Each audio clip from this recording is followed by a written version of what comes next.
Chapter 130,000 a month, we get married. Son, if you don't find me a wife, I will sever the mother-daughter relationship with you. Mom, you wouldn't be so cruel to force me to get married. My aunt also called and forced Shendong to marry her. Shendong, I've arranged another blind date for you today. The girl is pretty good looking. You have to bring this girlfriend home to me. If you continue to be perfunctory with me, you won't be able to call me aunt anymore. Forced by his parents and his aunt, Shendong was anxious and had no choice but to go on a blind date as his aunt requested. Liangyuan Cafe, Jiefang Road, Shancheng City.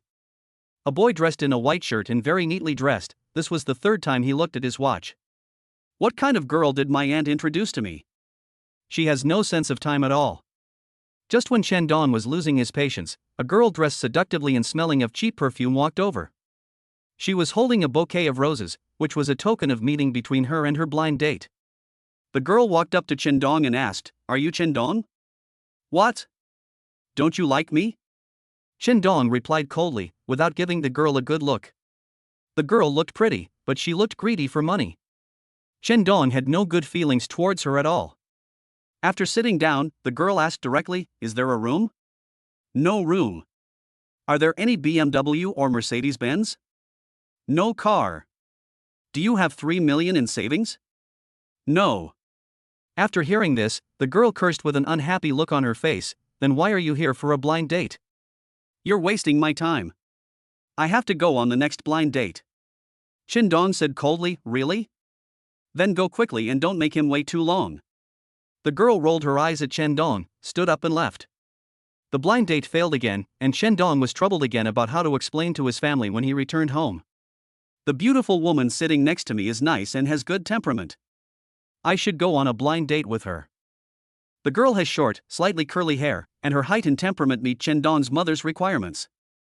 The girl was holding a cup of coffee and occasionally looking towards the door, as if she was also waiting for someone. Shendong mustered up the courage to walk across to the girl and politely asked, "Can I sit down?" "Whatever," the girl said coldly.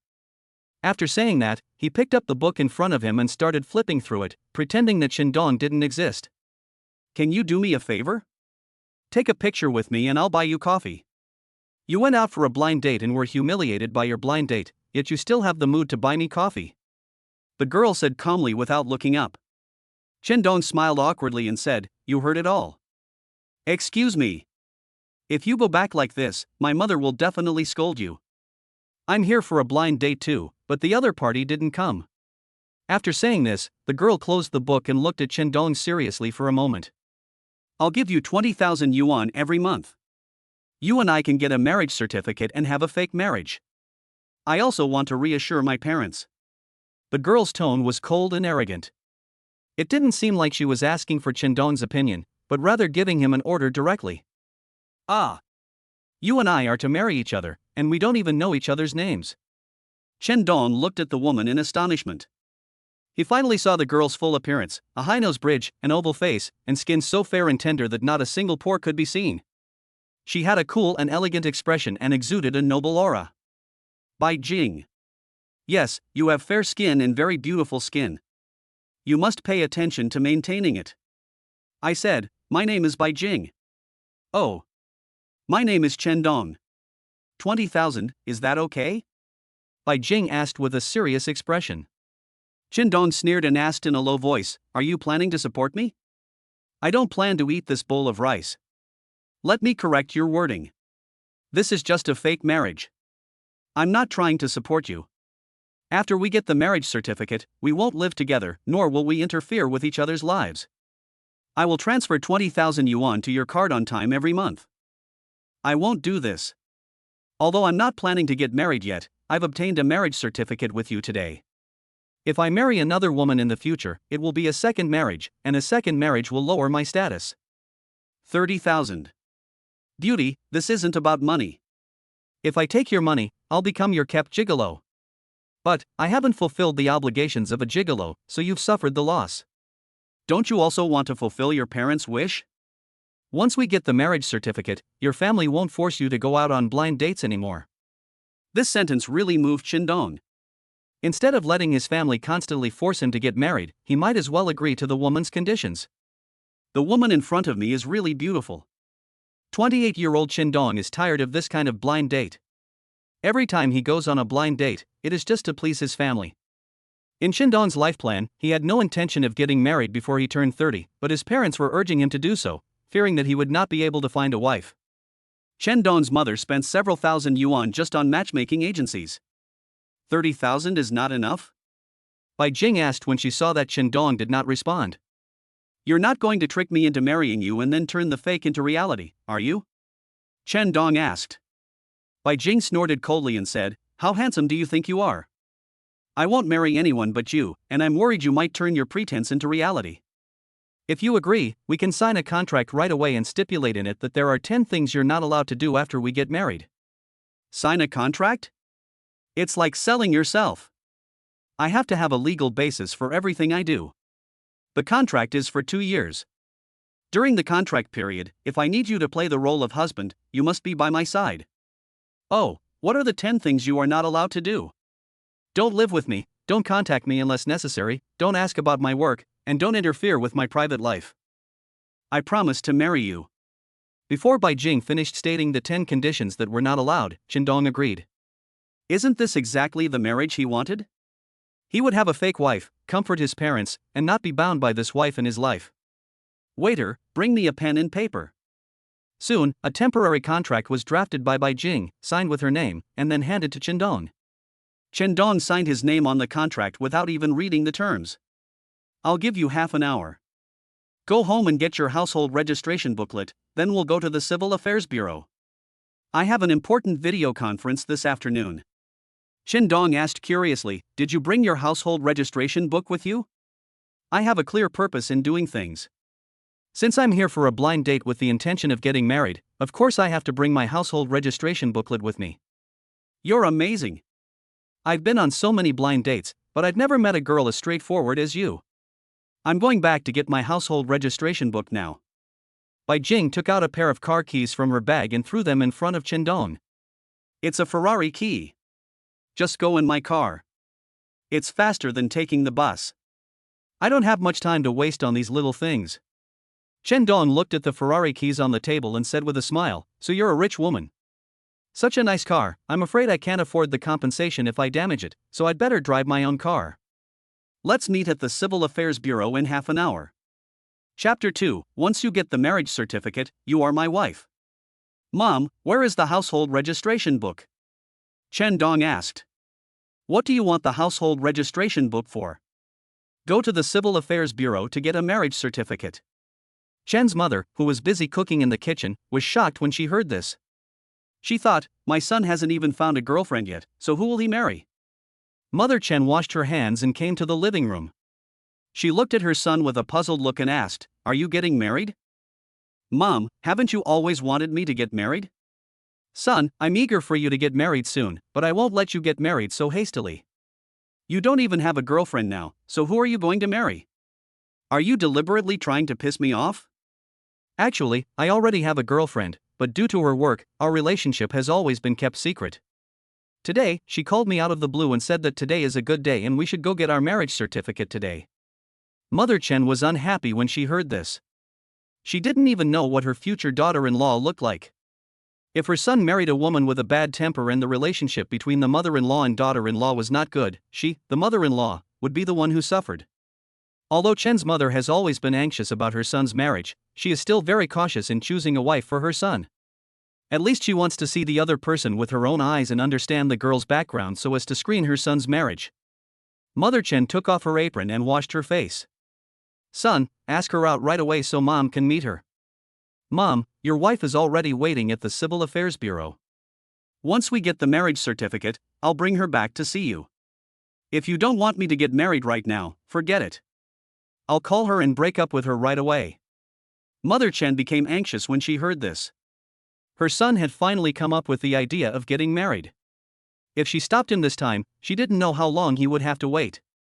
Mother Chen decided to compromise and accompanied her son to the Civil Affairs Bureau. If the girl could not satisfy her, she would break up their relationship on the spot. With this idea in mind, Mother Chen went to find her household registration book. Son, Mom will go with you. After saying that, she pulled Dong up and walked out without giving him a chance to refute. Qindong had no choice but to take his mother to the Civil Affairs Bureau. Bai Jing pulled Qindong aside and asked in a low voice, "Why did you bring your mother here?" "She keeps the household registration book. If I don't agree, she won't give it to me." "You're so smart, you'll definitely be able to handle it." Mother Chen looked at Bai Jing from head to toe, nodding her head continuously, and seemed very satisfied with her future daughter-in-law. Bai Jing's appearance and temperament were exactly what Chen Ma wanted. She walked over with a smile on her face. "Girl, when did you and our Qindong start dating?" "Mom, her name is Bai Jing, and we have been in love for half a year." "Well, it's a nice name, and you live up to your name, fair and clean, and really good looking. No wonder my son is so anxious to marry you." "Auntie, I was sent abroad to work for a while, so I haven't had the chance to visit you." "You and uncle must not be angry." Chen's mother was delighted. She could tell Bai Jing was a very sensible girl, which made her even more satisfied. She was so polite the moment they met, so she must have a very good personality. And Bai Jing has such temperament. It is impossible to raise such a girl in an ordinary family background.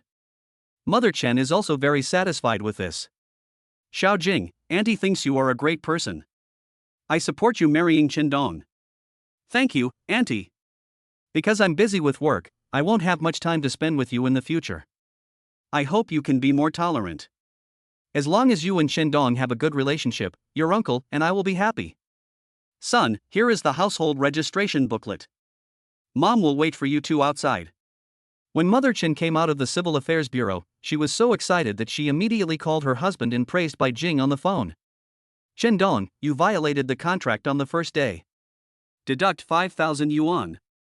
5,000, you're too cruel. I think you should give me a raise." "Why?" Qindong smiled evilly and said, "Because my mother likes you, she has accepted you as her daughter-in-law from the bottom of her heart." "Let me remind you that I am not your daughter-in-law. Once we get the marriage certificate, legally, you will be my wife.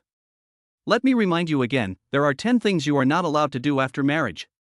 The staff at the Civil Affairs Bureau checked the couple's ID cards and asked some simple questions. After neither of them had any objections, the staff issued them a marriage certificate. Looking at the bright red marriage certificate, Qindong felt a little excited. Could this be the happiness of getting married? Should we have a meal together to celebrate? Qindong asked. "You can celebrate alone. Once we leave this place, we won't need to keep in touch, and we won't be seen together in public. It's okay to take a photo together." Bai Jing didn't answer Qindong. She walked to the entrance of the Civil Affairs Bureau and stopped. Qindong immediately understood what Bai Jing meant and quickly stood beside her and took a selfie. "You can only look at the photos yourself, and you are not allowed to post them on WeChat Moments." When Aunt Shen saw the two people coming out of the Civil Affairs Bureau, she greeted them happily. "Xiao Jing, today is a good day for you two to get married. Are your parents in Shancheng? I'll call Qindong's dad out, and our two families will go to a restaurant to celebrate." Bai Jing glanced at Qindong. Qindong quickly said, "Mom, Bai Jing has an important video conference. Let's do it another day." "Really?" Mother Chen looked at Bai Jing and asked. "Auntie, it's true. I have to rush back to a meeting right now. Qindong, I'll contact you tonight. Please take Auntie home first."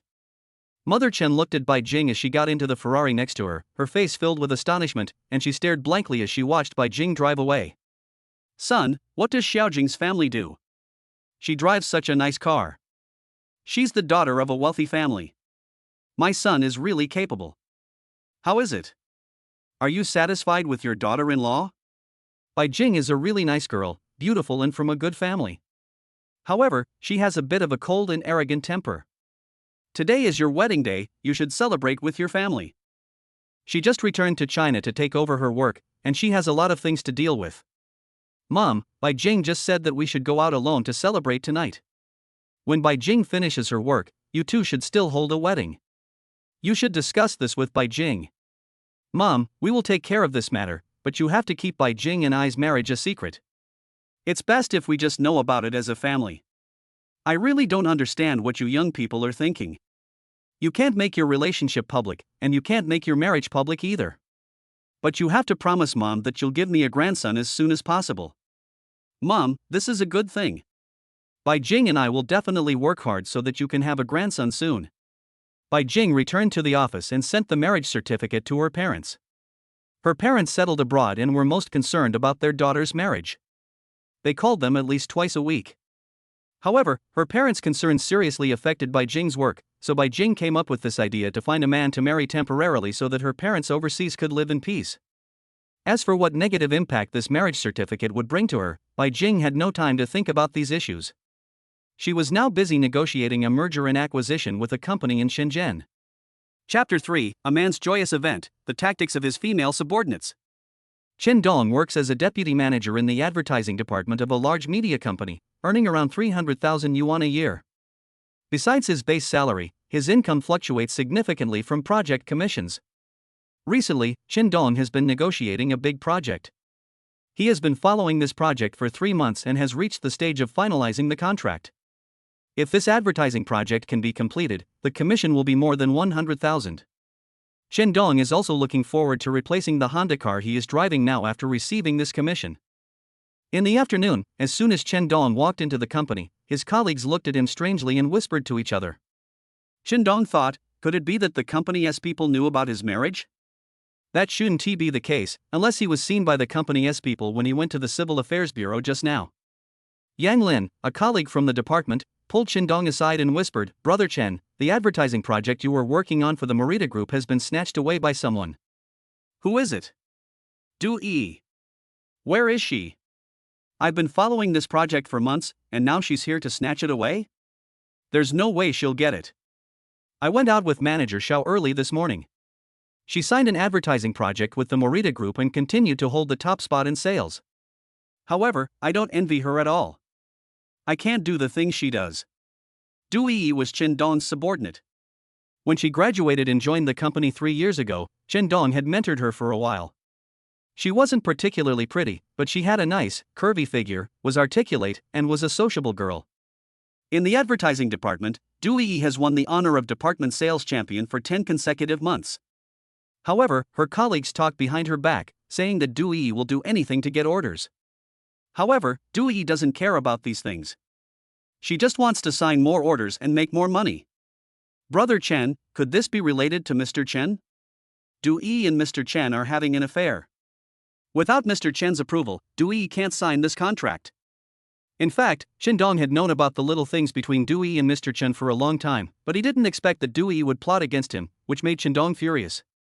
Fortunately, Du Yi was not in the office at the moment, otherwise, Chen Dong would definitely scold her, calling her ungrateful and scolding her for even resorting to such means as sleeping with others in order to sign the project.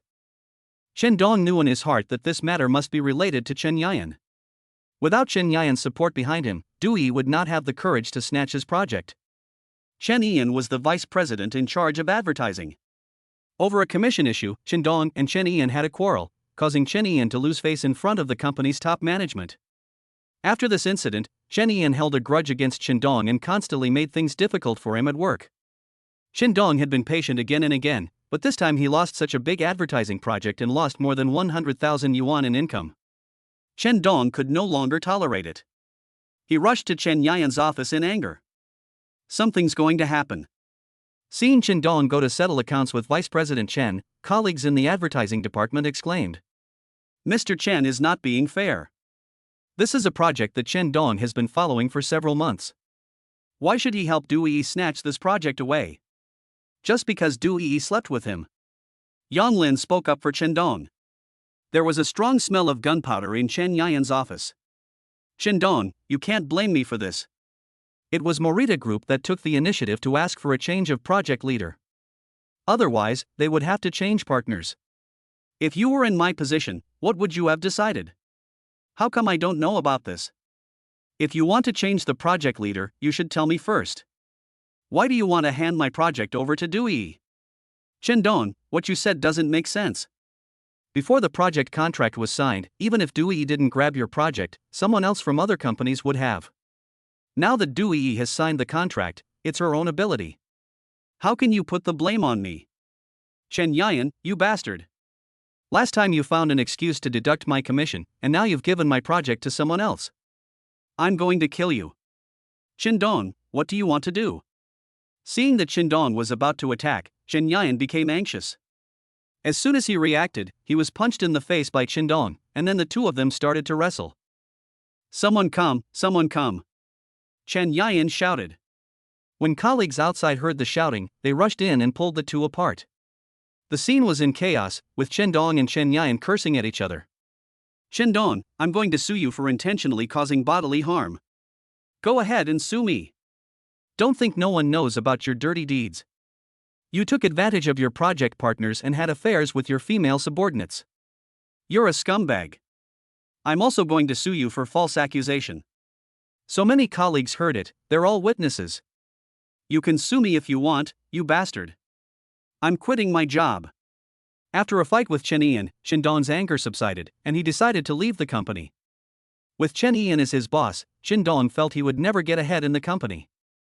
Qindong's resignation was something Chen Yian had been hoping for. He had always made things difficult for Qindong, and this time he helped Dui snatch Qindong's project in order to force Qindong to leave the company. Now that he was about to leave the company where he had worked for 6 years, Qindong felt a little reluctant, but he still wrote a letter of resignation and left with his computer. In the morning, he was inexplicably dragged into marriage by a beautiful woman, and in the afternoon he lost his job. This was a very dramatic day for Qindong. Qindong wanted to call Bai Jing, but when he thought of the agreement in the marriage contract that Qindong was not allowed to contact Bai Jing at will, he gave up the idea of making the call. His legal wife was really just a decoration. Qindong couldn't find Bai Jing to talk to, so he had to call his buddy Lu Tian. Oh my god, I'm quitting. Damn, this job is so pathetic, I really don't want to do it anymore. Lu Tian, Qindong's college roommate, can be considered as his best friend. His parents are in the auto parts business and he is an out-and-out rich second generation. After graduation, he opened a racing club and usually organizes racing events with a group of like-minded people. Come and work with me, how about it? Lu Tian joked. Those are the things that rich people do. What am I here for? To clean your cars.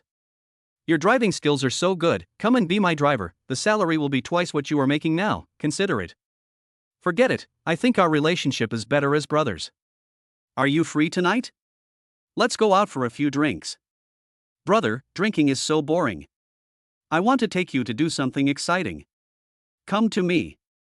Qindong went home and changed into sportswear. He felt that Lu Wen was right. The most suitable thing for him in his current mood was to play some exciting sports and release his emotions. In order to let Qindong truly experience the joy of racing, Lu Wen temporarily set up a race with a prize of 100,000 yuan per match.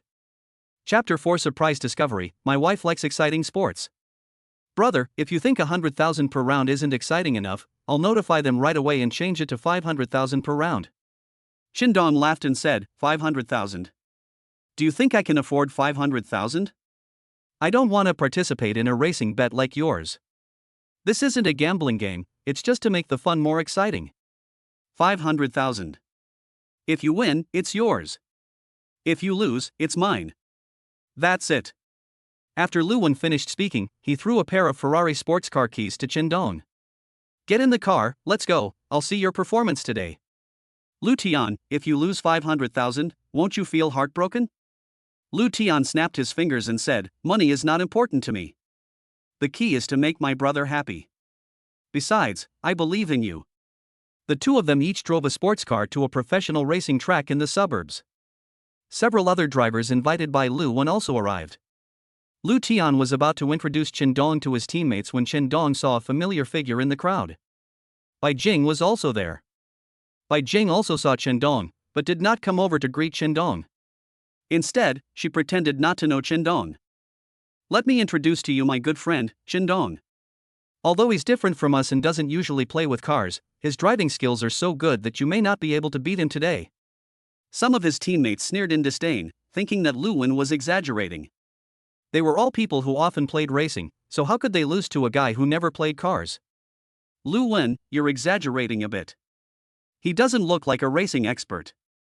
Lu Wen smiled and said, don't disbelieve me, you'll know in a moment. 500,000 per round. If he loses, the bill will be on me. Qindong shook hands with them one by one and got to know each other. Walking up to Bai Jing, Qindong whispered in her ear, wife, you also like such exciting sports. Bai Jing glared at him and said, if you dare to call me wife again, don't even think about getting a penny from me. I'll let you go for a while until you get first place. Chen Dong threw a coquettish glance at Bai Jing and teased her. Bai Jing snorted coldly. In her opinion, Chen Dong's words of giving in to her were simply nonsense. She was actually waiting to see Chen Dong make a fool of himself. Lu Wen, let a girl participate in such an adventurous sport, can she do it? For some reason, after getting his marriage certificate with Bai Jing, Chen Dong began to worry about Bai Jing's safety. Racing was a dangerous sport, and a girl like Bai Jing shouldn't participate. However, Chen Dong could not express his concerns publicly. His marriage to Bai Jing was kept absolutely secret from outsiders. Don't underestimate her. I was always defeated by her. Chen Dong looked at Bai Jing curiously. She stood proudly among a group of boys, looking very confident about the game. Bai Jing, what kind of girl are you? Bai Jing has the answers that Chen Dong wants to know so much. The girlfriend of one of the racing drivers played the role of a racing girl. She had a hot body and held a colorful flag in each hand, standing in front of a row of Ferrari sports cars. The drivers were ready, the engines were emitting a tearing roar, thick black smoke was rolling out of the exhaust pipes, and the scene was filled with a buzzing and harsh sound. Everyone's eyes were fixed on the colorful flag in the racing girl's hand, and their hands were tightly gripping the steering wheel, waiting for the racing girl to suddenly wave the colorful flag down. Chen Dong's mind was full of worry about Bai Jing, fearing that Bai Jing would have an accident in this game. Although he is not a professional racing driver, Chen Dong knows that he must concentrate when racing. In his current state, it is easy for him to get into an accident during racing. Chen Dong took a deep breath and tried to clear his mind of all distractions, forgetting everything and everyone around him. Only by forgetting everything he had experienced in life and immersing himself in the scene of the car show could he control the dangers that could occur at any time. Soon, Chen Dong entered a state of selflessness, and he was only focused on the colorful flags in the racing girl's hands. 1 second, 2 seconds later, the sound of the car engine became louder, humming, humming, humming. The racing girl waved the colorful flag in her hand vigorously. At this moment, in addition to the buzzing sound of the engine, there was also the sharp hissing sound of the wheels rubbing against the ground. 7 Ferraris of different colors shot out like bows with fully drawn strings. Accelerator, brake, Chen Dong's feet frequently moved back and forth between the two, his hands firmly gripped the steering wheel, his eyes fixed on the front. At the moment the car sped away, Chen Dong had achieved the state of unity between man and car. Even a professional racing driver may not be able to reach the state of mind that Chen Dong has. This group of people are all amateur racing enthusiasts, and their skills are almost the same. The key to victory depends on a person's will and psychological quality, and the ability to adapt to changes at critical moments. One lap of the racing track is 5.2 kilometers, and the race is 50 kilometers long. There are 6 left turns and 6 right turns in the whole course. The most important thing at the turns is the clever coordination of steering and braking. If the speed is too slow, you will be overtaken by others. If the speed is too fast, it is very easy to roll over at the turns. This is a test of everyone's psychological endurance. Bai Jing was in a good mood today, her mind clear, and her skills were at an exceptional level. After 6 laps, Bai Jing's red Ferrari had surpassed Chen Dong's. The two of them constantly exchanged first and second place, leaving the other cars 100 meters behind. Chen Dong, a non-racing guy, had such incredible driving skills that it completely exceeded Bai Jing's expectations. On the track, Chen Dong had become Bai Jing's most threatening opponent. Bai Jing is a girl who was able to remain calm in such a situation. Her strategy was simple, which was to follow Chen Dong's car closely and look for an opportunity to overtake him. 8 laps, 9 laps, the two were inseparable, both looking for the best opportunity. By the 10th lap, which was also the last lap, Bai Jing had a charming and strange smile on her lips. Her red Ferrari was close to Chen Dong's black Ferrari. She deliberately let Chen Dong overtake her to confuse him and let down his guard against her. Chen Dong saw through Bai Jing's little thoughts at a glance. Bai Jing wanted to speed up and overtake on the straight section at the finish line, catching Chen Dong off guard. "Wife, your husband gives you the first place today," Chen Dong said in his heart and stepped on the accelerator hard. Bai Jing saw the black Ferrari accelerating and stepped on the accelerator, but Bai Jing didn't expect that this was just a feint by Chen Dong. The red Ferrari rushed to the finish line like a flash of lightning, but the black Ferrari slowed down in the last kilometer. Chen Dong was the second to reach the finish line. Chapter 5, My wife is so charming that my buddy is obsessed with her. As expected, Bai Jing is still amazing. She took first place last time as well. After the game, the teammates all gave Bai Jing a thumbs up. The men had no resentment in their hearts, but more admiration for Bai Jing. A girl actually won first place in such an extremely dangerous event as racing. Everyone was willing to transfer money to Bai Jing. Bai Jing lifted the ends of her hair with her hand and looked at Chen Dong. Only Bai Jing knew that Chen Dong had deliberately given her the first place today. "Brothers, I'll treat you tonight. Let's go sing at the rich man," Bai Jing said proudly. This aura is not inferior to that of men at all, and is even more powerful than that of men. Bai Jing's speech was greeted with warm applause from her teammates. Chen Dong said, "You guys go have fun, I won't go." Bai Jing said loudly, "Why don't you go? You don't have to pay. I asked you to go, so you have to go." When his wife called him, Chen Dong dared not say a word. Whether he could get a monthly salary of 30,000 yuan depended on his wife. Bai Jing shook her head, and her hair fluttered in the wind. She was really beautiful. "Get in the car, let's go, tycoon." After saying that, Bai Jing was the first to get into the car, and the red Ferrari left a fiery red arc. "Is she beautiful?" Luan looked at the red Ferrari going away and asked Chen Dong, who was still in a daze. Chen Dong came back to his senses and replied nonchalantly, "It's beautiful."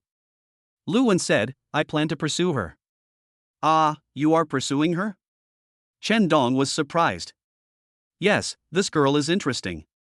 Luan smiled mysteriously, stepped on the accelerator, and chased after the red Ferrari. "Wife, someone is pursuing you. Let's see what you will do now." At the entrance of the Rich Man Entertainment City, 7 Ferrari sports cars were lined up in a row, attracting the envious gazes of passers-by, who were all wondering which rich young men had come to the rich man. "Why do you want me to?" Bai Jing kicked Chen Dong and asked in a low voice. "You are my wife, of course I have to make you happy. Remember, this is fake. If I really want to find a man to marry, it won't be you. You're not my type." Chen Dong was not angry. He laughed and said, "Don't worry, I'm not serious. A cold woman like you is not my type. I'll transfer the winnings from tonight's race to your card. Don't tell anyone about this." "No, I'm not doing this for the money. You still have some backbone." Bai Jing replied coldly. 500,000 is indeed very tempting for a child from an ordinary family like Chen Dong, but Chen Dong cares more about a man's integrity. He doesn't want to be so humble in Bai Jing's eyes, nor does he want to turn the 500,000 into alms. If it weren't for this unexpected marriage, Chen Dong would never have been able to enter Bai Jing's circle of life. During tonight's drinking party, Bai Jing left a deeper impression on Chen Dong. He is efficient and decisive in his work, drinks generously, and treats his friends sincerely. A girl who looks very feminine, but in real life she seems like a very talented boy. In front of these cynical rich second generations, Bai Jing knew how to protect herself, and the boys could not get any advantage at all in front of Bai Jing. Chen Dong was also worried that Bai Jing would be bullied in such an occasion, and a group of rich second generations would take advantage of Bai Jing while they were drunk, but after a drinking party, they didn't even have the chance to touch Bai Jing's hand. The carnival was over and everyone was drunk. Lu Tian thought that the opportunity to please Bai Jing had come, so he offered to escort Bai Jing home. The gang of buddies all knew that Lu Tian had improper thoughts about Bai Jing. Just as Lu Tian was about to take Bai Jing into a taxi, Bai Jing smiled in her drunken state. "I want him to take me home." Bai Jing pointed at Chen Dong and said. Several rich second generations were stunned and looked at Chen Dong. They never thought that such a good job would fall into Chen Dong's hands. Compared with them, what capital does Chen Dong have? Every rich second generation thinks so. Lu Tian asked, "Beauty, why don't you let me send you off?" Bai Jing smiled strangely, looking extremely charming. She poked Lu Tian's chest with her finger and said, "You are worse than him." "I feel relieved that he sent me home." Lu Tian pulled Chen Dong aside and warned him, "Brother, send him back for me. Don't bully her." Chen Dong smiled and asked, "Are you really interested in her?" "She's not suitable for you. I just like this kind of cold beauty. Sooner or later, I will conquer her. She doesn't seem like a girl who needs money. You can't conquer her with money." The last sentence really confused Lu Tian. In the past, when he pursued girls, he would throw money at them, and there was no girl he couldn't get. Watching Chen Dong and Bai Jing get into the car and leave together, Lu Tian felt a sense of loss in his heart. "Brothers, why is this? Why did she choose Chen Dong instead of me? How did I lose to Chen Dong?" Lu Tian asked this soul-searching question as he watched the car lights going away. "You are a bad guy." A brother joked. Lu Tian was drunk and said, "Isn't it said that women don't love bad men? This woman is special. Brother Tian, I'm afraid you can't control her." Lu Tian chuckled and said, "Is there any woman I can't control? If not, just wait and call her sister-in-law. Let's go somewhere else and continue having fun." In the car, Bai Jing still maintained her coldness and arrogance, and did not say a word to Qindong, as if Qindong did not exist. When the taxi arrived at a busy area in the city, Bai Jing asked the driver to pull over. "Qindong, you can get off now. You're drunk. I have to take you home. I told you to get out of the car," Bai Jing said sternly. "Good intentions are really not rewarded. You think I have any intentions towards you? You think too much. I have no interest in you at all." Chen Dong ridiculed Bai Jing unhappily and got out of the taxi. "You ungrateful woman, when you get bullied by the gangsters later, just cry." Even though he said this, he was still worried about Bai Jing. A girl, drunk, at night, Chen Dong didn't dare to think too much about it and quickly hailed a taxi. "Master, follow the car in front." The car followed closely until it arrived at Bai Jing's residence. Only when Chen Dong saw Bai Jing walk into the community did he leave with peace of mind.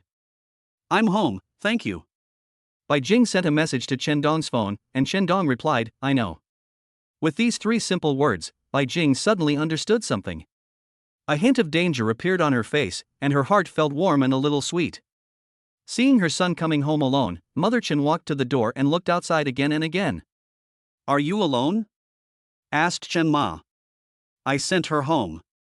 I was worried that you two old people would be lonely at home, so I came back to accompany you. You're newlyweds, and instead of staying with your wife, you come back to stay with your mother. How ridiculous. Go to your wife's house quickly." After saying this, Mother Chen stood up and was about to push her son out the door. Chen Dong was helpless. It was only the first day, how would he get through the rest of the day? He really regretted signing the marriage contract. Could it be that he would have to rent a house outside? Chapter 6, Separation After Marriage, A Strange Encounter in the Elevator. "Mom, please forgive me. It's so late, and I'll wake her up again if I go over there." On your first day as a married woman, you two didn't do anything else besides eating and drinking? You've done what you need to do. Just wait to hold your grandson. That's more than enough. I see you drank quite a bit. Go to bed quickly. Chen Dong was really at the loss whether to laugh or cry. Life alone was so simple before, but now he had to be restricted by two women. These miserable days had just begun. However, what Chen Dong was most concerned about at the moment was work. He turned on his computer and began to search for various recruitment information on the internet. The job recruitment of Bomai Communication Group aroused Chen Dong's interest. Advertising department, project manager, the nature of Chen Dong's previous job is similar. The key is that Bomai is well known in the industry and is considered a star enterprise in Shanxing City. If you can work in such a large group, you will have the opportunity to broaden your horizons, make more connections, and it will also be an improvement for your future career development. Without any hesitation, Chen Dong carefully revised his previous job application resume, beautifully packaged his work experience, and then submitted his resume to Bomai Group. The rest is up to God. When Chen Dong woke up early in the morning, he opened his phone and saw a bank card payment message for 500,000 yuan. This 500,000 yuan was the prize won from yesterday's racing, and Bai Jing transferred it all to Chen Dong. Chen Dong should have been happy to receive such a large sum of money unexpectedly, but when he saw the extra 500,000 yuan in his bank card, he was in a dilemma. If the 500,000 yuan is returned to Bai Jing, she will definitely not accept it. Various details show that Bai Jing is a person who is not short of money. Chen Dong remembered that he had visited an orphanage when he was doing charity work before. He planned to donate all the 500,000 yuan to add some entertainment equipment for the children in the orphanage and improve the living environment of the orphanage. Chen Dong felt relieved after figuring out how to handle the money. He wanted to send Bai Jing a message to let her know that he had received 500,000 yuan, but after 2 days of interaction, it seemed that Bai Jing didn't care about such a small matter. What's more, Bai Jing repeatedly reminded Chen Dong that their marriage was just a transaction, and she didn't want Chen Dong to use this relationship to disturb her life. In other words, Bai Jing had no intention of letting Chen Dong into her life. She and Chen Dong were people from two different circles of life. Every day, Bai Jing is busy with various meetings and attending high-end dinners. As a successful business person, she will not focus on matters such as love. Even though it had only been a day since she and Shindong got their marriage certificate, Bai Jing had already put it behind her. In the morning, she'd wake up and start the soy milk maker or bread maker. These were automated breakfast machines. All she had to do was pour the food in and press start. While preparing breakfast, Bai Jing would choose clothes suitable for the occasion based on the day's work schedule, and then put on makeup. She would never walk into the company without any makeup on. This is also a lifestyle habit that Bai Jing has developed over the years. It has been less than a month since Bai Jing was transferred from the Beijing headquarters to Shanxing City. She needs some time to get familiar with the new environment and all the colleagues in the company. This is also where Bai Jing dare not slack off, as she is under tremendous pressure at work every day. Bai Jing chose to participate in the intense sport of racing as a way to relax herself. What Bai Jing is not used to yet is the food in the mountain city. She dare not eat anything too spicy. After finishing her makeup, Bai Jing sent out a few voice messages. Sister Pei, you have to hurry up with the recruitment. You have to leave the final list on my desk by noon the day after tomorrow at the latest. Aling, please contact Mr. Sun at headquarters. I'll have a video conference with him in an hour to report on my work. Lei, I can't be there to congratulate you on your wedding. When I return to Beijing, I will treat you and your wife to a meal. I wish you and your wife a happy wedding. After dealing with these urgent matters, Bai Jing sat down and had breakfast with peace of mind. When Chen Dong woke up in the morning, his phone had already rung 5 times, but after he answered the calls, none of them were from the Bomai Media Group he expected, which made Chen Dong feel a little disappointed. He comforted himself by thinking that he had just sent his resume last night, and maybe the HR department of Bomai Media hadn't seen it yet. After breakfast, Chen Dong planned to go for a walk outside the community. This was a rare opportunity to relax. Chen Dong is usually too busy and stressed at work, so when he finally gets a chance to relax, he feels empty inside. He still likes to be fulfilled at work and keep his brain working at high speed every day, instead of like this at the moment, where his spirit lacks sustenance.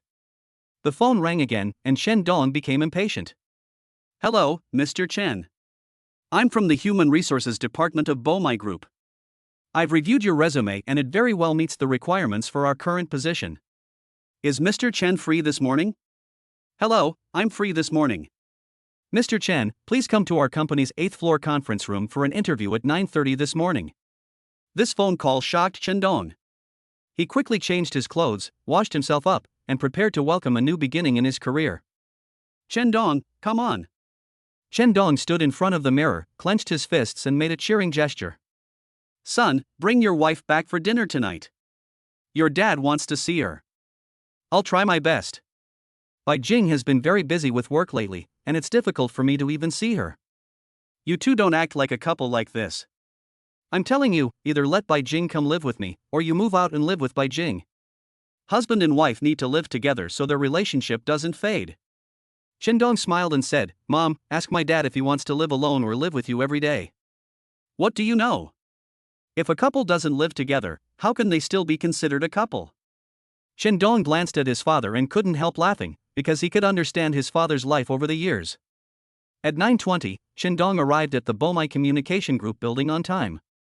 Seeing that the elevator door was about to close, he rushed over and stretched out his hand to open the elevator door. There was only one person in the elevator, and 5 or 6 people standing outside, seemingly not planning to take this elevator. Chen Dong didn't think much about it and slipped in. What are you doing here? Asked the girl in the elevator. Wife, why is it you? As soon as Chen Dong finished speaking, he was kicked on the butt and was threatened by Bai Jing's fierce glare. Do we know each other well? I'm warning you, don't call me like that. Bai Jing didn't give Chen Dong any face at all, and these words really hurt his feelings. Chapter 7 Trapped in the elevator, being called a hooligan for being kind. Chen Dong thought that although they had a marriage certificate, he and Bai Jing had only met twice and were not very familiar with each other. Apart from a marriage certificate linking the two of them, they had no relationship at all. Chen Dong stopped talking and imitated Bai Jing, treating the other person as a stranger. The elevator made a click and suddenly began to fall. The lights in the elevator went out and the whole space was dark. The scene was very scary. Bai Jing was already scared and screamed. Chen Dong kept pressing the elevator buttons, pressing the buttons for all floors. The elevator finally stopped between the 3rd and 4th floors. Chen Dong, are you there? I'm afraid of the dark. I'm here, don't be afraid. Chen Dong grabbed Bai Jing's hand and pulled her into his arms. At this moment, Bai Jing curled up in Chen Dong's arms like a frightened rabbit, her body trembling. The elevator has stopped. It's okay. I'm so scared. I'm scared to death. It's all over. I'll call someone to get us out. Chen Dong thought, a girl who even dared to play racing was now scared like this. Bai Jing must have claustrophobia. He quickly took out his mobile phone and turned on the flashlight. Bai Jing was so frightened just now that she ignored everything and just wanted to seek a sense of security in Chen Dong's arms. Now that there was light, Bai Jing calmed down and found that she was still being hugged by Chen Dong. She struggled out of Chen Dong's arms a little angrily. What are you doing? The elevator has stopped and you're still hugging me. You're just trying to take advantage of me. Don't be unreasonable. I'm not taking advantage of you. I'm protecting you. I finally understand why those people outside don't want to ride in the same elevator with you. It's because they are afraid of you. Am I that scary? It's their respect for me. What are you doing here? Go apply for a job at Bomai Media Group. You don't work at this company, do you? I hope I don't end up being your colleague. Are you so sure that Bomai Group will hire you? Bai Jing asked with a sneer. Chen Dong said, if they don't hire me, it only means that the manager of this company has no vision and is a mediocre person. You are so confident. I don't know who gave you the courage. That's called ability, not blind confidence. Oh, and my mom has a request, either you come live with me, or I move out and live with you. She thinks this is the life a couple should have. Bai Jing was so angry that she almost exploded. She rejected Chen Dong's offer without even thinking about it. Chen Dong, what are you thinking? Are we really husband and wife? No, we are just a fake couple agreed upon in the contract. Then what do you think I should do? I can't tell my mother the truth. This is your problem, it has nothing to do with me, and you must not disturb my life. Don't worry, I really don't want to appear in your life. Also, I don't want to use a single cent of the 500,000 yuan you transferred to me. I plan to donate it all. Once the money is transferred to you, it's yours. It's your right to decide how to use the money. The conversation between the two fell into an awkward state. Bai Jing's cold and arrogant personality made Chen Dong feel very uncomfortable. In his opinion, this woman had no human touch at all. She was beautiful but had a cold heart. The shouting outside broke the awkward atmosphere at the scene.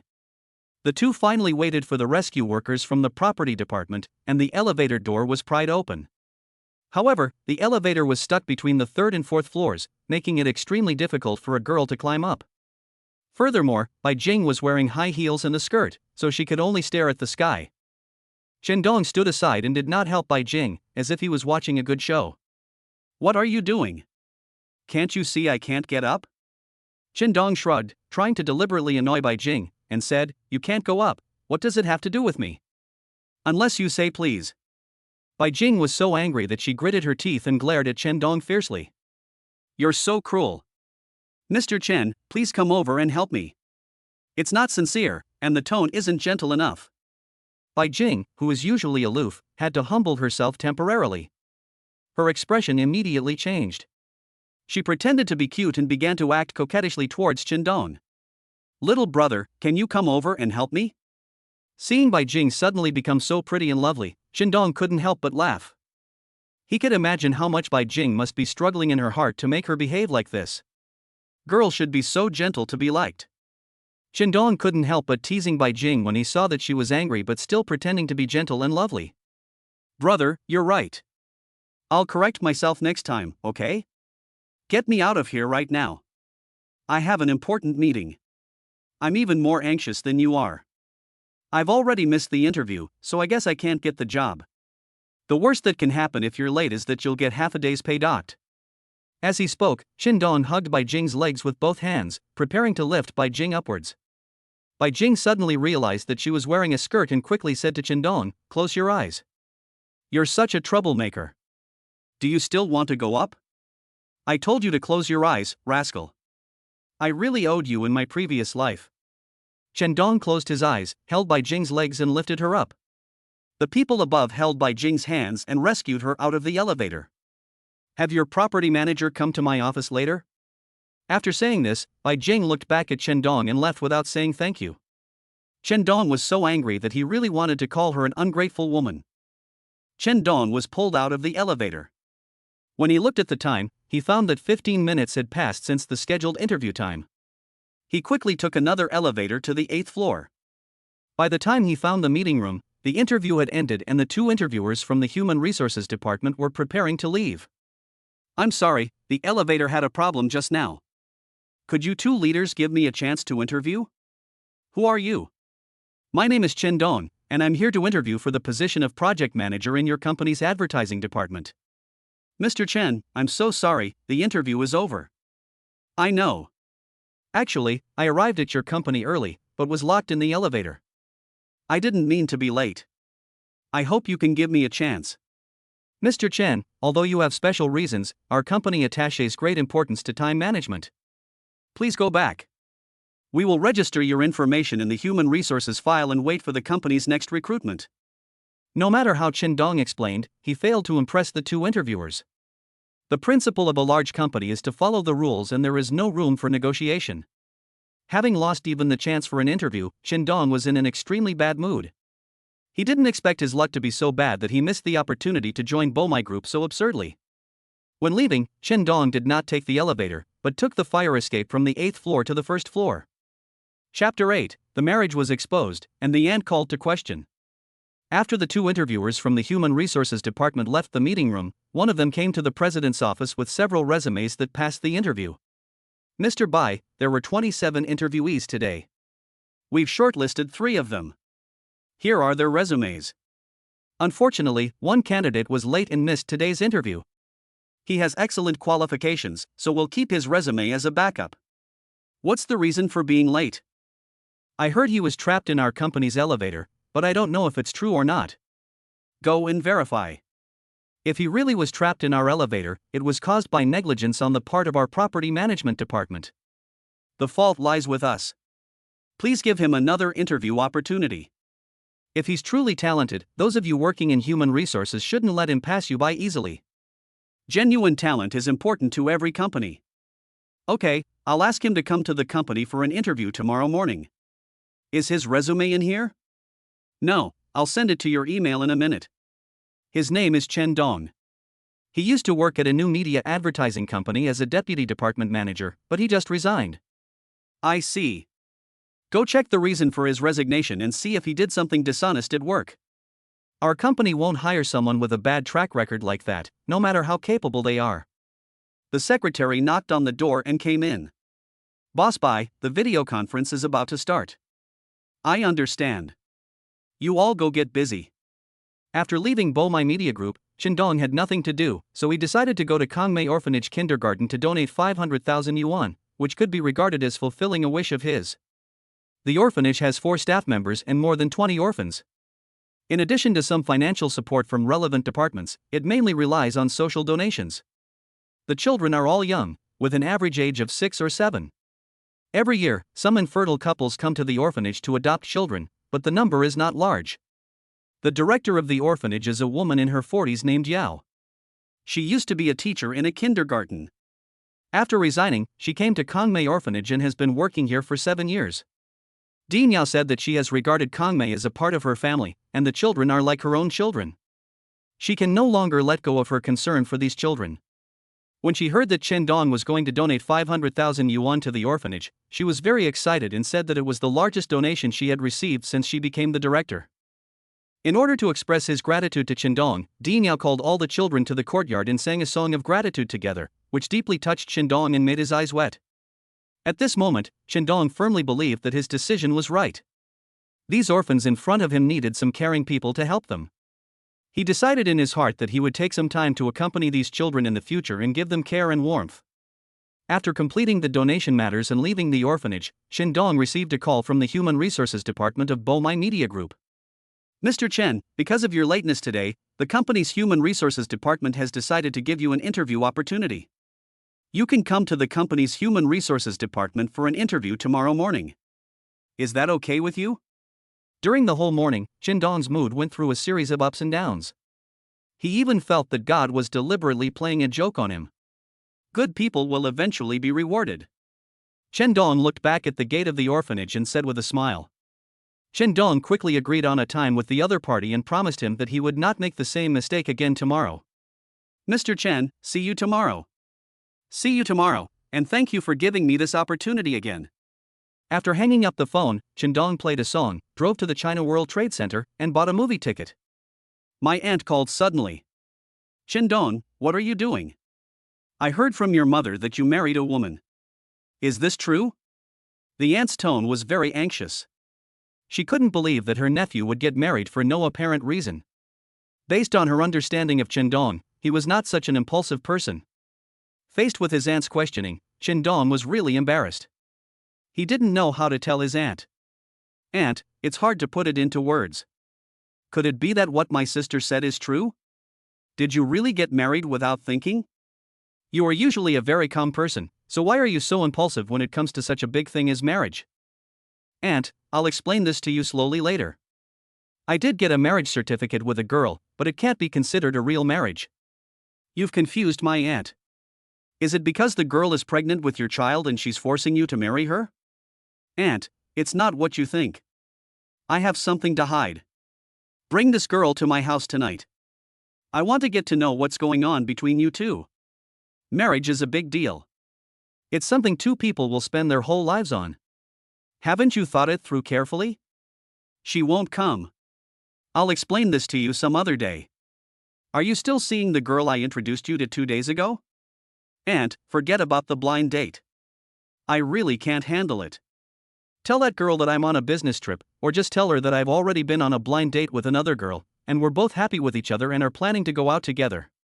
Chen Dong, if you want to be serious about your relationship, I support you. But if I knew you were having affairs with other men and women outside, I'd show you how I'd deal with you. Aunt, you think too much. All I'm thinking about right now is whether I can pass tomorrow's interview smoothly. Otherwise, I'll be relying on my parents. Lost your job? I was the one who fired the company, but don't worry, your nephew is so capable, he will soon be working for a bigger company. If you can't find a satisfactory job, learn the wine business from your uncle. You can earn as much a year as you do now. Aunt, when I can't make it in the advertising and media industry anymore, I'll come and work with my uncle-in-law. You're almost 30. 30 is a watershed in whether a man's career can be successful. Use your intelligence in your career and don't let your aunt down. When have I ever disappointed my aunt? It's just that I've been bitten by a dog, so I don't want to work in my previous company anymore. I decided to switch to Bomai Group. Bomai Media Group is a big company. If you can get into Bomai Group, work hard. Also, find time to bring back this girl you know so that everyone in your family can meet her. Aunt, I understand. I'll take care of this. Chen Dong was in a difficult position to take Bai Jing home, unless he could find a reason to convince Bai Jing. Chapter 9, Encounter in the Elevator. The female boss was called a female devil. Having learned from the lesson of being late last time, Chen Dong set off 20 minutes early the next morning, because no one could predict what accidents might happen along the way. If there is a traffic jam on the road, or if there is another accident in the elevator of Bomai Media Group, he will be late for the interview again. Chen Dong does not want to make the same mistake a second time. It just so happens that the more you worry about something, the more likely it is to happen. Around 8 o'clock in the morning was the peak time for Shanqing citizens to go to work. In order not to be late for today's interview, Chen Dong set off at 8:15. It only takes more than 20 minutes to get from home to Bomai Media Group at a normal driving speed. The interview time is 9:20. According to this time, Chen Dong could reach Bomai Media Group half an hour earlier, but plans cannot keep up with changes. Chen Dong had not walked 3 kilometers when a serious traffic accident occurred ahead, causing traffic congestion. Watching the time pass by, Chen Dong became anxious. He knew that if he continued like this he would be late for the agreed interview time, so he had to find a way. Chen Dong pressed the red emergency button, turned off the car, and faked a car breakdown scene. He could only pick up the car after the interview. After getting off the car, he called a rescue number, rode a bicycle on the side of the road, and rode desperately towards the direction of Bomai Media Group. When we arrived at our destination, it was exactly 9 o'clock. After learning from the last lesson, he didn't dare to wander downstairs this time. He first went to the 8th floor to find the Human Resources office. Mr. Chen, it's very early today. Chen Dong smiled and said, I can't make the same mistake twice. If I miss the interview again, it means I'll completely lose the chance to work at Bomai Media Group. Since you're here, let's start our interview early. My name is Wu Pei, and I'm the HR director of Bomai Media Group. May I ask why Mr. Chen left his previous company? I don't like the company's corporate culture. The person in charge had an affair with a subordinate and used his position to seek personal gain for this woman. But according to my investigation, Mr. Chen assaulted his boss. Is that true? Yes, I did punch him, and it was my fault. But as a boss, he used his power to settle personal grudges, encouraged others to take over my project, and had an abnormal relationship with my subordinate. Shouldn't such a person be taught a lesson? Getting along well with your boss is also a reflection of your personal ability. Do you agree with this argument? That also depends on the character of the boss. Is he worthy of my getting along with him? Is he a role model I should emulate? From these aspects, I can only see that you are a person who hates evil and is upright, but what about your work ability? Our position requires someone with both personal and leadership abilities. Don't your company have a 3-month probation period for job openings? 3 months is enough time to see a person's personal talents. Mr. Chen is indeed different from other applicants. He is very confident in himself. I hope that you can be as confident in your future work as you are in your life. I also hope to have the opportunity to grow together with Bomai Media Group and let the group leaders witness my performance at work. Mr. Chen, congratulations! You have been qualified to join Bomai Media Group for a 3-month trial period as a project manager. Hearing this, Chen Dong felt very calm. He believed in his ability and that he could be qualified for the position recruited by Bomai Media. He also had the confidence that he would become the winner in this job competition. Chen Dong walked into the elevator and heard 2 women in the elevator cursing. From their tone, it seemed that they were scolded by their boss and were not convinced, so they spoke ill of their boss behind his back. This new female CEO must be someone no man wants. She has a serious endocrine disorder and will curse at people over the slightest thing. Do you know what nickname people in the company privately give her? The Extinction Nun. She's already 28 years old and still doesn't have a boyfriend. She always has a cold face. She deserves it. Yesterday she even fired the manager of the property management company's engineering department.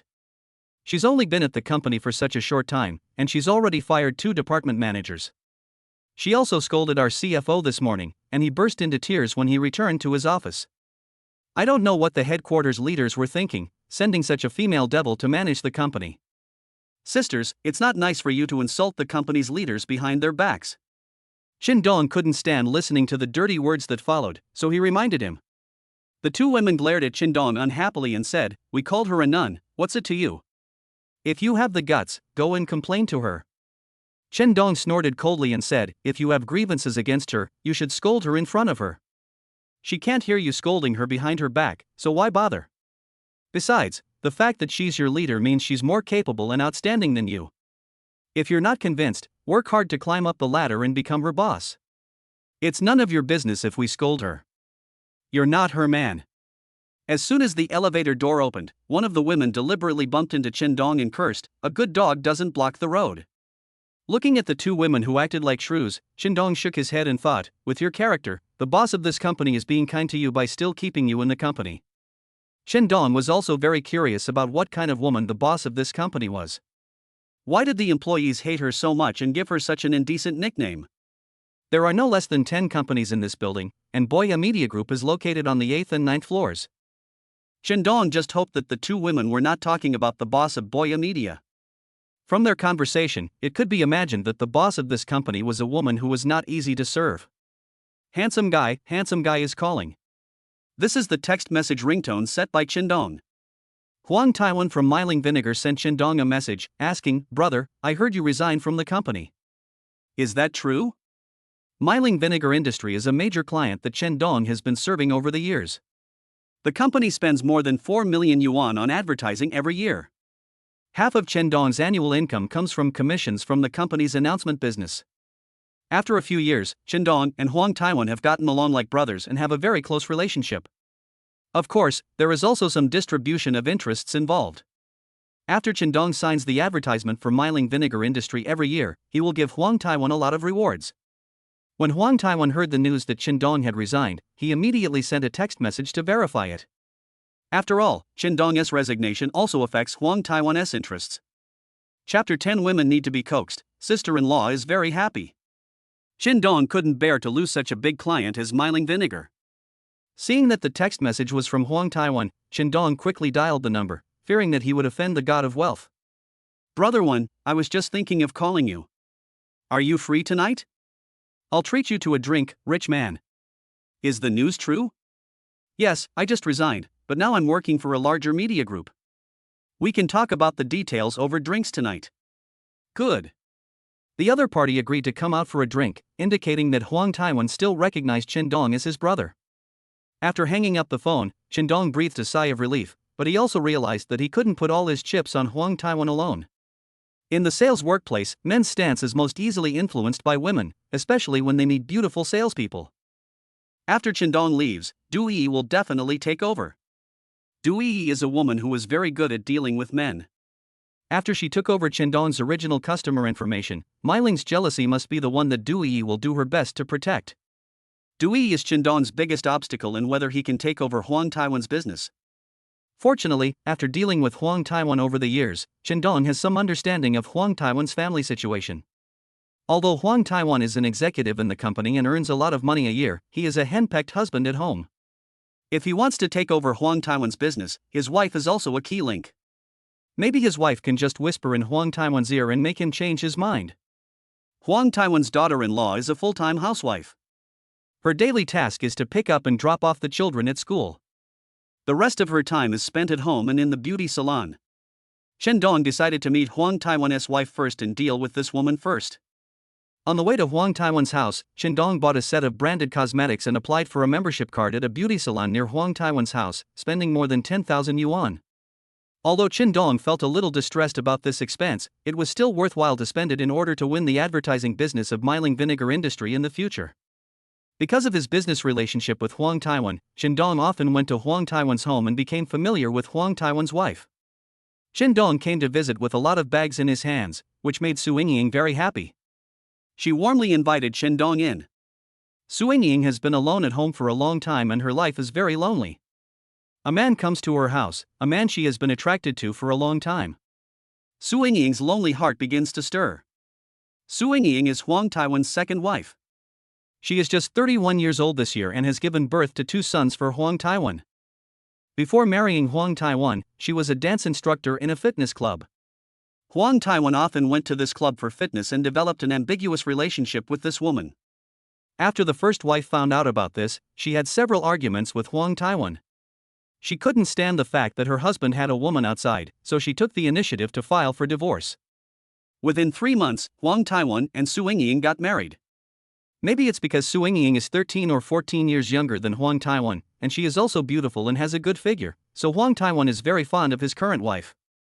But Su Yingying doesn't know how to be frugal in her life. She only likes famous brands for clothes and bags, and goes to beauty salons all year round to maintain her skin. With such a wife who spends money, Huang Taiwan also feels a lot of financial pressure. Fortunately, Huang Taiwan's position in the company is in a lucrative department, and he is in charge of the company's entire advertising and marketing.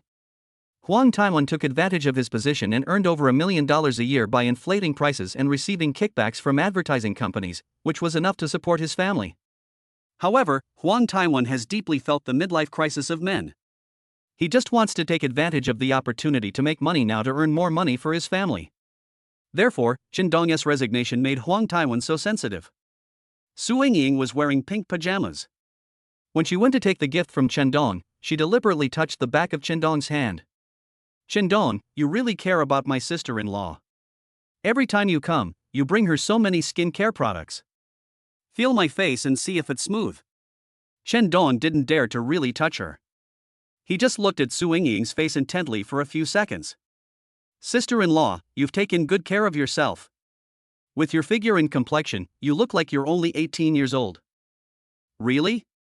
I also feel like I haven't changed much over the years. Women, you should always pay attention to maintenance. If you don't, you'll age quickly. My college classmates look much older than me, and it's because they don't take good care of themselves. Sister-in-law, you really know how to enjoy life. Sister-in-law, I saw a new beauty salon open near you. I heard the beauticians there are quite skilled, so I got you a membership card. Chin Dong took out a black VIP card and placed it in Su Yingying's hand.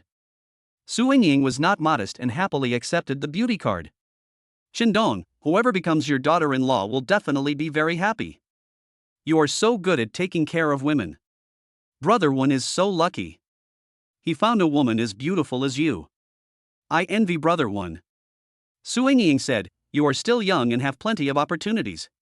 Coffee or tea? Have some coffee. My sister-in-law grinds delicious coffee. When a woman is praised by a man, her heart feels as sweet as honey and a smile blooms on her face. Have you contacted your brother One since you came to our house? Sister-in-law, I didn't tell Brother One that I was coming over today. I just wanted to come see you and plan to ask Brother One out for a get-together in the evening. Su Yingying was excited and looked back at Chendong. So, you came here specially to visit my sister-in-law? Sister-in-law, I've resigned from the company and joined another, larger company, also an advertising and media company. If Brother One and I don't have any project collaborations in the future, I'll be embarrassed to bother you again. So, while Brother One still recognizes me as his brother, I'm here to visit you first.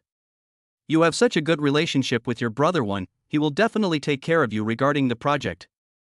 After I left, the company sent a beautiful woman to take over the account I was responsible for. She's incredibly capable and has been the top performer for over 10 consecutive months. I'm not sure I can take the Myling Vinegar project from her. Chendong, sister-in-law still thinks you are reliable. I am also relieved that you and your Brother One are working together on the project. Sister-in-law, I want to too, but Brother One still has the final say.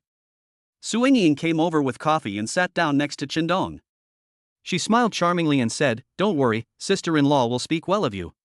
Sister-in-law also hopes that you will come to visit me often. Your Brother One is busy working day and night, and I am really too lonely at home alone. If you come over and talk to sister-in-law often, sister-in-law will feel much better. Chapter 11, Brother Wins Woman, his heart was confused. Su Yingying is a smart person, and she has already heard some of the reasons from Chendong's words. What's more, Chendong also revealed to Su Yingying that her husband would have contact with a young and beautiful woman in the future, which was what Su Yingying was most worried about. From Su Yingying's personal point of view, she would rather her husband cooperate with Chendong, which would be safer. Sister-in-law, don't worry. Even if Brother One and I don't cooperate on any projects in the future, I will still come to visit you often.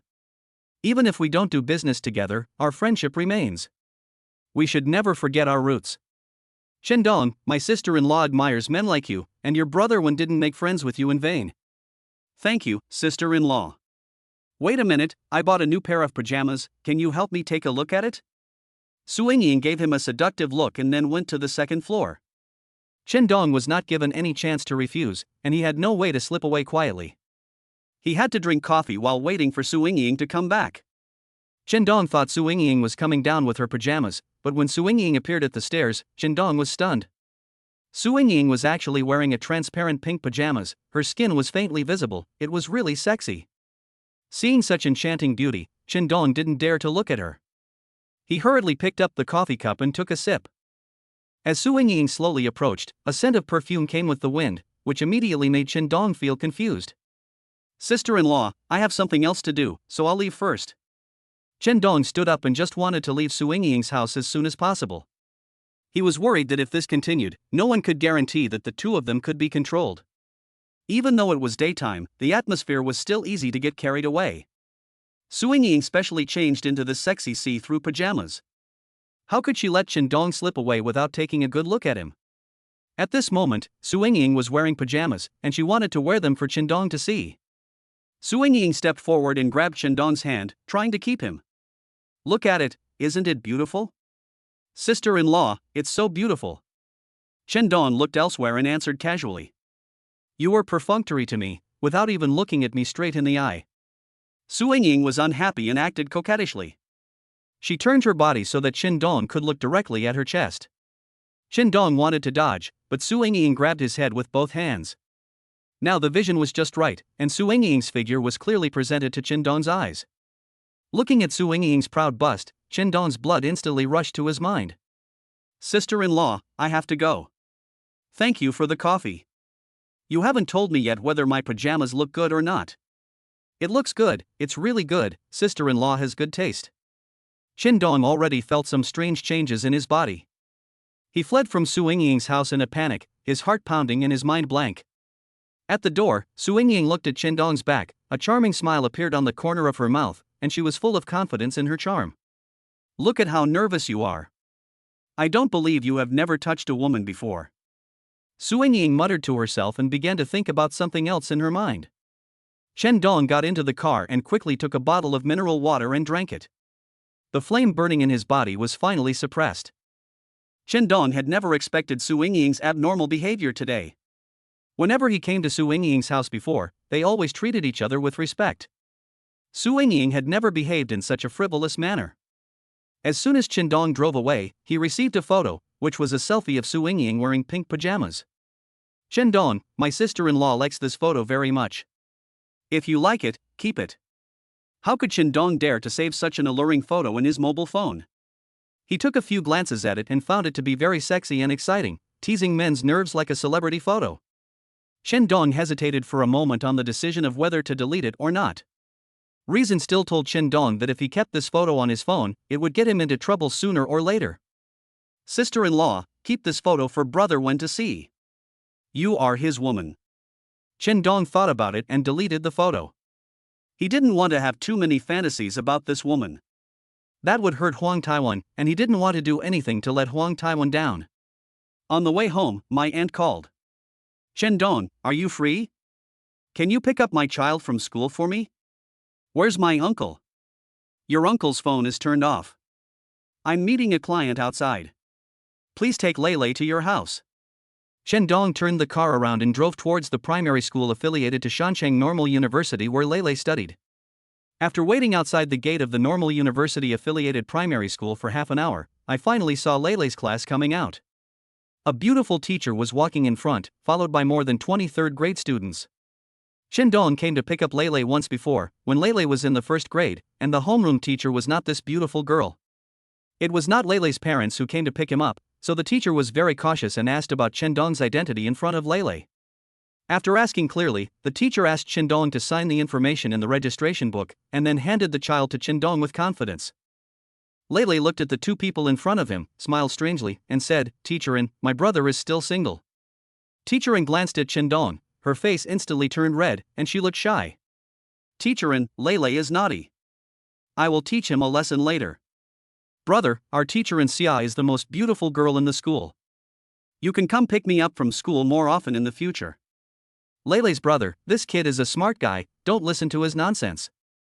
Teacher-in, my name is Chen Dong. Lei is a very smart child, but a little naughty. You must keep a close eye on him from now on. Don't worry, Lei has some bad habits.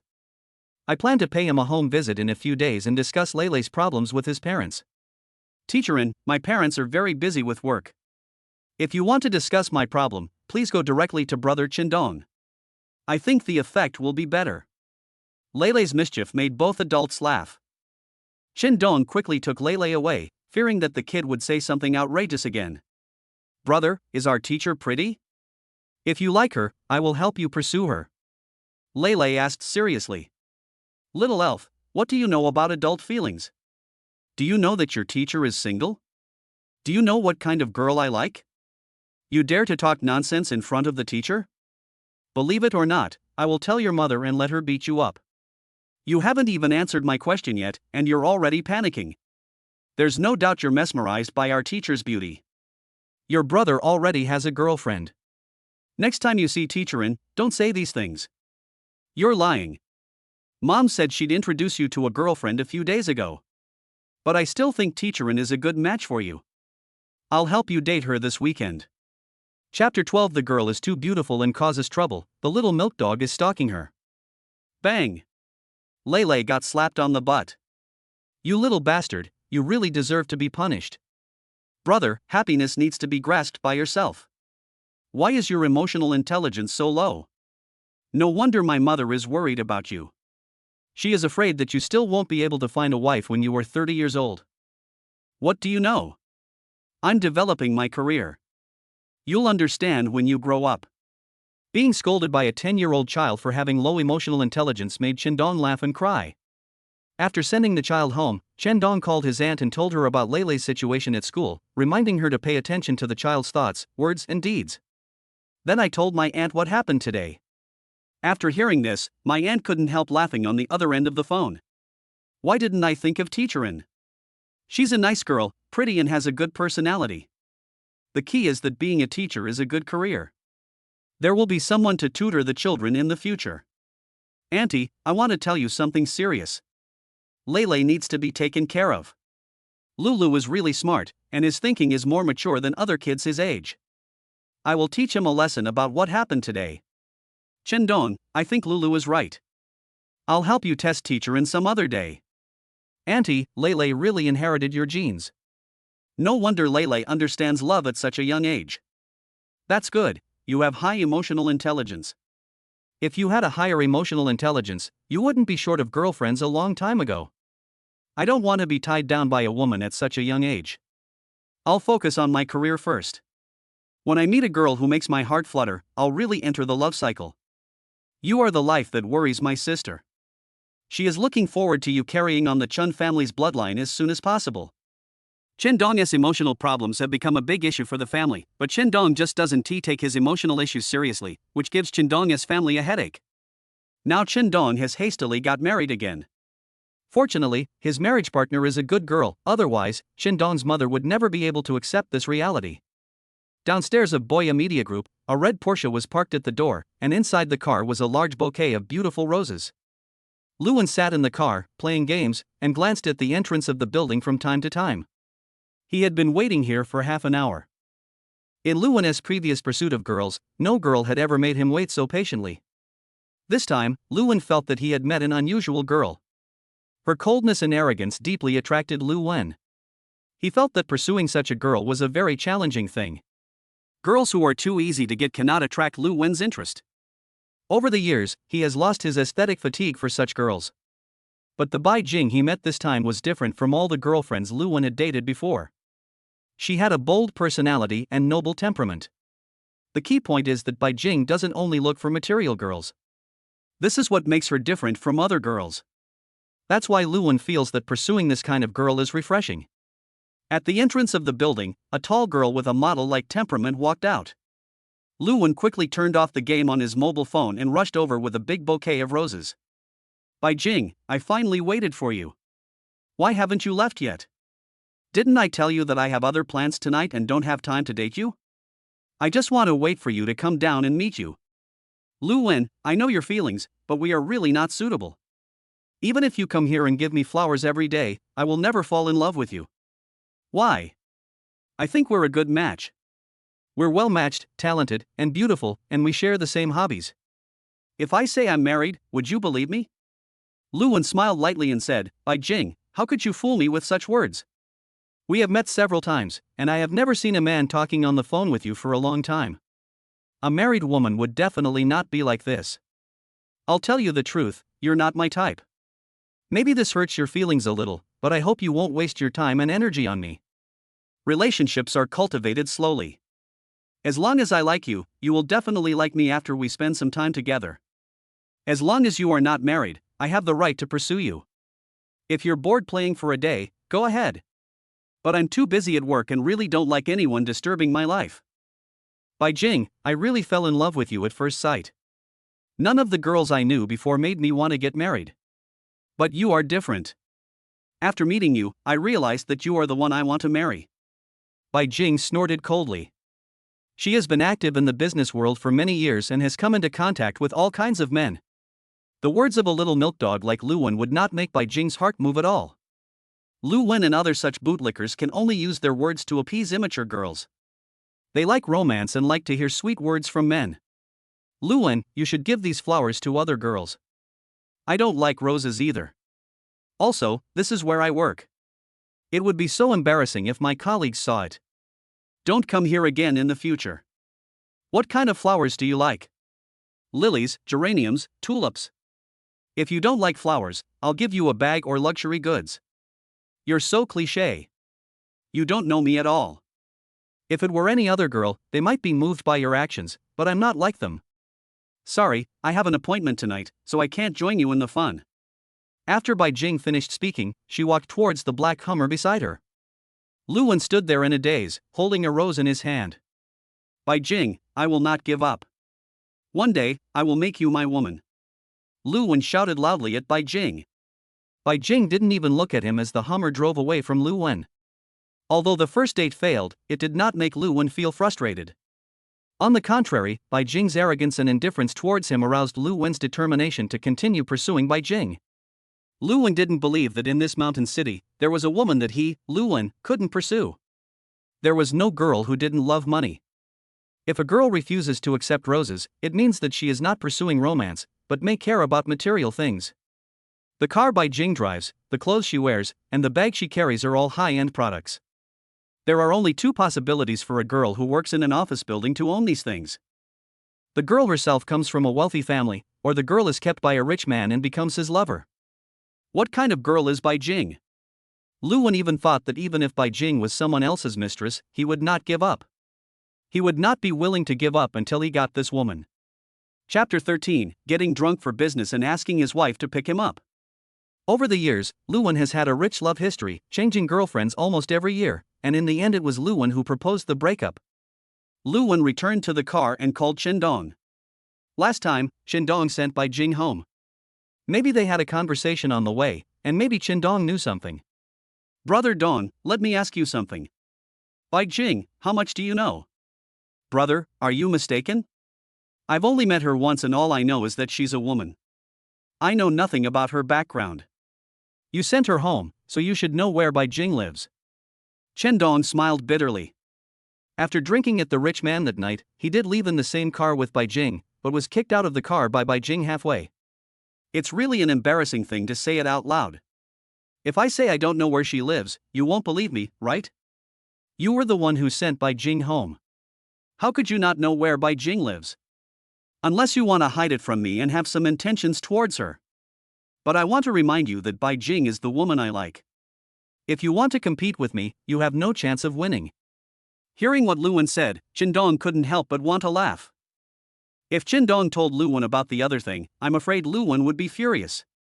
How can I compete with you? Don't worry, she's not my type. It's good that you know. You can't afford to support a proud girl like Bai Jing, who drives a luxury car and wears designer clothes. I'm just reminding you that you can think about her in your heart, but don't have any thoughts about her.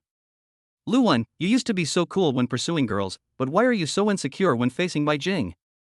Did you confess your love to Bai Jing and she rejected you? These words deeply hurt Lu Wen. At this moment, he wanted to cry because just a few minutes ago, he had encountered the most cruel rejection from the goddess. However, in front of Chen Dong, Lu Wen would never admit it, as it would be such an embarrassment. Lu Wen laughed to hide his guilty conscience. Have I ever been rejected by a girl? As far as I can remember, I haven't. I'm the one who always rejects others. As long as it's a woman that Lu Wen likes, I've never failed to get her. Lu Wen, I just told the truth. I really don't know her address. That night, I got off the bus halfway and didn't take her home. You're letting a drunk girl go home alone. Are you kidding me? Chen Dong, I used to think you had a pretty good EQ. How could you make such an idiotic mistake? In front of a beauty like Miss Bai, it's normal to have zero IQ. So, if you want to ask me about Miss Bai's address, I really don't know. Forget it, I don't know. I can find out everything about her. Being rejected by Bai Jing, I naturally felt unhappy. Only by finding a few friends to indulge myself can I forget about today's unpleasant experience. Wine and beautiful women are the best way to relieve sorrow, and the rich have no shortage of these two things. Lu Wen made a few phone calls and invited his buddies who usually went out with him, and planned to go to the rich man to have some fun in the evening. The monopoly at night is extremely lively. There are crowds of beauties and luxury cars lined up. As long as you go to the rich man, have a few drinks and hug a few beauties, all the unhappy things you encountered during the day will disappear. This is a paradise for men. In the tycoon's Zuiyan private room, Chen Dong found a delicate beauty to accompany Huang Taiwan. Those who can become princesses of wealthy men are all extremely beautiful and have amazing drinking capacity. Although Huang Taiwan has a lovely wife like Su Yingying at home, when he comes to the wealthy family, he is still fascinated by the beauties here. When the beauty arrived, she sat on Huang Taiwan's lap generously. Brother Wen, I'll toast you 3 cups first. Huang Taiwan said, don't drink for now. Tell Brother Wen about your resignation. You know, we've had a very pleasant cooperation over the years. If you leave like this, How can we continue to cooperate with their company in the future? Brother 1, let me be frank with you. I've switched jobs to Bomai Media Group. You should be familiar with this company. It's a well-known enterprise in Shancheng. I hope that Bomai Media Group can get a share of Meiling Vinegar's advertising business in the future. It doesn't matter which company we work with. The key is whether the terms of our previous cooperation have changed. Brother 1, do you trust your brothers? Qindong stared at Huang Taiwan and asked. I have been doing business with you for so many years, and I have done business with you for many years, don't you still trust me? If I didn't regard you as a brother, I wouldn't come to the rich man tonight. Thank you, Brother 1. Let's have a few drinks first. Qindong, I'll give you a chance. If you dare to get drunk tonight, you'll be the first choice for Meiling Vinegar's advertising business. Thank you, Brother 1, but first, I need to make him happy with this wine.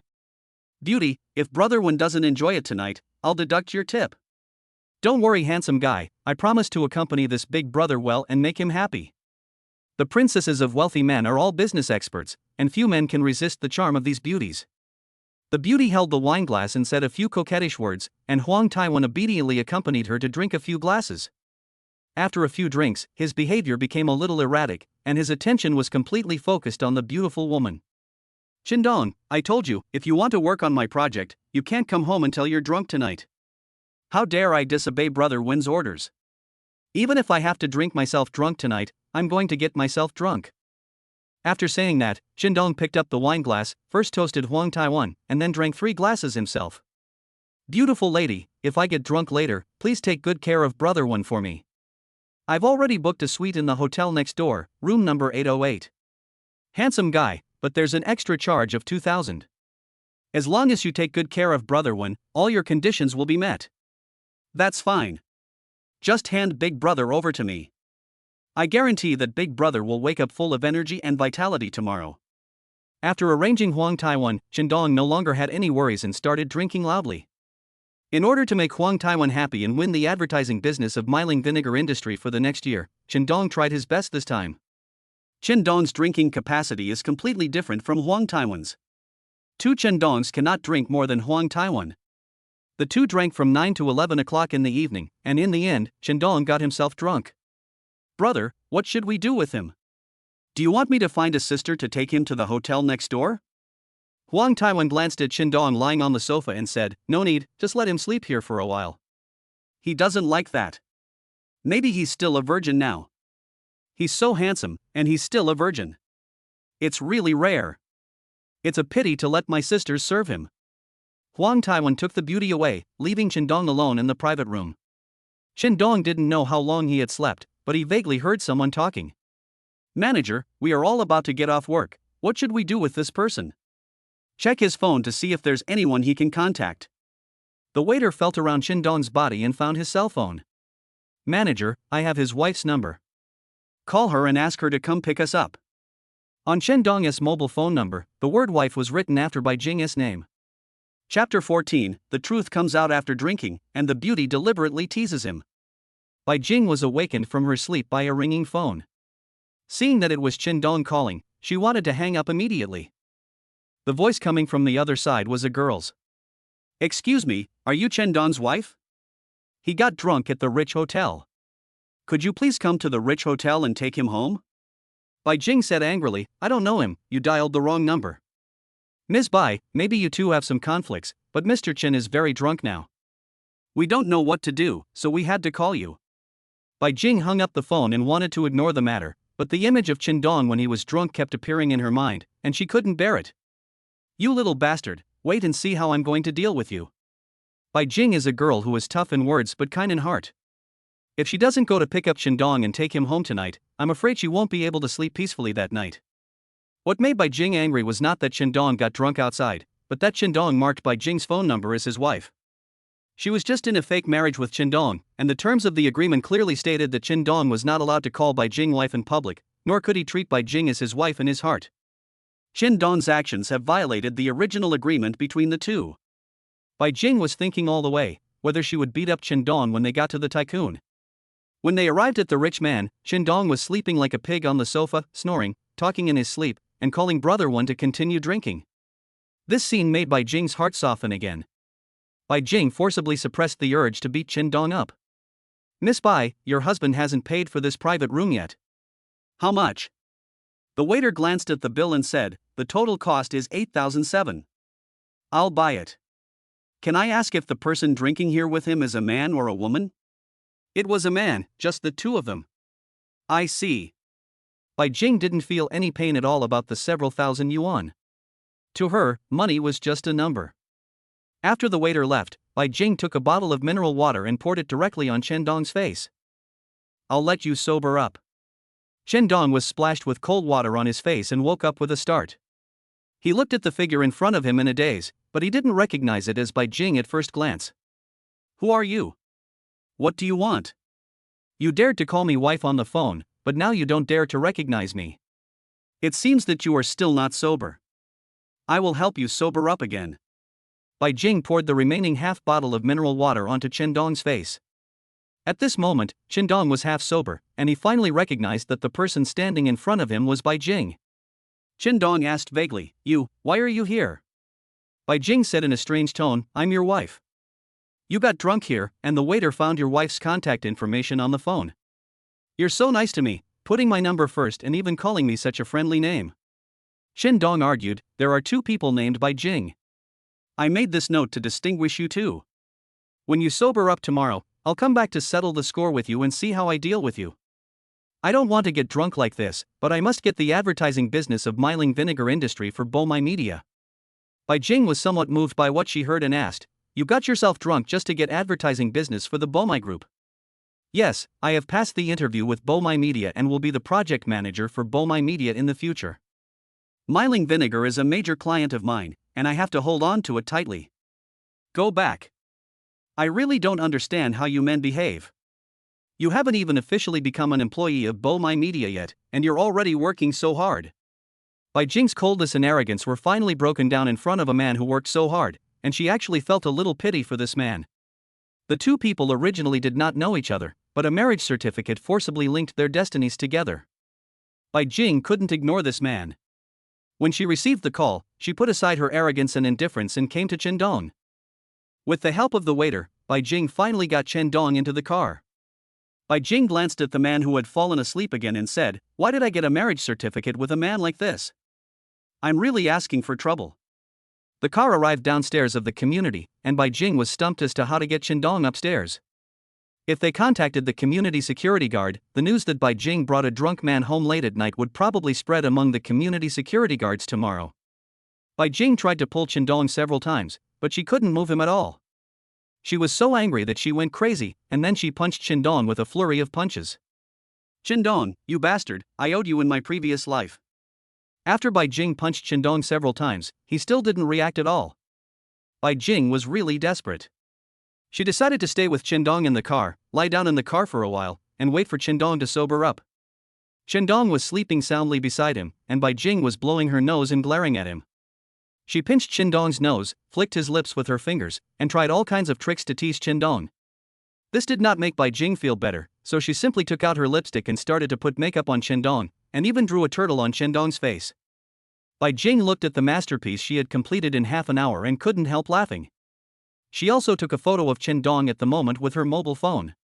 If you were awake, you definitely wouldn't let me play with you like this. He, you are so beautiful. Chen Dong talked in his sleep, a naughty smile appeared on the corner of his mouth, and then he started kissing her. Seeing Chen Dong's evil look, Bai Jing cursed, how disgusting. Are you having a wet dream? Just as Bai Jing guessed, the confused Chen Dong was indeed dreaming. In his dream, the heroine was actually Bai Jing. He dreamed that he and Bai Jing were lying on a bed. Bai Jing teased him in a naughty way, so he pounced on Bai Jing and held her in his arms. Once a person enters a dream, he or she will perform corresponding actions. When Chen Dong dreamed that he was hugging Bai Jing, he actually turned around and hooked his hands around Bai Jing's neck. Bai Jing was so scared that she hurriedly pushed Chen Dong away. Wife, you are so beautiful. Chen Dong was still talking in his sleep, his hands grabbing at the air. After what happened just now, Bai Jing had to hide aside so that Chen Dong could not hug her. You men are such a nuisance when you're drunk. I don't understand what those people who are obsessed with getting married are thinking. Are they just going to serve men like this? Bai Jing regretted her impulsiveness at that time. If she had not dragged this man to get a marriage certificate, she would be sleeping sweetly at home at this moment. Why would she accompany a drunk man late at night and serve him like a nanny? Chapter 15. Isn't a woman's ruthlessness just sleeping in your bed? It was 1 o'clock in the morning, and Bai Jing's eyes were tired and she could no longer hold on. If I don't wake Qindong up, and he sleeps until dawn, will I have to suffer in the car all night? Bai Jing pinched Qindong's nostrils, and within 30 seconds, a sneeze woke Qindong up. Why aren't you sleeping yet? Qindong was in a daze and stretched out his arms to hug Bai Jing. Ah! Bai Jing had really had enough, and she roared angrily. The shrill howling finally woke Qindong up. Bai Jing opened the car door and pulled Qindong out of the car. Then she put one of Qindong's hands on her shoulder and finally dragged Qindong back home with great effort. As soon as she entered the door, Bai Jing threw Qindong to the ground and kicked him on the butt several times. Qindong was in a daze and didn't react at all even after being kicked several times by Bai Jing. Bai Jing felt much better after venting in this way. She left Qindong in the living room and took a cold shower. When she came out of the shower, Qindong had actually climbed onto the sofa and continued to sleep on it. I hope you'll get out of my house as soon as possible after you wake up tomorrow. I never want to see you again. Bai Jing glanced at Qindong, muttered to herself, and went to find another quilt cover for Qindong to cover. Qindong, you bastard, you really pissed me off. I even missed my beauty sleep to pick up a drunkard like you. I'm sure I'll have dark circles under my eyes tomorrow morning. It was almost time to go to bed, but Bai Jing couldn't help but want to curse a few words, just to vent her anger. When she woke up, it was already bright outside. Bai Jing felt as if something was pressing on her body. Bai Jing reached out and felt a leg on her waist. Bai Jing turned around and saw a man sleeping soundly beside her, with one of his legs resting on her. He was sleeping on the sofa in the living room. How could he end up in my bed? Bai Jing lifted the quilt and took a look. Her pajamas were intact. The man did not do anything to her last night. But even this couldn't make Bai Jing feel better. Bang! The man next to her was kicked off the bed by Bai Jing. The man was hurt and crawled up from under the bed in embarrassment. Qindong, you bastard, when did you come to my bed? Bai Jing asked sternly. Qindong rubbed his temples. He couldn't remember what happened last night or how he ended up here. You took advantage of me being drunk and wanted to turn the fake into real. Qindong pretended to be confused. He didn't want to be scolded, so he simply turned from passive to active. I never thought that such a beautiful girl like you would do such a thing. My innocence is ruined in your hands. What Bai Jing waited for was not an apology, but a teasing from Qindong. Bai Jing couldn't bear such humiliation. She grabbed a pillow and hit Qindong on the head. How shameless! Get out of here! Get out of my house! Never show up in my life again. I was just joking with you just now. Thank you for what happened last night.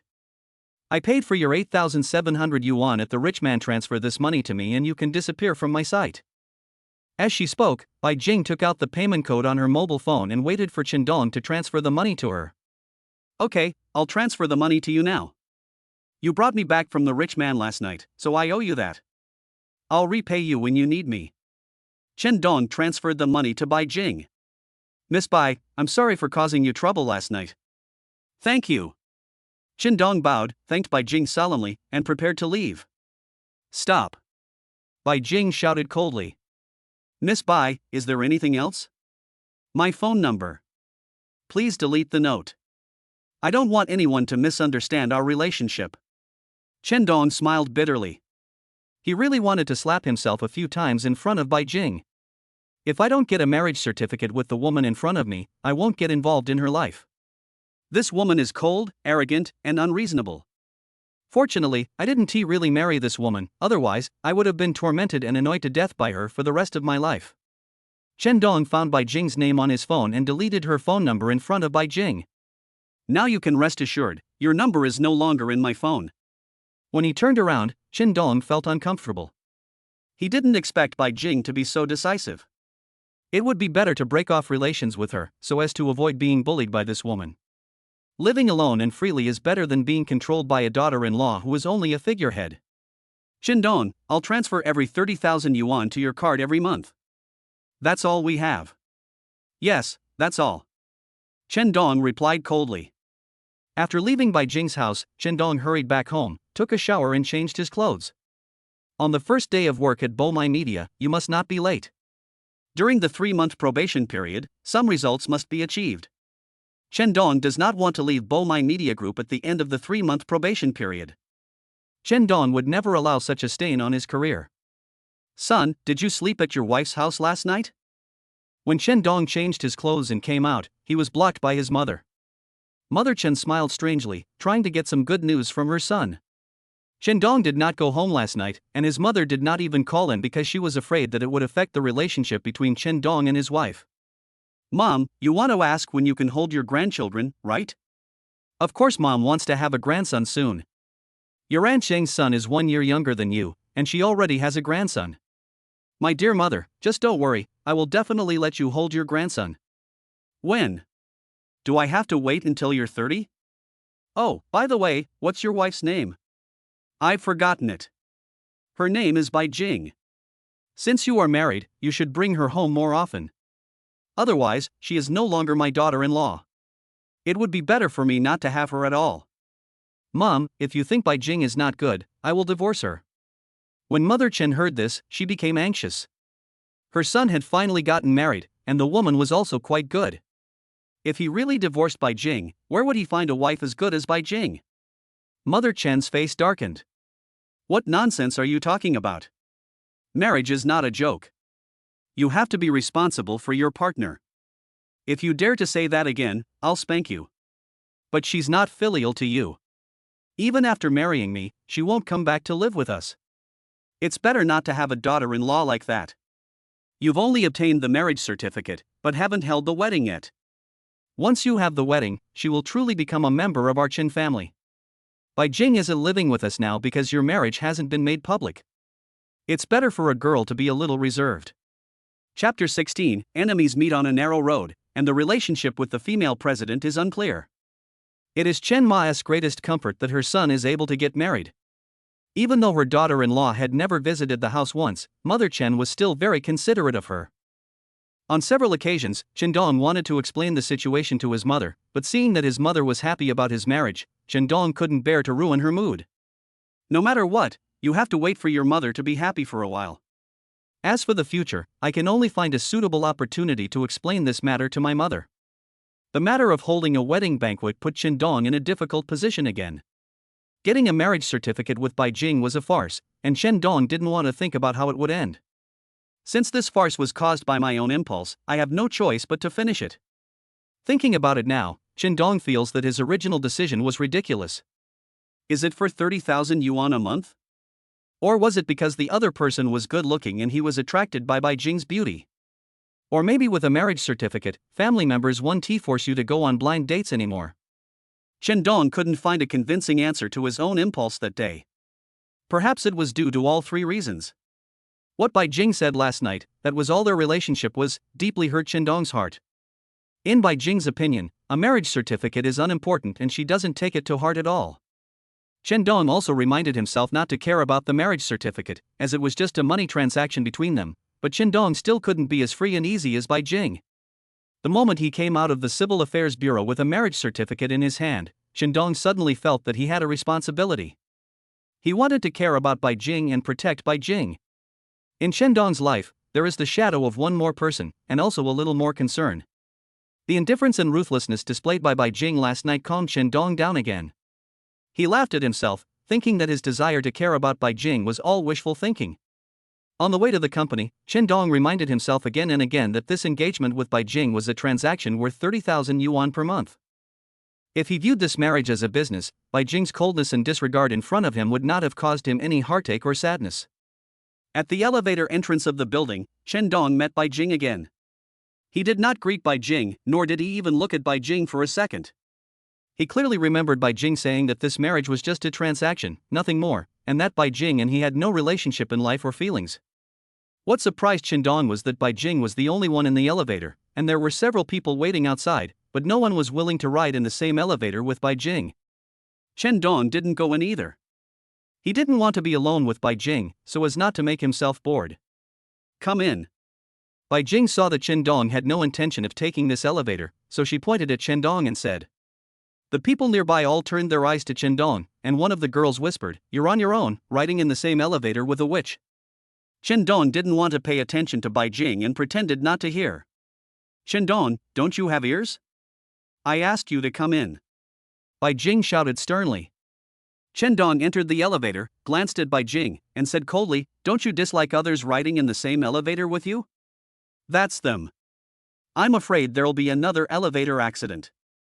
You have to come with me. I'm afraid of the dark." "Why, are you treating me as your bodyguard now?" "Whatever you think, as long as you still want to work at Bomai Media Group, you have to listen to my arrangements." Chendong snorted coldly and said with a smile, "You think you are the boss of Bomai Media Group, and you want to control me? Don't you want me to take care of you?" Bai Jing asked coldly. Chendong sneered, "Of course. Didn't you say that it would be best if there was no relationship between us? Why, you don't want to see me? Between us, there's only a marriage certificate. If you want to have nothing to do with me at all, I'm afraid it's too late," Bai Jing said coldly. At first, Chendong just thought that Bai Jing was talking about their marriage. When he arrived at the company, he heard his colleagues talking about the female president, saying that the president of Bomai Media was a cold-blooded female devil. Bai Jing, known as the devil girl in the company, is known for her ruthlessness and ruthlessness. Everyone from the vice president to the employees is in awe of her. Bai Jing, who had only been in office for a few months, got this indecent nickname in the company. But Bai Jing doesn't care about such titles. What she wants is others' respect for her. What she cares about is performance, and she implements a reward and punishment system in the company. Because of Bai Jing's harshness and cold-bloodedness, the company's employees called her the ruthless nun and nicknamed her the devil. When Chendong heard that Bai Jing was the president of Bomai Media Company, he wanted to die. "I wondered in my heart why I was so unlucky. If you don't want to have anything to do with this aloof woman, you will end up being entangled with her." First, a marriage certificate tied Chendong and Bai Jing together, and now, it has become a relationship between superiors and subordinates. "Oh my god, are you deliberately torturing me, Chendong? Bai Jing, is she really the president of our company?" Chendong asked with a puzzled look. She was transferred from the Beijing headquarters. Although she's young, she's very capable. She's only been here a few months, but she's already got everyone in the company under control. She is just a young girl, what tricks can she have? Chendong continued to ask curiously. At this moment, Chendong became even more interested in Bai Jing. An unmarried girl under 30 years old was actually the CEO of a group that managed hundreds of employees. Chendong originally thought that Bai Jing was just a second-generation rich girl, with a wealthy family and a somewhat aloof personality. Chendong had never thought about Bai Jing becoming the female president of Bomai Media Group. When Chendong heard Bai Jing's identity as a female president for the first time today, he was a little skeptical and surprised. "You're new here, so you haven't experienced her methods yet. They're quite ruthless." Previously, a vice president of the company relied on his position as a company veteran and initially ignored President Bai. Guess what the outcome was? She scolded you? She was fired straight away. This new female CEO is even more ruthless. Any other CEO would have considered her status as a company veteran, but our CEO Bai didn't even give her the slightest bit of face. Chendong was asking his colleagues about some personal matters about the president, wanting to know more about this cold-blooded female president, when suddenly someone called his name at the door. "Who is Chendong?" asked a young and beautiful girl at the door. Chendong stood up and said, "I am. Please go to the president's office immediately." When Chendong was called to see Bai Jing, his mood suddenly became heavy. In Chendong's impression, every time he saw Bai Jing, nothing good happened. This time, Bai Jing wanted to see him, and he was afraid that Bai Jing would use him as a punching bag again. Chapter 17, Daughter-in-Law's Rules, Business Matters. Chendong has experienced Bai Jing's methods and scheming. If time could go back a few days, Chendong would definitely not have any relationship with this woman. But that's how fate arranged it. It brought two people who had absolutely no connection together and made them legally husband and wife. Chendong is not a man who was afraid of his wife, and besides, Bai Jing is not his wife yet. But when Chendong heard that Bai Jing wanted to see him, he felt scared. He didn't know what tricks this woman was going to play. Marrying a woman like Bai Jing not only did not bring Chendong the happiness that marriage brought, but also brought him fear of women. If every marriage partner he meets in the future is like Bai Jing, Chendong swore that he would rather not get married in this life. On the way to the president's office, Shindong even wondered whether he should resign from Bomai Media and never appear in this woman's life again. But on second thought, even if he no longer works in this company, his relationship with Bai Jing cannot be severed, as they are still connected by a marriage certificate. Since there is no way to avoid it, just don't run away. From now on, they are just employees and president, nothing more, and Shindong doesn't want to develop any deeper relationship with this woman. When we arrived at the president's office, the secretary knocked on the door first. "Boss Bai, Shindong is here." Inside the house, a woman's cold voice rang out. "Let him in." "Manager Chen, please come in." Shindong nodded to the secretary and entered the president's office. Bai Jing's CEO office is very spacious, about 100 square meters. The coffee table, sofa, and table are all light red solid wood furniture. The decoration of the entire office is high-end and elegant. At first glance, it seems that this combination is completely incompatible with a young girl in her 20s. Normally, for a girl like Bai Jing, her office should be off-white or pink, full of youthful, beautiful and fashionable elements. Today's decoration style appears calm, sophisticated, and high-end, which has nothing to do with the fashion that young people want. Bai Jing is indeed a unique girl. In such a large office, Bai Jing's CEO desk is rather exquisite, and her chair is not one of those heavy and wide leather chairs. Seeing Bai Jing helping to modify the file, Shindong stood aside without saying a word. A minute or two passed, and Bai Jing still didn't even raise her head. Shindong was a little annoyed. Bai Jing called him over but ignored him. He thought Bai Jing was just taking revenge. "You have something to talk to me about? If not, I'll leave."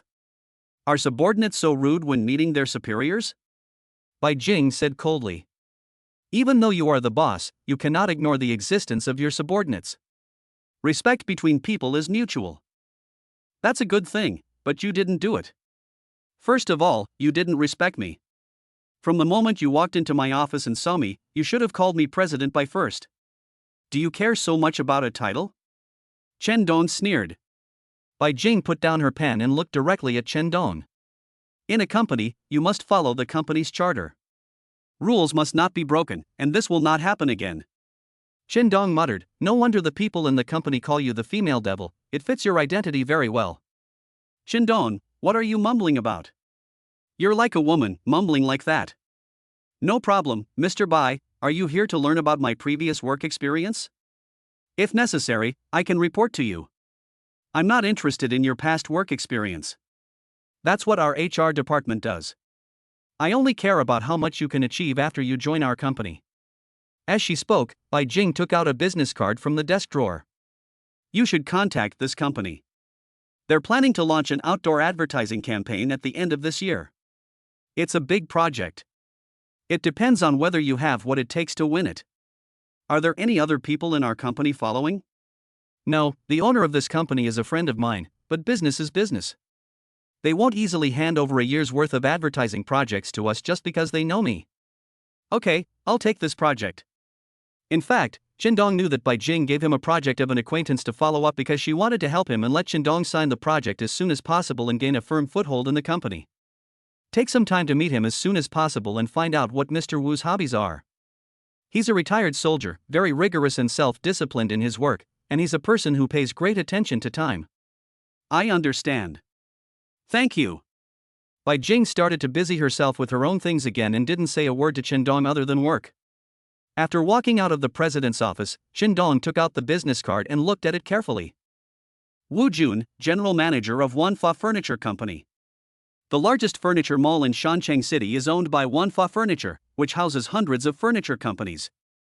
Companies like this invest a lot of money in advertising every year, mainly through print media, television media, and outdoor advertising.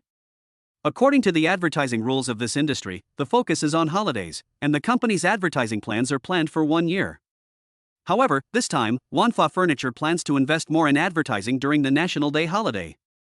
Bai Jing introduced Wanfa Furniture to Shindong at this time, hoping that Shindong would win Wanfa Furniture's National Day advertising project and take this opportunity to establish an in-depth cooperative relationship with Wanfa Furniture.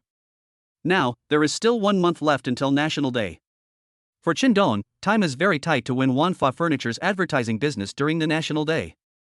Moreover, the partners following up on manhwa Furniture's advertising project include not only Bomai Media, but also other media companies, as well as advertising and media companies that have previously cooperated with manhwa Furniture. Chen Dong returned to his seat and began to search for news about manhwa Furniture on his computer. On the internet, the most reported thing is manhwa Furniture's charity projects. It turns out that Wu Jun is a person who is very passionate about charity.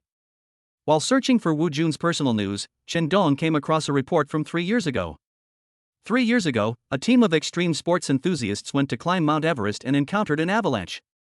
During that climbing activity, a total of 3 team members died in the accident.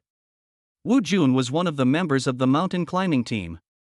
After the accident, he personally donated 3 million yuan to express condolences to the families of the deceased. From this report, Chen Dong captured a lot of information and also made a preliminary judgment about Wu Jun's character. Born into a military family, he is decisive and principled, loves sports, is passionate about charity activities, and is an entrepreneur with a sense of social responsibility.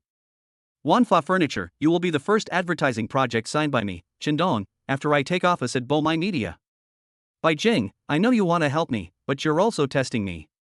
If I can't get this project and my probation period ends, you'll fire me. I won't let you succeed. Chapter 18. The beautiful CEO summoned him, causing people to suspect their relationship. Chen Dong didn't expect that he would not only become Bai Jing's colleague, but also her subordinate. He had to pretend to be a stranger in front of his temporary wife. He originally wanted to stay away from Bai Jing's circle of life, but in the end, a job brought Chen Dong back into Bai Jing's life. As soon as Chen Dong arrived at the company, he was called to the president's office. His colleagues were very curious whether this new colleague had been scolded by the female devil again. Because in their impression, being called to the office by the witch president herself is not a good thing. But they found that after Chen Dong came back from the president's office, he was busy in front of the computer quietly as if nothing had happened. A curious colleague approached Chen Dong and asked, as a new employee, "You're called into the president's office on your first day. Where do you come from? There's no origin. I don't believe it. You must have a background." Chen Dong didn't want his colleagues to continue speculating like this, so he changed the subject. I asked, "I'm curious, does she call every new employee into the office and personally question them?" "No, you're the first one." "Why, is she looking for you to inquire about your previous work experience?" Chen Dong said, "Do you know why I resigned from my last company? I beat up the vice president in charge of business." When his colleagues heard this, they exclaimed and looked at Chen Dong with suspicion. He asked in disbelief, "With your work experience, our company still dares to recruit you?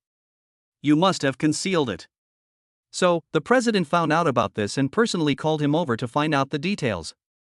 Given her temper, you're lucky she didn't fire you outright when she found out you hit someone at your last company.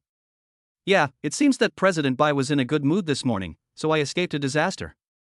In fact, President Bai seems to be a nice girl, so why don't people in the company like her? It's not that I dislike her, it's that I'm afraid of her because you never know when she'll lose her temper. Whenever she does, someone's bound to get hurt. So, everyone would rather avoid her and avoid running into her trap. The colleague glanced around cautiously, then whispered, "President Bai is actually quite capable.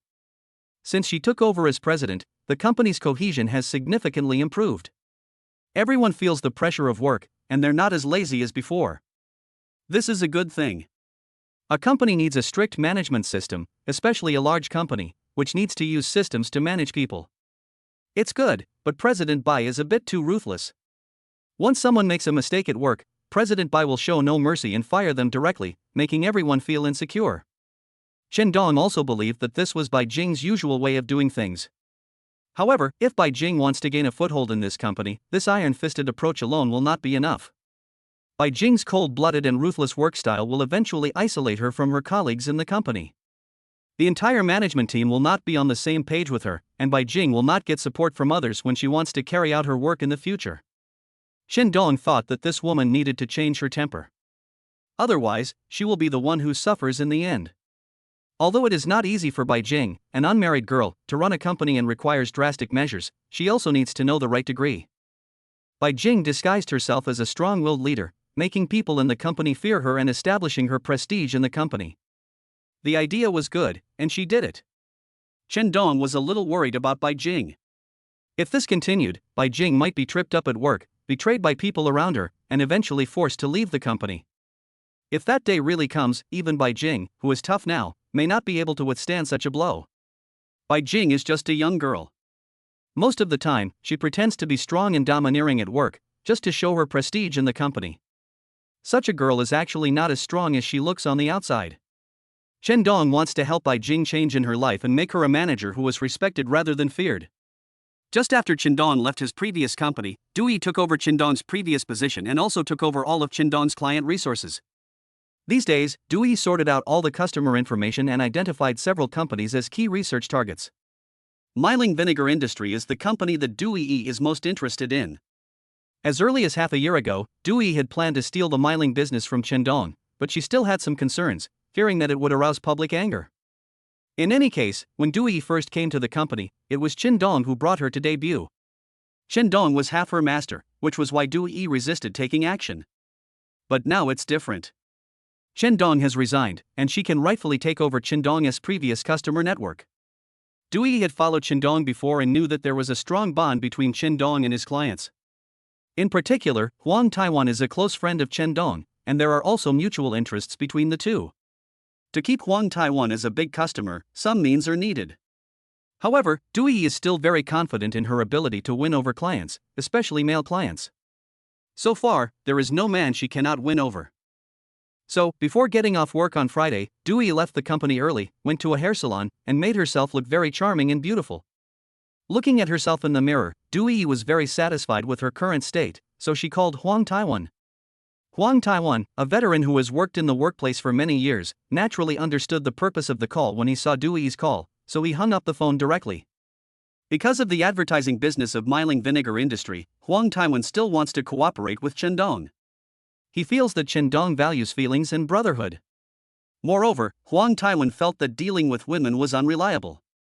If there is any unpleasantness in cooperation in the future, women can be more terrifying than men once they become cruel. If you get hung up on once, call twice. If that doesn't work twice, call a third time. Du Yi called 3 times, but Huang Taiwan hung up each time. Huang Taiwan, you're in trouble. You dare to hang up on Du Yi. Just wait and see. One day, you'll be kneeling in front of me and letting me lick your toenails. Du Yi said angrily in her heart. Huang Taiwan didn't answer her call, which was a bad start and dealt a slight blow to Du Yi's self-confidence. If they don't answer the phone, send a message. So, Du Yi sent a suggestive message to Huang Taiwan. She just didn't believe that there was no man in this world who didn't cheat, let alone a man like Huang Taiwan who was in the business world and had no resistance to beautiful women. After reading the message, Huang Taiwan sneered and did not take Du Yi's hint to heart. He also forwarded the message to Chen Dong. Brother, your apprentice has asked me out several times.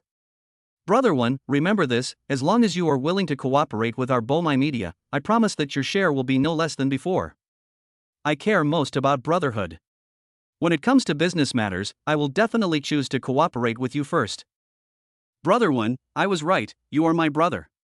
Brother, I can only say I'll try my best. As you know, our Myling Vinegar Company has been cooperating with your previous company for many years and it's always been a pleasant cooperation. Switching to another company for no reason will arouse suspicion from others in the company. I can't give you a definite answer right now. Brother 1, your words are enough. I will work hard to create favorable conditions for cooperation between our two companies. Chapter 19, Auntie comes to question me and is suspected of being a gigolo. Chen Dong had expected Du Yi to join Myling Vinegar Industry so quickly. It seemed that Du Yi was keeping a close eye on Myling Vinegar Industry, fearing that Chen Dong would poach this important client. Right now, the project Chen Dong wants to win is Wanfa Furniture's National Day advertising order.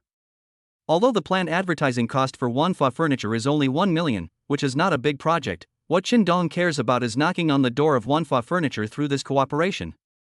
The National Day advertising project was just a way to connect the dots. What Chen Dong needed was a longer-term partnership with Wanfa Furniture. Chen Dong asked someone and found out that Wu Jun from Wanfa Furniture had joined a mountaineering club in Shanqing City, so Chen Dong also signed up for the club. A few days later, the club called and said that they were organizing a mountain climbing activity and asked Chen Dong if he was interested in participating. After asking, Chen Dong learned that Wu Jun was also going to climb the mountain this time, so Chen Dong readily signed up. This is the best opportunity to get in touch with Wu Jun and use mountain climbing to establish a personal relationship first. This weekend was the first time Qindong met Wu Jun, a strong man with a flat head. Qindong walked over and said, "Hello, my name is Qindong, and I'm a new member of the club." "Hello, I'm Wu Jun. Mountain climbing is very physically demanding, so you need to be mentally prepared. I love sports, so I can handle the physical exertion of mountain climbing." "Well, take this." Wu Jun handed over a life-saving bag and said, "The mountain we are climbing this time is very steep. The life-saving supplies in here can be used when necessary." "Thank you, Angkor." Wu Jun smiled slightly and stopped talking. He was not a talkative person. During the entire climbing process, Wu Jun rarely communicated with others, but in dangerous places, he always protected everyone.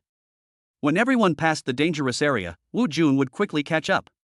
Wu Jun was especially worried about new mountaineering members like Qindong, so he asked Qindong to follow him closely. After returning to the city after climbing the mountain, Qindong invited Wu Jun to have dinner together to express his gratitude to Wu Jun for taking care of him that day. Wu Jun is a person who has experienced iron discipline. Feelings are feelings and matters are matters. He will never seek any benefit from others. "Brother, I appreciate your kindness.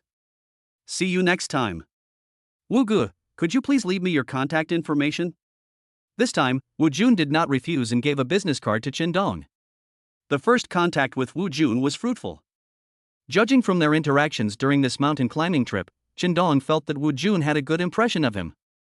Next, Qindong needs to find an opportunity to discuss advertising cooperation with Wanfa Furniture.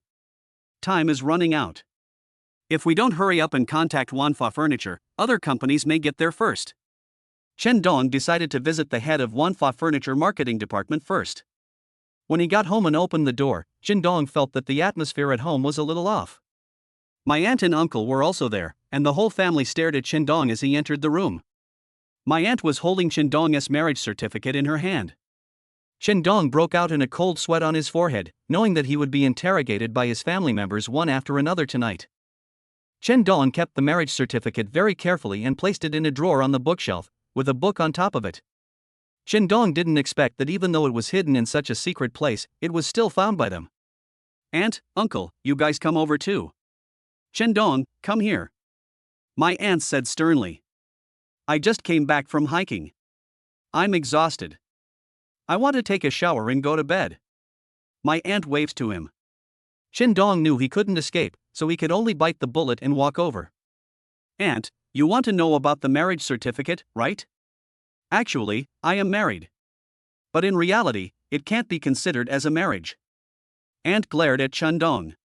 "What does it mean to be married and what does it mean to not be married? If you have a marriage certificate, it means you are married." "Aunt, I actually don't want to get married. She and I only have a marriage certificate. We haven't had a wedding banquet, and our parents haven't even met. Strictly speaking, this can't be considered a marriage." Mother Chen took over and said, "Son, your aunt and I have just discussed your wedding banquet. We'd like to choose the time for National Day. What do you think?" "Mom, I should ask her opinion on this matter, mainly because we are both busy with work recently." "Didn't you resign?" My aunt suddenly asked. "Luckily, I found a better company with good salary. Now that your careers are stable, you two should hold your wedding as soon as possible. You're already married, but your wife hasn't come home once. How can that be right? It's disrespectful to your parents. Give me her phone number. I'll call your wife right now and ask her if she still wants to be our Chen family's daughter-in-law." Qindong was stumped by his aunt's forceful questioning. Qindong's aunt is also a very strong-willed woman. If she and Bai Jing really talked on the phone, I'm afraid they would have a fight on the phone. "Aunt, forget it. I'll discuss it with her first." "Qindong, tell your aunt the truth, are you afraid of your wife? I heard from your mother that this girl is very rich. Are you living off her?" "Uncle-in-law, look at me, a man who wants to live off you." In a family, men always speak up for other men. Of course, my uncle-in-law also knew Qindong's character and knew that he was not a man who lived off his wife. Qindong asked him this question at this time because he wanted his uncle-in-law to make a fair judgment for him. My uncle-in-law said, "With Qindong's personal ability, even if there is an opportunity to eat gigolo meals, Qindong will not be able to eat it. My uncle-in-law really understands me. I, Qindong, am a man with great ambitions. How could I possibly live off a gigolo?" "Then tell me, you and this rich woman got the marriage certificate, but she didn't even bother to meet us. Does she really count as your wife? It seems to me that apart from this marriage certificate, there is no love at all in your marriage. Aunt, don't be angry. She is indeed too busy with work. I will definitely bring her back to reunite with you guys later. You two should discuss holding your wedding on National Day. If you can't convince her, your aunt will help you. I can't get married during the National Day holiday. I've been busy with projects this month and have no energy to prepare for the wedding. The shrewd aunt tested Qingdong for a while and seemed to have figured out something. She felt that Qingdong had no status in front of this woman and could not make up his mind. It is very likely that Qingdong is just a gigolo and is attracted by this woman's money. If this is true, Qingdong must be rescued from this marriage as soon as possible. After thinking about this, my aunt's attitude changed. She didn't want to see Qingdong's life ruined by this marriage. It's not easy to keep a gigolo. Qingdong is such a man of integrity, how could he tolerate the humiliation of being a gigolo? Maybe there will be a sense of novelty in the first few days, and you don't have to worry about food, clothing, housing, and transportation, but for a man to live under the tyranny of a woman, this is not happiness, but torture of his own spirit and soul. Chapter 20. The wife asks for help late at night, and takes the opportunity to discuss the terms of the transaction. The aunt was afraid that this marriage would ruin Qingdong, and she was worried about him. Qingdong, where does your wife work? Can you ask her to come out so I can meet her? After much deliberation, my aunt decided to meet this woman to see if she was particularly strict with Qingdong. This woman really wanted to treat Qingdong badly and just used him as a tool for physical release. The aunt planned to destroy their marriage and persuade Qingdong to divorce this woman. Although divorce means you are remarrying, it is better than living a miserable life. What's more, a man who remarries also loses value. Aunt, to be honest with you, Bai Jing and I got married and we agreed not to interfere with each other's lives. This is a principle we both abide by. According to you, your marriage is just a piece of paper and there's no love at all? Aunt, it's so tiring to be in a relationship. Young people these days are so stressed out by work and life, how can they have the energy to spend time in a relationship? If you're compatible, get married. If you feel like the other person isn't suitable for you in the future, get a divorce. There are many young people in their 30s who are still unmarried. Why? Because no one wants to be bound by marriage. Bai Jing and I are in a good relationship now. We don't interfere with each other's work and life. All we need is a simple marriage. Qingdong's statement about his views on marriage left his family dumbfounded. They couldn't believe that this was their son's idea. After hearing this, my aunt really wanted to slap Qingdong. How could Qingdong, who has been well-behaved, smart and capable since childhood, have such an attitude towards love? It's very dangerous and scary. Maybe many young people nowadays think in this way. They don't want to get married because of the pressure in life. They want to live freely alone without being bound by marriage. However, my aunt doesn't want Qingdong to become this kind of person. She still hopes that Qingdong can be like a normal person, get married, have children, and have a decent family. Qingdong's attitude towards marriage has overturned the expectations of his elders. Their son shouldn't have this kind of mentality towards love. Sister, you should take him to the hospital some other day. The child is seriously ill. The aunt was so angry that she said this angrily. Qingdong comforted his aunt, "Aunt, I'm mentally normal." My aunt glared at him. Who in their right mind would say something like that? In my opinion, you and this girl named Bai Jing are not suitable for each other. Get a divorce now while you still don't have children. I'll introduce you to Leilei's teacher. She's gentle, generous, and beautiful. She's the perfect match for you. Mom, should I get a divorce or not? Qingdong asked his mother with a smile. Mother Chen was anxious and said quickly, why get a divorce? Bai Jing is a pretty good girl. She comes from a good family and is pretty. As long as you two can make a living together, it doesn't matter whether she comes back to live with you or not. Sister, I'm afraid that Qingdong will suffer a loss. Aunt reminded. How can you get divorced right after getting married? If this gets out, it will ruin Donger's reputation and make it even harder for him to find a wife in the future. My aunt said, Qingdong, it's okay if you two don't divorce, but I have to meet with your wife and give her a lesson. Aunt, there's no problem meeting. I'll make the arrangements. If you don't have any other questions, I'm going to take a shower. Qingdong stood up and prepared to leave when his aunt suddenly remembered something. Do you have a photo of her? Send it to me to see her face. Is she a lucky charm for her husband? Chendong was helpless and had to send the only photo of him and Bai Jing to his aunt. After Chendong left, the family looked at the photo and began to comment on Bai Jing.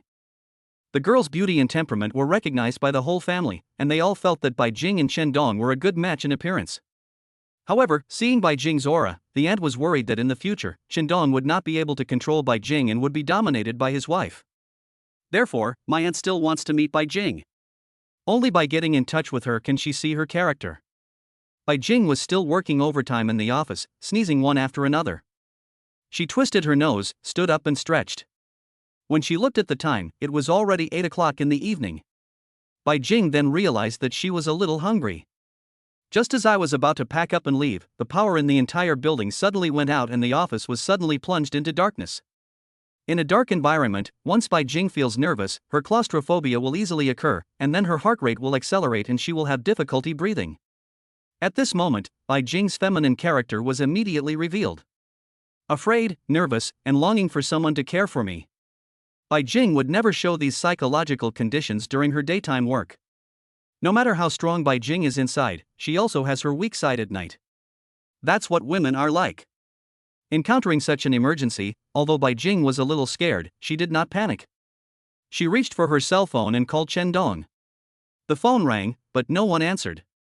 Bai Jing thought Chendong was deliberately ignoring her call and cursed in her heart, "Chendong, you are such a stingy man." At this time, Bai Jing could only think of Chendong.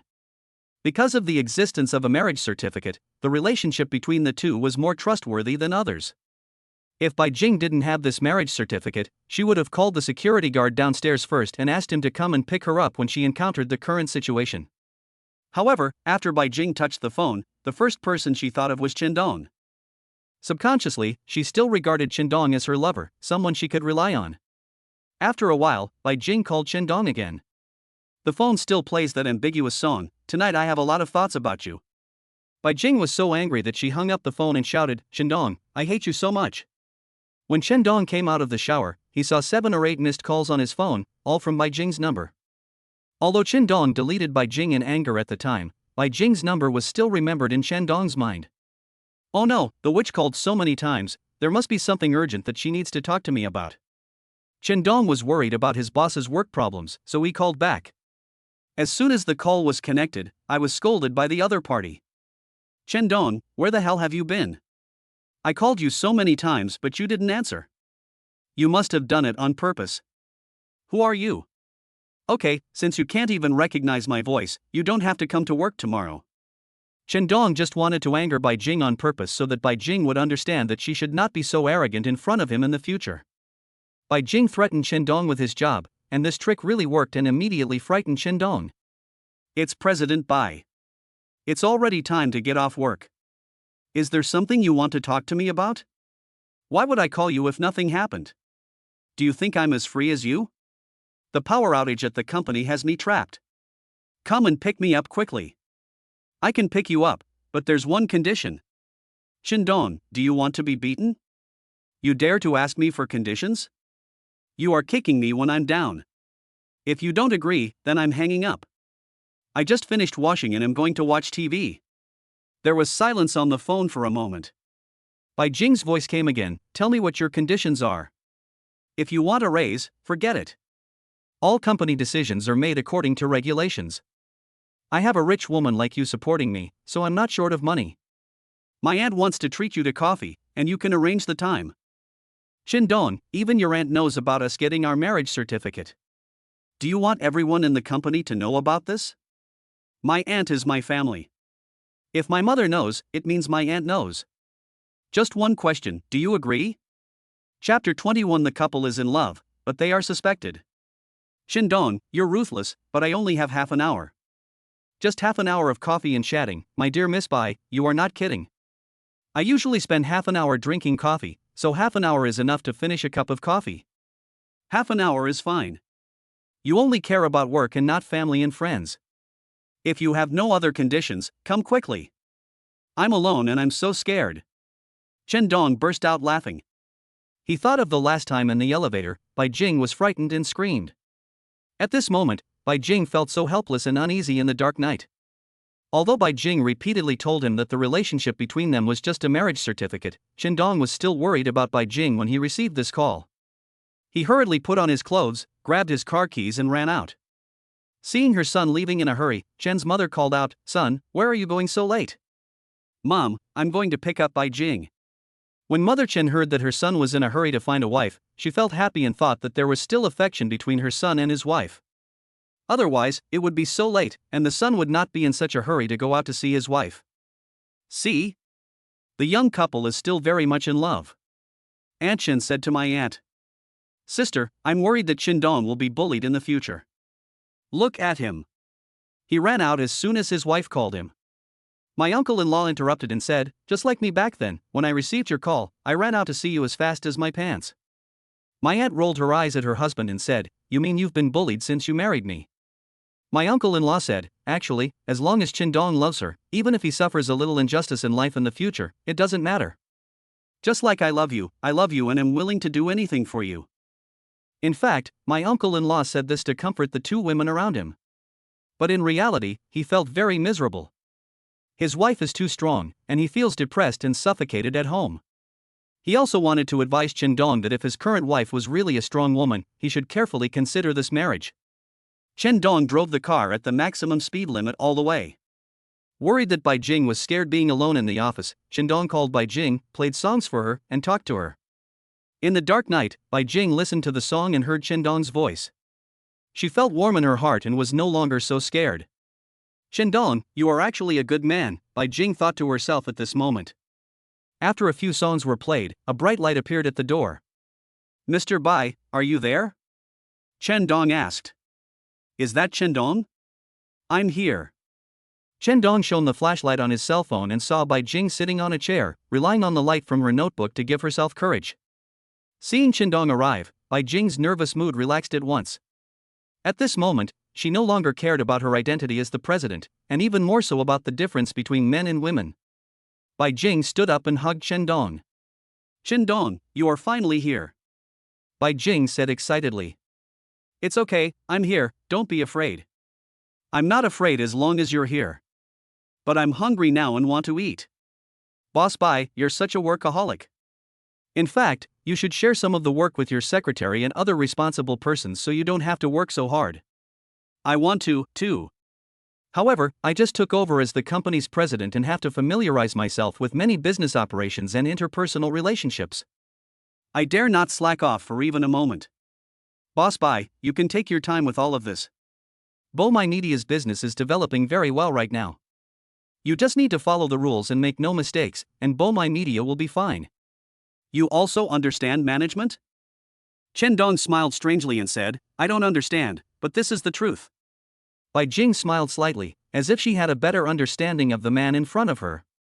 Qindong knew that Bai Jing couldn't get used to the spicy food in the mountain city, so he took Bai Jing to a Hui cuisine restaurant and sat aside waiting. "You don't want to eat?" Bai Jing asked. "Even if I don't eat, watching you eat is also a kind of enjoyment." "Then stop looking at me. I don't like being stared at like this while I'm eating." Qindong called the waiter over and asked him to add a set of bowls and chopsticks for him, and then he ate slowly. "Qindong, why does your aunt want to see me? Is she worried that I'm not good looking?" "My aunt is actually quite similar to you. She's a strong-willed person. She's probably worried about me, afraid that I'll be bullied." Bai Jing snorted coldly. "She's afraid of being cheated by a woman, right? She's overthinking it. You're not a rich man, so even if a woman wants to cheat you, she'll have to have something to cheat you with." These words left Bai Dong speechless. It is indeed true. A grown man, not a rich second generation, has nothing on him that is worth a woman's deception.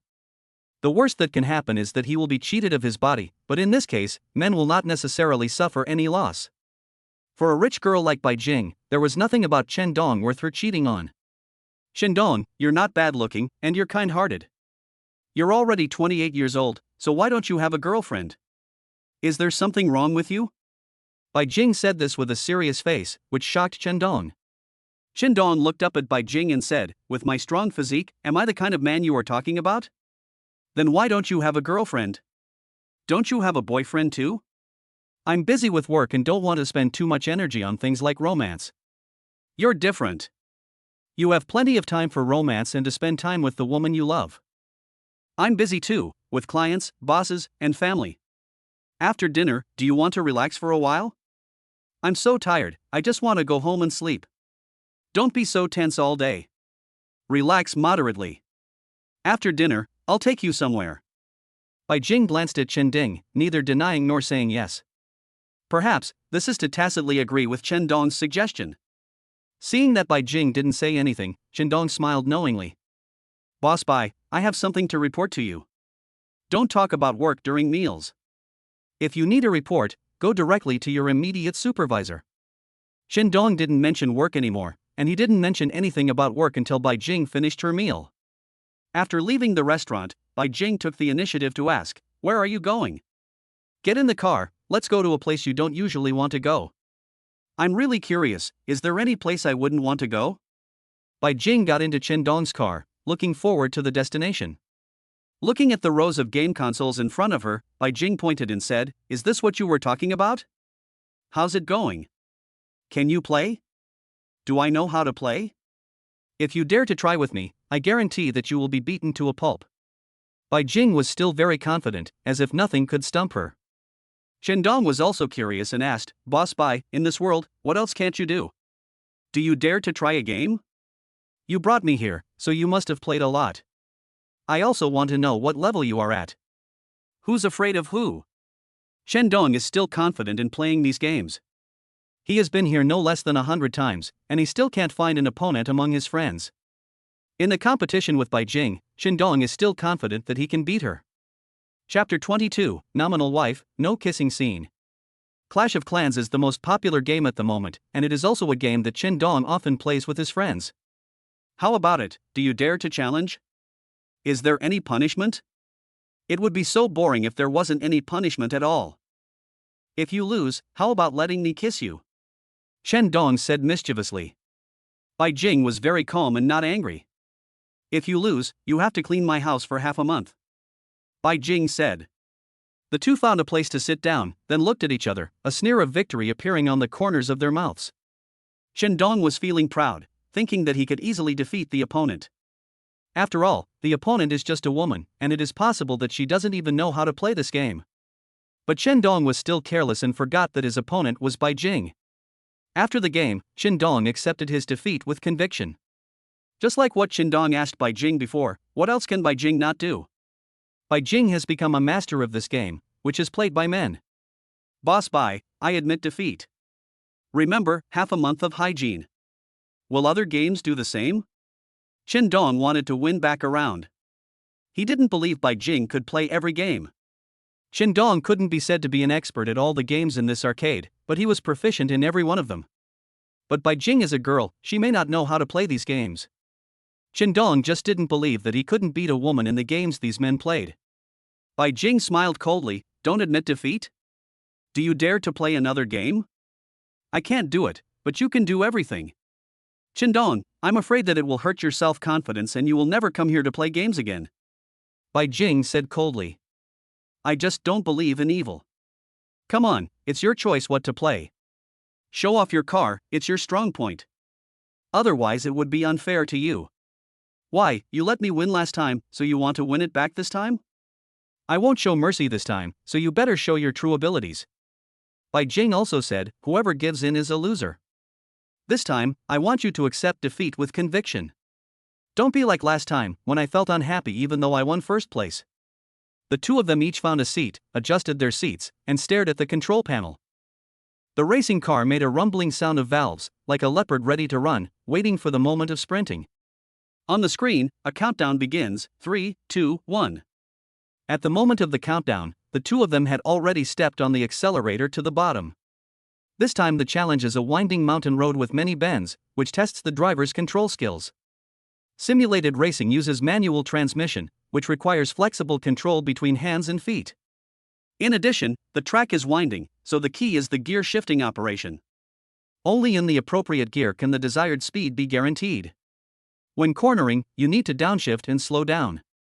After passing the curve, you have to keep changing gears to increase the speed in the shortest time. This kind of simulated racing on a mountain track actually tests a person's reaction ability more than their previous live racing. In addition to the fact that the track has many bends, the car is also a manual transmission, which requires constant gear changes and requires a high level of adaptability from the operator. There are other vehicles on the track, and a collision can occur if you are not careful. Qindong and Bai Jing's cars took turns between first and second place, neither willing to be outdone. This time, Qindong was determined to defeat Bai Jing. He and Bai Jing were married and were nominally husband and wife, but he didn't even hold Bai Jing's hand like a lover, let alone kiss her. It's such a disadvantage to marry a daughter-in-law who is only in name only. If I can beat Bai Jing in this competition, at least I can have an intimate kissing scene with Bai Jing. So, from the very beginning, Qindong had no intention of giving way to Bai Jing. He was determined to get first place. "I won't be gentle with you today," said Bai Jing. When Bai Jing saw Qindong holding onto her car, she deliberately said this to disturb Qindong. Qindong stared at the track intently, still pressing the accelerator to the bottom. "I haven't even kissed my own wife yet. Today I have this opportunity, so of course I have to grab it. Don't cheat later. Let's talk about it after you beat me. It's still unknown who will die." Bai Jing's car was temporarily in the lead. She kept changing tracks to interfere with Qindong's car and prevent Qindong from having the chance to overtake. "You've learned your lesson. You're trying to use the narrowness of the mountain road to stop me from overtaking you." Bai Jing said, "In competition, all is fair in war. Who gives me the advantage now? The only way to overtake on such a narrow track is to wait for the opportunity. If you force your way to overtake, both cars may overturn." However, after Bai Jing's last experience, she would never give Qindong such an opportunity again this time.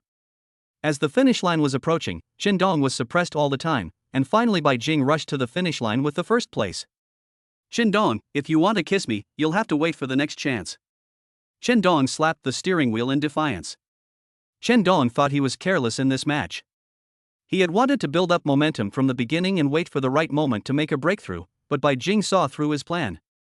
Therefore, starting from the last corner, Bai Jing has been suppressing Qindong's car, not giving Qindong any chance to overtake.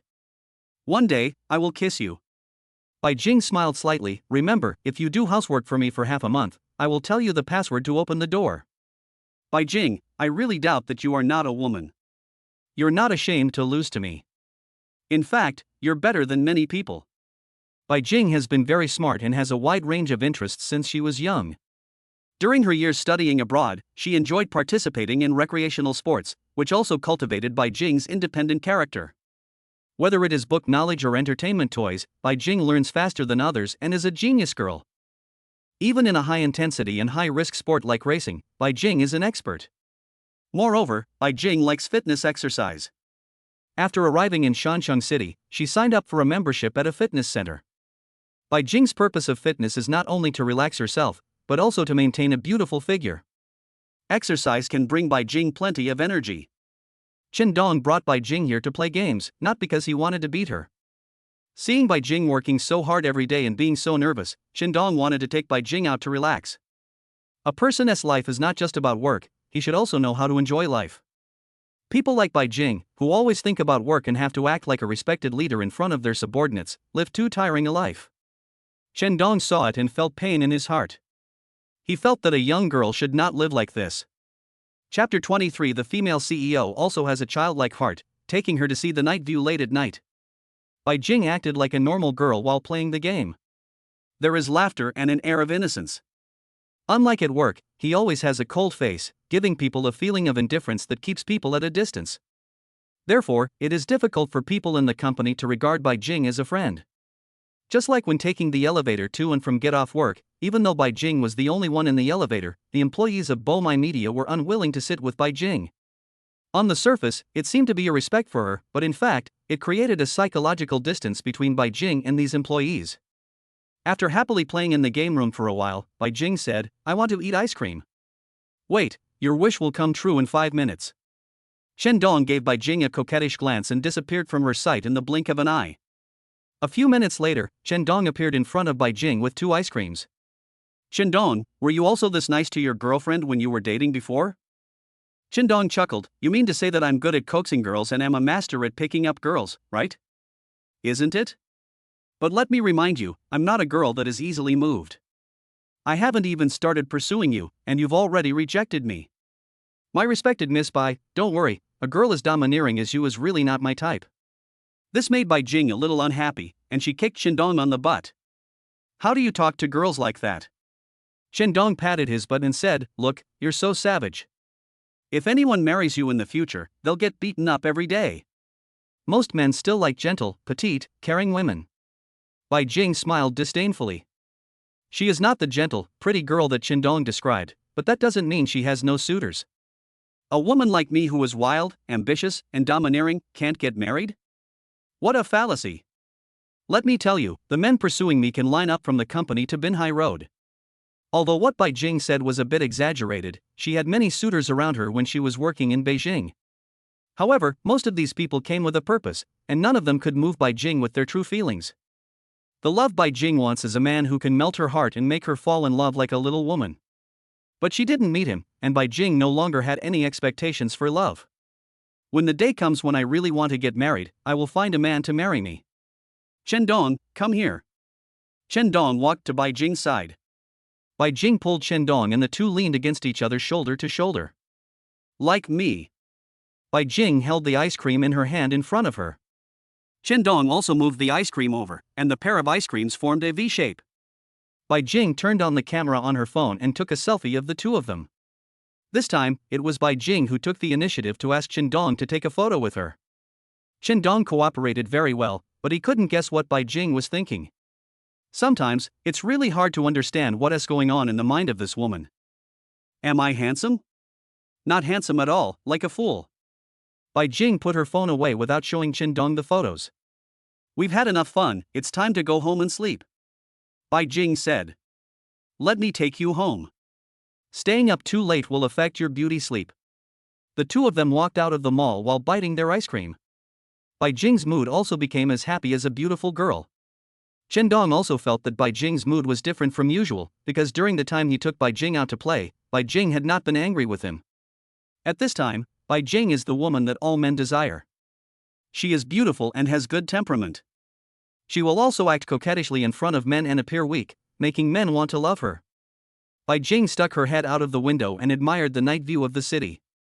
The night view of the mountain city is unique. Many people who come to the mountain city for tourism will not miss the night view of the mountain city. The night wind blew Bai Jing's hair, and the hair fluttered on her cheeks. Since the day Shandong met Bai Jing, he had never seen Bai Jing as tender as she was tonight. The night view of the mountain city is so beautiful. Bai Jing said to herself. I've been in the mountain city for a few months, and this is my first time experiencing the night view of the mountain city. Shandong said, you will gradually fall in love with this mountain city. It has a different charm from coastal cities. It is a city full of vitality. I thought, how beautiful it would be if I could see the night view of the entire mountain city. As Bai Jing said this, she looked at the lights reflected in the river, intoxicated by the charming night view. In order to make it easier for Bai Jing to appreciate the scenery outside, Shandong deliberately slowed down the car. Shandong wanted to say to Bai Jing, you are just like the night view of the mountain city, enchanting, charming, fashionable and sexy. Shandong didn't dare to say this, for she was afraid that Bai Jing would be angry and ruin her mood for enjoying the beautiful scenery. Bai Jing was attracted by the colorful lights outside. She took out her cell phone and took a few photos. Then, I sent the photos I just took to a group of friends with a sentence.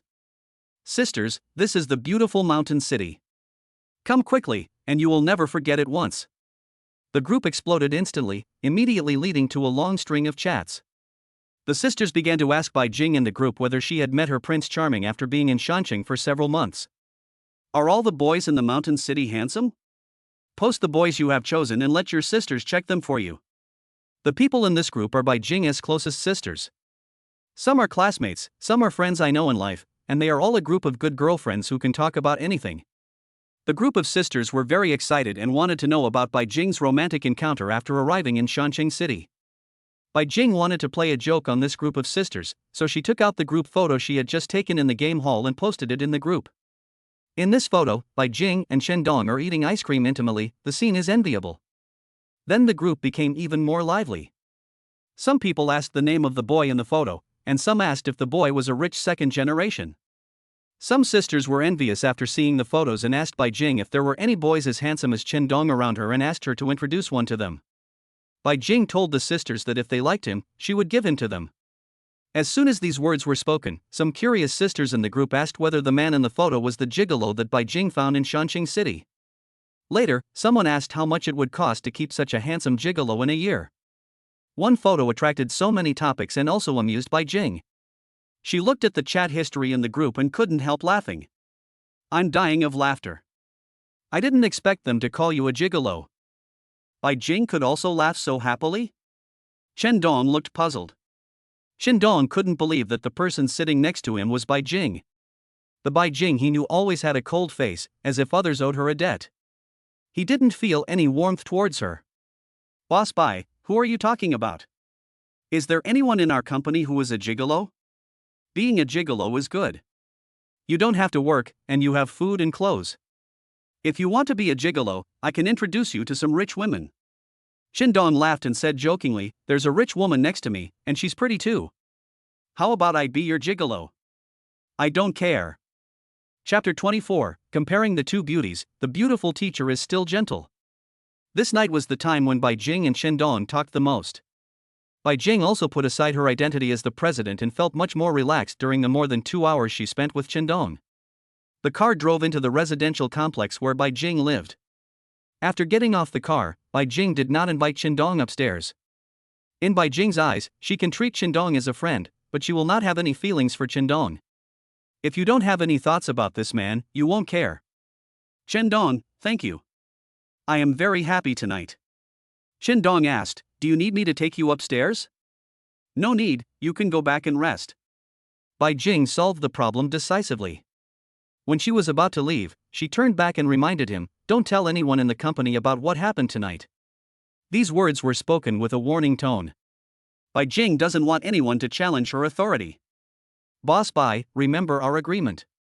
I'll give you half an hour this weekend morning, at the coffee shop where we first met. Thank you, Mr. Bai.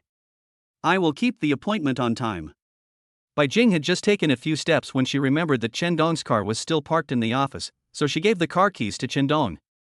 Go back in my car and pick me up here at 8 tomorrow morning. Arriving here at 8 o'clock means Chen Dong has to leave home at 7:30. Chen Dong usually has difficulty getting up in the morning. Asking him to get up half an hour earlier is simply a pain. He didn't go to take the car keys immediately. Boss Bai, I'd better take a taxi back. I don't feel safe driving your luxury car. A grown man, why are you talking so much nonsense? Hurry up and grab the car keys. Bai Jing did not give Chen Dong any room for choice. Her words were orders. If Chen Dong didn't take her car keys, there would be only one outcome, he would be scolded by Bai Jing. He was asking for trouble, and the smart Chen Dong didn't want to anger the female devil. Chen Dong took the key and saluted Bai Jing. As you command, I'll be at Mr. Bai's house on time tomorrow morning. After spending a whole day playing with the beautiful CEO, Chen Dong didn't feel sleepy at all after returning home. The scene of being with Bai Jing at night always appears in Chen Dong's mind. Oh no, why am I thinking about her? Could it be that I have feelings for her? Chen Dong was shocked when this thought suddenly appeared in his mind. Chen Dong's ideal lover is not a cold, arrogant and domineering woman like Bai Jing. After banishing Bai Jing from his mind, the image of another person entered Chen Dong's mind. The two women have completely different styles. After comparison, Chen Dong found that teacher in Xia is more gentle than Bai Jing, and is the type that many men like. It would be great if I didn't get a marriage certificate with Bai Jing, so I could try dating teacher in Xia. Chen Dong thought about it and quickly shook his head, feeling that it was too late to fantasize about these things now. Over and over again, the images of the two women appeared in Chen Dong's mind, and Chen Dong was so tormented that he fell asleep in the middle of the night. But when he thought about having to pick up the witch early tomorrow morning, Chen Dong didn't sleep well all night and woke up before 7 o'clock. Early in the morning, Mother Chen had already prepared breakfast. As soon as her son came out, the mother enthusiastically called him over, asked him all kinds of questions, and was concerned about his date with his wife last night. Son, it's time to have breakfast. You must have gone out to accompany Bai Jing last night. Mom, Bai Jing agreed to meet with my aunt on the weekend. Talk to Bai Jing and ask her to come home when she's free so your father can see his daughter-in-law. I understand. I'll arrange this. Chen Dong hesitated for a moment and then said, Mom, if Bai Jing and I get divorced one day, you won't scold me, right?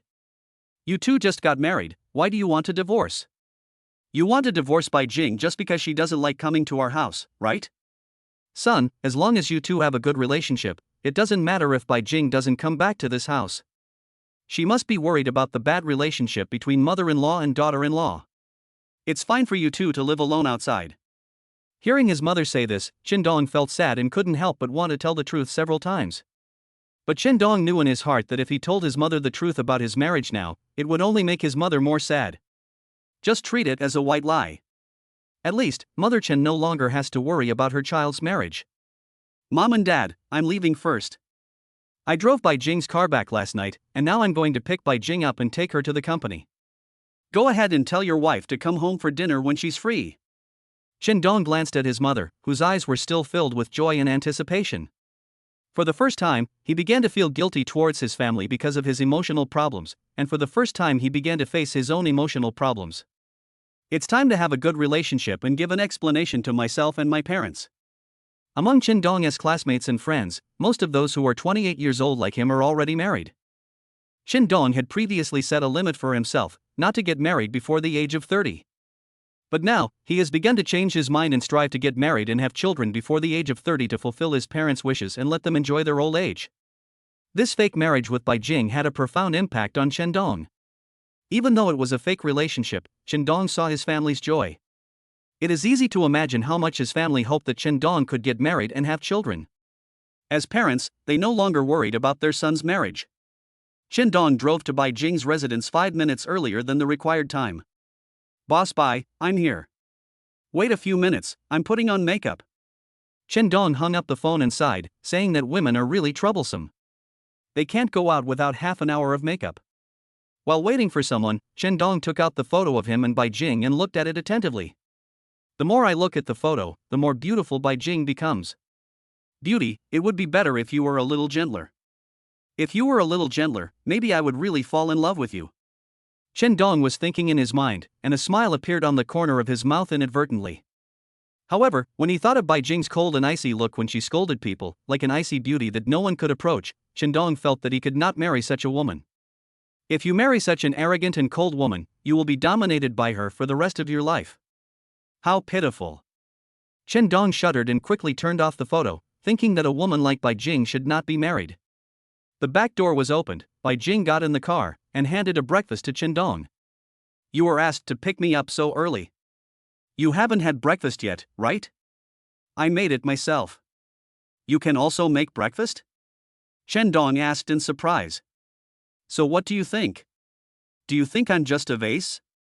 Qin knew he had said the wrong thing and quickly corrected himself. I forgot that Mr. Bai is omnipotent. He even knows how to play games that men like. How could something as simple as cooking be difficult for Mr. Bai? It's your honor to have the breakfast I made myself. Thank you, Mr. Bai. It is indeed my honor. Bread and freshly squeezed soy milk, still warm.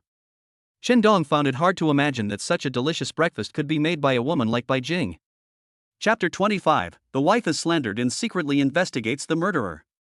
Qin, have you contacted him with the business card I gave you last time? Boss Bai, I've already met Boss Wu, but we haven't discussed business matters yet. Manhwa Furniture is a potential major client. Whether you can win it depends on your ability. If you can't win Manhwa Furniture during your internship, you can leave Bomai Media at the end of your internship. I knew you were testing me and looking for a reason to fire me. Bai Jing said coldly, you can think so. If you think you can't get the advertising business for Manhwa Furniture, you can end your internship early. Boss Bai, the result won't let you get what you want. I hope so. Bai Jing smiled coldly. When the car arrived 1 kilometer away from Bomai Media, Bai Jing asked Qin to pull over. You can get off the bus now. Bai Jing's cold voice came from the back seat. Boss Bai, you haven't arrived at the company yet. I know. Do you want all your colleagues at the company to see you sitting in my car? Do you want everyone in the company to talk about us behind our backs? Qin chuckled. Would the cold and arrogant Bai Jing care about such details? She is a domineering president who usually doesn't care about other people's feelings, but is very concerned about her own face. Boss Bai, it's more than a kilometer from here to the company. Are you asking me to walk there? Isn't it good to give you a chance to exercise? Don't be late. After saying that, Bai Jing closed the car door, and before Dong could react, the car had already driven away from him. What a cold-blooded woman, Dong cursed in his heart. But when I looked at the time, there were still 10 minutes before work time, so I had to run to the company. 1 kilometer is not far, but it is not close either. Running all the way made Dong very tired. Rushing into the elevator, there were several employees from Bomai Media Company inside. Xiaomin, let me tell you some explosive news. I just heard it yesterday. It's absolutely explosive. What news? Regarding the witch, do you know why she was able to become the president of Bomai Media? They were sent from headquarters, they are capable. Under 30, unmarried, and already the CEO of Bomai Media, do you think you can do it just by relying on your ability? Why is that? I heard that the witch had an affair with a leader at the headquarters and was someone else's mistress. That's impossible. Although the witch has a domineering temper, she doesn't look like the material for being a mistress. Think about it, if it weren't for the support of someone behind her, how could a girl in her 20s possibly become the president of Bomai Media? Hearing the two girls talking about his boss behind his back, and what they said was so unpleasant, Dong didn't want to get involved, but he really couldn't stand it anymore. You too, don't you want to work anymore? Is it appropriate to criticize your boss behind his back? I'm reminding you all, if anyone says something bad about Mr. Bai and the company from now on, don't blame me for reporting you to Mr. Bai. After being scolded by Dong, the two girls lowered their heads guiltily. However, these rumors were not only spread by the two girls. Some people in the company also started talking behind her back, saying that Bai Jing was able to take the position of president because she found an older man to support her. I don't know if Bai Jing heard these rumors. If she did, she would be furious. This kind of rumor is the greatest harm to a girl. If this rumor continues, President Bai Jing's position will be lost and she will also be hurt psychologically. Dong decided to secretly investigate the source of these rumors. Based on his many years of experience in the workplace, he knew there must be a conspiracy behind the rumors. The person who slandered Bai Jing is most likely an internal employee of the company. He has been scolded by Bai Jing before and did this to retaliate against Bai Jing. It is also possible that the person who fabricated this rumor is Bai Jing's competitor, who wants to pull Bai Jing down from the position of president. No matter what purpose the other party has in slandering Bai Jing, Dong will never allow it. Bai Jing, that is his wife in the legal sense. Hurting his wife Bai Jing is an insult to him and also hurts him. Dong thought of someone, Yang Lu, a female colleague in his department. She was usually a gossiper and was well known to everyone.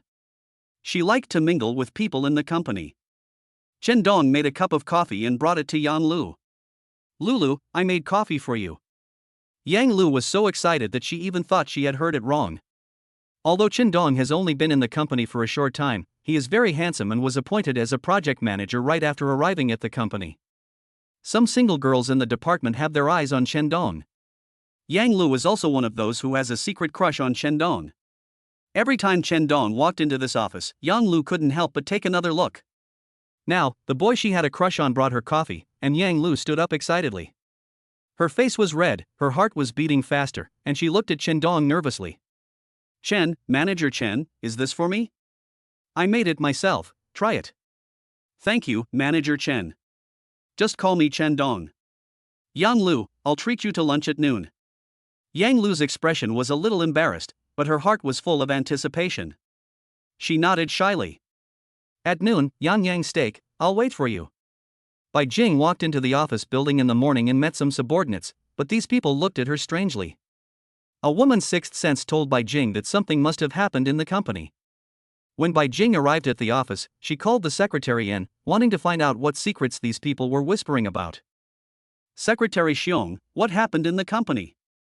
Boss Bai, nothing's wrong. Everything is normal. I just walked into the building and saw some employees whispering to each other. Boss Bai, I didn't hear anything. It might be their own private matter. How could the secretary dare to tell President Bai about the rumors she heard? If Bai Jing knew, everyone in the company would be scolded by her today. Of course, as Bai Jing's secretary, she was the first person to be scolded by President Bai. After coming out of the president's office, Secretary Xiong breathed a sigh of relief. She was really worried that President Bai would notice something. Because she knew Mr. Bai's abilities very well, it was difficult to hide anything in the company from him. After Secretary Xiong came out, he went to each department and greeted the managers of each department, asking them to remind the people in their department that no one was allowed to discuss other people's privacy in the office. Violators will be dealt with seriously by the company. Chen Dong was about to go to Wanfa Furniture. When he walked out of the office, he ran into Secretary Xiong. Secretary Xiong, I have something to ask you. Manager Chen, what's going on? How is Mr. Bai feeling today? Secretary Xiong smiled and said, Boss Bai seems to be in a good mood. That's good. Chen Dong was finally relieved. Since Bai Jing was in a good mood, it proved that Bai Jing had not heard the rumors about the company. Bai Jing, as long as you are my wife for one day, I will be your guardian angel. Chen Dong hummed a tune and prepared to set off for Wanfa Furniture. For Chen Dong, this is not just a project, but also a test from Bai Jing to Chen Dong. Therefore, the task Chen Dong set for himself was to win Wanfa Furniture as advertising business during the National Day. Chen Dong arrived at Wanfa Furniture Company. Before his car stopped, it was hit with a bang. Oh my god, this is a bad start. Chen Dong groaned inwardly. Chapter 26, Taking the Initiative and Crashing into a Beautiful Woman. The first time I visited Wanfa Furniture, my car was hit by someone. The other party was a girl driving a red Mercedes. She answered a phone call while reversing and unexpectedly collided with Chen Dong's car.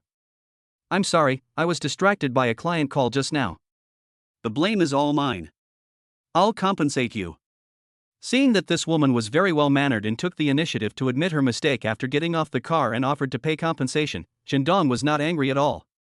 Chen Dong said, It's okay, it's just a minor incident. I'll file the insurance claim myself. How can that be? I hit you, so I have to pay for it. Sister, you didn't mean it, there's really no need. Thank you. Are you here for business in this company? Well, I came to visit the marketing manager of Wanfa Furniture. Do you work in this company? Yes. You are here to see Manager Yu from the marketing department, right? Let's go to the third floor. Chen Dong thanked him, parked the car, and came to the third floor of Wanfa Furniture. When Chen Dong found the manager's office, he saw that the person sitting inside was the woman who had just hit his car. Sister, are you Manager Yu? Are we destined to be together? The woman said with a smile. Yes, my sister and I have a good relationship. Hello, Sister Yu, I'm Chen Dong from Bomai Media.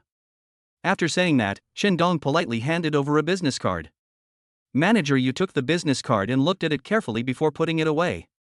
Sister Yu, I came here this time hoping that Wanfa Furniture and Bomai Media can cooperate in business. I also hope that Sister Yu can give Bomai Media a chance. Manager Chen, you should know that companies like ours, Wanfa Furniture, have stable partners in advertising. We can only look for opportunities to cooperate with Bomai Media in the future. Sister Yu, National Day is coming soon. Wanfa Furniture should invest in a wave of advertising. I'll make a plan first. You can compare the plans of the two companies and choose the best one. It's not a bad thing for Wanfa Furniture Company to have an alternative partner like Bomai Media. Wanfa Furniture is an excellent company, and Bomai Media is our first choice for clients to work with excellent companies. If Wanfa Furniture gives Bomai a chance, it will also give Wanfa Furniture itself a chance. I hope Ms. Yu will consider Bomai Media.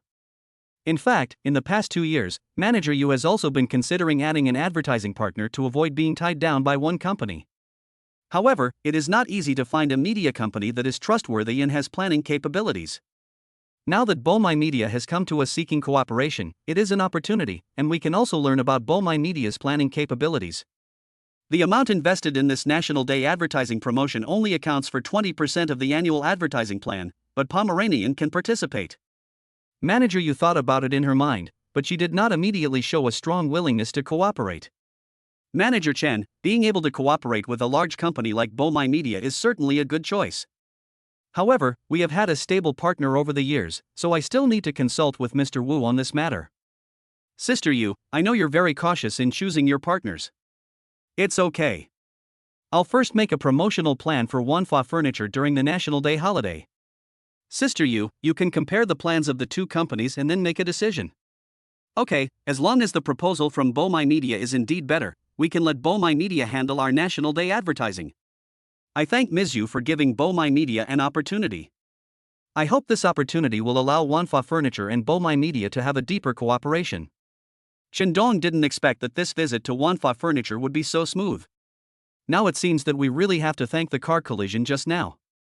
Without this collision, it would be impossible to get closer between Shandong and Manager Yu. Shandong's magnanimity and tolerance also allowed Manager Yu to see his character and formed a good impression of Shandong. With the previous understanding, the two parties will trust each other when they formally discuss business.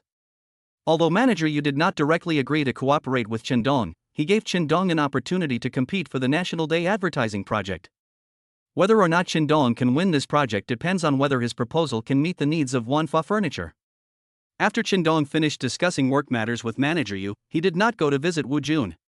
He did not want Wu Jun to misunderstand him and think that Shandong approached him for business. After coming out of Manager Yu's office, Shandong did not leave Wanfa Furniture immediately. Instead, he went to the marketing department and started chatting with the people in the marketing department. During the communication, Shandong found out the advertising planning company that had previously cooperated with Wanfa Furniture. Shandong was also familiar with the name of this company. Naturally, its scale could not be compared with that of Bomai Media. The reason why they could cooperate with Wanfa Furniture for so long was their price advantage. But in Shandong's eyes, price is only one aspect of impressing customers, not all. Subsequent services and publicity plans are also the most important links.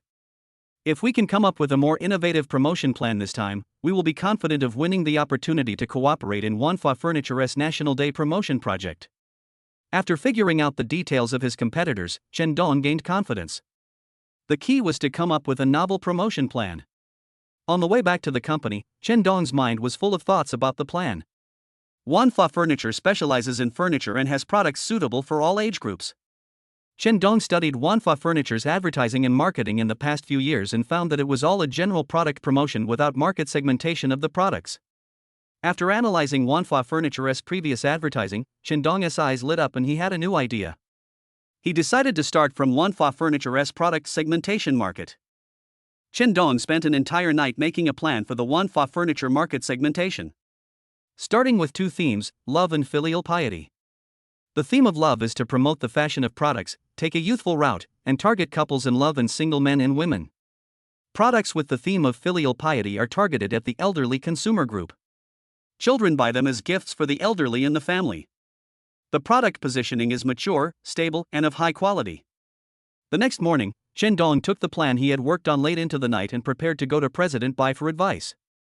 If there were any shortcomings in his plan, he could revise it in a timely manner. Bai Jing's ability to sit in the position of president is beyond doubt. Shandong believed that after Bai Jing read his plan, she would be able to give him valuable suggestions. However, Shandong was also mentally prepared to be scolded. He knew Bai Jing's temper too well. If the plan did not meet her requirements, Bai Jing would definitely scold him. But none of this matters. The key is to be able to get Wanfa Furniture's National Day investment project. Of course, it would be better if Bai Jing could approve the plan. If it is not suitable, you can also benefit a lot from listening to President Bai Jing's advice. Arriving at the door of Bai Jing's office, Shandong took a deep breath. Chapter 27. The female CEO is in crisis, and her husband secretly helps her. Secretary Xiong just opened the door and came out of Bai Jing's office with an unhappy expression. Manager Chen, please be careful. Mr. Bai is not in a good mood today. Secretary Xiong, who provoked her? I heard that headquarters is sending a female vice president here, and she's a sworn enemy of Mr. Bai. I don't know what the people at headquarters are thinking. They're sending someone like this, aren't they afraid of a fight between the two of them in Shanshan? How old is this woman? She's in her early 30s, a ruthless woman. She even stole Mr. Bai's boyfriend. If she comes to Shanshan, our company will be in turmoil again. So, Mr. Bai is worried about this matter? Boss Bai said that if headquarters sends her here, he will resign. Shandong plucked up the courage to knock on the door of the president's office. Come in. Bai Jing responded in a stern voice. Boss Bai, who provoked you? You look like you're in a bad mood. What's it to you?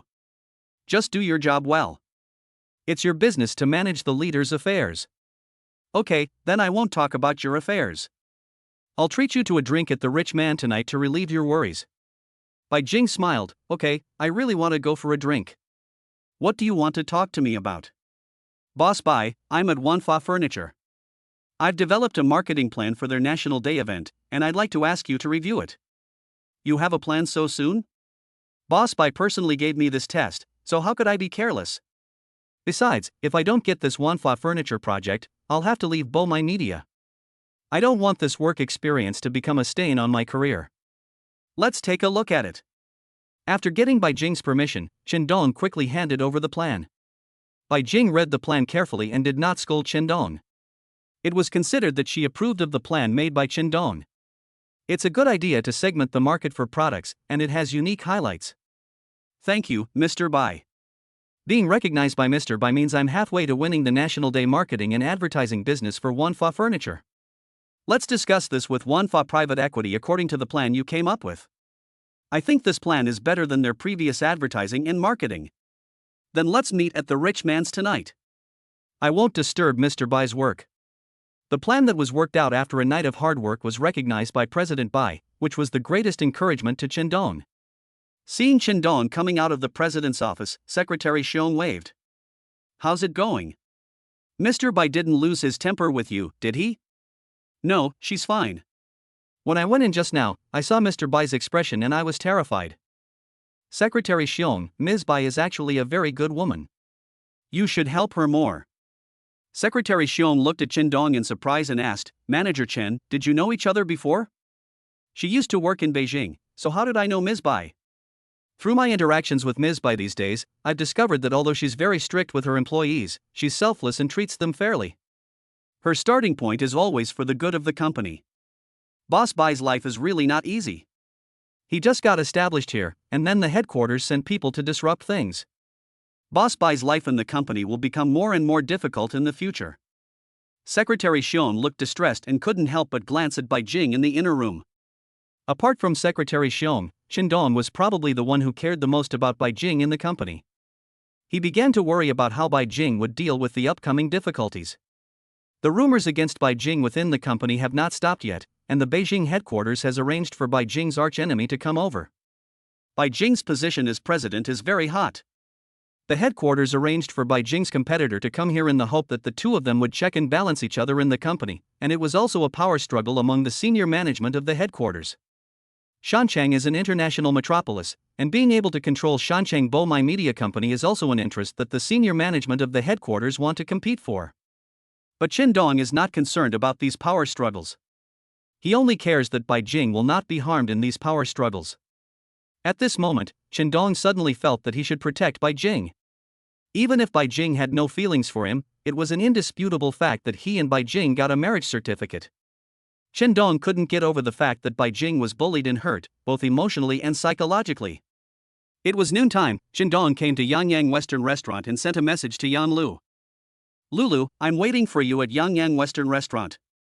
Yang Lu was excited when she received the message. He quickly replied to the message. Chen Dong, I'll be right there. Yang Lu took out a mirror, touched up her makeup, and then happily came to Yangyang Restaurant. Chen Dong asked the waiter to bring the menu and handed it to Yan Lu. Lulu, order some food. You decide. You can eat anything you want. Then I'll arrange it. Yan Lu looked at Chen Dong seriously. The more she looked, the more she felt that this man was handsome and exactly the type she liked. But how does Chen Dong feel about her? This is the answer that Yan Lu really wants to know. Chen Dong, why did you invite me to dinner? You don't like me, do you? Yang Lu asked with a smile. Lulu, I've only been in the company for a short time. I heard you're popular here, so please take care of me in the future. Manager Chen, how could I dare to show any favor to you? Although you've only been with the company for a short time, the leaders think very highly of you. I heard that you lost your chance to interview, and the HR department specially interviewed you individually. I'm very grateful to the company for giving me this opportunity, so I have to work hard to cherish it. But our CEO Bai is too overbearing, and I'm really afraid of making mistakes at work. Yang Lu was such a chatterbox that she can't keep things secret. When he heard Chen Dong mention Mr. Bai, he immediately started chatting with Chen Dong about Mr. Bai's privacy. Manager Chen. Lulu, call me Chen Dong. It sounds more friendly. Yang Lu smiled and said, Chen Dong, you haven't heard about President Bai yet, right? President Bai was able to come to Shancheng City to be the president because she has a man behind her who supports her and supports her. That's impossible. Mr. Bai is such a capable person. Someone must be deliberately slandering him behind his back. Lulu, who in the company first spread this news? Yang Lu looked around warily and whispered, "Don't tell anyone else." I also heard that this news came from the financial accountant Xiao Tian. Xiao Tian? No way, maybe President Bai criticized her, and she holds a grudge against him. But it's also possible that these rumors are true. Think about it, Mr. Bai isn't even 30 yet. No matter how capable he is, it's impossible for him to sit on the position of CEO of Bo My Media. The only explanation is that Mr. Bai has someone behind him. But that doesn't mean anything. I actually admire Mr. Bai. He's decisive and courageous. That's the quality a CEO should have. No matter whether it's true or not, we employees are just listening to the excitement. However, it would be a good idea to change the CEO. President Bai is too ruthless and cold-blooded. At least half of the company doesn't like her. Chapter 28. The female CEO took the initiative to date and was teased by her again. People in the company only saw Bai Jing's ruthlessness and domineering behavior, but they did not see the changes that took place in the company after Bai Jing took over as president. Since Bai Jing took over as the company's president, in just a few months, the company's corporate culture has been established and the competitiveness among employees has been stimulated. Also, because the company now implements strict rules and regulations, the enthusiasm of employees has also been improved. The company's management is more formal than before, and its performance has increased significantly in just a few months. These visible changes are inseparable from the strict management of the new president. Changing a new president may not necessarily satisfy all employees. Shendong said, "Lulu, in fact, the company's employees only see President Bai's strictness, but they don't feel the changes that President Bai has brought to the company since he took office. Because President Bai has implemented a reward system for his employees, as long as the employees work hard, their income will increase. From the perspective of the entire company, the company's performance this year will also be greatly improved, and everyone's year-end bonus will be larger than in previous years. This is all due to the contributions President Bai has made since he took office." After hearing these words, Yang Lu seemed to have some new understanding of Mr. Bai. Like many people in the company, she only complained that the new president was harsh and ruthless, but what they failed to see was that President Bai had led the company to create more value. "Lulu, President Bai's job is not easy. She's a young woman. If she's not strict, how can she manage so many people in the company? Everyone should be more understanding of President Bai." Yang Lu asked with a smile, "Shendong, you are not in love with Mr. Bai, are you?" Shendong felt guilty. If people in the company knew about his marriage to Bai Jing's situation would only become more difficult. "How could I like a woman like Ms. Bai? Men like gentle women. I thought you would like President Bai. Who would dare to marry a woman like President Bai? She doesn't know how to care for a man." Shendong said, "Maybe Mr. Bai is only so domineering at work. He might be very gentle at home. How is that possible? A woman like President Bai is always so cold and arrogant no matter what the occasion. But who knows, maybe there are men who like a cold beauty like President Bai." Shendong thought about Bai Jing's appearance. Under her cold and arrogant appearance, she still had a passionate heart. However, because of her work environment, Bai Jing does not easily show her warm and gentle side. If one day she meets a man who can melt her world of ice and snow, Bai Jing's fiery emotions will still burn. Others may not understand Bai Jing's arrogance and indifference, but Shendong began to understand her.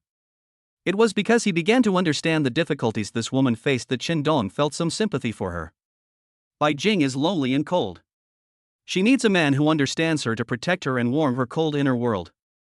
In order to show off in front of her colleagues, Yang Lu started bragging to them after returning to the office, saying that Shendong had asked her out for Western food alone. Sure enough, some single girls in the office began to envy Yang Lu and said that Shendong was pursuing Yang Lu. Yang Lu smiled happily and did not deny her colleagues' suspicions. Being pursued by a man like Shendong is something Yang Lu longs for in her dreams. "Even if I just go out for a meal with Shendong, I will feel happy." Although Shendong never expressed his feelings to her, and didn't even show any feelings of liking Yang Lu, in Yang Lu's eyes, Shendong took the initiative to ask her out for dinner, which meant that he had a good impression of her. Yang Lu always told everyone in the company that Shendong invited her to have Western food. This little thing actually reached Bai Jing's ears. "Damn Shendong, Stinky Chendong, a playboy. After hearing these topics, Bai Jing was so angry that she couldn't help but curse Chendong in her heart. I still don't feel relieved after scolding you. Bai Jing sent a message to Chendong, wanting to let him know that she was feeling very uncomfortable. Chendong, our company pays you to work, not to pick up girls from our company. After sending this message to Chendong, Bai Jing felt much better. Chendong felt a little proud when he received the message from Bai Jing. Chendong also understands a little about girls' thoughts. Now that Bai Jing sent such a message to Chendong's mobile phone, it proves that Bai Jing was jealous after hearing these words and did not want Chendong to get together with other girls. Bai Jing said that she had no feelings for Chendong, but she couldn't deceive her own heart. After sending this message, Bai Jing felt that her behavior was ridiculous again.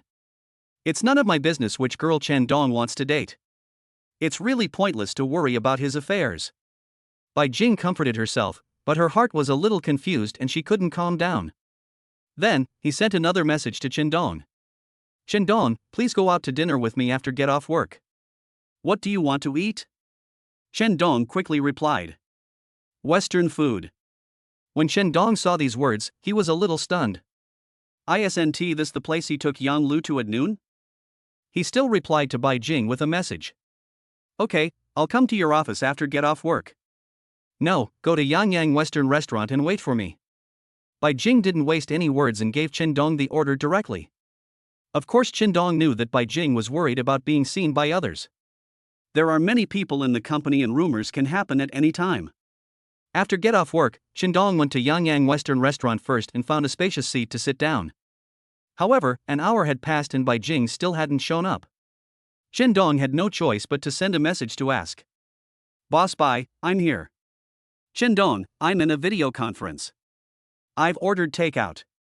Go eat it and go to the rich man with me tonight.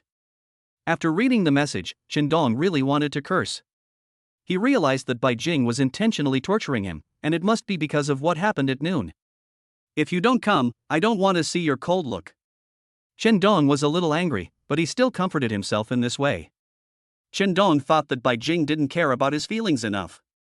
Waiter, take your order. After the food was served, Chendong took a photo and posted it on his moments, and wrote a few words. Eating Western food alone is actually a very happy thing. As soon as this circle of friends was posted, it was seen by Chendong's aunt. My aunt immediately sent a message to Chendong. Chendong, I've already told Teacherin that he has a good impression of you and has agreed to meet with you. Aunt, please don't hurt me. I'm already married. I think your marriage is as good as not being married. If you had married Teacherin, you wouldn't have to go out to eat alone. Aunt, I won't go on a blind date. It's deceiving others. You didn't tell her that I'm already married, right? I'm stupid. If I tell you now, will Teacherin still get along with you? I think this way, your marriage won't last long. Wait until you have a foundation of love, then explain the situation to Teacherin. Chapter 29 The female president's coldness and arrogance, she suffers for her reputation. Chendong was completely stunned by his aunt's words.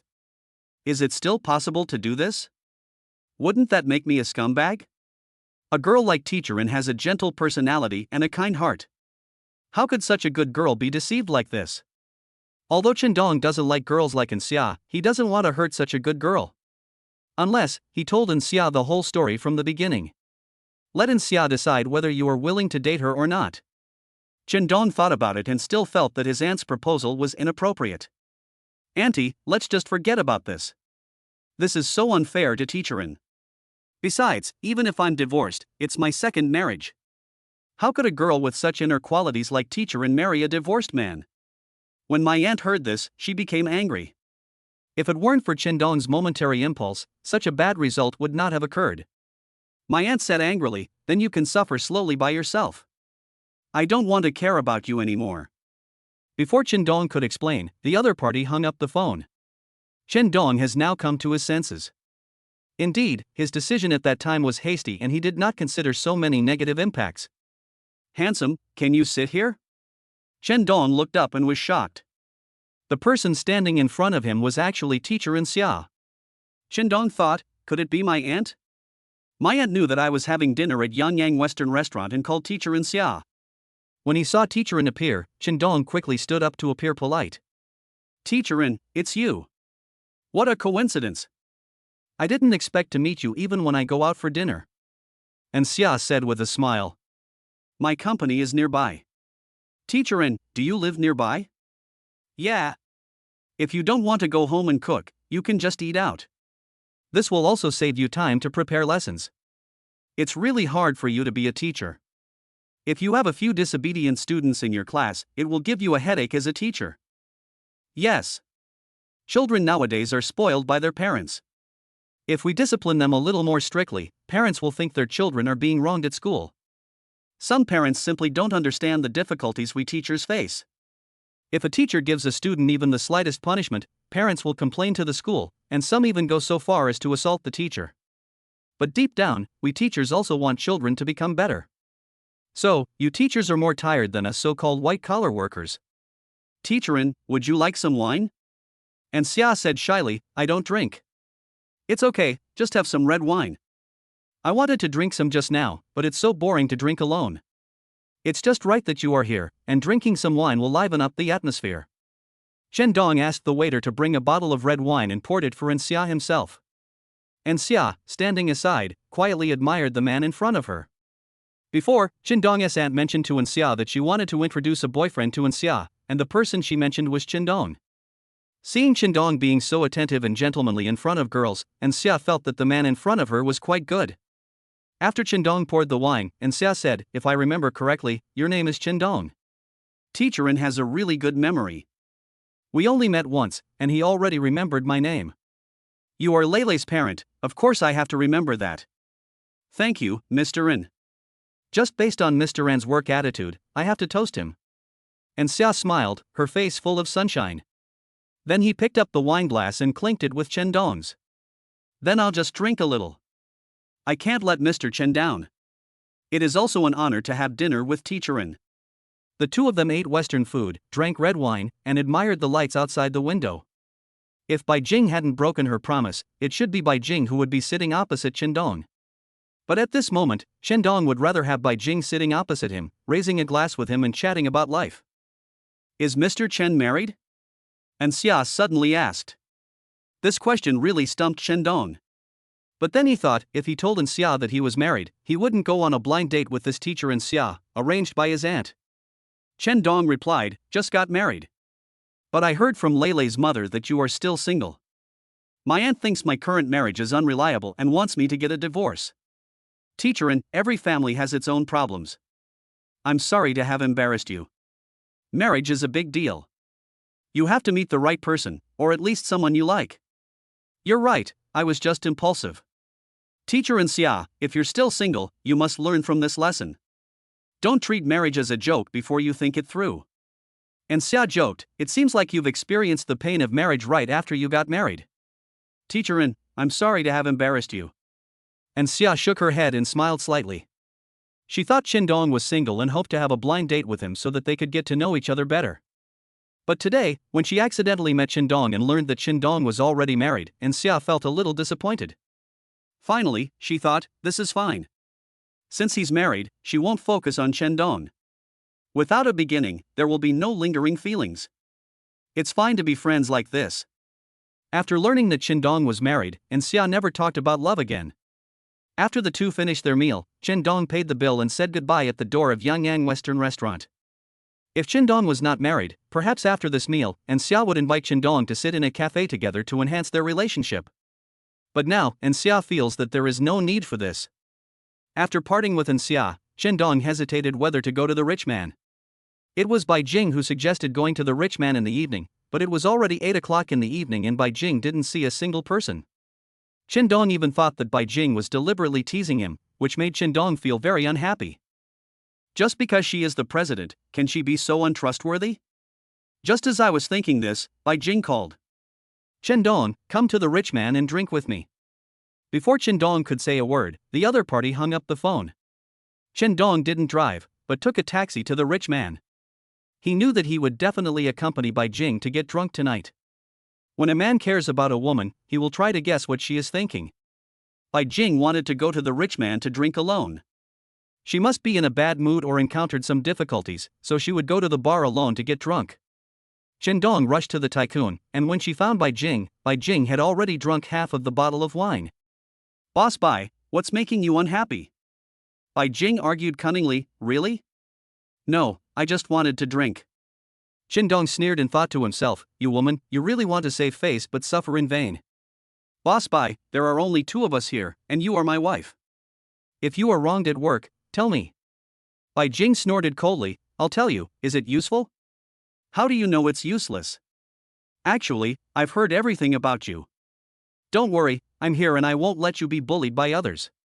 Chapter 30 The Fragility of the Beautiful CEO, it turns out you treat me as your wife. Bai Jing looked at Dong with drunken eyes and sneered. In Bai Jing's view, what Dong said was just empty talk. Even she was exhausted by these things, so how could Dong have the ability to share her worries? Dong, I've been feeling really tired lately. It's really hard to be a strong woman. When you see Bai Jing now, you would never imagine that she is the president known as the workplace witch. The Bai Jing in front of him was like a girl who had been heartbroken. She drank big cups of wine, trying to get herself drunk and forget all her sorrows. I look so pathetic and ridiculous now, don't I? Bai Jing smiled coldly. She probably didn't even want to believe that one day she would become like this. Bai Jing, everything will be fine. Dong sat down next to Bai Jing, wanting to hug this woman in his arms and give her some encouragement. Bai Jing handed a cup to Dong. Dong, if you see me like this, will you laugh at me and pity me? Dong plucked up his courage and put his arm around Bai Jing's waist. He knew that when a woman was vulnerable, what she needed was strength.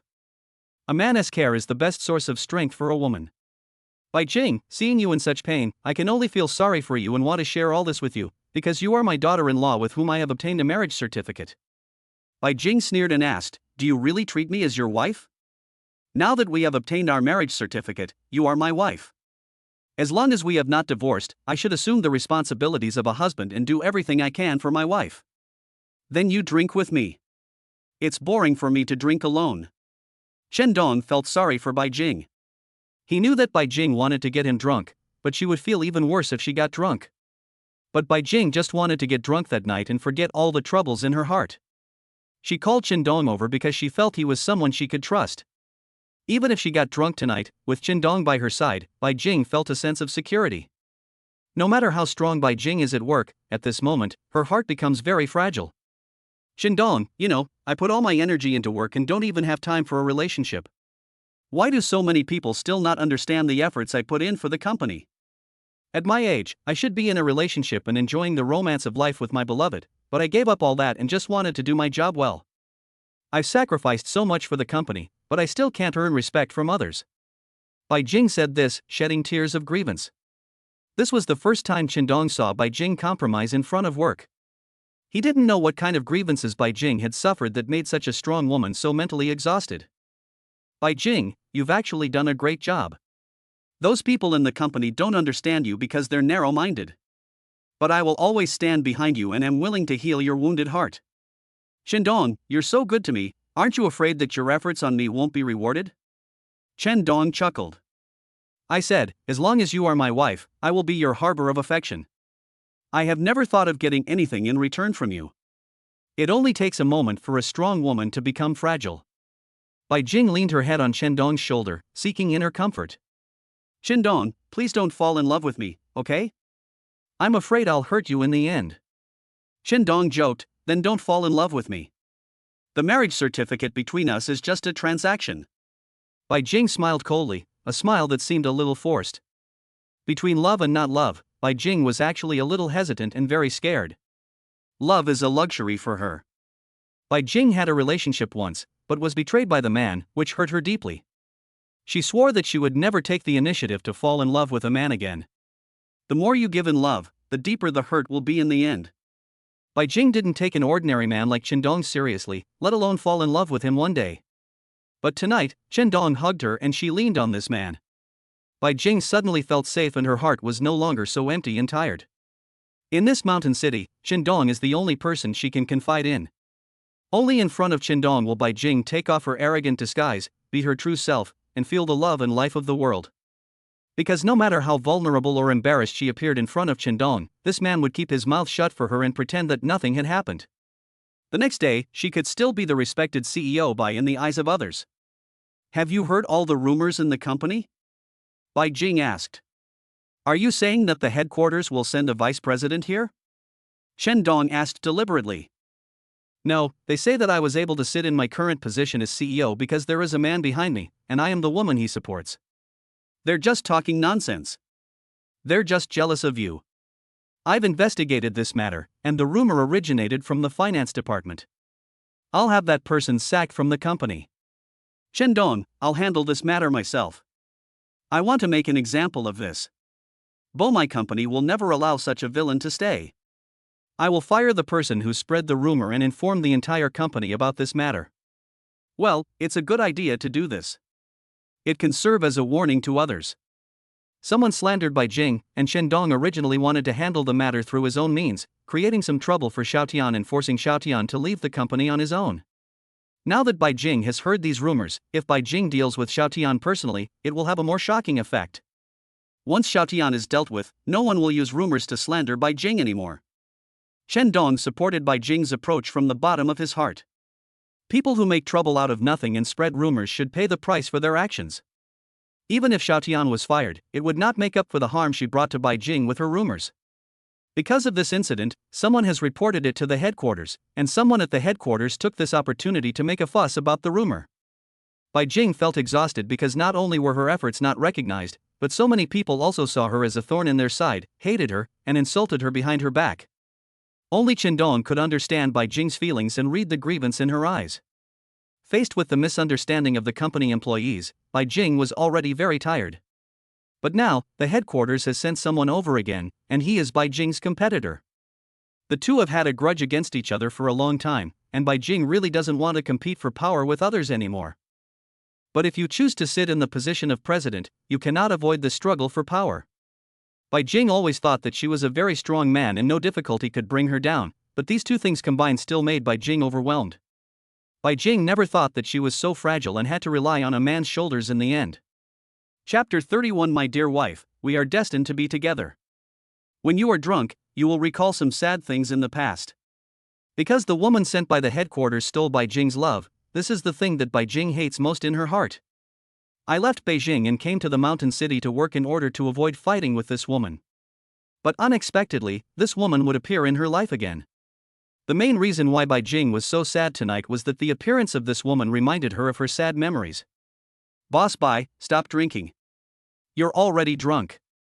Seeing Bai Jing drinking one cup after another, Chen Dong felt a dull pain in his heart.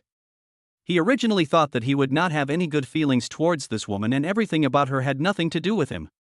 However, when he really saw Bai Jing suffering, Chen Dong could not remain indifferent. A marriage certificate brought Chen Dong and Bai Jing closer together.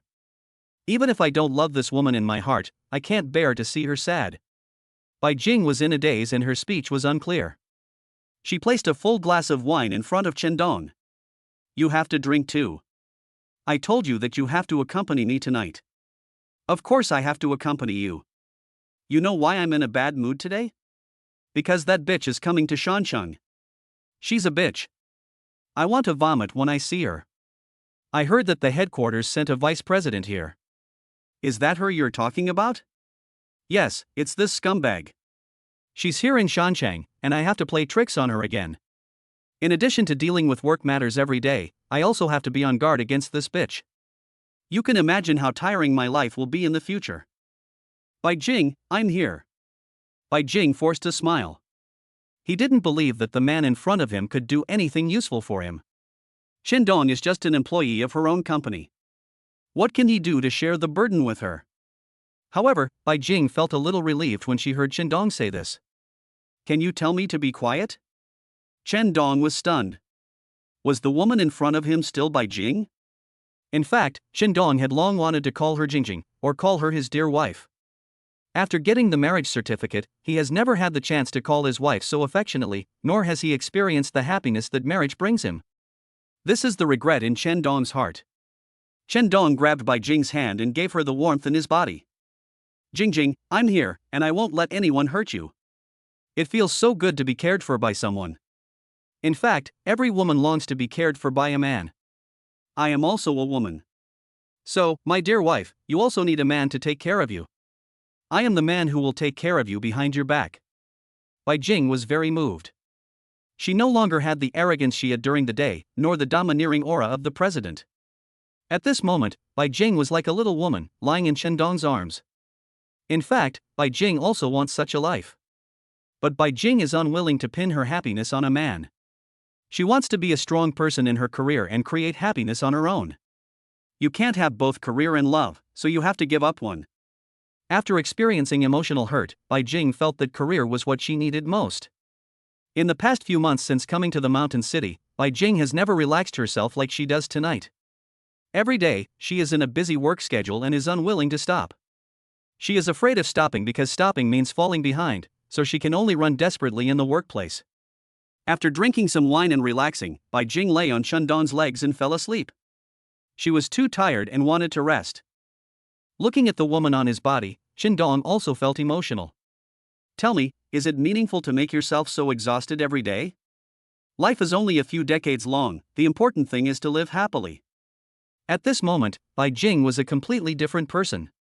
In Shandong's view, Bai Jing was also a pitiful woman. Although she is a high-ranking president during the day, her heart is so lonely and her emotions are so fragile. Shandong gently stroked Bai Jing's hair, as if he was caressing his lover. At this moment, Shandong was a little moved and wanted to love this woman. Go to sleep. Get some sleep and you can be CEO Bai again tomorrow. Tonight, you are the real Bai Jing, a little woman who needs a man's care. Shandong admired Bai Jing while she was sleeping. She was really charming.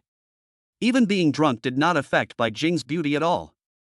My wife, you are beautiful at all times. At night, you are a gentle woman, and during the day, you are an arrogant and domineering woman. Shandong had a close contact with Bai Jing for the first time and admired Bai Jing up close. The Bai Jing now should be the real her, the happiest Bai Jing. But after tonight, Bai Jing will be the arrogant and domineering president Bai again. Shandong's legs were numb from being pressed, but he still endured it and did not wake Bai Jing up. Being able to sleep peacefully like this may be what Bai Jing desires most. I don't know whether you like your identity as CEO Bai or Bai Jing. But in my eyes, I still like Bai Jing's appearance. Bai Jing is the woman who truly has the flavor of fireworks. Bai Jing slept until 1 o'clock in the morning. When she woke up, she was still drunk. Where are we? Bai Jing opened her eyes and asked in a daze. Shandong said, still in the rich man, you fell asleep, I want you to sleep a little longer. I want to go home. Okay, sit down for a while. I'll go buy the bill. A few minutes later, Shandong came back and carried Bai Jing directly into the car. Only at this moment did Shandong have the opportunity to take care of his wife like a husband. Shandong sent Bai Jing back to the apartment and slept on the sofa in the living room. He did not leave because he was worried that Bai Jing would need him after waking up. That night, Shandong only slept for 4 hours. Before dawn, he got up and cooked a pot of porridge, waiting for Bai Jing to wake up so that she could drink a bowl to nourish her stomach. Then, Shandong left a note on the coffee table and left without waiting for Bai Jing to wake up. Bai Jing is a woman who cares a lot about her reputation. Shandong chose to leave in the hope of preserving Bai Jing's proud dignity. A proud woman like Bai Jing cares most about her image. When a woman gets drunk, she always looks haggard and tired when she wakes up in the morning. Bai Jing naturally doesn't want anyone to see her like this. Shandong thought of this and left her house before she woke up. Bai Jing woke up and saw the note left by Shandong, and a warm feeling surged in her heart. She smiled and thought to herself, quite thoughtful. Then she came to the kitchen, where the porridge in the pot was still hot. At this moment, Bai Jing's heart was a little touched, and she seemed to be longing for love. While eating breakfast, Bai Jing thought about what Shandong had done for her. She felt that Shandong was a very good man, so she sent a message to Shandong. Shandong, I think you're pretty good. I'll introduce you to a girlfriend someday.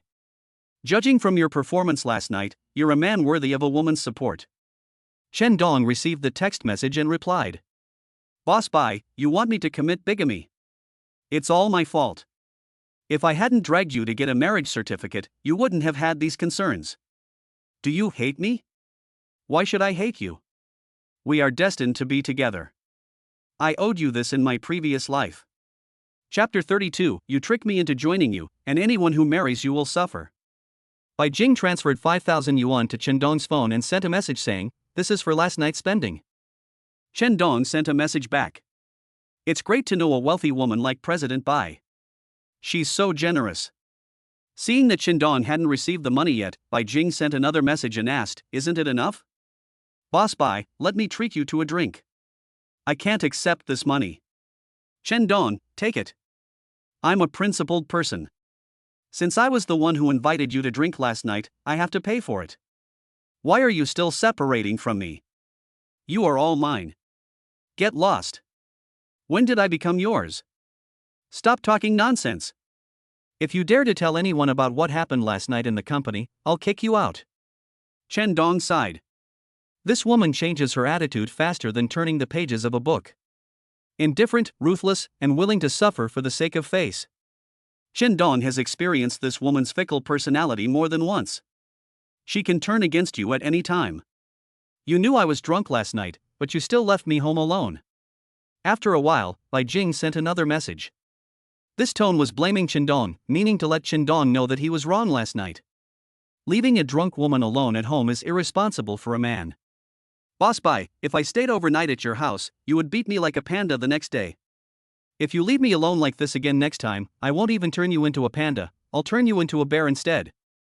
Boss Bai, whoever marries you in the future will not be happy, but simply suffer. So, are you thinking about divorcing me right now? The contract stipulates that if you file for divorce, you have to compensate me 3 times the amount. I was tricked into joining you, and I regret it now. My life's happiness is about to be ruined in your hands. Bai Jing was amused. She really wanted to see Chen Dong's sad expression now. She wondered if he looked dejected. Bai Jing wrote back, saying, in 2 years, I will give you freedom. 2 years later, I'll be a second married scumbag. I don't even know if I can find a wife. One misstep will lead to eternal regret. Chen Dong's humor and teasing made Bai Jing very happy. Scumbag, come pick me up. I was drunk last night and I don't want to drive myself today. Boss Bai, you have to pay me a higher salary, so I can just be your driver. You wish, I can't drive myself. Then you just want to use me for free. When you need me, I'm your husband. When you don't, I'm just a passerby. Are you coming? My wife has given the order, how can I not come? Wait, I will show up at your door in 20 minutes. If you call me wife again, I'll cut your salary. That's a naked threat. As a husband, I don't get any special treatment at all. I invited you to the rich man for drinks last night. What special treatment do you still want? You want me to serve you? Dream on. How heartless. Chen Dong quickly took a taxi and rushed to Bai Jing's residence. Early in the morning, Bai Jing put on a pair of sunglasses, walked to Chen Dong, threw the key to Chen Dong without saying a word to him. This woman was truly fickle. 20 minutes ago, she was still joking with Chen Dong on the phone, but now, upon meeting Chen Dong, she acted cold and arrogant. Boss Bai, don't you feel tired? After getting in the car, Chen Dong said deliberately. Bai Jing got herself drunk last night and was as fragile as a little woman. This morning, he changed his appearance and became the arrogant President Bai. Chen Dong wanted to use a phrase from traditional Chinese medicine to describe Bai Jing at the moment, strong on the outside but weak on the inside, and she had to pretend to be aloof in front of outsiders. Bai Jing replied coldly, if you're not tired, why should I be tired? It's not easy for a girl to become a strong woman. Mr. Bai, if I were a woman as high quality as you, I would find a good man to marry. Why make your life so tiring? Then why are you still struggling? You can also find a rich woman and live with her every day eating, drinking, and having fun. Do you want such a life? Bai Jing's words left Chen Dong speechless. This is indeed the case. No one wants to live a life dependent on others. Only a life earned through one's own efforts can be truly happy. Although Bai Jing is very tired at work every day, she believes that this is a very fulfilling life. In the busyness of every moment, her spirit is also found. This is life, everyone has a different definition of life. Bai Jing pursues career success and uses the sense of accomplishment in her career to fill the emotional void in her heart. But in Chen Dong's opinion, Bai Jing has made herself very tired. Her life is filled with only work. She has lost the happiness, love and youth that girls at this young age should have. Just like last time, Bai Jing asked Chen Dong to get out of the car before they arrived at the company. Although he felt a little unhappy, Chen Dong could still understand Bai Jing's difficulties. As the president of the company, every word and action of yours is under the watchful eyes of your employees. All the rumors that were made out of nothing were spread. If Qin Dong really wanted to go to the company with Bai Jing in the same car, the relationship between the two would be fabricated into a scandal by people in the company. Even though she is a CEO, Bai Jing is always cautious. Thinking about Bai Jing's living conditions, Qin Dong sighed a little. It is really difficult for a woman to pursue a career. In the morning, the company issued a document firing Oda from the finance department. This notice document clearly stated the reason why Oda was fired. Oda's behavior of fabricating rumors and slandering leaders has had a very bad impact on the company. The dismissal of Oda is to serve as a warning to others and to warn other people in the company that no one is allowed to spread rumors or create trouble in the company in the future. The Human Resources Department copied the company's decision to punish Oda to every department and issued a verbal warning that from now on, no one in the company would be allowed to discuss topics related to leadership. Xiao Tian was fired, and everyone in the company knew that this was related to the rumors about President Bai's scandal. Some people sympathize with Oda, while others think that Oda deserves to be fired. Spreading rumors about the leader in the company is disrespectful to the leader and hurtful to President Bai. Firing Xiao Tian and not pursuing any other legal responsibilities for Xiao Tian has already shown mercy to President Bai. Some people also think that Bai Jing is cruel and ruthless. Xiao Tian just said a few bad words about Bai Jing behind her back, and then Xiao Tian was fired by President Bai. President Bai is too cruel. In Chen Dong's office, a group of colleagues started discussing this matter, and the women all felt that Xiao Tian was punished too severely. Mr. Bai fired Xiao Tian because he used his power to settle personal grudges. So they began to insult Bai Jing and curse her that she would never get married. Chapter 33, Teasing the Female CEO, but Capturing Her Heart. Chen Dong looked at these people with disdain. It was obvious that Oda had a problem with his character and fabricated rumors to slander Bai Jing behind her back. Now, Oda is the victim. In their eyes, Bai Jing, the real victim, became a heartless, ungrateful, and cold-blooded woman. Bai Jing sent a message to Chen Dong. He asked, "Chen Dong, I fired Xiao Tian from the finance department. Did I do anything wrong?" Chen Dong replied, "Boss Bai, you did the right thing. For someone like Xiao Tian with such bad behavior, being fired is already a lenient punishment for her. But in their eyes, I am just a female devil. Boss Bai, as long as you feel you're doing the right thing, why bother about what others think? Just be yourself and do things with a clear conscience." Bai Jing sent a thumbs-up emoticon to praise Chen Dong. "Chen Dong, you are indeed different from them. You have a vision. You're starting to appreciate me. Maybe one day you'll fall in love with me. You're daydreaming in broad daylight." Women's words are often the opposite of what they mean. Whether you will fall in love with me or not, only you know in your heart. You're such a smooth talker. You're using your skills in coaxing women at work. You don't want to leave the company after your probation period. The result will disappoint you. Since I have chosen Bomai Media, I will take the company as my home and dedicate my youth to it. Of course, I will dedicate my youth to you. After spending time with Bai Jing last night, Chen Dong became bolder in speaking to her. Chen Dong just didn't believe that he couldn't warm Bai Jing's cold heart. "Manager Chen, President Bai asked you to go to the conference room." Secretary Xiong came to the door and informed them. Although Chen Dong didn't know why the president wanted him to go to the conference room, he immediately went to the conference room after receiving the notice from Secretary Xiong. When Chen Dong walked to the door of the conference room and saw the people sitting inside, he was stunned. Those sitting at the conference table were company executives and department heads. Logically speaking, Chen Dong is not qualified to attend a meeting of this level. But President Bai also wants to cultivate her own confidence in the company. She likes Chen Dong's character and admires his personal abilities. As long as Chen Dong is given the opportunity, he will have a bright future in the company. The main purpose of this meeting was to discuss the Bishu Yunshan project, which was also a major project that Bai Jing personally took charge of after coming to the company. A week later, there will be a bidding meeting for the Bishu Yunshan project.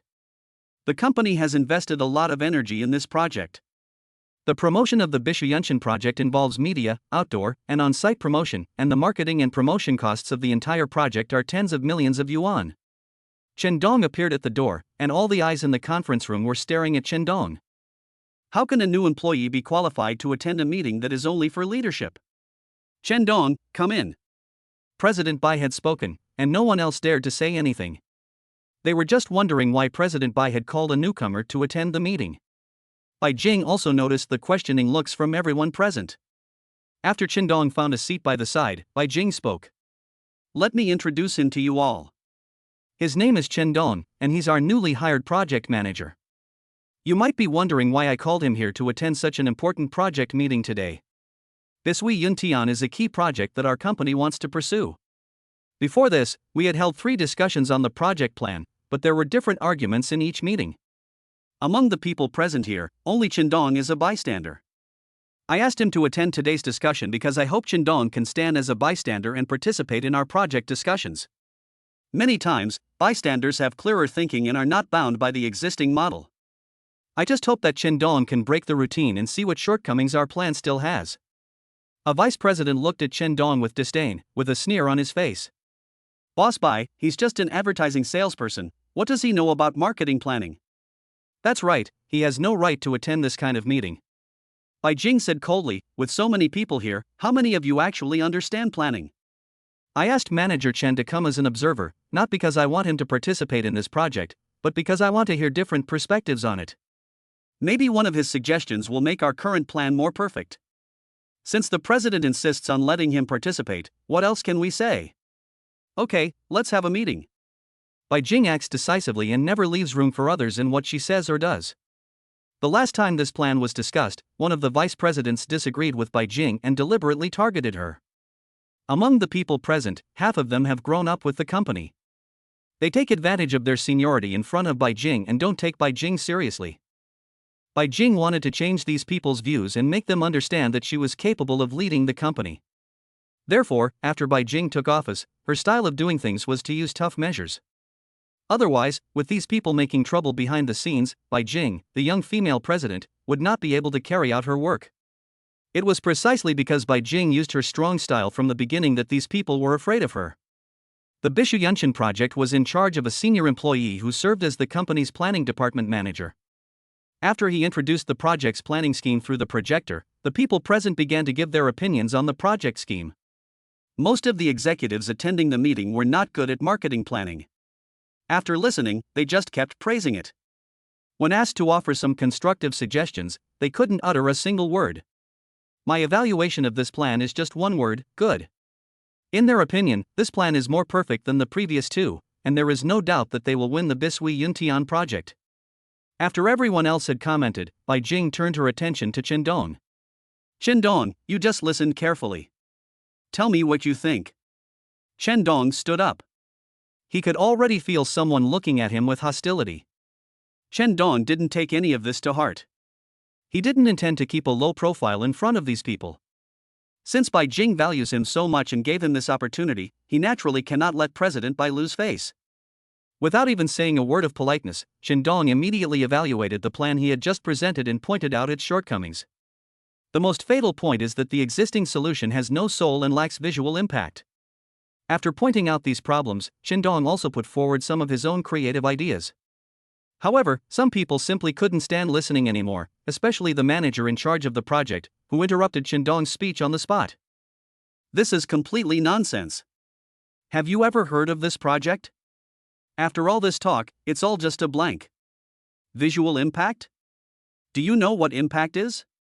In my proposal, the selling point of the project itself is impact. What's the point of having a fancy proposal? If it doesn't touch the soul, it's just a few pieces of waste paper. If you win the bid with this proposal, I will resign from Bomai Company. Qindong smiled coldly and said something harsh. Chapter 34: The female president's love caused gossip. It may sound a bit arrogant to say this, but Qindong knows these people too well. They are conceited and stubborn. They completely fail to understand the fact that the largest consumer group now is the post-aughts young people. The other party felt that this was a humiliation from Qindong and was about to continue arguing with Qindong when Bai Jing slammed the table. Stop arguing. We must win the bid for the Bishui Yuntian project. I think Qindong's analysis is excellent and valuable as a reference. He clearly identifies the consumer group and captures the hearts of the audience. Let's revise it according to his suggestions. Boss Bai. Alright, if you want to win this bid, you need to revise your plan. Qindong is right. With the current plan, this project has no chance of success. The group of people looked at each other, wishing they could scold Chendong. Although he was not convinced, he agreed with the suggestions Chendong had just made after thinking carefully about them. This was the first high-level meeting that Chendong attended after joining Bomai Media. At this meeting, he also attracted attention and annoyed some people. Fortunately, Bai Jing supported him, so these people did not tear Chendong into pieces on the spot. What an ignorant fellow! He just arrived at the company and he's already giving us orders. If it weren't for President Bai's sake, I would have kicked this guy out of the meeting room long ago. Another person said, Boss Bai, let this guy come to the discussion meeting. This shows that he doesn't take us seriously. In my opinion, President Bai is trying to cultivate her confidence. Although this guy is new, his comments on the project plan just now are indeed quite capable. A group of people left the meeting room whispering to each other. Only Lu Honglin, the manager in charge of the project, was still standing there in a daze, feeling very embarrassed. When it comes to planning, he is considered a professional in this field. After listening to Chendong's comments on his plan, he suddenly realized and felt that Chendong's analysis made sense. However, the proposal put forward by Chendong is too risky and may backfire. If he insisted on bidding with the current plan, he knew very well that the chances of winning were only half, or even lower. Bishu Yunshan is a project that the company attaches great importance to and is personally managed by the president. If the current plan fails in the bidding, it will be difficult to maintain his position in Bomai Company. It is even possible that he may lose his job because of this project. He knew President Bai's style of doing things very well. The company does not keep idle or useless people. This is a topic that President Bai emphasized many times in the meeting. After some inner struggle, Lu Honglin decided to find Chendong and have an in-depth discussion with him about the project plan. This decision required great courage for Lu Honglin. Because just in the meeting, Lu Honglin accused Chendong's proposal of being bullshit, so isn't this slapping himself in the face? However, compared with winning the bid for the project proposal, Lu Honglin would be willing to slap himself a few times. When Chendong returned to the office, he received a message from Bai Jing. Today's performance was good, and the project proposals proposed are very valuable for reference. I am honored to receive the president's praise. I will definitely continue to work hard and live up to the president's cultivation. After Chendong replied to Bai Jing's message, he also sent her a kiss emoticon. This is an opportunity for Chendong to show himself. He was very grateful to Bai Jing, and he also knew that Bai Jing was supporting him and hoped that he could gain a foothold in the company as soon as possible. Chendong, I'd like to invite you to lunch. Is that convenient for you? Manager Lu, is there something wrong? Lu Honglin chuckled and said, Why, are you still angry about what happened just now? Actually, it's normal to have some arguments at work. Manager Lu, I'm just talking nonsense, don't take it seriously.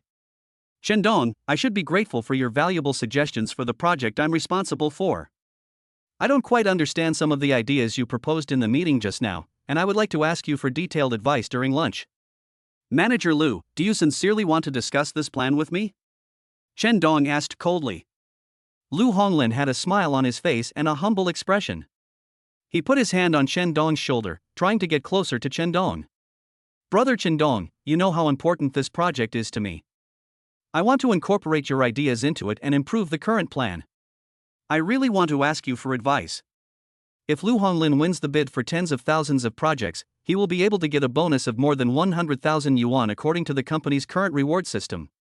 In addition to material rewards, it can also bring Lu Honglin reputational gains in the company. Lu Honglin also noticed that President Bai had called Chendong to attend today's meeting, which showed that the president had a special regard for Chendong.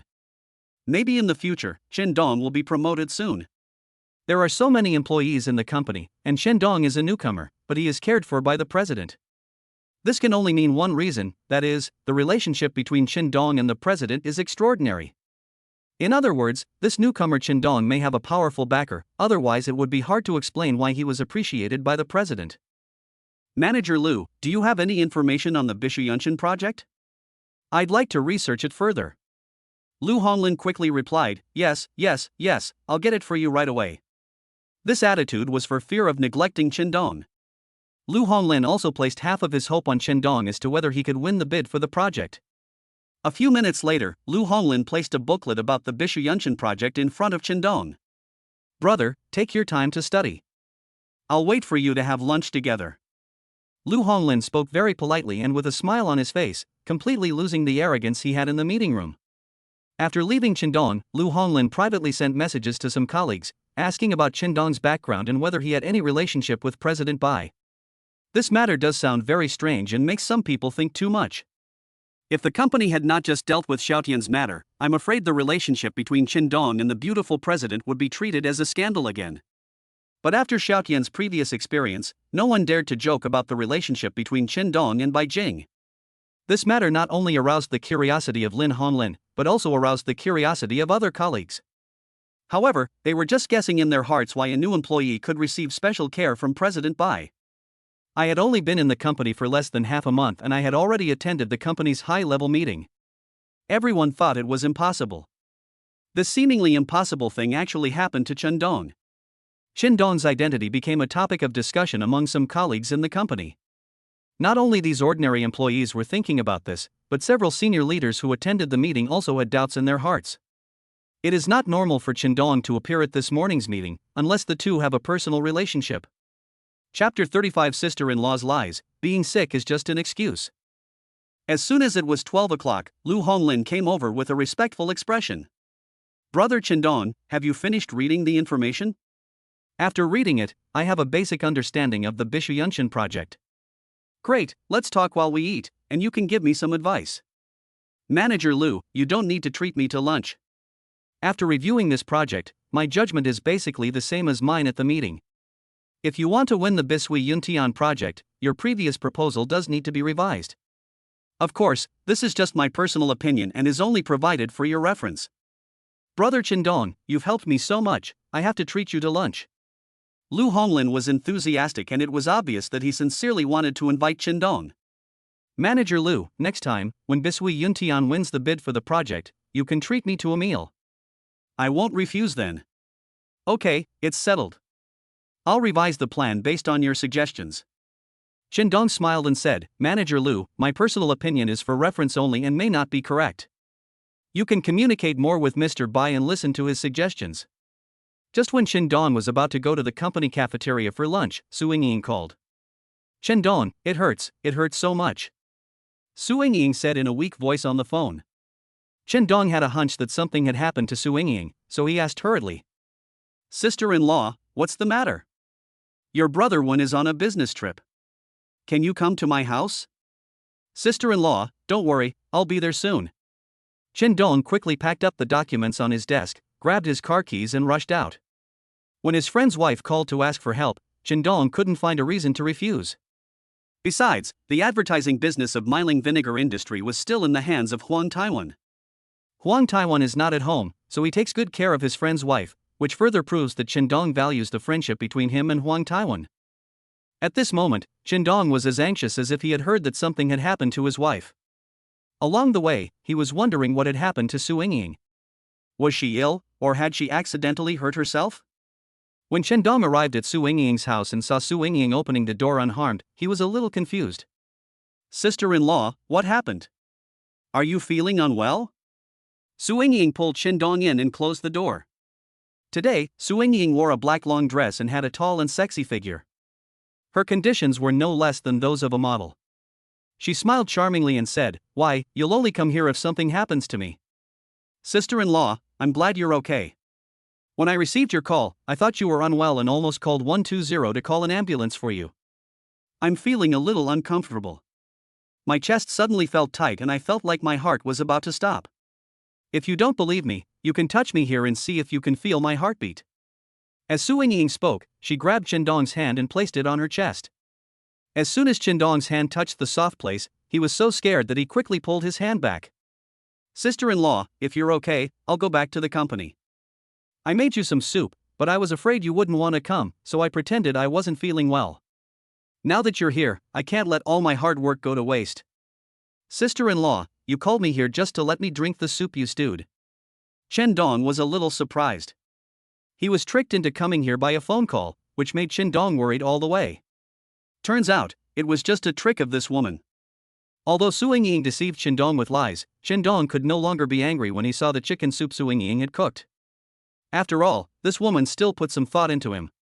Regardless of Su Yingying's motives, what she did for Qindong still touched Qindong a little. Su Yingying served Qindong a bowl of soup and stirred it with a spoon for a while, worried that Qindong would be scalded. "Come, try my sister-in-law's cooking." "Sister-in-law, where is brother one?" "I'm going to Shenzhen for a week-long trade fair." "Qindong, why don't you come over and keep me company tonight?" "I'm scared." Qindong almost spit out the chicken soup in his mouth. Is this what my sister-in-law said, hinting at something? A beautiful woman taking the initiative to hint at something, for any man, I am afraid it is impossible to resist this temptation. The same is true for Qindong. When he heard Su Yingying say this, his heart still skipped a beat. Compared with Bai Jing, Su Yingying is slightly inferior in temperament. But her beauty and figure are no worse than Bai Jing's. Moreover, Su Yingying is more feminine, charming and attractive, and is the type that men are easily tempted by. If Qindong hadn't had some concerns in his heart, he would have wanted to push this woman down. However, Su Yingying was Qindong's friend's woman. No matter how attractive this woman was, Qindong had never thought of having anything happen between them. Qindong didn't know how to answer, which made Su Yingying very anxious. Su Yingying leaned towards Qindong and hugged his waist. "Tell me, would you like to accompany me tonight?" "Sister-in-law, it's not a good idea for me to stay at your house. If the neighbors see me, people will gossip about me. If brother one finds out, he will also misunderstand the relationship between you and me. My child is not at home these days. I am scared to live alone in such a big villa. I can't sleep at night. I just want someone to accompany me. Sister-in-law, let me ask my mother to come and accompany you." Su Yingying pushed Qindong, twisted her body, and acted coquettishly. "I even have to make soup for you, and you don't feel sorry for me at all. Let your aunt come to my house. Do you think you and I have anything in common? But it's not right for me to accompany you. I just asked you to come to my house, not to sleep in the same bed with me. Besides, if you come over at night and leave at dawn, who knows what will happen? Sister-in-law, let me think about this. Last time, you said you wanted to continue cooperating with Lao Huang's company, and I spoke well of you. Now that I need your help, you're making excuses. You're really not a man at all." Qindong understood what was going on. If he didn't come to accompany Su Yingying that evening, the business of miling vinegar industry would probably be ruined. Don't offend villains or women. If Su Yingying is really unhappy, she might do anything.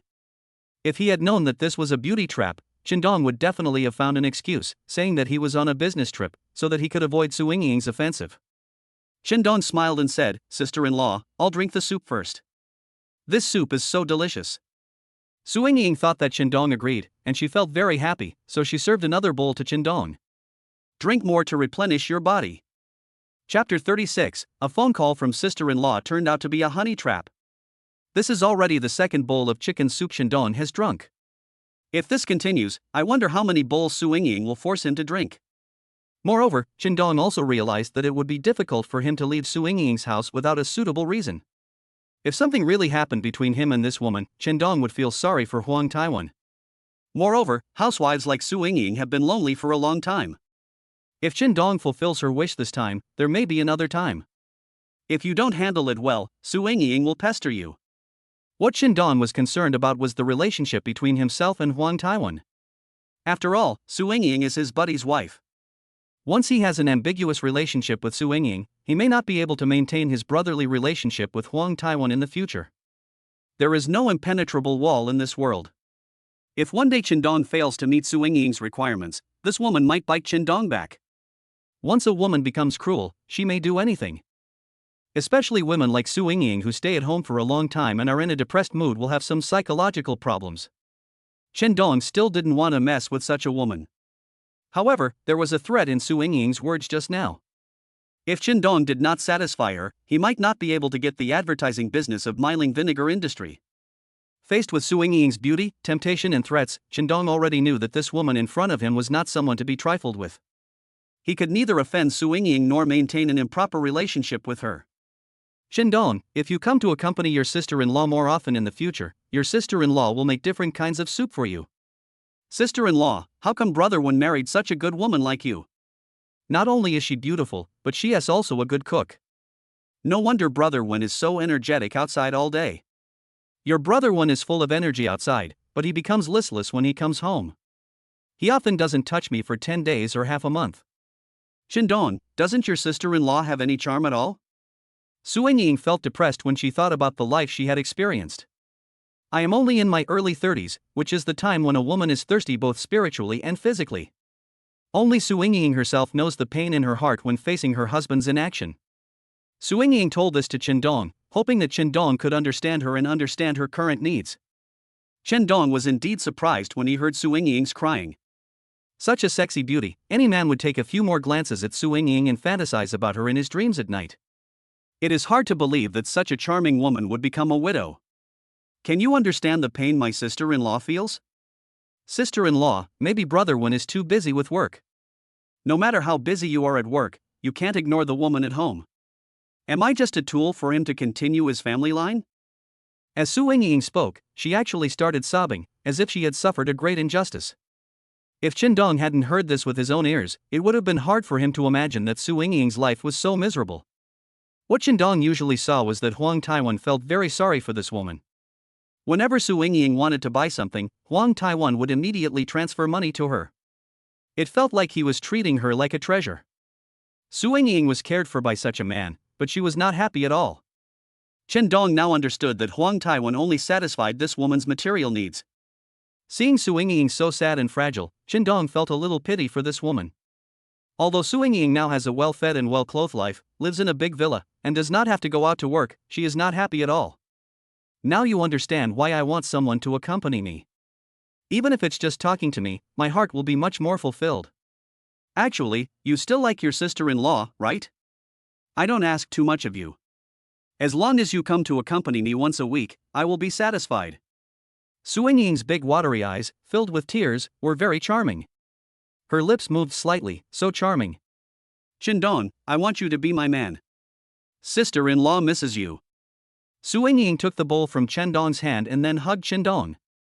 In an instant, Qindong felt Su Ying's hot body stimulating the blood in his body. Sister-in-law, what nonsense are you talking about? I'm not talking nonsense. I just miss you. You know, I had a dream last night. I dreamed that I was making out with you. You were so considerate. I really longed for that feeling. Su Ying's hands began to touch Qindong's body randomly.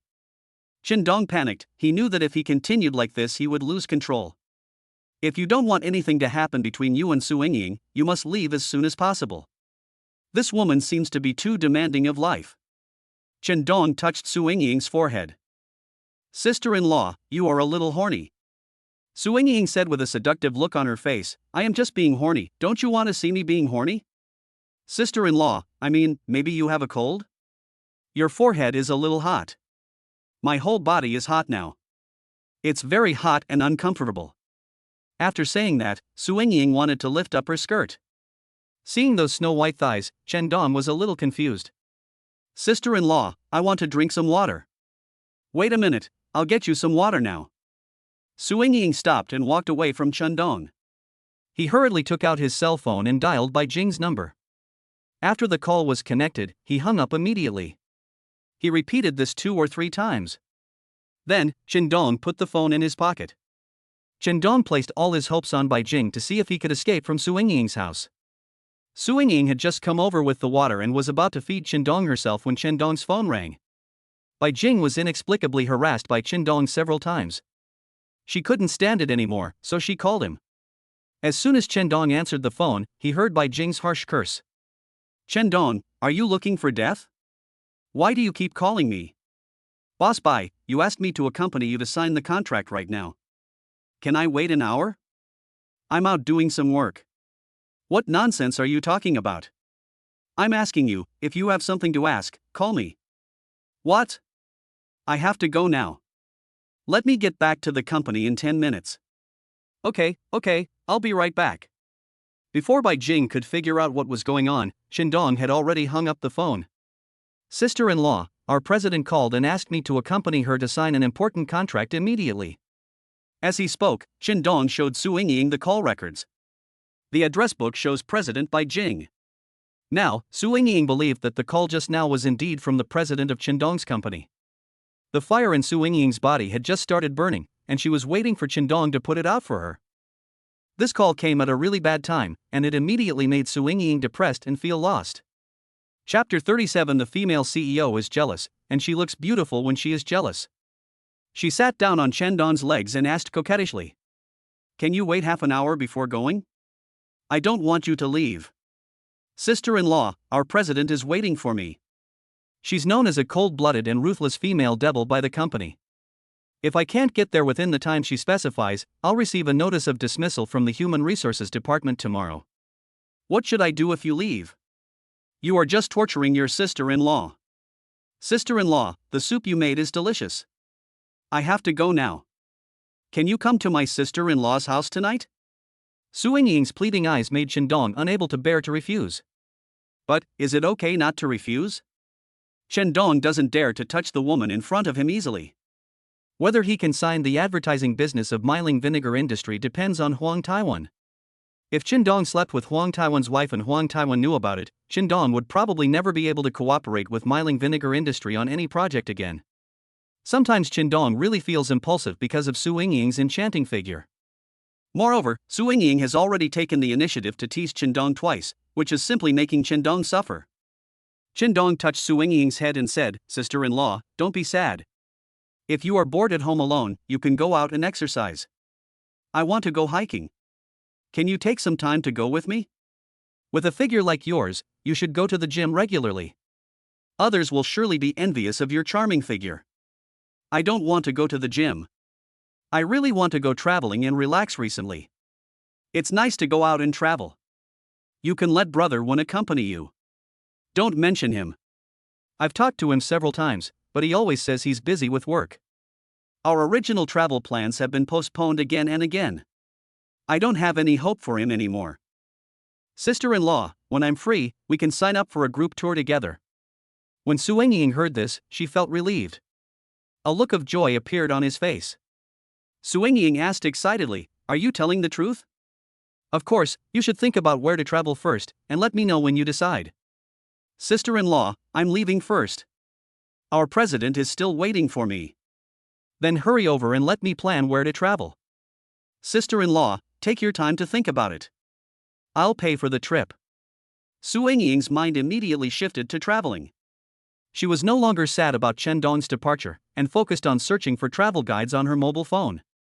Thinking about being able to travel with Chen Dong, Su Yingying's mood suddenly became wonderful. After coming out of Su Yingying's villa, Chen Dong took a long breath. "I was thinking about Huang Taiwan. He has such a lovely wife at home, but he is still fooling around outside, leaving Su Yingying alone at home. It must be really hard for Su Yingying. If Su Yingying really does something to let Huang Taiwan down one day, Huang Taiwan deserves it. If Huang Taiwan could pay more attention to Su Yingying's life would not be so empty." If this continues for a long time, Chen Dong is a little worried that Su Yingying will become depressed. There are two major fears in a woman's life: loneliness and getting old. Before Chen Dong arrived at the company, he received a message from Mai Jing. "What the hell were you doing on the phone just now?" Chen Dong secretly groaned, wondering how he could make Bai Jing calm down next. Bai Jing is different from Su Yingying. This woman is too smart and she is not as easy to coax as Su Yingying. How to explain this to Bai Jing? Chen Dong pondered in his mind. Suddenly, Chen Dong had an idea. He said that he was dragged by his aunt to go on a blind date, and in order to get out of it as soon as possible, he thought of calling Bai Jing. Chen Dong decided to explain to Bai Jing in this way.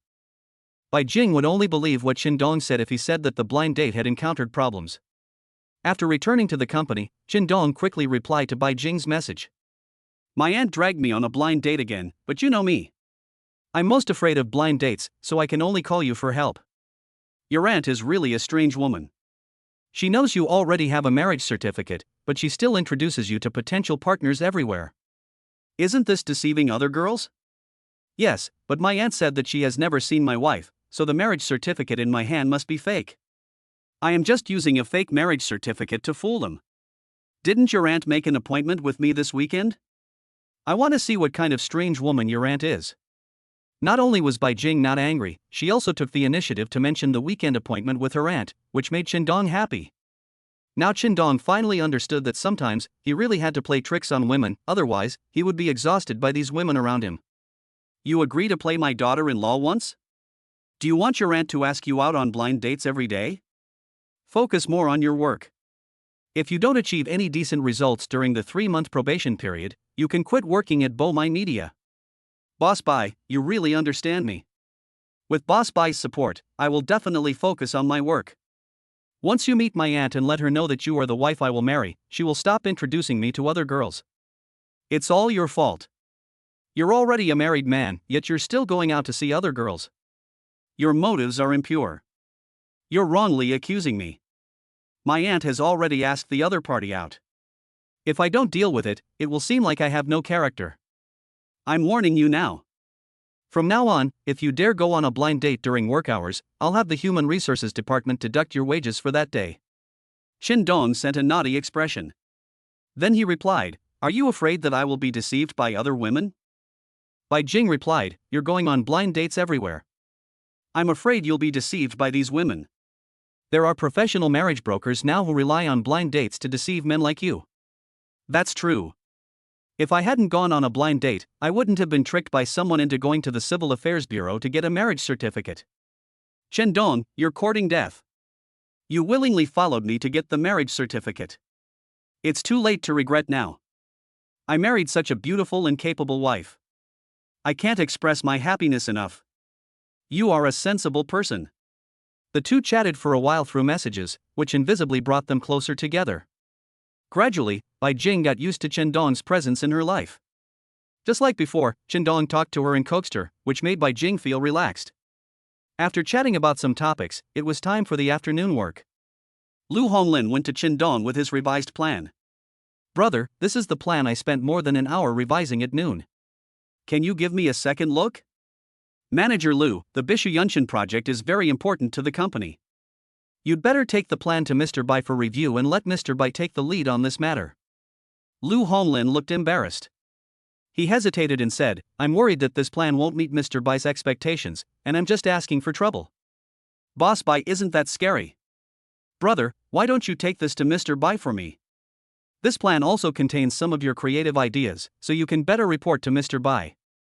"This? Boss Bai asked you to attend the meeting to discuss this plan. She must have her own reasons. I think it would be more appropriate for you to take the plan to Boss Bai instead of me." Chapter 38, Phone Harassment, being called to the office by the beautiful CEO. Shen Dong was also worried that he would not have the chance to see Bai Jing, so taking the plan to Bai Jing's office would not arouse suspicion. Moreover, doing so is also doing Lu Honglin a favor. Shen Dong said, "Okay, then I'll give it a try on Brother Lu's behalf. The worst that can happen is I'll get scolded by the witch. As long as the proposal wins the bid, it doesn't matter if I get scolded a few more times." "Thank you, brother. I'll wait for your news." Lu Honglin handed the plan to Chen Dong and made a gesture of gratitude with both hands. Chen Dong took the plan and went to Bai Jing's office. Before Chen Dong got close to Bai Jing's desk, a ballpoint pen flew towards him. "Oh, the leader is still angry," Chen Dong said with a smile. "You are so brave, you dare to harass the leader." "Boss, I was forced into this and had no other choice. I've already explained everything to you on the phone. If you use me as a scapegoat again next time, I'll show you how I'll deal with you. Do you have anything to do with me?" Chen Dong handed over the project plan of Bishui Yuntian. Then he stood aside, staring at Bai Jing intently. "This woman is really elegant. Compared with Su Yingying, she does have a different charm, which can easily make men feel conquered by her." "Why are you staring at me?" Bai Jing asked coldly. Chen Dong smiled mischievously and said, "Look at the beauty. I knew a woman before, she was also very beautiful, but compared to her, I think you are more feminine." Bai Jing slapped the table and raised her voice.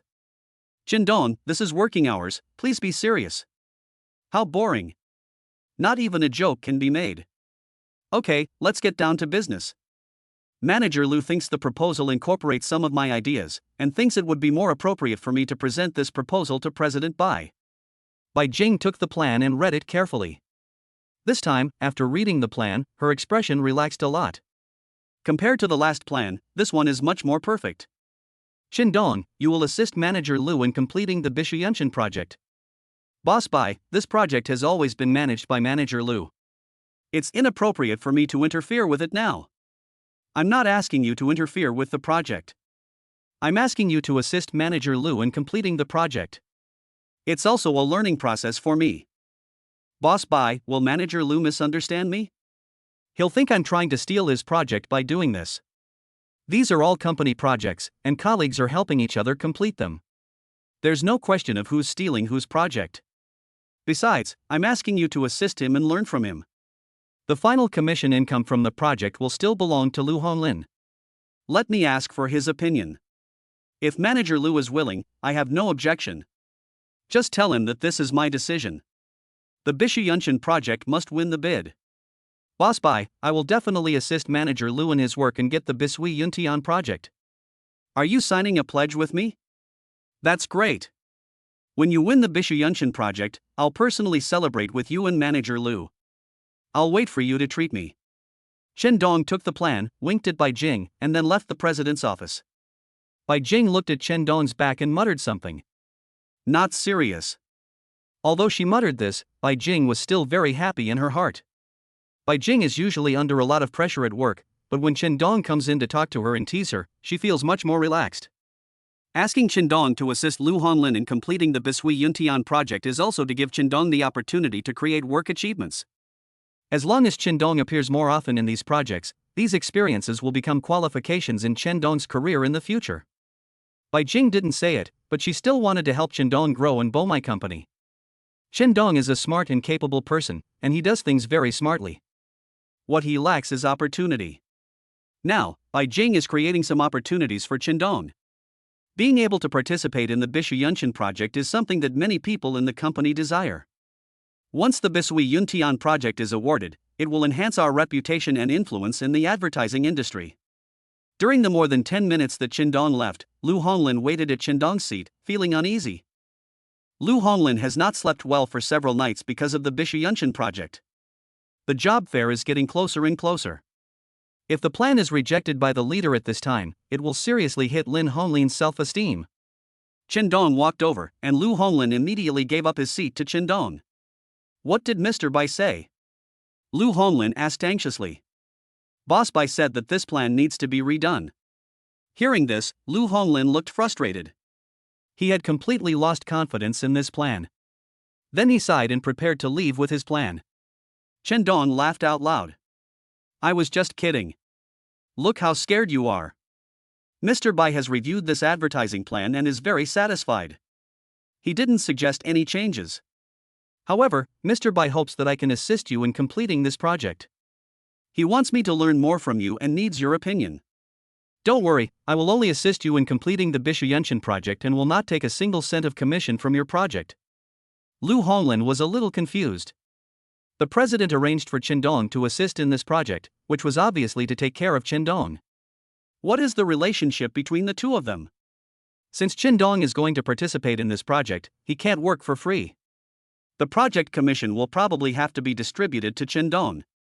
The project has reached the bidding stage, and Lu Honglin doesn't want anyone to take away his credit or share his bonus. Is it really Mr. Bai's intention to ask you to assist me in completing the bidding for the Bishu Yunshan project? Boss Bai said this project is extremely important and must be won. Manager Lu, don't worry. I'm only assisting you in completing the bidding process and will not be involved in any subsequent work. Okay, since this is Mr. Bai's instruction, let's work together to complete the bidding for this project. Brother Lu, I wish us success in bidding for this project. The two shook hands and smiled at each other. Both of them are full of confidence in the bidding for Bisui Yuntian's project.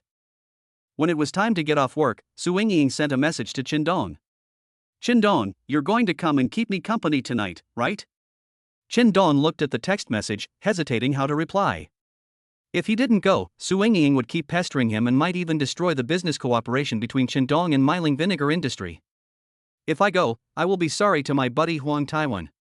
Chen Dong called Huang Taiwan, wanting to hint to Huang Taiwan and let him know that Su Yingying really needed him. Brother Wen, my sister-in-law just called me and said she wasn't feeling well. If it's convenient for you now, please give her a call. Huang Taiwan said, Brother, I'm still on a business trip and won't be back for 2 days. If you're free, go visit your sister-in-law. Brother Wen, you should call your sister-in-law. What she really needs is you. Brother, I also want to be with her every day, but if I don't work hard to make money, who will support this family? I think my sister-in-law is too depressed all day. You can find her a job so that she can have her own circle of life and find spiritual comfort. The 2 times Qin Dong met Su Yingying, he clearly felt Su Yingying's spiritual emptiness more. Such a woman is likely to get into trouble. However, Qin Dong couldn't tell Huang Taiwanming about this. After all, this was a matter between them. Chapter 39, the man is unfaithful outside, and the wife is depressed at home. She's been pampered at home for years, what can she do? If I really ask her to go out to work, she can't stand the fatigue. I don't have too many expectations of her, as long as she takes good care of the house and raises the children well. Brother Wen, if you feel you don't have time to accompany your sister-in-law, you can hire a nanny for your family. When you are not at home, there will be someone to take care of your sister-in-law. I mentioned this to Yingying before, but she disagreed, saying she didn't want outsiders to interfere with our lives. I'll call Yingying now and ask about the situation. If she's sick, please take her to the hospital for a checkup. Brother Wen, it's not appropriate for me to go. What's inappropriate? You're my brother and the person I trust the most. But. Okay, I'll call Yingying first and find out what's going on. Well, if Brother Wen needs me for anything, just let me know. After hanging up the phone, Qin Dong smiled bitterly with helplessness. Qin Dong didn't expect that Huang Taiwan would actually give him the task of taking care of his wife. He still had to reply to the message sent by Su Yingying. Sister-in-law, my boss, and I are still discussing a project outside, and we may have some social events tonight. If you're afraid of being alone, I can find a girl to accompany you. I don't want it. When you are free, I want you to come and accompany me. Sister-in-law, I will definitely come over to accompany you when I am free. The soup you made is so delicious, I still miss it. When you want to drink soup, just tell your sister-in-law in advance and she will make it for you. Thank you, sister-in-law. I'll be busy now. I'll chat with you when I get home in the evening. Su Yingying felt very happy when she received the last sentence. Even if Qin Dong couldn't be with her, he could still talk to her on the phone, which Su Yingying thought was a kind of happiness. After the chat, Su Yingying took a selfie and sent it to Qin Dong. Su Yingying hopes that when Qin Dong sees her photo while he is away from work, he will miss her. Tomorrow morning at 10 o'clock, at Liangyuan Coffee, I'll give your aunt half an hour. When he was about to get off work, Qin Dong received a message from Mai Jing. Received. Strictly implement the leader's instructions. Actually, I'm still looking forward to meeting you tomorrow because of your aunt. I have a bad feeling. When you meet my aunt tomorrow, we'll either become enemies or friends. Your aunt and I are enemies? Why should I become her enemy? But I don't think you can be friends with her. You're right. Your aunt and I have never had any connection. I only agreed to meet her to cooperate with you. Thank you, leader. It's a pleasure to work with you. With Bai Jing's support, Qin Dong finally gave an explanation to his family. My aunt is still waiting for Qin Dong's reply. My aunt has been worried about Qin Dong's marriage for the past 2 years. Now Qin Dong is married, but his family has never even seen his wife. His aunt is worried that Qin Dong's marriage will not be happy. How can it be that after getting married, a daughter-in-law doesn't go to meet her parents-in-law? The aunt would not feel at ease unless she met her nephew's wife in person. When my aunt received the message from Qin Dong, she felt a sense of victory and pride. Qin Dong, my aunt is right. You can't spoil a woman too much. If you don't force her, I'm afraid she won't take our family seriously in the future. Aunt, will you come alone tomorrow? Do you want our family to go meet her? After I meet her, if she wants to continue to be your daughter-in-law, she will have to come back to meet her parents-in-law. Qin Dong asked worriedly, Aunt, you two won't quarrel when you meet, right? That depends on her character. If she doesn't respect me, I won't give her face either. Aunt, please, if she gets angry, don't get angry with her. Bai Jing has a strong personality, but she is also a person with a lot of substance. If she really was a person of substance, she wouldn't have lost her temper in front of the elders. Xiaodong, a man should have his own courage. You can't pamper your wife in everything. If you do that, you will be very tired in your future marriage. I think Bai Jing is a very good girl. If you spend more time with her, you will see some excellent qualities in her. You're just too spoiled with your wife. Also, you need to get in touch with teacher and Xia more. I hope you can be with teacher and Xia. Aunt, you're hoping I'll get divorced soon. If you and Bai Jing are not happy together, it's better to divorce early. You are still young. Do you want to bury most of your life's happiness in this marriage? Chen Dong thought of his uncle-in-law. He should show these words to his uncle-in-law. After so many years of marriage, my aunt has the final say in the family, and my uncle-in-law always gives in to my aunt in everything. Over time, my aunt developed a habit of being strong. But Chen Dong could see that his uncle-in-law had been living a very depressed life these years. Although my uncle-in-law made a lot of money in the wine business, the financial power of the family was controlled by my aunt. Chen Dong thought that his aunt should reflect on herself and be nicer to her man. But Chen Dong didn't dare say this to his aunt. Every time he saw his aunt, he tried his best to speak well of his uncle-in-law in front of her. Chen Dong's aunt is 38 years old and his uncle is just over 40. Marriages at this age are most likely to have problems. Sometimes Chen Dong worried that his uncle-in-law's suppressed frustration would burst out. If such a day really comes, the person who will cry will definitely be his aunt. In Chen Dong's eyes, his aunt and Bai Jing are really similar. They are both strong on the outside but weak on the inside. They are decisive and domineering in their work, but when faced with emotional problems, they are very fragile inside. This kind of woman is also the most likely to be hurt emotionally. Because this type of woman cannot bear the blow brought to them by a failed relationship. Chen Dong felt that Bai Jing was this type of woman. Although Chen Dong didn't know Bai Jing's past, he could see that deep down in Bai Jing's heart she had a fear of love and was afraid to accept other people's kindness to her. That's why Bai Jing wrapped herself up tightly and became a strong woman in the workplace. She felt that only when she became stronger could she feel safe. Chapter 40. The beautiful CEO is so cool, she will forcefully hold your hand. Only in the workplace can Bai Jing find her sense of existence. However, after a busy day's work, a woman's strength suddenly becomes fragile at night. When she returned home, she was still like a little woman, lonely in her heart and longing for warmth. As a single girl, Bai Jing has a hard time facing the cruel intrigues and power struggles in the workplace. I don't know what Bai Jing feels in her heart. Is she enjoying the pride brought by her career success, or is she pretending to be strong, but actually hates this kind of life? At least in Chen Dong's eyes, Bai Jing is a girl with a very difficult life. Whenever Chen Dong saw Bai Jing exhausted after work, he couldn't help but feel a little pity. At the same age as Bai Jing, many girls are enjoying love and letting their youth fly.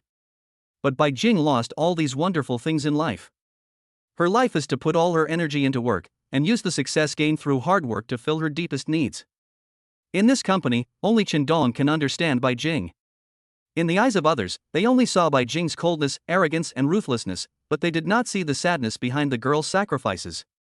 Early in the morning, Bai Jing held a half-hour video conference. After finishing all these, I have to prepare to go out and meet Chen Dong's aunt. This time, she dressed herself in a more feminine way. Since she was acting with Chen Dong, Bai Jing still tried her best to make Chen Dong's family like her and be satisfied with the daughter-in-law Chen Dong married. After putting on makeup and packing everything up, Bai Jing contacted Chen Dong. Chen Dong, have you contacted your aunt? Aunt has already left. Where are you? I'll pick you up. I just finished a meeting. Come to my house. On the way to pick up Bai Jing, Chen Dong bought a big bouquet of roses. He and Bai Jing have been married for some time, and this is the first time he gave Bai Jing roses. It's not that Chen Dong is stingy with the money to buy flowers, but Chen Dong knows that even if he buys them, Bai Jing will not accept his kindness. Roses represent love and are a symbol of the passionate feelings between two people. Bai Jing didn't have burning love in her heart, so she wouldn't accept Chen Dong's feelings. Chen Dong felt that today was an opportunity and he should give Bai Jing a bouquet of flowers. Bai Jing would not be so cold and arrogant as to throw the flowers he gave her into the trash can. Looking at the bright red roses in his hand, Chen Dong began to yearn for love. Before meeting Bai Jing, Chen Dong had never had any desire for love. For some reason, Chen Dong seemed to have an urge to pursue love with Bai Jing. Even Chen Dong couldn't understand what kind of attractive charm this ungentle and cold woman had that could make his heart beat a little bit. Could it be that it's just because they have a marriage certificate? In the past, there were girls around Chen Dong who were prettier than Bai Jing and some who were gentler than Bai Jing, but none of these girls could enter Chen Dong's emotional heart. After spending these days with Bai Jing, Chen Dong discovered that Bai Jing had a temperament that was not found in any of the girls he had known before. Bai Jing has a cool and elegant temperament. Unlike other girls Chen Dong knew, they were very beautiful, a kind of beauty called jiayan. Just like a blooming flower, it is beautiful but not arrogant. Chen Dong felt that Bai Jing was a proud and cold rose, blooming with his charming beauty. Other beautiful women, like the roses in Chen Dong's hands, only have gorgeous temptation left. It looks beautiful, but after admiring it for a long time, you will feel that all this beauty is just superficial brilliance and lacks connotation. Seeing Bai Jing coming out, Chen Dong got out of the car and hid the big bouquet of roses behind him. Bai Jing's outfit today caught Chen Dong's attention. This was not like the usual Bai Jing. "Boss Bai, you look so beautiful today. What are you holding?" Chen Dong handed the rose in his hand to Bai Jing. Smiling slightly, a beautiful woman will be more charming if she is set off by flowers. I don't think these roses are suitable for me. Next time you go out with other girls, you can buy them a bouquet of roses this big. They will definitely be so touched that they will throw themselves into your arms. Chen Dong smiled evilly and said, "I know you won't be moved, let alone throw yourself into my arms. But I hope you can accept this bouquet of roses." Bai Jing smiled coldly and elegantly. "It would be a shame to throw it away, so I'll take it this time." "Thank you, Mr. Bai. Otherwise, I would be so embarrassed. With your face-saving personality, you still want to pick up girls." Chen Dong stared at Bai Jing, making her feel a little shy. Bai Jing saw some emotion in Chen Dong's eyes. She knew that only when a man is attracted to a woman will his eyes be so tender. "Chen Dong, you're not in love with me, are you?" After getting in the car, Bai Jing suddenly asked. Chen Dong chuckled and said, "You're too aloof.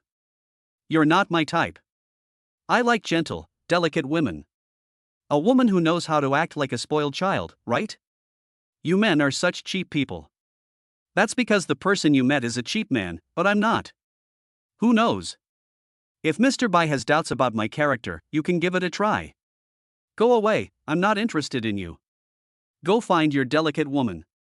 Bai Jing and Chen Dong began to talk more often. Along the way, Bai Jing asked Chen Dong about his previous relationship experience. Chen Dong jokingly said to Bai Jing, "You are so concerned about my past now, you don't want to leave this marriage, right?" Bai Jing cursed again and said, "Get out." The two of them were joking around. Bai Jing's mood is exactly what Chen Dong wants to see. He hopes that Bai Jing can maintain her womanly innocence and live a happier life. When they arrived at the destination, Bai Jing wanted to leave the flowers in the car, but Chen Dong was not happy. Chen Dong said that bringing this bouquet of roses would make his aunt more confident in their relationship and that their current marriage life was sweet and happy. Bai Jing didn't know how to refute, so she just said 3 words, "It's up to you." Chen Dong hugged the bright red bouquet of roses in his arms and wanted to hold Bai Jing's hand, but Bai Jing glared at Chen Dong with a stern look. Being forced to this point, Chen Dong could no longer care about so much. "At worst, after this meeting with my aunt, I will be scolded by the witch Bai Jing." In front of his aunt, Chen Dong still has to pretend that his marriage is very sweet. Otherwise, if the aunt saw that Chen Dong's marriage was unhappy and that he and his wife were like strangers, she would definitely force Chen Dong to divorce. Chen Dong doesn't want to see such an outcome. After being rejected by Bai Jing, Chen Dong used force and grabbed Bai Jing's hand. Bai Jing struggled a few times, but this time, Chen Dong did not compromise. "What are you going to do?" Bai Jing asked in a low voice with a dignified tone. Chen Dong smiled evilly and said, "You have forgotten our current relationship. As husband and wife, we should act like husband and wife." Bai Jing gave Chen Dong a cold look and said, "We are a fake couple." After struggling for a few times without success, Bai Jing stopped resisting and accepted the fact, allowing Chen Dong to hold her hand. Strangely, Bai Jing suddenly felt a sense of happiness in her heart. For several years, Bai Jing hadn't let a man hold her hand like this. She seemed to have forgotten the feeling of having a man hold her hand. Chapter 41, The Contest Between Aunt and Daughter-in-Law. I have to help daughter-in-law. Bai Jing glanced at Chen Dong with a sidelong glance. She saw a man's joyful expression on Chen Dong's face. Bai Jing said in her heart, "Chen Dong, you are not really in love with me, are you?" Chen Dong suddenly said, "Your palms are a little hot and sweaty. Are you nervous?" Bai Jing snorted coldly and said, "Why should I be nervous? Your aunt is not a tigress." Chen Dong chuckled and comforted Bai Jing. "Don't worry, you are my wife now, I will protect you." Bai Jing snorted coldly and said, "Do I still need your protection? I've been working in the workplace for so many years and have seen many more dangerous situations than this." Chen Dong also felt that his worries were filtered out. No matter how strong my aunt's temper is, she may not be able to gain the upper hand when facing Bai Jing. More than 10 minutes ago, my aunt arrived early and ordered a cup of coffee for herself. Drink and wait. Looking at Chen Dong and his wife walking towards them hand in hand, they seemed very affectionate. My aunt thought, am I overthinking it? It seems that the couple has a good relationship. Chen Dong walked closer and shouted. Aunt! My aunt glanced at the time, her expression cold, and then spoke in an unfriendly tone. You're 10 minutes late. Do you always have this poor sense of time? It seemed that the aunt said this to Chen Dong, but in fact, she was blaming Bai Jing and wanted to give Bai Jing a warning. Bai Jing is such a smart person, of course she could hear what was said. Bai Jing looked at Chen Dong and asked, Chen Dong, you didn't tell me that the meeting time with my aunt is 10:30? My aunt gave Chen Dong a cold look. He asked, Chen Dong, didn't you tell your wife? Both women used Chen Dong as a shield, and Chen Dong was in a dilemma. Chen Dong couldn't afford to offend either of the two women in front of him. If he offended any of them, he would be scolded. It seems that I can only speak up for Bai Jing. After all, Bai Jing is his wife, so he has to speak well of her in public. What's more, Chen Dong had just promised Bai Jing that he would not let Bai Jing suffer any injustice. Chen Dong said, Aunt, did I forget? I remember that I only said this morning, not 10:30 in the morning. The aunt glared at Chen Dong, wanting to scold him for being ignorant. However, in front of Chen Dong's wife, we still have to give Chen Dong some face. My aunt said to them, sit down. Bai Jing was still very sensible and she was polite when facing her elders. Thank you, Auntie. After sitting down, Chen Dong ordered coffee and asked for some snacks. The aunt looked Bai Jing up and down and found that Bai Jing's appearance was very compatible with Chen Dong. However, this woman looked serious and cold. Chen Dong's aunt didn't particularly like this. In their local words, a woman who loves to laugh can bring good luck to her husband and attract wealth. Bai Jing had a cold and arrogant expression on her face, and she didn't even flirt with her husband Chen Dong. This daughter-in-law is too aloof. You two have been married for a while, Bai Jing, and it seems you haven't been to Chen Dong's house yet. As a daughter-in-law, don't you know how to respect your elders? Chen Dong heard that it was his aunt blaming Bai Jing. He quickly explained, Aunt, Bai Jing is usually too busy with work, so she will accompany me back to see my parents in a few days. My aunt said, is this an excuse? No matter how busy I am at work, I believe I can still find time to go home. It just depends on whether you have the heart to do it. The aunt looked at Bai Jing again and said, think about it from another perspective. If Chen Dong never goes to see your parents, what will your parents think? They will feel that their son-in-law doesn't treat them as family and is even more unfilial to them. Bai Jing was unhappy when she was scolded by her aunt as soon as she arrived. Said, from what my aunt said, Chen Dong shouldn't marry a woman like me, right? My aunt smiled and said, you are pretty, but what's the use of being pretty?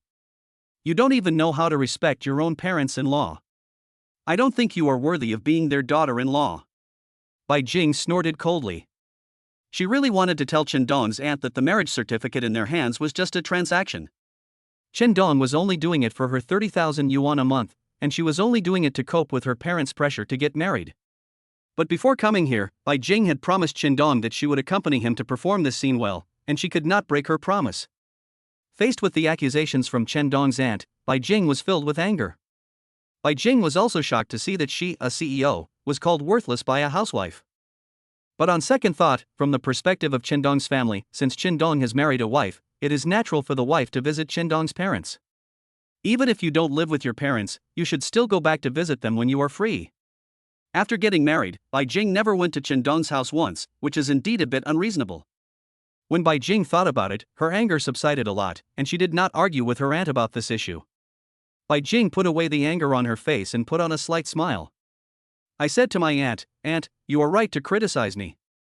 I didn't do well enough. Chen Dong also said just now that I have been too busy with work recently. After this period of work is over, we will definitely go to visit Chen Dong's parents. My aunt said, what kind of work are you doing that makes you so busy that you don't even have time to go home? Shanchang is such a small place, and it only takes half an hour to drive home. Our Chen Dong is kind and knows how to care for others, but that doesn't mean he should be bullied. If a young couple wants their marriage to last, they must respect each other, not force him to be their own. Under the table, Chen Dong had been kicked several times by Bai Jing. Bai Jing vented all her anger on Chen Dong. Chen Dong could only grit his teeth and endure it all. Because what happened to him today was a punishment for his impulsiveness. Chen Dong thought that this was not a solution.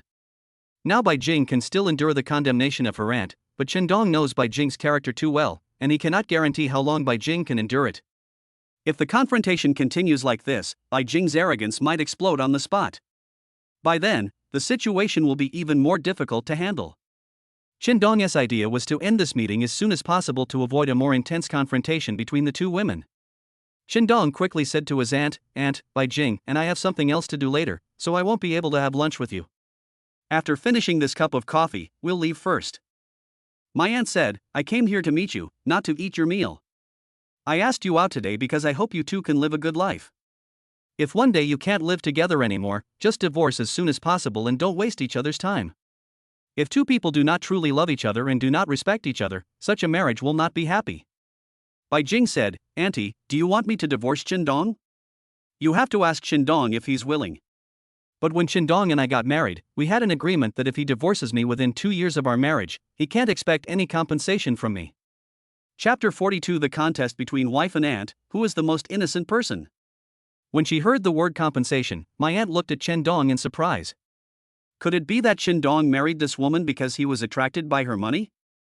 However, based on my aunt's understanding of Qindong, he is a man of integrity and will never rely on a woman to make a living. My aunt asked in surprise, "Compensation? What compensation? Qindong, tell me clearly, is there any other reason for you two getting married?" Qindong felt guilty now, and he glanced at Bai Jing. I thought to myself, "This woman, you are trying to kill me." If my aunt knew that we signed a contract when we got married and that both parties had a monthly transaction of 30,000 yuan, I would probably be scolded by her.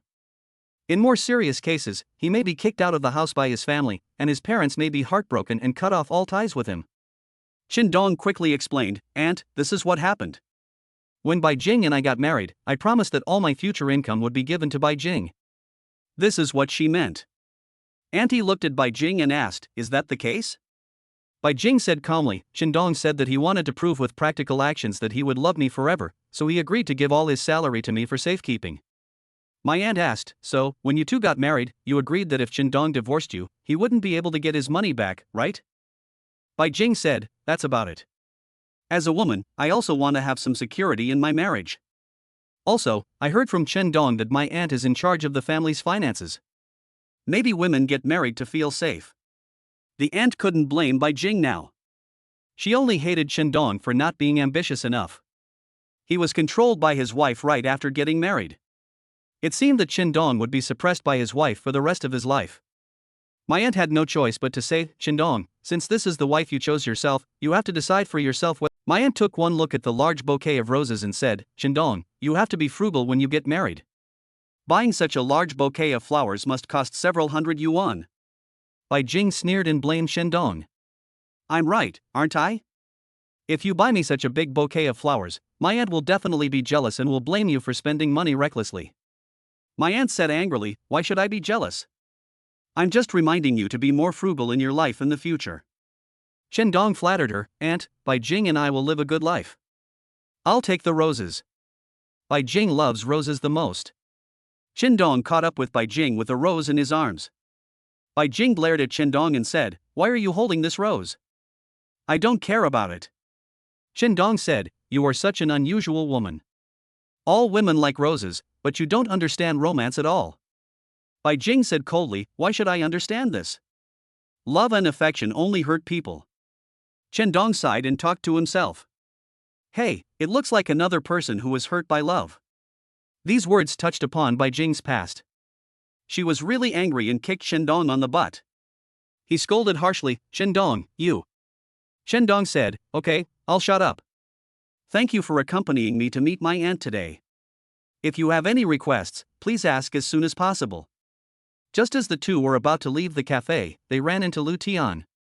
This guy was also picking up girls in this coffee shop. He came here with a girl to drink coffee. He didn't expect to meet Bai Jing here. Lu Tian was surprised, but when he saw Bai Jing followed by Qindong, who was holding a large bouquet of roses in his hand, he felt extremely unhappy with Qindong. So, Lu Tian cursed in his heart, "There are several Qindongs, how dare you snatch a woman from me, are you worthy?" Lu Tian immediately put on a humble smile and went over to please Bai Jing. "Jinger, we are so destined to meet you in this place." Bai Jing said coldly, "Boss Lu, are you here to drink coffee with a beautiful woman?" When Bai Jing saw a single girl, she knew that this was the person Lu Tian brought out for a date. She had no good feelings for a promiscuous man like Lu Tian. Lu Tian smiled and said to Bai Jing, "Jinger, how about we sit together?" Bai Jing said coldly, "Boss Lu, we won't bother you chasing after that girl. She's still waiting for you to go over and be with her." Lu Tian glanced at the girl. "You're talking about her. How can she compare to you?" "In my eyes, Miss Bai Jing is a celestial being, a treasure in my heart." Bai Jing quickly stopped Lu Tian from continuing. "Boss Lu, please tell other girls about these cheesy things. I don't like this." Lu Tian glanced at Chendong and asked, "Jinger, why are you with Chendong? Could it be that you too?" Seeing Chendong holding a rose in his hand and drinking coffee with Bai Jing here, he must have misunderstood. In order to stop Lu Tian from having such thoughts, Bai Jing actually used Chendong as a stepping stone. She walked up to Chendong, leaned close to him, and said, "I am already Chendong's girlfriend, so please don't harass me anymore." Lu Tian chuckled. He didn't believe that the arrogant and conceited Miss Bai Jing would fall for a man like Chendong who had no capital at all. Lu Tian laughed and said, "Jinger, if you want to find someone to fool me, you should find a better man. How could you be interested in someone as ordinary as Chendong?" These words hurt Chendong's self-esteem. It was obvious from Lu Tian's words that he looked down on Chendong. Chapter 43, Fighting for a Woman, Who Will Win the Woman's Heart? Chendong was annoyed. He glared at Lu Tian and said, "Lu Tian, what do you mean by that? Do you look down on me? But I want to tell you that Bai Jing is my girlfriend now. In his eyes, you are just a playboy. What I despise most is a playboy like you." If it weren't for the sake of their friendship, Chendong would have slapped Lu Tian a few times for his humiliating words just now. Lu Tian sneered and said, "Chendong, you know I like Jinger, but you still dare to snatch a woman from me? Don't you know your own worth? Is someone like you worthy of Bai Jing?" Chendong originally didn't want to care about Lu Tian's rude remarks, but Lu Tian's words became even more unpleasant. This time, Chendong could no longer tolerate it and kicked Lu Tian in the waist. Chendong cursed, "I treat you like a brother, don't you think it's too much for you to say these things? Don't think you can be arrogant just because you have a few bucks. Bastards like you are nothing in Bai Jing's eyes." Lu Tian was almost kicked to the ground. This kick also severed the friendship between the two. Lu Tian snorted coldly and said, "Chendong, you bastard, you dare to kick me, are you looking for death? Am I wrong?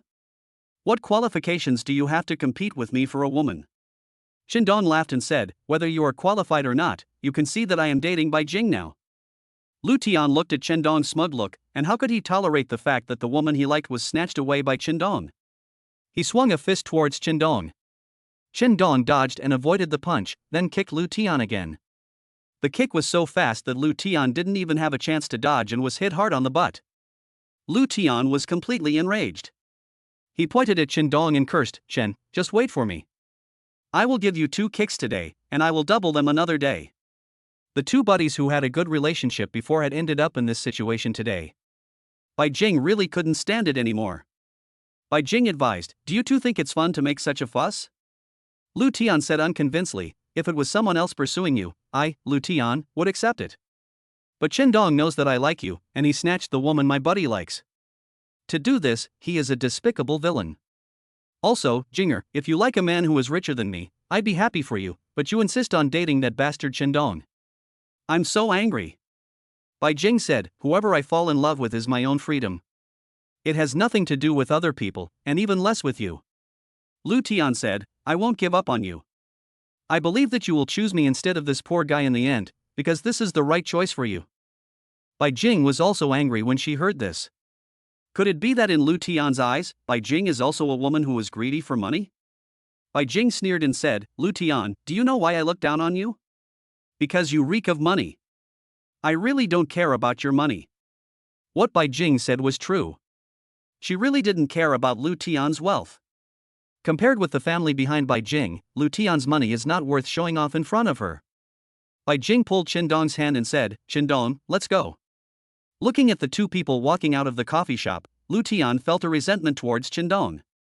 Lu Tian, who has been spoiled since childhood, is arrogant and thinks he is better than Chendong in all aspects, but why did the woman he likes choose Chendong instead of him?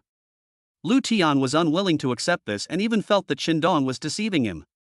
Chendong clearly knew that he liked Bai Jing, but he still wanted to compete with him for her. This was Chendong's betrayal of their brotherhood. Lu Tian hated Chen Dong for being two-faced.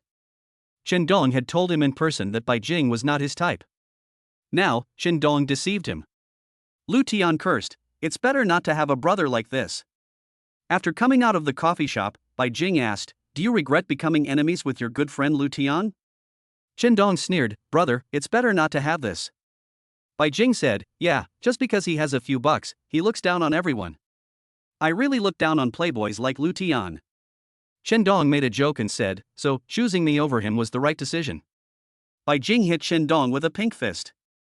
With a slightly angry expression, he said, "What are you daydreaming about in broad daylight?" Chen Dong laughed and said, "Maybe one day my dream will come true."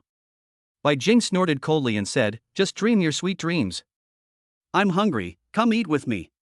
Chen Dong said, "You've been in Shancheng for a few months now, and you haven't had Shancheng's hot pot yet, right? Why don't you try it today?" Bai Jing shook her head and said, "No." In fact, when Bai Jing came to Shancheng, her first meal was to taste Shancheng's hot pot. Just this one time, Bai Jing had to go home and lie down for 2 days, and her stomach hurt for 2 days. Shancheng hot pot left a psychological trauma on Bai Jing, and she never dared to eat Shancheng hot pot again. Chen Dong said, "If you want to become a true Shancheng native, you must learn to eat Shancheng hot pot. Come on, I'll take you to eat a simmered hot pot and experience the soul of Shancheng hot pot." Bai Jing still shook her head and said, "I don't want to eat it. It's almost fatal." Chen Dong said, "I'll take you to a place." Bai Jing was also thinking about what Chen Dong said. She would have to live in the mountain city in the future and integrate into the city. She couldn't always not eat the mountain city's hot pot. She made up her mind and decided to follow Chen Dong to give it a try. When he arrived at the most famous hot pot restaurant in the mountain city, Chen Dong ordered a Xuan Yuan hot pot. Bai Jing said in surprise, "There is also non-spicy hot pot." Chen Dong almost laughed. Thinking about it, Bai Jing had been in the mountain city for some time, and she didn't even know that hot pot came in 2 flavors, Yuan Yang. Bai Jing looked at Chen Dong eating with big mouthfuls, which made her really greedy. Ask Chen Dong if it is really that delicious. Chen Dong served Bai Jing a bowl of clear soup and said to her, "You can put the food you want to eat into the soup to wash it, and it won't be spicy." Bai Jing followed Chen Dong's instructions and tried a few bites. She found the spiciness acceptable. Chen Dong said, "Next time you want to eat hot pot, follow this method. Slowly, you will be able to enjoy hot pot that is truly soulful." This is when the people of the mountain city enjoy life the most. During this meal, Bai Jing was able to taste a little of the mountain city hot pot. But after eating, Bai Jing became worried again. If you eat too much spicy food, will you get red pimples on your face? What should you do if your skin becomes dry? Bai Jing muttered, "It's over, it's over. I hope the skin on my face won't rot." Although the voice was small, Chen Dong could still hear it clearly and he burst into laughter. Chen Dong deliberately exclaimed in surprise, "Oh, I shouldn't have invited you to eat hot pot. You have several red pimples on your face." Bai Jing was shocked and kept asking, "Is it true? Where does it grow?" Chen Dong threatened, "It's also on your nose, chin, and forehead." Bai Jing screamed, "Oh no, oh no. How can I face people like this? Chen Dong, it's all your fault. I told you not to eat hot pot, and you just did it to make me suffer." Chapter 44, Taking the female CEO for a ride, she was as happy as a little woman. Seeing Bai Jing's anxious look, Chen Dong also laughed. It turns out that this cold and aloof female CEO also has moments of acting like a spoiled brat. Chen Dong said, "I'm helping you integrate into the lives of the people in the mountain city as quickly as possible." Bai Jing complained, "I have pimples all over my face, and you can still smile. You really have no conscience." Chen Dong took out his phone and said, "I'm just kidding. If you don't believe me, I'll take a picture and show you." As he spoke, he took a few photos of Bai Jing's charming face. "Look, it's still such a charming face, so pink and tender, so tender that I want to kiss it." Bai Jing snatched the phone from Chen Dong's hand. Then I looked carefully at the photos on my phone. Her face was still fair and charming. Bai Jing glared at Chen Dong with a stern look. He cursed, "Chen Dong, you dare to lie to me, wait and see how I deal with you." Chen Dong knew that he was going to be kicked by Bai Jing again, so he quickly dodged. Bai Jing was not willing to let Chen Dong go, and chased Chen Dong with her pink punches. Bai Jing, who is always serious and arrogant, is so lively and cute at this moment. After a while of playing around, Bai Jing realized that she had lost her composure in front of Chen Dong, and she quickly became elegant and dignified again. Chen Dong saw Bai Jing's expression change instantly and reminded her, Bai Jing, it's the weekend. No other employees will see you like this except me. Don't act so arrogant. It's so tiring. Bai Jing said, you want to laugh at me? Chen Dong said, actually, you were very nice just now. That's the real you. Even at work, a CEO doesn't have to be aloof to be respected. His character and abilities can also earn him the respect of his employees. If you only manage employees with harshness and punishment, it will only alienate them and make the company feel impersonal. A good company, while having strict rules and regulations, must also have tolerance and respect between employees and leaders, and be filled with warmth. Bai Jing was stunned by Chen Dong's words. Bai Jing certainly understood this logic. However, she also knew that she had just taken over as the company's president, and if she didn't manage the company in a strict and overbearing manner, she would not be able to establish her authority in front of so many people. Bai Jing said, then let's try changing your identity and see if you can manage the company's more than 100 people. Chen Dong smiled and said, if I really become the president of a company one day, I should be a good leader. Bai Jing said, kindness cannot command an army, and kindness cannot manage wealth. You still cannot understand my difficulties. If I were not strict and domineering, my position as CEO would have been taken away long ago. Headquarters sent another vice president here, under the pretext of assisting me with my work, but in reality, they're trying to steal my position as president. The struggle in the workplace is a battlefield without the smoke of gunpowder, a cruel one. You expect me to be as innocent as other girls and to be able to talk about love. Do I have the qualifications? As president, I shoulder the responsibility for the company's performance and face invisible competitors. If I'm soft on others, I'm giving them opportunities. After hearing Bai Jing's statement, Chen Dong felt sorry for this woman and thought that her life was too tiring. Chen Dong said, it's precisely because you're so exhausted at work that you should live your life well after work and enjoy this rare free time. Are you free this afternoon? Let me take you to do something exciting. Chen Dong asked again.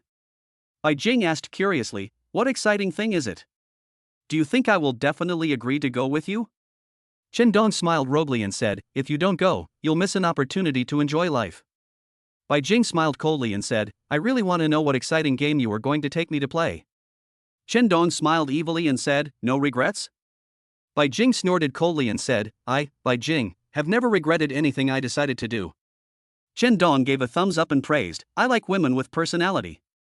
Bai Jing rolled her eyes and glared at Chen Dong again. Roll. Chen Dong said with a grin, then let's go together and take you to play exciting games.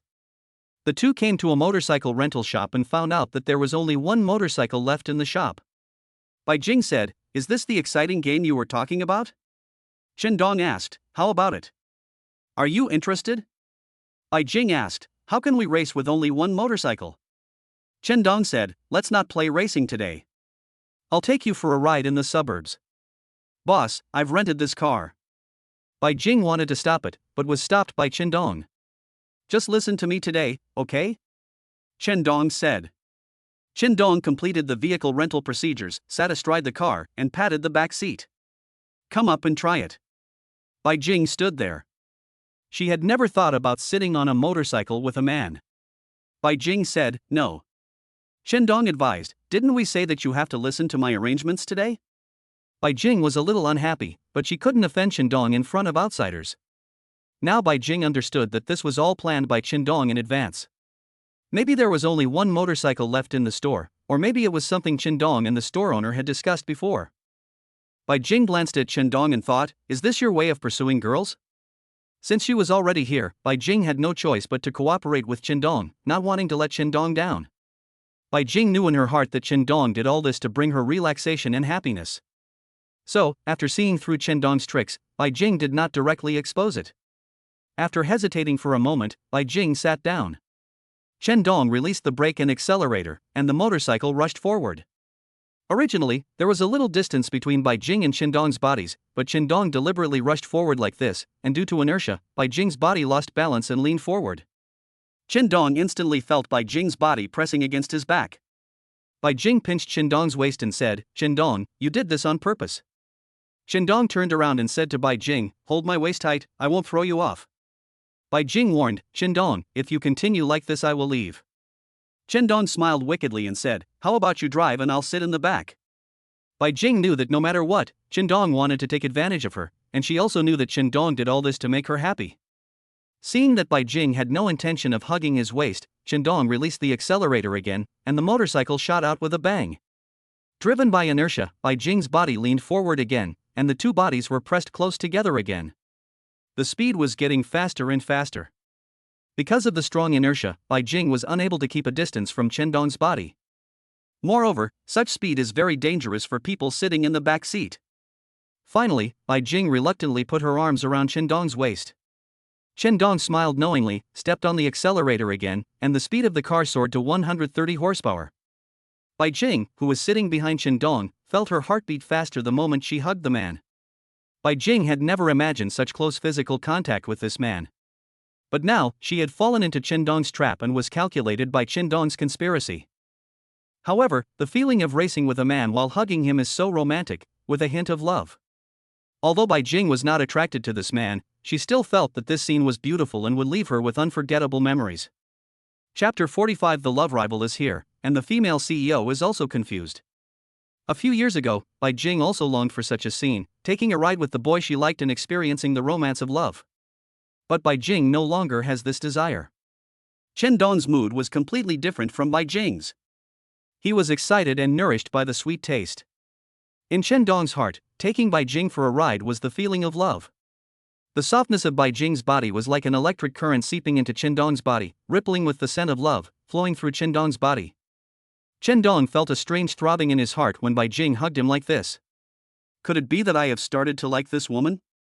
This kind of feeling only arises when love begins. Some girls he met before had also hugged Qindong like this and were taken for a ride by Qindong. However, the feeling this time was completely different. Qindong enjoyed the happiness of being hugged by Bai Jing. He really wanted to keep driving like this without end. The car drove to the top of a tourist attraction in the suburbs. As soon as Qindong stopped the car, Bai Jing twisted his ear. Bai Jing said, "You're getting bolder and bolder. You dare to plot against me." Qindong said, slapping his love, scolding his affection. Without spanking, there is no love, no affection. You are not trying to tell me that you are interested in me, are you? Bai Jing scolded, "You are so shameless." Qindong turned around and made a face at Bai Jing, then said with a smile, "I've learned this from working in sales over the years. Haven't you been here? From the top of this mountain, you can have a panoramic view of the mountain city. At night, you can overlook the night view of the entire city from this mountain top, which is particularly beautiful. If Miss Bai Jing is willing, I would consider accompanying you here to appreciate the night view of the mountain city." Bai Jing got off the motorcycle and tidied her messy hair. "Do you often bring girls here for romance?" Bai Jing asked. Qindong didn't hide it and replied, "This is the second time I brought a girl to this mountaintop, but I only watched the night view with a girl once." Bai Jing glanced at Qindong and asked, "With your first love?" Qindong said, "This girl and I spent the entire night on the top of the mountain admiring the scenery, and we didn't even kiss." "You won't believe it. Then one of you must not like the other, so you don't want to be kissed by the other." Bai Jing answered thoughtfully. Qindong took Bai Jing to a rock on the top of the mountain and found a clean place to sit down. "Try to take a deep breath, and then you will forget the troubles at work," Qindong reminded. Bai Jing didn't answer Qindong. But she still wanted to give it a try, so she followed Qindong's instructions, took a deep breath, and tried to keep calm. Bai Jing glanced at Qindong, who was sitting next to her. He looked relaxed and calm, which made Bai Jing envy Qindong's state of mind.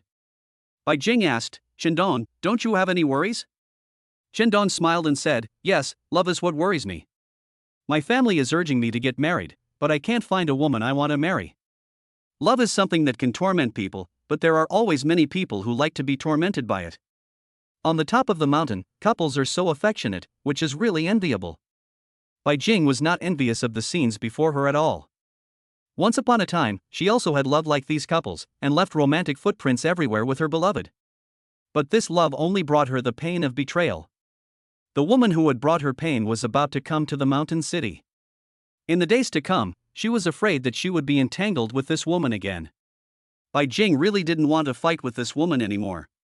But the other party still wanted to force her to death and chased her from the capital to the mountain city. Qindong asked Bai Jing to fall in love and enjoy the romance of life like other women. Bai Jing also wanted such a life, but she was unwilling to give up everything she had gained through years of hard work. The only way is to keep fighting and make herself stronger, so strong that no one can hurt her.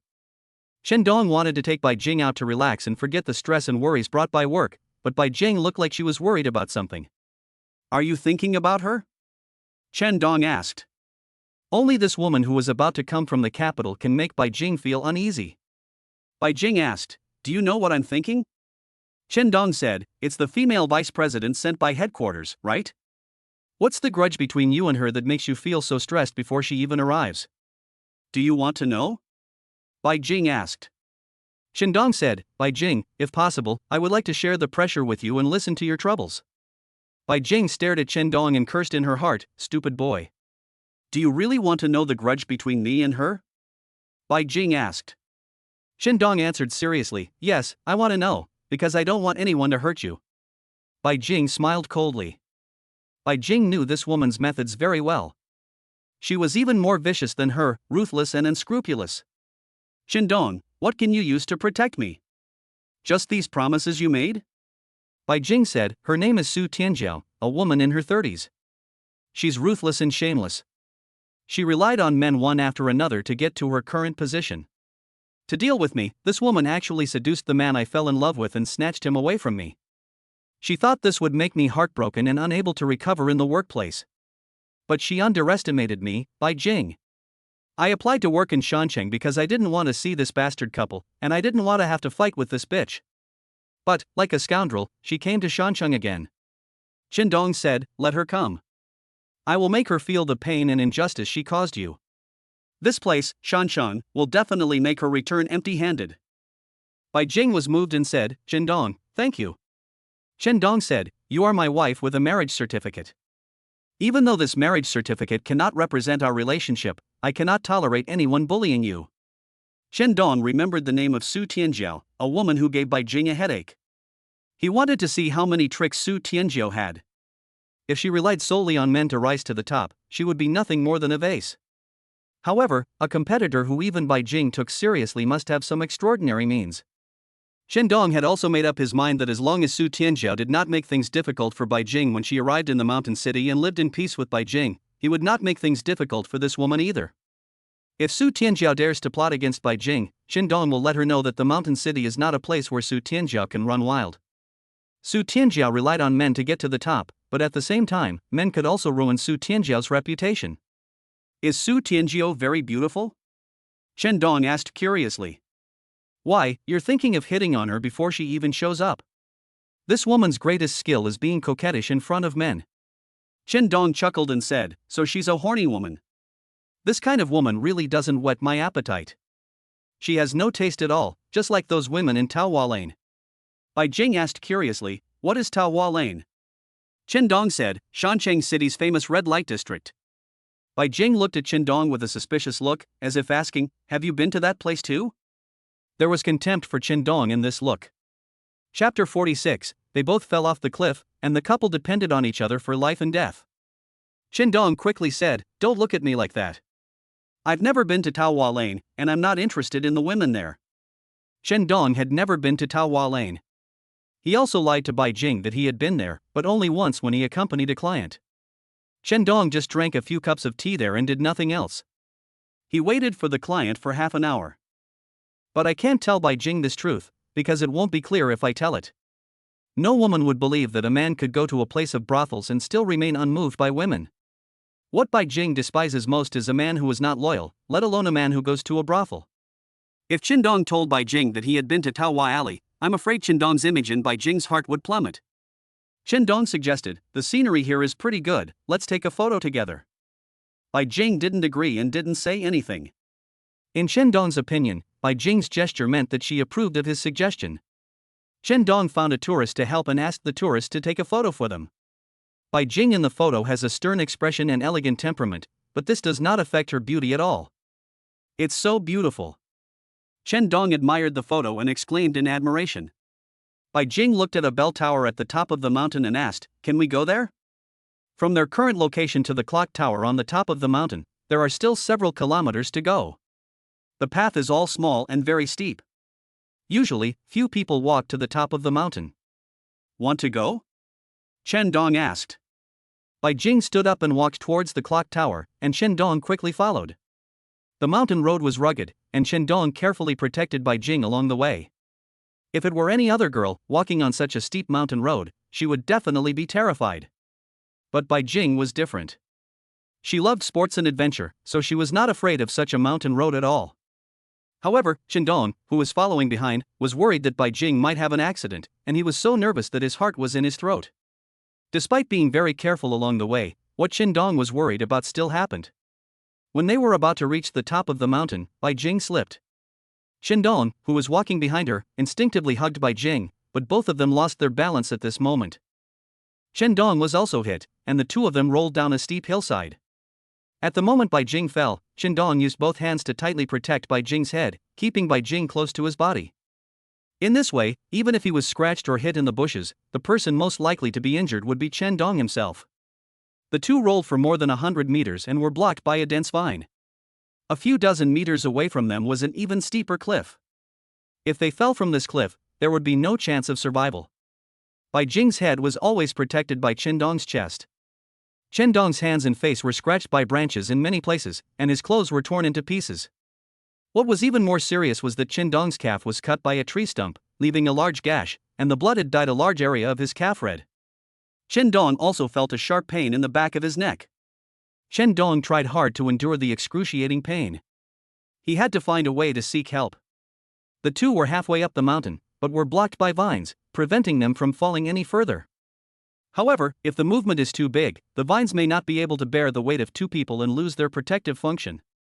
The only way was to throw down a rescue ladder from above to stabilize their bodies first. Bai Jing, don't move. Shendong reminded. Bai Jing saw that Shendong's face was covered in blood and said anxiously, Shendong, you are bleeding. Shendong blinked, smiled slightly, and said, I'm fine, just a minor injury. Are you okay? Bai Jing shook her head and said, I'm fine. Shendong said, that's good. Can you help me wipe my eyes? The blood is flowing in my eyes and I can't see clearly. Bai Jing gently wiped Shendong's eyes. Then he asked, what do we do now? Bai Jing's small handbag had fallen somewhere, and Shendong felt that his cell phone was still on him. Now all I can do is call for help and then think of other ways to save myself. Shendong said, my phone is in the bag on the right side of my clothes. You can use my phone to call the emergency number. Bai Jing carefully took out the phone from Shendong's pocket and called the police for help. We can be said to have experienced life and death together, right? Shendong joked. Bai Jing said, you're already injured, and you still have the mind to joke. Shendong smiled and said, if it weren't for this accident, I wouldn't have had the chance to be so close to you. I have to thank God for giving me the opportunity to protect you.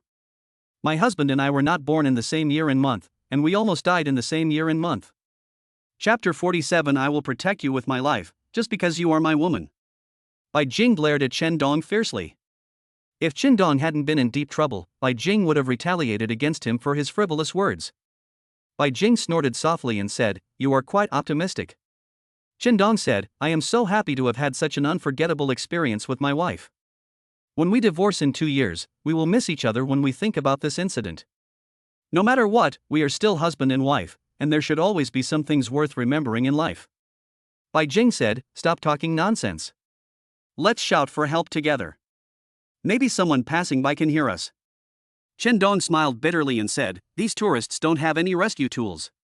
If they blindly come to rescue us, it will only put us in a more dangerous situation. Now we can only wait for professional rescuers. However, we can shout now to attract the attention of some tourists. When the rescuers arrive later, they will also know our exact location. Bai Jing thought this was also a solution, so the two of them started shouting for help together, holding on to a glimmer of hope. Usually, few people climbed to the top of this mountain, and Shendong had no idea whether anyone could hear their cries for help. Shendong was injured in many places and was already in unbearable pain. After shouting for a while, the pain in his wounds became even worse and he almost fainted from the pain. Bai Jing found that Shendong's face was pale and he had symptoms of excessive blood loss, and she became even more anxious. She knew very well that if rescue was delayed, Shendong's life would be in danger. Shendong suffered such serious injuries just to protect her. If Shendong hadn't protected her in his arms, she might have ended up like Shendong, with her whole body scratched by the branches. Bai Jing became anxious and used all her strength to desperately shout for help. Help! Help! If the rescuers could find them sooner, Shendong's life would be less in danger. At this time, the only thing Bai Jing could do was to shout loudly to attract nearby tourists. At this time, Shendong's consciousness had become a little fuzzy, and he no longer had the strength to shout along with Bai Jing. Shendong tried hard to stay awake. If he fell asleep, it would increase the difficulty of the subsequent rescue work. Shendong said, "Bai Jing, please don't let me fall asleep. I'm afraid if I fall asleep, I won't be able to wake up again." When Bai Jing heard this, she felt uncomfortable and became more anxious.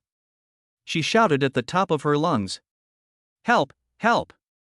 Thanks to Bai Jing's efforts, someone finally found them. However, there was a steep cliff under their feet.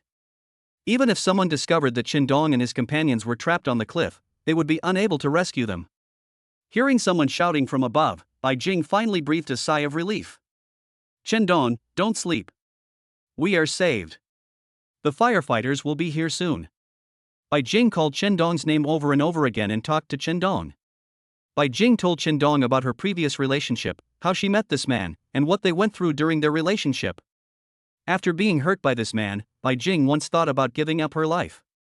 She felt that she had lost the most precious thing in her life and life was no longer important to her. Bai Jing slept in grief for 3 days and 3 nights. She finally realized that giving up her life was admitting defeat in her life, and it also proved that she had lost to Su Tianzhou in love. Shendong listened carefully and was full of admiration for the woman's strength. If other girls suffered such a blow, they might be devastated and give up hope in love and the pursuit of their careers. Bai Jing turned the failure of this relationship into strength to strive for her career. Her efforts were rewarded. She was appreciated by the group leaders and became the youngest female president in Bomai Media Group. As the two waited nervously and anxiously, the rescuers finally arrived at the scene. A firefighter came to their side and prepared to rescue the two people. Shendong said to the firefighters in a weak voice, "Officer, please rescue her first." Because Shendong had lost too much blood and his life was in danger at any time, Bai Jing naturally wanted to save Shendong first. Bai Jing hurriedly said, "Officer, save him first. His injuries are quite serious." Shendong said, "Officer, I can still hold on for a while. I hope you can rescue her first. She is more important to me." The police officer thought the two were a couple. It is understandable that a man loves this woman and wants to save the woman he likes first. The police officer finally decided to save Bai Jing first. As a man, the police officer could understand the decision made by Shendong. Shendong was using his life to protect the woman. The police officer tied a life rope around Bai Jing, then held Bai Jing with his hands and used the walkie-talkie to notify the people above to start pulling the rope. The moment Bai Jing was taken away, she looked at Shendong affectionately. The man in front of her was actually willing to use his life to protect her. Just when Shendong told the police officer that Bai Jing was more important than his life, Bai Jing's heart was moved by these words. This sentence is more meaningful than Shendong saying that he likes Bai Jing many times. Because this sentence was a promise to Bai Jing with his life, Bai Jing was also touched by Shendong's words at this moment. This is the first time Bai Jing has met a man who was willing to risk his life to protect her, and this may be the only one in her life. Bai Jing turned around and shouted to Shendong, "Shendong, you must hold on. I'll be waiting for you up there." Shendong nodded slightly. He no longer had the energy to answer Bai Jing. As long as Bai Jing was out of danger, it was enough. Even if the vines broke at this moment, he would continue to roll down the mountainside into the steep cliff. Being able to exchange his own life for Bai Jing's safety is also the value of his life. Shendong thought so as he watched Bai Jing slowly receding back. When Bai Jing disappeared from Shendong's sight, Shendong knew that Bai Jing was safe, and a relieved smile appeared on his face. "Bai Jing, I'm glad you're safe," Shendong said to himself. Shendong now began to think about his parents. If he encountered an accident, he felt that the people he would feel most sorry for would be his parents. Shendong, a man who is almost 30 years old, still makes his parents worry about his life. He suddenly felt guilty. He felt that he did not care enough about his parents' feelings. Especially in terms of love, his parents worried about him and were concerned about when Shendong would get married. Once Shendong got married, as parents, they would have fulfilled their mission and watched their child finish his young life. At this critical moment of life and death, Shendong also reflected on his ignorance when he was young and why he could not understand his parents' painstaking efforts. Shendong now understood that his parents were old and worried that they would die suddenly one day. Their son's failure to start a family and build a career would eventually become a regret in their lives. If he could survive this time, Chen Dong planned to find a girl to have a serious relationship with, marry her and have children, so as to fulfill his parents' wish first. Chen Dong thought of Xia.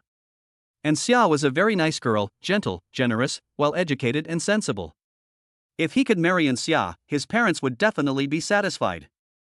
After thinking about Xia, Chen Dong gave another bitter smile. How could a girl like Xia be interested in a divorced man like him? So Chen Dong stopped thinking about Xia. But when Chen Dong stopped thinking about these things, his consciousness began to become blurred. It seemed like someone was calling him in his ear. Chen Dong tried hard to open his eyes. A firefighter had already tied his body with a life rope and was slowly taking him away from his original place. Chen Dong was rescued and put into the ambulance.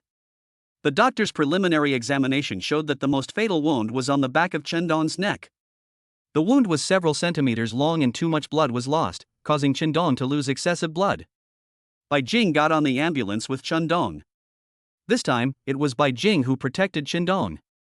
She sat next to Chen Dong, holding his hand, and prayed for him countless times in her heart.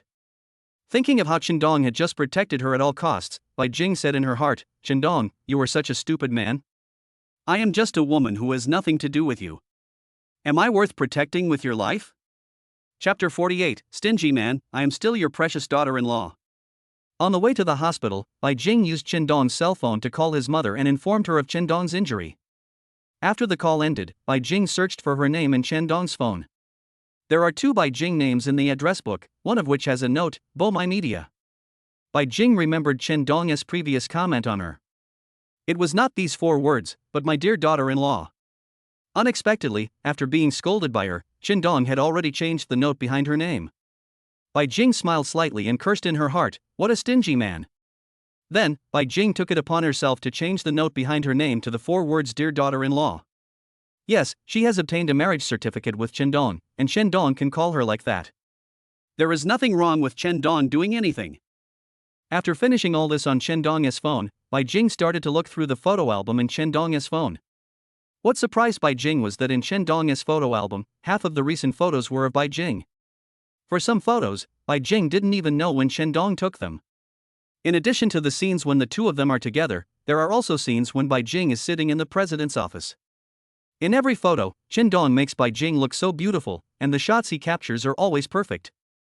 If Bai Jing had seen these secretly taken photos before this incident happened, she would have been angry.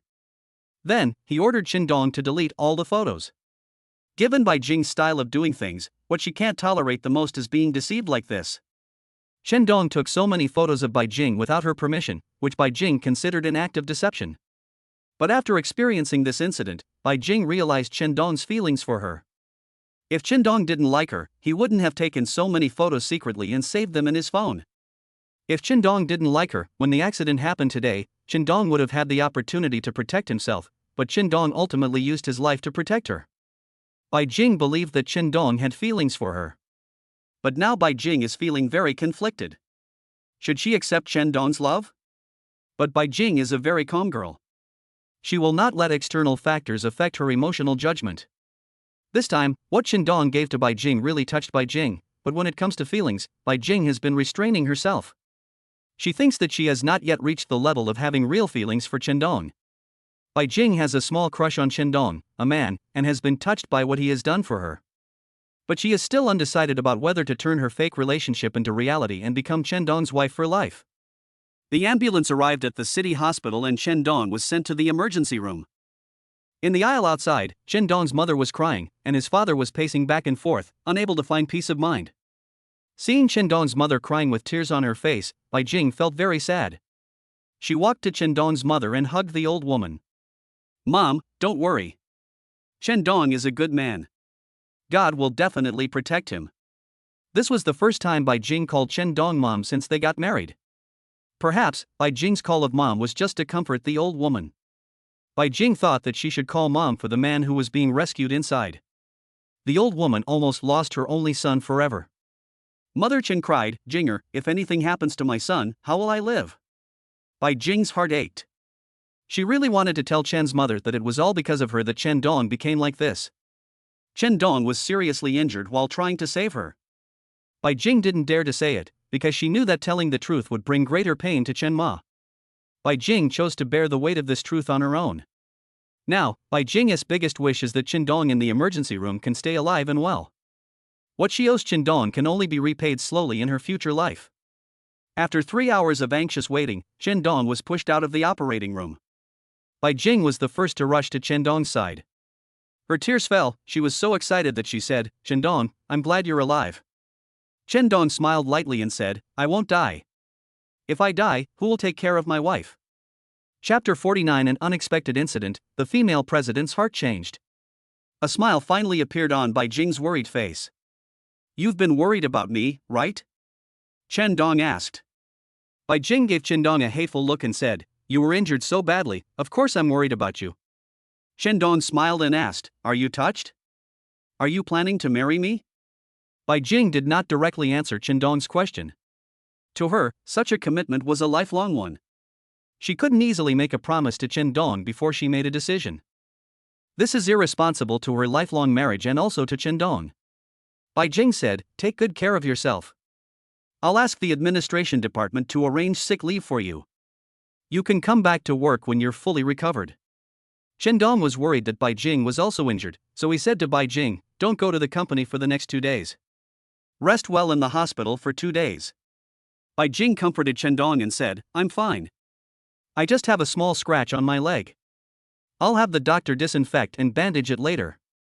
When Qindong heard that Bai Jing was also injured and had not yet found a doctor, he became anxious. "Then you should go find a doctor quickly. What if the wound gets infected?"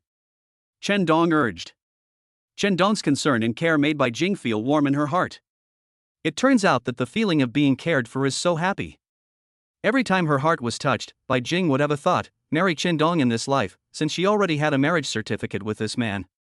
As long as you accept Qindong emotionally, you and Qindong will be a real couple. But Bai Jing is not someone who is easily overwhelmed by emotions. She is very rational and understands the importance of feelings to two people. If I really marry Qindong, can I make him happy? Bai Jing was also thinking about these questions. She hoped that when she gave her feelings, she would be responsible to both people. Bai Jing said comfortingly, "You take good care of your injuries, I will take care of my own affairs." After chatting with Qindong, Bai Jing said to Chen's mother beside her, "Mom, let me take care of Qindong tonight. I'll go find a doctor to treat the wound first." Mother Chen asked with concern, "What's wrong? Are you injured too?" Bai Jing replied, "I just had a minor skin injury. I'll be fine after seeing a doctor and getting him bandaged." Mother Chen said, "Then go quickly. I'll let Qindong's father stay in the hospital tonight, and you can stay at home and recuperate." Bai Jing nodded and glanced at Qindong. Qindong gave her a look, indicating that Bai Jing should go and treat the wound first, and that Bai Jing didn't need to worry about him. After Bai Jing left, Mother Chen hurried over to check on her son's injuries. "Son, you scared me to death." Mother Chen's eyes were filled with tears as she held Qindong's hand tightly. Qindong said, "Mom, I'm fine. I just got injured and lost too much blood." Mother Chen asked, "You and Bai Jing are both injured. What happened?" Qindong said, "Mom, we were out for fun and I accidentally fell. I'll be fine after a few days of rest." Seeing Bai Jing's concern for Qindong today, Chen's mother was also relieved. The relationship between her son and daughter-in-law is still quite close, and they have a good relationship. Mother Chen asked, "Son, are you hungry? I'll ask your dad to go out and buy you something to eat." Qindong said, "Mom, I don't want to eat." At this time, Qindong's aunt came. When she saw Qindong lying on the hospital bed without his wife, she became unhappy again. My aunt asked, "Sister, where is Qindong's wife? Why isn't she here to take care of Qindong?" Mother Chen said, Bai Jing was also injured and went to see a doctor to treat her wound. My aunt said, "I was told this woman had a bad face and a cold expression. She's been married to Qindong for only a short time, and she's already ruined him like this." Fortunately, Bai Jing was not present, otherwise I would have been scolded by my aunt again. In the eyes of Qindong's aunt, she thinks that Bai Jing has a cold face all day long. Such a woman is not good for her husband and is not likable. If Qindong and Bai Jing had not already obtained a marriage certificate, Qindong's aunt would have firmly opposed them being together. Compared with Anxia, Aunt Qindong still likes Anxia more. Bai Jing is cool and beautiful, while Anxia is warm and loving. My aunt thinks that only by marrying a girl like Anxia can Qindong bring a lifetime of happiness. When she saw her nephew Qindong lying in bed today, her aunt had an even worse impression of Bai Jing. Chen Ma said, since they are both married, I see that they have a good relationship. Sister, please don't say such things anymore. If Bai Jing heard what you said, she would think that our Chen family dislikes her. It's not easy for a girl from another place to work hard in a mountain city. As long as Bai Jing treats Qindong well, we, as elders, should bless them even more. My aunt said dissatisfiedly, Sister, this is related to Qindong's whole life. If Qindong doesn't choose a good wife, his life will be ruined. Qindong said, Aunt, Bai Jing and I have a very good relationship. It is my happiness to marry a woman like Bai Jing. I hope you will stop saying bad things about Ginger in the future. My aunt said, Qindong, of course I hope you two will be happy, but look at you, you've only been married for a short time, and she almost killed you. Qindong was unhappy and reminded her, Aunt, I was injured because I fell off the cliff. How can you blame Bai Jing? Bai Jing is my wife and our family. We should treat her as a family member. My aunt sighed and complained. I can't control you, kid. The aunt complained, but in her heart she loved Qindong very much and was also very strict with him. However, when she saw how badly injured Qindong was, she couldn't help but complain. Qindong, lying on the hospital bed, was worried about Bai Jing. There was no one to take care of her and she was injured. Bai Jing needed someone to care and look after her so much. Qindong said, Mom, give me the phone. I want to call Bai Jing. Mother Chen scolded, Your hands are tied up, why are you making a phone call? Qindong said, I want to ask about Bai Jing's situation. She's alone, and I'm worried. Mother Chen took her son's cell phone and said, Mom will call her. Qindong nodded. So, Chen's mother found Bai Jing's number in her mobile phone. When she saw the note about Bai Jing in the address book, she smiled in her heart. The call was connected, and Chen's mother said, Xiao Jing, you are injured too. Let me come and take care of you. Please send me your address. After hearing what Chen Ma said on the phone, Bai Jing almost lost control of her emotions and choked up. Bai Jing felt very sad when she thought about how she had left her hometown, was alone and helpless, and almost lost her life here. Bai Jing tried hard to control herself from crying. If her parents or lover were around, Bai Jing would definitely lean on them and have a good cry. Bai Jing said, Mom, the doctor checked me out and I'm fine. I've already gone home. I'll be here to accompany Qindong in a while. Mother Chen was very pleased to hear that her daughter-in-law still thought about Qindong. Mother Chen quickly said, You're already injured, why are you here? Just stay home and recuperate. Tell me what you want to eat, and I'll make it and send it to your house. Bai Jing said, Thank you, Mom. You can go back home tonight. I'll go to the hospital to take care of him. Mother Chen was also moved by her daughter-in-law's affection, so she agreed to Bai Jing's request, but only gave Bai Jing a few instructions. After returning home, Bai Jing changed her clothes and went to the vegetable market to buy half a chicken and some tonic ingredients for stewing soup. Although she was physically and mentally exhausted, Bai Jing became refreshed when she thought of Qindong, who was seriously injured and still lying in the hospital. She planned to stew some supplements and bring them to the hospital, as a way to find some comfort in her heart for Qindong saving her. Chapter 50 The tenderness of the female president finally moved me. Bai Jing felt a little guilty about Qindong's mother's kindness to her. She had been married to Qindong for a while, but she had never returned home to visit his family. Not only did Qindong's family have no complaints about Bai Jing, they were even so kind to her. Even though Bai Jing was a cold woman, she was moved by the Chen family's sincerity. By the time Bai Jing finished cooking the soup, it was already night. She took a taxi to the hospital and saw Qindong's family off. Tonight, Bai Jing decided to stay in the hospital to take care of Qindong. Qindong said distressfully, I told you not to come and to recover at home, why didn't you listen? Bai Jing said, You're lying in the hospital for me. How can I leave you here alone with peace of mind? Qindong asked, Have you gone for a checkup? Where are you injured? Let me see your injuries. Bai Jing lifted her skirt and said to Qindong, Look, it's just a small cut on the leg, it's not serious. Qindong looked sideways and saw that the wound on Bai Jing's leg had been bandaged. No matter how serious the injury was, Qindong couldn't bear to let Bai Jing suffer with him in the hospital. Qindong said to Bai Jing, A minor injury is still an injury. You still need to be careful. After I drink the chicken soup you sent me, you should go home and sleep. Don't stay here with me. Now, Bai Jing looks at Qindong with much gentler eyes. Bai Jing asked, Qindong, why are you willing to risk your life to protect a woman who has nothing to do with you?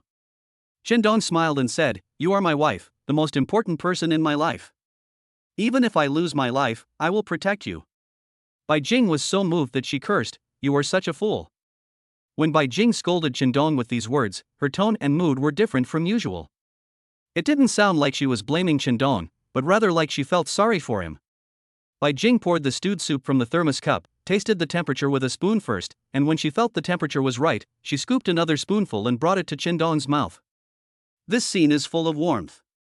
Perhaps before this, neither of them had ever thought that this scene would happen in their story. Bai Jing would never have thought that one day she would make soup for Qindong and feed it into his mouth with a spoon herself. At this moment, Bai Jing became careful and gentle. Qindong stared at Bai Jing intently. For the first time, he felt that this woman was so cute. Her eyes were full of tenderness, and her expression was no longer so cold and arrogant. Isn't this the kind of girl Qindong has always wanted? She is beautiful and elegant, gentle and kind, and can focus on her career.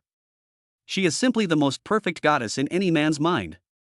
Qindong thought, how great it would be if you were my real daughter-in-law. Bai Jing also noticed that Qindong was staring at her. Her ears turned red and she felt a little embarrassed. She whispered, "Why are you staring at me?" Qindong said, "Because you are beautiful. It turns out that my wife is so charming." Bai Jing stared at Qindong and said, "You're already injured like this, and you're still talking nonsense." Bai Jing, seeing you being so gentle and feeding me soup spoon by spoon, I have never been so happy as I am today. Qindong said with emotion. Because this kind of happiness was too hard to come by for Qindong. If it weren't for this accident, Bai Jing wouldn't have taken care of him so gently. Unfortunately, Qindong knew that this moment of happiness would soon end. Perhaps tomorrow, Bai Jing would no longer be by his side. Qindong thought that the reason why Bai Jing could feed him soup so carefully and stay by his bedside might be because he saved Bai Jing. Bai Jing did all this just to repay his life-saving grace, and it had nothing to do with love. Qindong felt a little disappointed when he thought that after his injury recovered, his relationship with Bai Jing would return to that of a president and an employee, and that Bai Jing would not speak gently to him. The scene he has now is very warm. Qindong hopes that this moment will accompany him forever, for the rest of his life. Bai Jing fed Qindong the soup and wiped the corners of his mouth with a tissue. When doing these things, her movements were light and gentle, not at all like Bai Jing's usual self. Qindong finally couldn't control his emotions and he mustered up the courage. Then he said to Bai Jing, "Bai Jing, I like you, and I hope we can become a real couple." For the first time, Qindong fell deeply in love with Bai Jing. He thought that this marriage of transaction was over and he would have nothing to do with Bai Jing anymore. Things like feelings are often beyond human control. I fell in love with someone I shouldn't have fallen in love with. Qindong never thought that he would like a cold and beautiful woman like Bai Jing. During the time they were together, he only treated Bai Jing as a friend, a wife obtained in exchange for a deal. But tonight was different. When Qindong saw Bai Jing taking good care of him like his real wife, he fell in love with Bai Jing. Bai Jing was stunned by this sudden confession. She had long noticed that Qindong's concern for her went beyond ordinary friendship. Bai Jing thought that Qindong just had a good impression of her and had not yet reached the point of falling in love with her. Qindong's confession confirmed that he fell in love with her. Whether to accept or reject, Bai Jing couldn't make the right choice for a moment. Qindong is a smart, kind boy who is also really good to Bai Jing. Bai Jing knows this very well. If she rejects the pursuit of such a good boy, she may never have the chance to meet such a good man again. However, Bai Jing has not yet planned to live a life of falling in love, getting married, and having children. She has her own career pursuits and has not completely gotten over the shadow of her last relationship. For Bai Jing, love brings both desire and fear. Bai Jing replied, "Qindong, thank you for liking me, but I don't know how to answer you. To be honest, you've been really good to me. You almost lost your life for me this time, and I'm really touched." Qindong smiled bitterly. He said, "I understand. After all, we are from two different social classes. Just treat what I said just now as a joke." Bai Jing said, "Qindong, I don't mean to reject you. It's just that I'm not mentally prepared to like you yet. Maybe one day, I will like you and become your real wife. Please give me some time to think about it." Qindong said, "It's okay. Don't let this matter go against your emotional will. What I need is a woman who loves me from the bottom of her heart." Forced feelings, this is not what Qindong wants. If Bai Jing has no feelings for him at all, Qindong will not force it. He hopes that love is a mutual one and that they have each other in their hearts. Bai Jing said that she had not thought it through. Chen Dong could understand this answer and respected Bai Jing's decision. Chapter 51, Encountering Betrayal in Love, the female president's heart is chilled. Bai Jing's answer made Chen Dong feel a little disappointed. He finally fell in love with a girl and confessed his feelings to her for the first time, but he didn't expect that she would reject him politely. Such a result was also within Chen Dong's expectations. Because Bai Jing is a unique girl, she is very cautious when it comes to love. Bai Jing is a smart and cool girl, and she is the most attractive thing to Chen Dong among all the girls he knows. Chen Dong joked, I'm very grateful for this accident. If I hadn't been hospitalized for this accident, I wouldn't have been able to enjoy such good treatment. Bai Jing was both angry and moved. Bai Jing said, you almost lost your life, and you can still laugh. Chen Dong said, Bai Jing, I know you've been through a painful relationship, but since you've chosen to give up, don't dwell on it. A girl as outstanding as you will find a better love. We should all look forward and live happily. Bai Jing warned, Chen Dong, do you still want me to stay and take care of you? If you talk about these topics again, I will leave immediately. Chen Dong wanted to help Bai Jing get out of the shadow of that relationship, but to Bai Jing, it sounded like he was reopening her scars. Chen Dong said, Bai Jing, I just want you to understand that you shouldn't close your emotions because of one man's mistake. In your lifetime, you will meet a man who loves you more and knows how to cherish you more than he does. It can be seen that Bai Jing has closed her heart after her last relationship experience. When a man who liked Bai Jing appeared around her, Bai Jing felt very confused and had some rejection in her heart. Chen Dong wanted to tell Bai Jing a truth. Bai Jing could choose not to like her, but Bai Jing also didn't need to close her emotions for a man who betrayed her and no longer want other men to enter her heart. Bai Jing also said that she would only love someone unless she met a man who could warm her heart and make her fall in love with him uncontrollably. Chen Dong's confession made Bai Jing undecided for a moment. Perhaps, in Bai Jing's heart, Chen Dong is not yet the man who can make her make up her mind. After all, the difference in status between the two meant that the men who had pursued Chen Dong before were all of a higher level than Chen Dong. It could be said that they were all members of the social elite. Therefore, Bai Jing never thought in her heart that an ordinary man would confess his feelings to her, and Bai Jing never thought that one day she would marry an ordinary citizen like Chen Dong. When Chen Dong said that he liked Bai Jing felt that this matter was very sudden and she was completely unprepared. After helping Chen Dong finish his soup, Bai Jing washed some fruit and fed it to Chen Dong mouthful by mouthful herself. Even the nurse who came in to change the medicine envied Chen Dong when she saw this scene. She praised Bai Jing in front of Chen Dong and said that Chen Dong had found a good wife. Chen Dong also took the opportunity to praise Bai Jing in front of the nurse, saying that his wife not only loved him but was also very beautiful. He was very content to marry such a good wife in his life. Bai Jing could only accept this misunderstanding silently. She had no way to clarify her relationship with Chen Dong in front of the nurse. In order to avoid being bored when accompanying her, Bai Jing brought a book with her, which was a palace romance novel. Chen Dong asked curiously, is it a romance novel? Bai Jing said, romance novels are for 20-year-old girls. I'm not that bored. I only read workplace novels. Don't you girls all yearn for the romantic love in novels, where Cinderella meets Prince Charming? Said Chen Dong. Bai Jing said, my favorite novel before was called Lala's Promotion.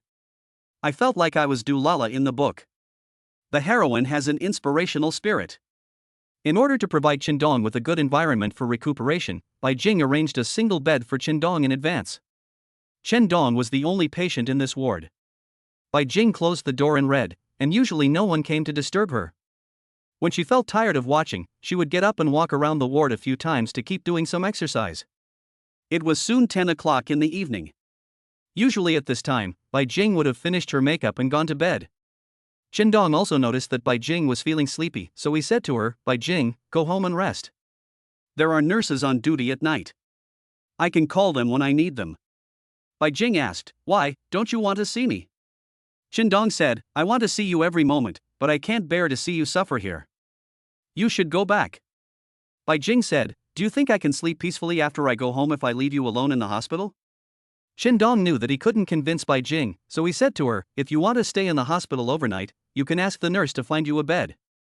Sleeping on a bed is more comfortable than sleeping on a sofa. Bai Jing went to the nurse's station to ask, and found out that all the accompanying beds had been rented out, so she planned to sleep on the sofa for the night. There was only a simple sofa in the ward. With Bai Jing's height, she could only curl up and couldn't stretch her legs at all.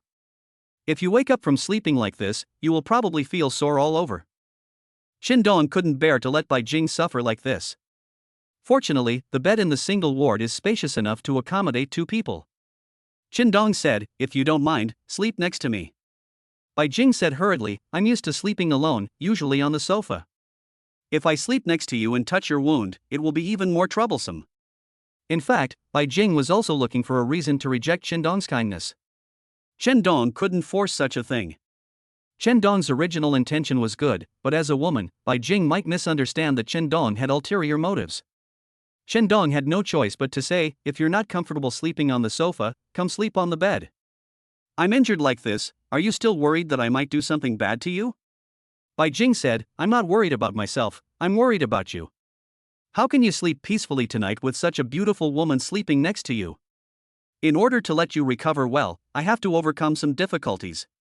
That night, both of them were preoccupied and neither of them slept well. In the morning, Dong's parents came, and after Chen's mother's insistence, Bai Jing agreed to go home and rest. After Bai Jing left, Chen's mother asked happily, "Son, Bai Jing stayed with you all night. I don't think she is someone who can endure hardship. It must have been hard for her to stay in the ward all night." Dong said, "Mom, this proves that your son married a good wife." Mother Chen's face was full of smiles. Said, "Bai Jing is indeed a very good girl, beautiful, and she loves you so much. I am now more and more satisfied with this daughter-in-law." Dong said, "As long as you two are satisfied, I'm worried that you will not be satisfied with your daughter-in-law and I will not be able to get along with you in the future." Chapter 52, Sister-in-law's lack of restraint makes the female CEO jealous. Mother Chen asked, "Son, what does your wife do for a living? She's so busy every day." Dong replied, "She's the president of our company. She's just been here a short time. She has a lot of things to get familiar with and a lot of social engagements to attend. I haven't been home to visit you these days." Bai Jing is worried that you might be prejudiced against her because she didn't tell you about the marriage in advance. Also, Bai Jing is too busy with work, and she doesn't want you to worry about her. She plans to go back and spend time with you after she's done with this busy schedule. Chen Ma said, "No wonder. When I first met Bai Jing, I knew from her temperament that she was a successful career girl. I didn't expect that your wife would also be your boss." After a while, Mother Chen felt that she still had many answers she wanted to know. Mother Chen is still very confident in her son Dong's own qualifications. Dong is handsome, smart and capable, and can be considered a white-collar worker in his career. But compared with Bai Jing's conditions, there is still a big difference between the two. Bai Jing has excellent conditions in all aspects. Now that she knows that Bai Jing is also the president of her son's company, Chen's mother feels uneasy. Mother Chen thought a lot, and then said to her son, "Son, you are married to Bai Jing, but you still have to be a man with an upright back. You can't rely on a woman to support you." Dong said speechlessly, "Mom, do you think your son is a gigolo?" Mother Chen said, "I just want to remind you that men should have ambition." Dong was completely speechless after hearing his mother's lecture. But Dong also understood his parents' painstaking efforts, fearing that he would go astray and ruin himself. After a while, Chen Ma asked curiously, "Son, how much does your wife earn in a year?" Dong didn't think about it and just gave a number at random. "About 5 or 6 million. Dong has not really asked how much salary the company president can earn in a year. However, given his many years of experience in this industry, Bai Jing's annual income is estimated to be similar to this figure. Before, Mother Chen thought her son's income was high, and compared with the children of the aunties around her, her son was very promising. The company's middle-level managers have an annual income of 300,000 to 400,000 yuan. Hearing that her daughter-in-law's annual income was several million, Chen's mother was even more surprised. "But then I thought, it's my son's ability that enabled him to marry such an outstanding wife. In the future, when she brags to her neighbor sisters, her daughter-in-law will be something she can show off." But Mother Chen is a little worried. Her daughter-in-law is such an outstanding woman. Can her marriage with her son continue to be so loving? Now, Mother Chen only hopes that her son will become better and narrow the gap between him and his wife so that they can be a good match in their marriage life. In order to prevent his mother from thinking too much, Dong said, "Mom, I married Bai Jing not because of her CEO status. We really like each other. Don't think that your son is just a gigolo and relies on a woman for support." Mother Chen nodded happily and said, "I still have confidence in my son. I believe he would not do such an outrageous thing." Dad Shin gave a thumbs up and said, "Son, you are awesome, but remember what your mother said, a man should live with integrity and not sell his feelings and soul for money." The family still has high hopes for Chendong. This time, when Shen's mother learned that her son had been sent to the hospital, she almost fainted. When she arrived at the hospital and saw her son, covered in blood, being pushed into the emergency room, she burst into tears. Now that her son has been rescued and is conscious, Mother Chen is in the mood to chat with her son about these topics. Because Chendong posted a message on his circle of friends saying that he was hospitalized, Su Ying also knew about Chendong's hospitalization. On the third day of Chendong's hospitalization, she came to the hospital with a tonic soup she had made herself. It was noontime, and Bai Jing just happened to rush over from the company, and the two women met in the ward. Su Ying is not as reserved as Bai Jing. She takes care of Chendong even more intimately than her own man. Su Ying would blow a few breaths on every spoonful of soup, and then carefully bring it to Chendong's mouth. While the soup was simmering, he reminded me to be careful and not to get burned. Su Ying spoke in a delicate tone, and people around her felt a tingling sensation when they heard it. Then Su Ying said again, "Why are you so careless? You fell like this. You must be more careful in the future." Su Ying thought about the agreement between herself and Chendong. She had already chosen a date to go out for a trip, which was soon. But now Chendong is still lying in the hospital, so the plan of having Chendong accompany me on the trip is probably going to be cancelled again. Su Ying continued, "I've already chosen a time to go out for the trip. Now that you're seriously injured, I'll pick a new date after you've recovered. Seeing you injured like this, it really hurts me.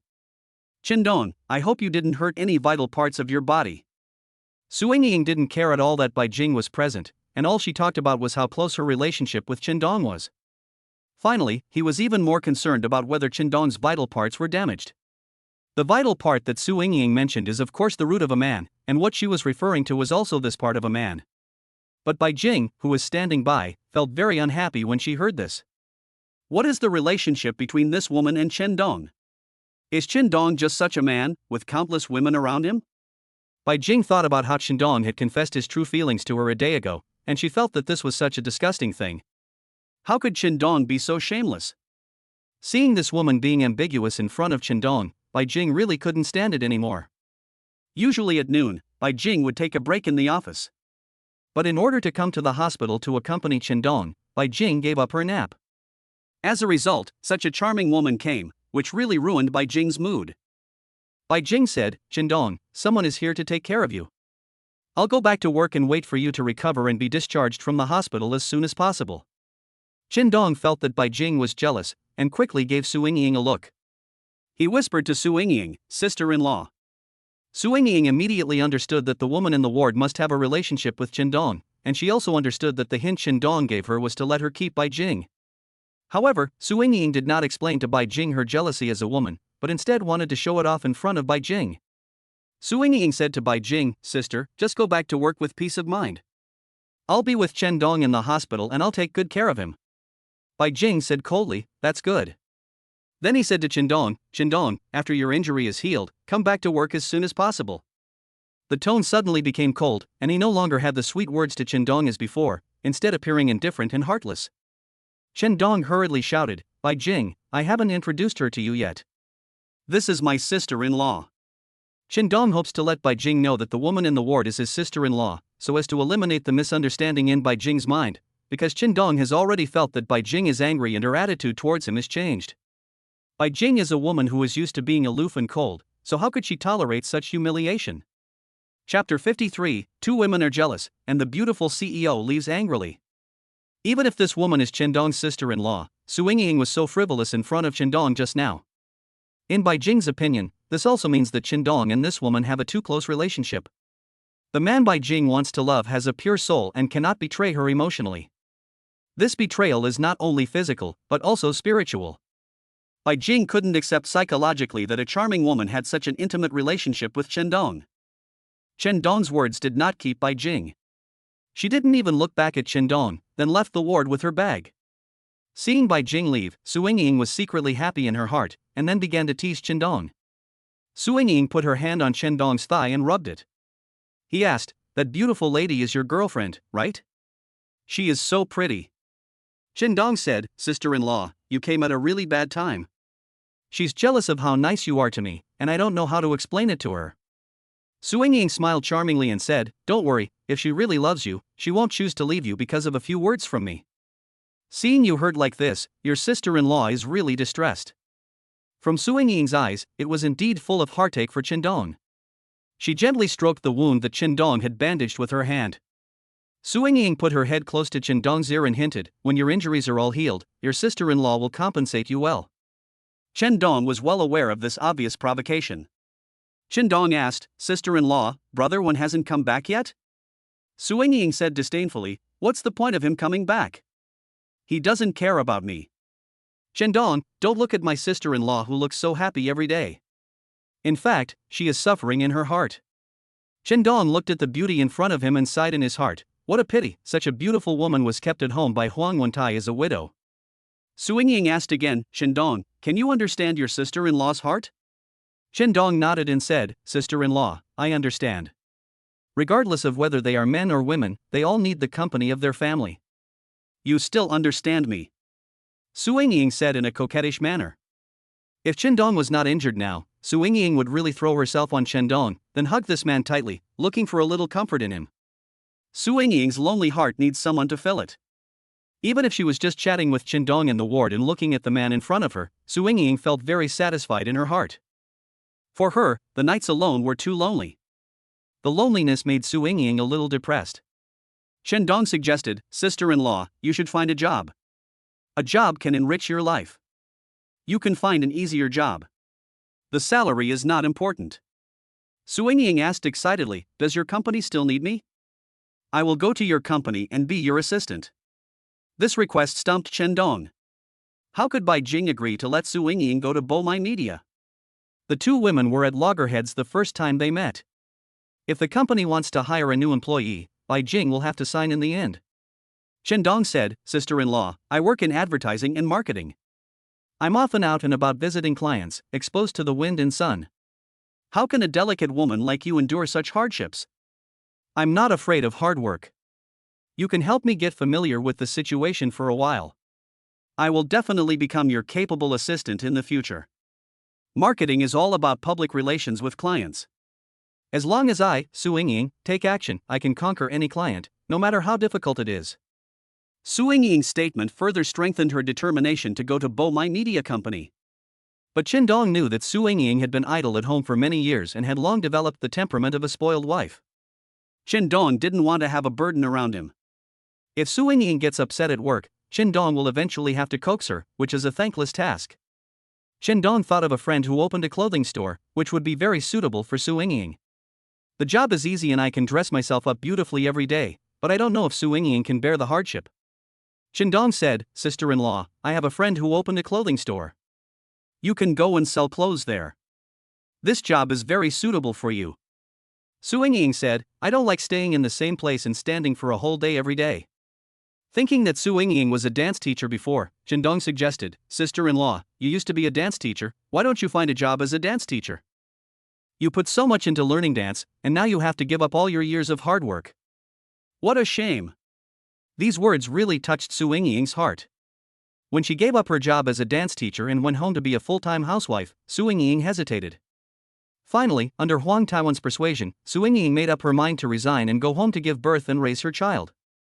At the beginning, Su Ying thought that such a life was very happy. She didn't have to go to work, had food and clothes, which was a life that many girls envied. As time went by, the children started going to school and there was less companionship at home, and Su Ying felt empty inside. Su Ying also thought about finding a new job. But when the children go to school, she has to pick them up and drop them off, which is her most important task now. Su Ying sighed and said, "It's really hard to be a woman. I also want to find a job, but who will take care of the child? I really regret having a child so early now." Qindong smiled and said, "It's a good thing to have children early and enjoy happiness early. When you are 50, your children will all be in college. By then, you will be happier than other women." Su Ying said helplessly, "But I also lost my freedom at the most beautiful age for a woman." "Sister-in-law envies you now. When you meet someone you like, you can pursue him boldly. But for me, even if I meet a man I like and want to love him, I still have to endure so much psychological pressure. I have too many concerns in my heart, and I will lose a lot. When Su Yingying finished saying these words, her eyes dimmed, and she felt too much resentment in her heart. At the beginning, this was the life Su Yingying wanted, to be a full-time housewife, to be supported by someone, and not have to worry about anything. But now that she has realized her original wish and lives a life that others envy, Su Yingying finds that such a life has made her lose more things. I don't know what kind of life Su Yingying would choose for herself if she had the chance to choose again. The most important thing for Su Yingying now is that she lacks emotional support. After meeting Qindong several times these days, she placed her emotions on Qindong and strongly desired Qindong's company, wanting to make this man her own. Su Yingying stayed with Qindong for the entire afternoon. For Su Yingying, such companionship is also a kind of happiness, at least it is happier than her returning to that cold villa and being alone. She was even reluctant to leave the hospital. When she was about to leave, she felt empty in her heart, but she had to leave. There was no reason for her to stay in the hospital to take care of Qindong. Su Yingying could only think about this man in her heart, especially since the last time Qindong visited her house, she had been thinking about him in her dreams. Chapter 54. The man made a mistake and broke the cold and beautiful woman's heart. But Su Yingying had no way to release this strong longing. Being able to talk to Qindong and meet him in the hospital also relieved Su Yingying's homesickness these days. Su Yingying's visit to the ward left Qindong with a headache. He didn't know how to explain to Bai Jing the appearance of Su Yingying. Qindong knew Bai Jing's temper very well. If he couldn't relieve Bai Jing's anger, she would probably ask Qindong to leave Pomeranian company. In the next 3 days, just as Qindong worried, Bai Jing never came once and never called him. Su Yingying would come every day at noon, bring Qindong a bowl of soup, and then chat with Qindong. After a few days in the hospital, 2 beautiful women came to the ward to accompany Qindong, and the nurses in charge of the ward were also making jokes about Qindong. The nurse asked Qindong, "Mr. Chen, how many girlfriends do you have?" "Each one is a beautiful lady." Qindong joked with the nurse and said, "I can't help it. He's handsome. Do you want to join my girlfriend queue?" The nurse smiled and said, "I don't care about a playboy like you." Qindong's injuries were getting better day by day, but the matter between him and Bai Jing became a concern for Qindong. "I finally managed to ease the relationship with Bai Jing and win her favor. But because of this misunderstanding, I'm afraid all my previous efforts will be in vain." It was not easy to fall in love with a cold and beautiful woman like Bai Jing. Now, Bai Jing misunderstood Qindong. Qindong felt that his relationship with Bai Jing had become more distant. Qindong complained in his heart, "Su Yingying, you really ruined my good thing. You almost scared my wife away." Qindong was going to be discharged from the hospital in one day, but there was no news from Bai Jing. He sent Bai Jing several messages, but Bai Jing did not reply to any of them. Qindong sent another message to Bai Jing, asking, "Are you really ignoring me? I'll be discharged from the hospital tomorrow and will be able to return to the company and see you again. This is what I'm most looking forward to." This time, Bai Jing finally replied to Qindong's message. Bai Jing said, "You can stay a few more days since there is such a beautiful woman accompanying you in the hospital." Qindong replied, "What a jealous person." Bai Jing was indeed jealous, but as a CEO, how could she admit in front of an employee that she was jealous of another woman? Admitting it is equivalent to telling Qindong that Bai Jing has fallen in love with Qindong. Bai Jing replied, "You really take yourself so seriously. Even if there are more women around you, I don't care at all. That's your private matter." Qindong said, "The woman you met in the ward that day was Su Yingying, the wife of one of my clients. I usually call her sister-in-law, and there's really nothing going on between her and me." Bai Jing said, "This is a private matter between you and her. You don't need to explain so much to me. I only care about whether you can do your job well." Qindong felt very sad when he saw Bai Jing's reply. It is really difficult to make a woman like Bai Jing fall in love. Qindong doesn't know what he should do to win Bai Jing's heart. Qindong thought to himself, "I have even given you my life, what else can I do for you to make you fall in love with me?" I knew several girls before, and it was these girls who pursued Qindong. This time Qindong fell in love with Bai Jing, which made Qindong feel a real challenge. He found that this woman was too difficult to pursue. Although pursuing Bai Jing is a bit difficult, Qindong has no intention of giving up. He believes that one day he will be able to melt the ice in Bai Jing's heart. Originally, Qindong's relationship was progressing smoothly. His life and death protection had already moved Bai Jing, who was also hesitant. If Qindong just works harder and actively pursues Bai Jing, he may be able to break through Bai Jing's emotional defenses. However, this good start took a big turn because Su Yingying appeared in Qindong's ward. Bai Jing suspected that Qin Dong had an abnormal relationship with this woman. Bai Jing, who had just developed a little love for him, was deceived and hit again. Bai Jing, who has been hurt in love, can't tolerate the person she likes cheating on her the most. Bai Jing saw this scene with her own eyes. How could she not think too much about it? Because of Su Yingying's appearance, Qin Dong became the person Bai Jing least wanted to forgive. After a while, Qin Dong sent a message to Bai Jing, asking, "Will you come to pick me up from the hospital tomorrow?" Bai Jing replied, "No, where is the beautiful woman next to you? Let her pick you up from the hospital." Qin Dong cursed in his heart, "You woman, you are not gentle at all, who would dare to ask you to be his girlfriend?"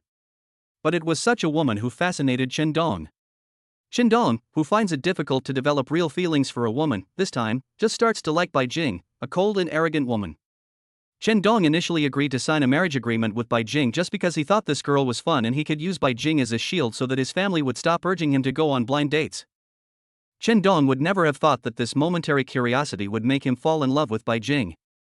At noon on the day he was discharged from the hospital, Qin Dong's parents came. The most comforting thing for the two elders is that their son can recover.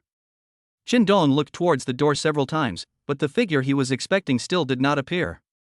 He knew that Bai Jing was a woman with a hard mouth but a soft heart. When Bai Jing said yesterday that she would not come to pick her up, maybe it was just a statement made in anger. Maybe Bai Jing would really come to pick him up from the hospital. After all, Qin Dong's hospitalization had a lot to do with Bai Jing. Qin Dong still held on to a glimmer of hope. If Bai Jing came to pick him up from the hospital, it would prove that Bai Jing was no longer angry with him. In fact, what Qin Dong cared about was Bai Jing's attitude.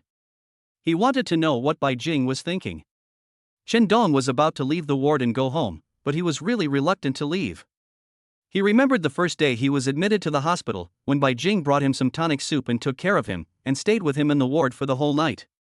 Whenever Qin Dong thinks about this scene, he feels happy. Qin Dong smiled bitterly, feeling a chill in his heart. Qin Dong knew that the person he was waiting for would never come, and it was all just his wishful thinking. "Mom and Dad, let's go," Qin Dong said to them. Just then, a pure and lovely girl appeared at the door of the ward. She had 2 ponytails and looked very energetic. "Secretary Xiong, why are you here?" Qin Dong asked in surprise. He thought, since Secretary Xiong was here, then President Bai must be here too. Qin Dong looked behind Secretary Xiong and did not wait for Bai Jing to appear. Secretary Xiong said, "Don't look at it anymore. President Bai asked me to pick you up from the hospital." Qin Dong said, "Secretary Xiong, thank you." Secretary Xiong smiled strangely and said, "Manager Chen, President Bai is really nice to you. He personally sent a car to pick you up from the hospital." Chapter 55. The Secretary beside the President, endless missing. After receiving the task from President Bai, Secretary Xiong was also confused. It is common for company employees to be injured and hospitalized, but the President actually cares about an employee's discharge from the hospital. Qin Dong said, "Boss Bai is a good leader. She's just tough on the outside but soft on the inside, and she's very strict with her employees at work." With such a good leader, how come so many people in the company still dislike Boss Bai? Secretary Xiong said, "Maybe President Bai is just too strict at work. Many people can't keep up with his way of thinking and think he's too ruthless and inhumane." Qin Dong said with a smile, "I quite like the company's president. She is beautiful and capable. Where can I find such a good leader?" Secretary Xiong also praised, "Yes, since President Bai took over as president, the company has indeed undergone great changes, and the employees' work attitude has also become more positive. Before, Secretary Xiong was just an employee in the administrative department.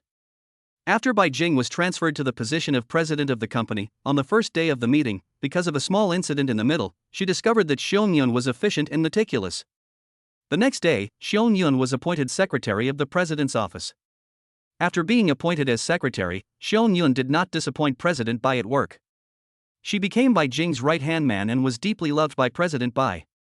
Xiong Yun follows Bai Jing and receives a lot of spiritual encouragement from her. She also sets goals for herself, hoping to become a person like President Bai in the future and live a wonderful life in the workplace. Xiong Yun drove Qin Dong and his family to the gate of the community, and helped Qin Dong unload the luggage from the car without any airs. "Secretary Xiong, thank you. Please also thank President Bai for me," Qin Dong said to Xiong Yun. Xiong Yun smiled lightly and said, "Manager Chen, if you want to thank Mr. Bai, you should call him and say thank you yourself." Mr. Bai said that you should rest at home for a few more days and return to work next Monday. Chen Dong asked, the bidding for the Bishui Yuntian project seems to be today, right? Xiong Yun replied, yes, at 2 o'clock this afternoon, President Bai personally led the team to participate in the bidding. This project plan incorporates your creativity. You are concerned about the outcome of this bidding. Chen Dong said, yes, the Bishui Yuntian project is also very important to the company, and everyone in the company should be concerned about it. Secretary Xiong, after the bidding is over this afternoon, can you tell me the results? No problem. I'll text you after the bidding results come out. Chen Dong said thank you gratefully. If it weren't for the injury and hospitalization, Chen Dong really wanted to participate in the project bidding in person. The Bishui Yuntian project is the largest project that the company may sign after Bai Jing took over as president. Chen Dong can feel Bai Jing's attention to this project. Although Chen Dong was not in charge of the project, he was paying full attention to it. He spent several nights studying the Bishui Yuntian project plan. He wanted to help the company win the bid for this project and fulfill Bai Jing's wish. Some people in the company who are dissatisfied with Bai Jing's ability want to use the success or failure of the Bishui Yuntian project to test the ability of the new president. Once Bai Jing fails in the bid for the Bishui Yuntian project, he may face great pressure in the company. Someone will make a fuss about these things and report to the headquarters that Bai Jing is not capable of being the company's president. The headquarters recently sent a vice president here. At this critical juncture, the success or failure of the Bishui Yuntian project is related to Bai Jing's position as president of Bomai Media Shancheng Company. Su Tianjiao came to Shancheng City just for Bai Jing. She wanted to find something to hold against Bai Jing at work and then replace Bai Jing as the president.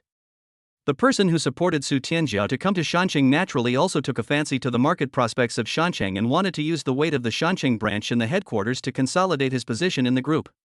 Su Tianjiao is just a pawn used by this man to see Shancheng City's Bomai Media. But for Bai Jing, the appearance of Su Tianjiao is the biggest threat to her. Chen Dong only hated himself for not being able to do more for Bai Jing and help his beloved woman solve her problems. At this moment, Chen Dong could do nothing at home. He just hoped that the bid for the Bishui Yuntian project would be successful. It was already 3 o'clock, and Chen Dong still hadn't received any news from Secretary Xiong. He began to get anxious. He really wanted to call Lu Honglin and ask about the details of the bidding. If there is no news, it may be the worst news. If Chen Dong didn't care about Bai Jing, the success or failure of the bid for such a project would have nothing to do with Chen Dong, and he wouldn't be waiting for the results so anxiously as he is now. When a person cares about another person, he or she will care about everyone and everything around her. It was almost 4 o'clock when Secretary Xiong finally called. As soon as the phone rang for the first time, Chen Dong answered it eagerly. Asked, Secretary Xiong, what's the result? Secretary Xiong said, Manager Chen, you must be mentally prepared. Chen Dong said, I am mentally prepared. Tell me what you want to say. On the other end of the phone, Xiong Yun burst into laughter, a laughter of joy. Success, we succeeded. Xiong Yun shouted excitedly on the phone. Chen Dong was silent for a long time, and finally shouted a few words loudly. Very good. This result made Chen Dong feel relieved. He really wished he could be there and share the joy of the successful bid with Bai Jing. Chen Dong had just finished talking to Xiong Yun on the phone when he received a message from Bai Jing. Bai Jing said in the message, we won the bid for the Bishui Yuntian project. Thank you. Chen Dong was more excited to receive Bai Jing's message than to know that he had won the bid for the Bishui Yuntian project. The fact that Bai Jing sent this message to Chen Dong proves that she is still thinking about Chen Dong. However, Bai Jing was still angry with Chen Dong and didn't want to deal with him so soon. Bai Jing also wanted Chen Dong to understand that if he wanted to be her boyfriend, he had to be emotionally loyal and not have affairs outside. Bai Jing can't tolerate such a man the most. The moment the project bid was successful, the first person Bai Jing thought of was of course Chen Dong. Chen Dong made great contributions to the successful bidding of Bishui Yuntian project. In Bai Jing's mind, the two things, love and work, are clearly distinguished. Chen Dong thought to himself, you still remember my kindness. He quickly replied to Bai Jing. Congratulations on the successful bid for the Bishui Yuntian project, and thank you for replying to my message. You've ignored me these past few days. Do you know how disappointed I am? Bai Jing replied, I don't feel your loss at all. You should be enjoying the life surrounded by beautiful women. When Chen Dong saw Bai Jing's reply, he knew that Bai Jing had not let it go yet. Chapter 56 The female CEO is very jealous, and beautiful women are hard to please. This woman is so jealous. Several days have passed, but she is still ignoring Chen Dong because of Su Yingying. Chen Dong also sighed that he felt so wronged. Nothing happened between him and Su Yingying, but in Bai Jing's eyes, the relationship between Chen Dong and Su Yingying was unclear. Chen Dong didn't know how to explain to Bai Jing so as to clear his name. This incident also made Chen Dong realize that Bai Jing was an emotionally insecure woman. A woman with this kind of psychological fear will not easily fall in love with a man. Once you fall in love, you will give your whole heart to the other person. Bai Jing is such a woman who is loyal to love. If she wants to love, she needs to give her all. Bomai Media Company is now celebrating the joy of winning the bid for the project. It was the first time that Bai Jing stood with the company's employees, and it was also the first time that the employees saw the passion and joy on her face. Bai Jing said loudly, "We won the bid for the Bishiyunshan project." As soon as he finished speaking, warm applause broke out. Bai Jing continued, "The successful bidding for this project is inseparable from the efforts of everyone in the company. Of course, Manager Lu is the biggest contributor to the winning bid for this project. Let's give a warm round of applause to Manager Lu Honglin." Lu Honglin excitedly enjoyed the warm applause from the entire company. He shared a few brief words, and no one took all the credit for this project.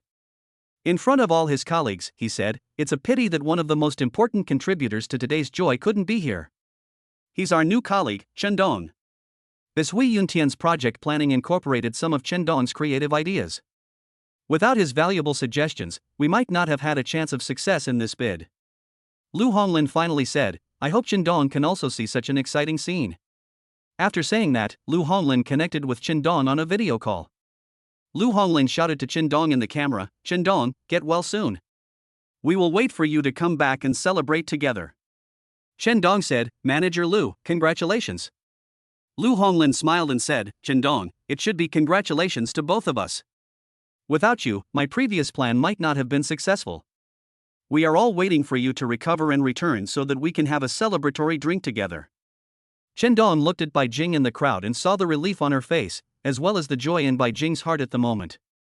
"I haven't seen you for a few days. I miss you," Chen Dong said loudly. Chen Dong was thinking more about Bai Jing. He also wanted to say this to Bai Jing so that she could understand how he felt these past few days. When Chen Dong shouted this, he noticed that Bai Jing's expression changed slightly. It seemed that Bai Jing understood his thoughts and knew that Chen Dong was telling her that he missed her. Finally, Bai Jing said to Chen Dong in the video, "Chen Dong, rest at home for a few more days. This is a reward from the company." Chen Dong said, "Boss Bai, I want to go back to the company tomorrow." Bai Jing said sternly, "No, wait until your injury is healed before coming back to work." Lu Honglin, hang up the video call. "When Chen Dong returns to the company, I will celebrate with your team." Bai Jing had a slight smile on her face just now, but suddenly she changed her attitude and became so harsh when speaking to Chen Dong. Her colleagues were all confused and didn't know why President Bai was in such a bad mood. After Bai Jing finished speaking, she turned around and went back to her CEO's office, leaving a group of employees whispering to each other and wondering what was going on. The female devil's mind is really unpredictable. It was fine just now, what happened? That's right. Manager Chen just said he wanted to come back to work early, so why did President Bai get angry at him? A few nosy employees were whispering to each other. Manager Chen clearly contributed to the successful bidding for this project, and President Bai also praised Chen Dong, so why is he angry? Many people are guessing the reason. Some people even thought that President Bai seemed to be a little different towards Chen Dong and was a little too concerned about him. Bai Jing returned to the office and sent a message to Chen Dong. "You want to make me angry again, don't you? I asked you to rest at home for a few more days, but you are not happy about it." When Bai Jing sent this message, she was full of concern for Chen Dong. Although Chen Dong made her a little angry, Bai Jing still couldn't bear to let Chen Dong come to the company right after he was discharged from the hospital. Being able to rest at home for a longer period of time would only be beneficial for recovering from injuries, but Chen Dong didn't appreciate it. Bai Jing was angry that Chen Dong did not understand her feelings and did not understand that Bai Jing asked him to recuperate at home because she cared about Chen Dong. That's why Bai Jing got angry at Chen Dong in the video. Looking at the message sent by Bai Jing, Chen Dong felt happy. Chen Dong could read Bai Jing's concern for her from every word. "You still feel sorry for me, but you just don't want to express it." Chen Dong thought happily. Chen Dong's injuries have almost healed, and he can go back to work, but he can't let the president down, so he decides to rest at home for 3 more days. I can use these 3 days to further refine the project plan of manhwa furniture. The manhwa furniture project was the first order that Dong had the opportunity to get after joining the new company. It was also a test that he needed to complete during his probation period at Bomai Company. What's more, the business of manhwa furniture was handed over to Dong by the president himself. If Dong can't even get this project done, Bai Jing will probably be disappointed in him. This order from manhwa furniture was not a big one, but it was of great significance to Dong, and he did not want any mistakes to happen. If Dong had not been injured and hospitalized this time, he would have visited Wu Jun of manhwa furniture long ago.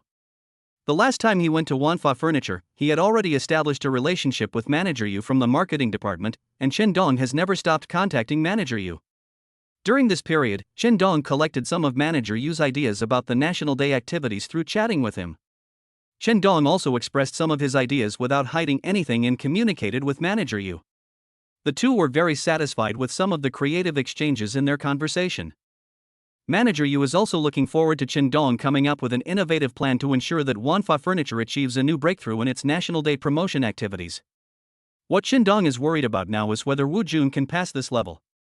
After one contact with Wu Jun, Dong found that Wu Jun was a very rigorous person who also paid attention to details in his work. Dong hopes that the planning proposal he makes will be impeccable to the other party. Therefore, before formally submitting the plan to manhwa furniture, Dong wanted to contact Wu Jun once, communicate some of his ideas with Wu Jun, and test Wu Jun's thoughts first. Chapter 57, A Sudden Turn of Events, Sincerity Brings Rewards. Even if Dong makes a good plan now, if it goes against the customer's ideas, even the most perfect plan may be rejected by the customer. Wu Jun is a decent person. Doing business with such a person requires real skills and also depends on the fate between you and him. Dong sent a message to Wu Jun, saying, "Brother Wu, have you gone hiking recently? I was injured and stayed in the hospital for a week. When Brother Wu is free, let's make an appointment again." A few minutes later, Wu Jun replied. He asked, "Did you get injured while climbing the mountain?" Dong said, "Yes, I went mountain climbing with a girl, and she fell off a cliff and almost lost her life." Dong's experience reminded Wu Jun of his past. Just because Dong fell while climbing the mountain, the relationship between Dong and Wu Jun suddenly became closer. The two seemed to have common topics and chatted on the phone for more than 10 minutes. They first chatted about irrelevant topics such as mountain climbing, and then Dong shifted the topic to the issue of manhwa furniture's brand promotion, pointing out that manhwa furniture's current promotion did not clearly identify the consumer group and did not have a clear market positioning for the products.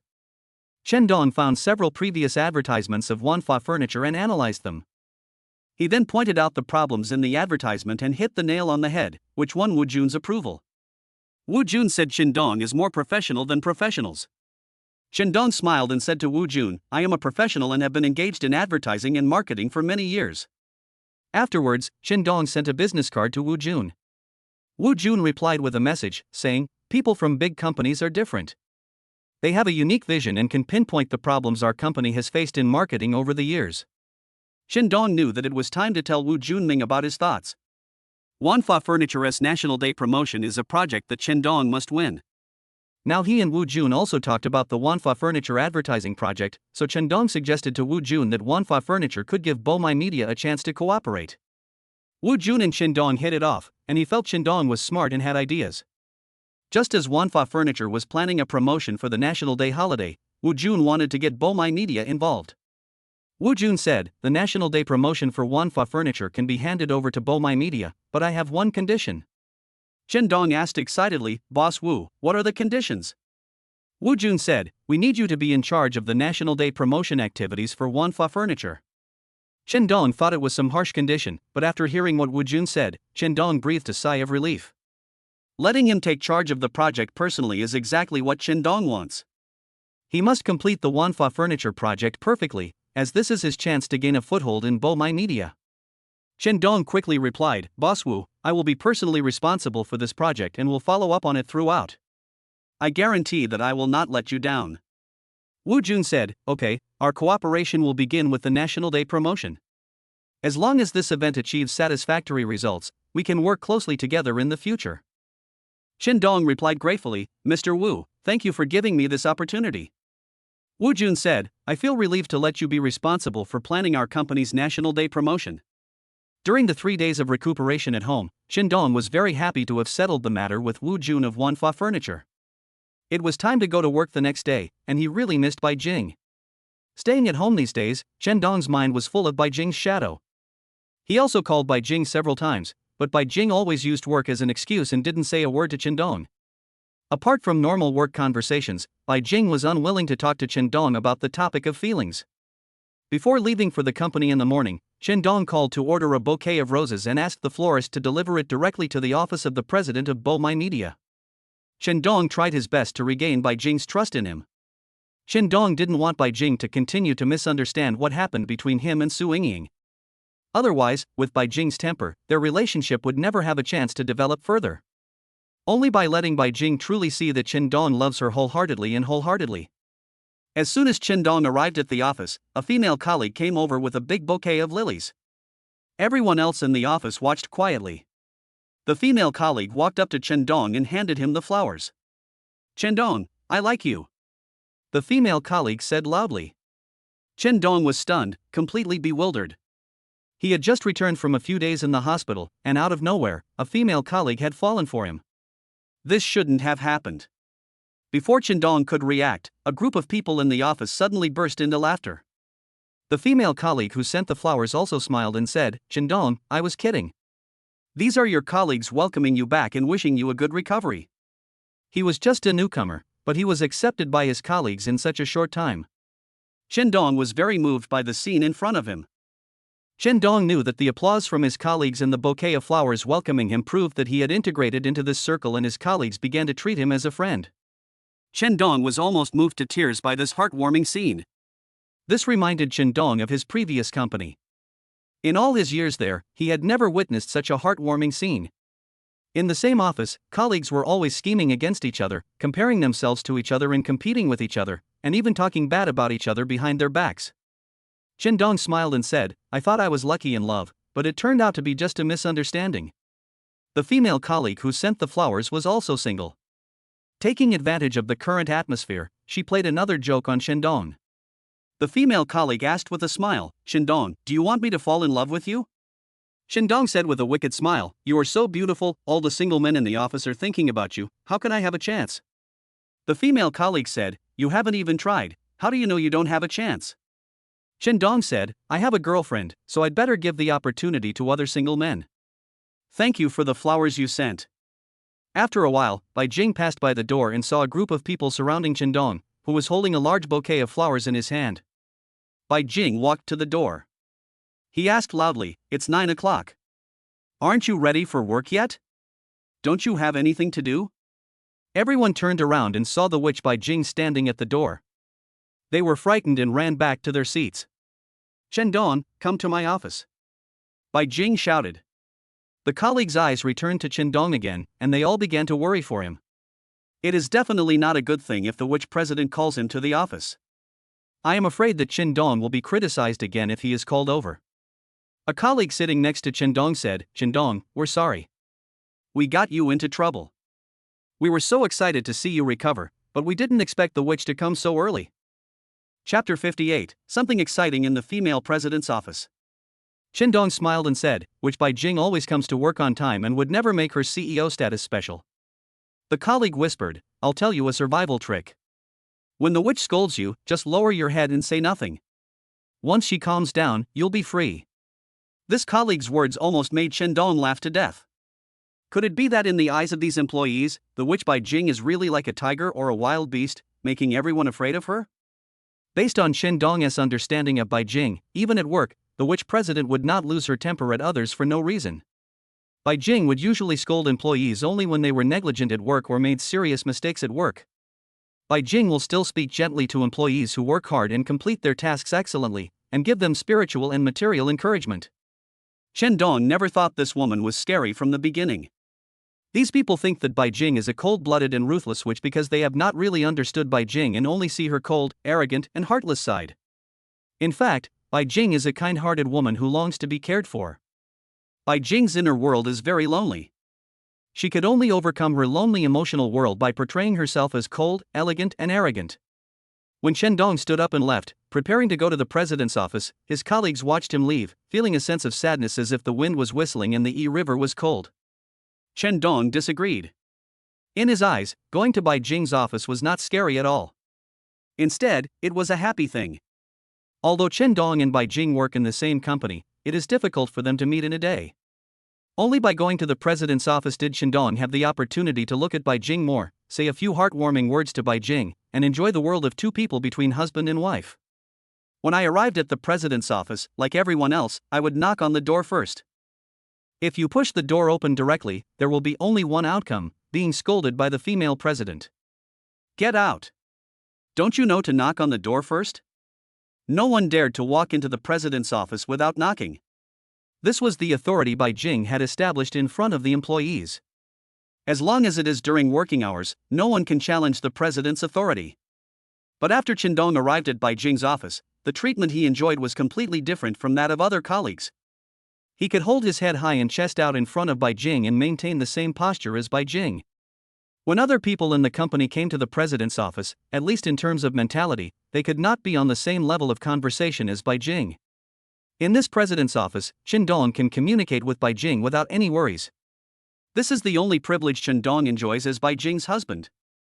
After leaving the president's office, Chen Dong, like everyone else, respected Bai Jing and maintained the proud dignity of a female president in front of her subordinates. Only in Bai Jing's CEO office did Chen Dong dare to be unrestrained in front of this woman. Chen Dong heard a voice from inside, "Come in," and then pushed the door open. Bai Jing said, "Close the door." Chen Dong thought, why is he asking me to close the door at this time? Is he going to give me unexpected benefits in the office? The rich woman wanted to play something different, so she chose such an exciting place as the office. Chen Dong closed the door excitedly, and the blood in his body began to surge. It has been a while since he was married to Bai Jing, but he has never kissed his wife on the mouth. Chen Dong has been so frustrated that he has had several dreams in the middle of the night. Strangely enough, the heroine in this dream is Bai Jing. Maybe it's because what you think about during the day you dream about at night. Chen Dong smiled and walked to Bai Jing's side. I knew you still care about me. It's worth our marriage. Chen Dong joked. Bai Jing stood up from her seat, pulled Chen Dong's clothes on his chest, and became gentle. Take off your clothes, Bai Jing demanded. Chen Dong smiled evilly and said, it's not a good idea to be intimate in the office. How about we go to the hotel next door and get a room at noon? Bai Jing raised her head and looked at Chen Dong, saying, Chen Dong, what are you thinking about? I asked you to come to the office to check on your recovery. Chen Dong asked in a disappointed tone, you just wanted to see my wound, nothing else? Bai Jing asked, what else do you want? Do you want me to commit to you right here in the office? Chen Dong looked at Bai Jing mischievously and said, if you're willing, I'd dream about it. Bai Jing said, then go and dream. Chen Dong said, it's really boring. I married a wife, but I don't get any rights except being scolded. Bai Jing said, of course you don't enjoy it. You have the right to say such nonsense in front of me. No one else in the company has this privilege except you. Okay, I accept my fate. It's my fault for being such a humiliator back then, said Chen Dong with a helpless look on his face. Bai Jing said, you should be proud to marry a beautiful and successful wife like me. Chen Dong was left speechless. Thinking about what Bai Jing said, it seems to make sense. I wonder how many men would like to have a wife like Bai Jing, who is so charming and successful in her career. Now, Chen Dong married such a wife without spending any money. Just as Bai Jing said, Chen Dong should feel proud of marrying such an excellent wife instead of complaining that his wife is not good enough to him. Chen Dong took off his coat and stood in front of Bai Jing. Bai Jing looked at the wound on the back of Chen Dong's neck that had just been sutured, and the scar that was several centimeters long, which made Bai Jing feel uncomfortable. She reached out and gently stroked the wound. She really wanted to hug Chen Dong in her arms and feel sorry for this man. For her, the man in front of her suffered such serious injuries. Does it hurt? Bai Jing asked softly. Chen Dong said, I've experienced the pain before. When I was rescued, it was so painful that I almost passed out. But when I saw you by my side, I didn't feel any pain at all. Bai Jing gently pinched Chen Dong's shoulder. Said, don't be serious, you are in such good spirits, it doesn't hurt anymore. Chen Dong said, having a wife who cares about me is a kind of happiness no matter how painful it is. After looking at the wounds on Chen Dong's body, Bai Jing said, put on your clothes.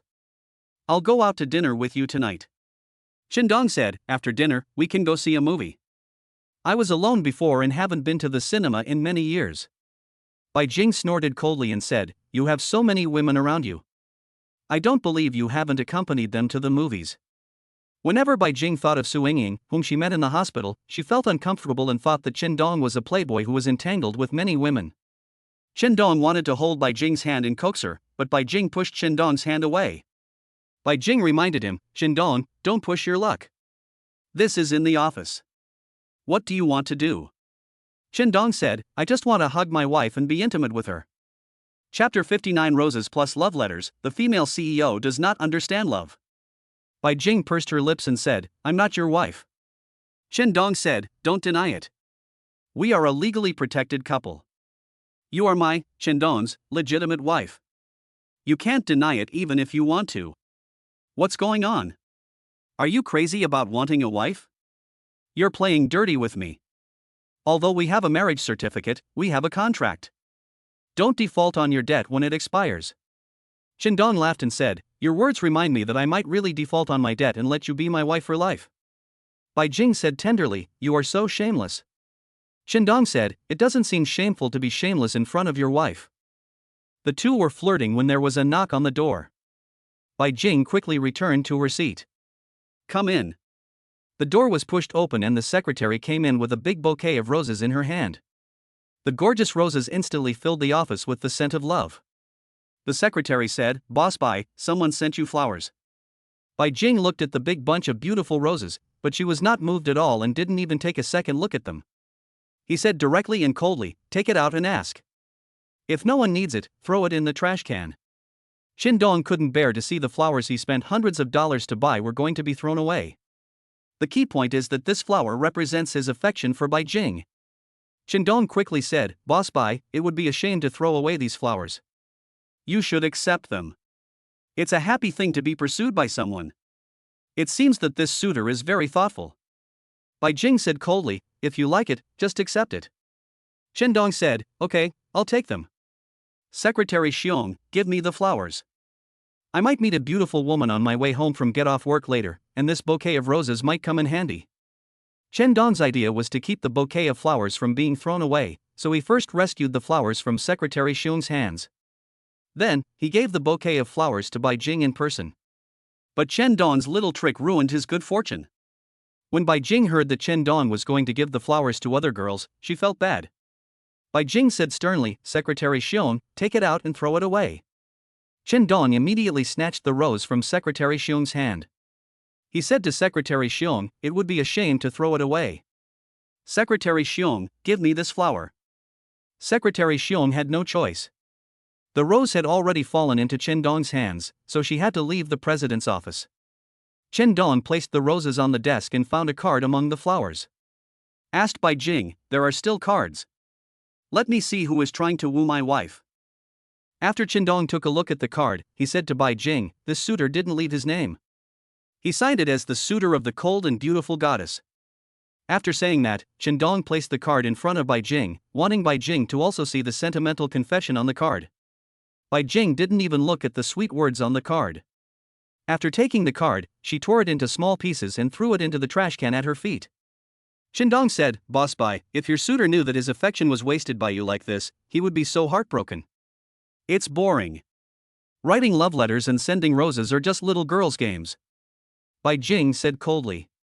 Qindong reminded him, if you don't show any concern, you might miss out on an excellent boyfriend. I'll keep this rose for you, so you can experience the feeling of love.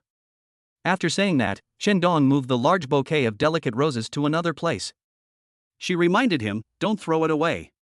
A bouquet of roses this big is worth hundreds of dollars. If you get tired of it, take it to a flower shop and sell it for cash. Donating the money to an orphanage will also reflect the value of this bouquet of flowers. Bai Jing's expression changed because Qindong's words touched Bai Jing's inner world. Yes, it's such a waste to throw away such a big bouquet of roses. If you give this bouquet of roses to the children in the orphanage, they will definitely be very happy. Or, you can adopt Qindong's suggestion and take this bouquet of roses to the flower shop and sell it at a discount. I used the few hundred yuan I earned from the roses to buy some gifts for the children.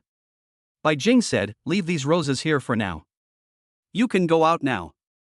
Qindong asked, don't you have anything else to say to me? Bai Jing snorted coldly and asked, what else do you want me to say to you? For Qindong, what he wanted to hear most was, of course, Bai Jing's affection for him.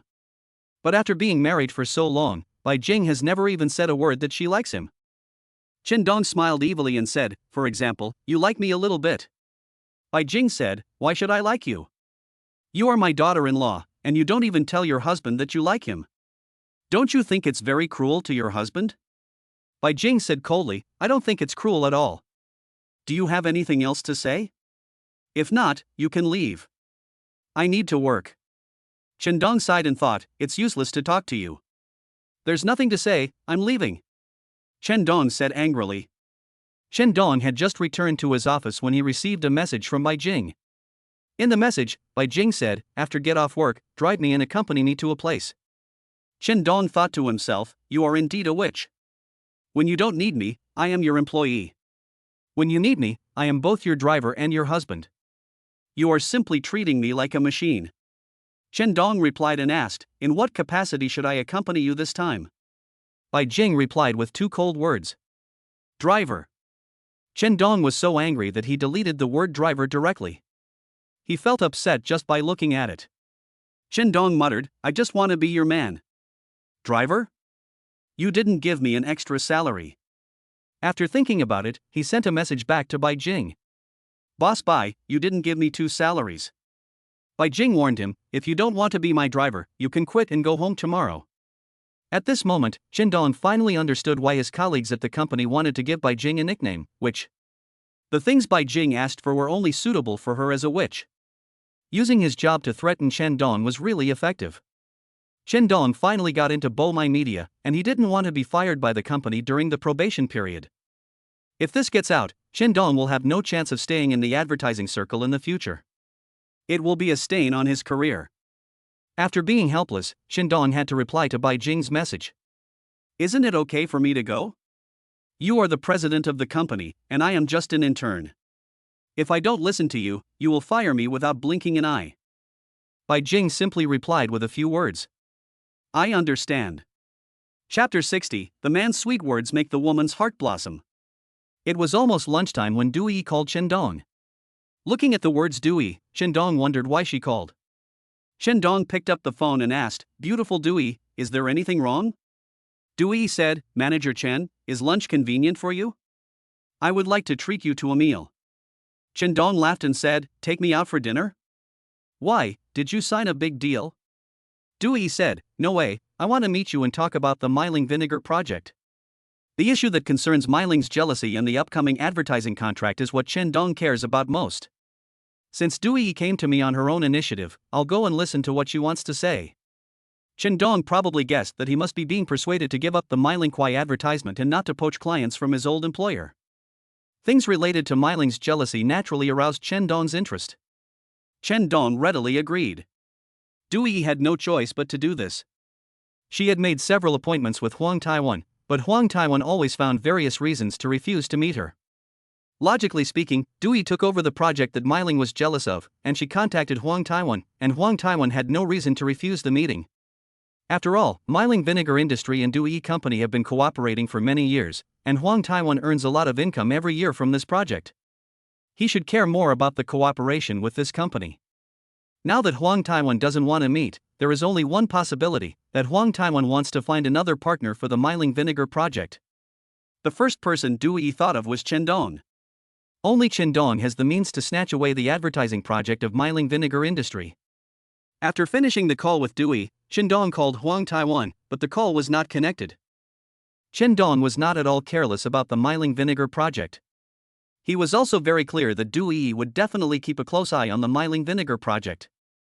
Whoever can hold Huang Taiwan in his hands will have the opportunity to sign the advertising business of Myling Vinegar Industry. Unable to contact Huang Taiwan, Qindong sent a message to Su Yingying. Sister-in-law, is brother Wen back? Qindong's news made Su Yingying ecstatic. Is this Qindong hinting at something?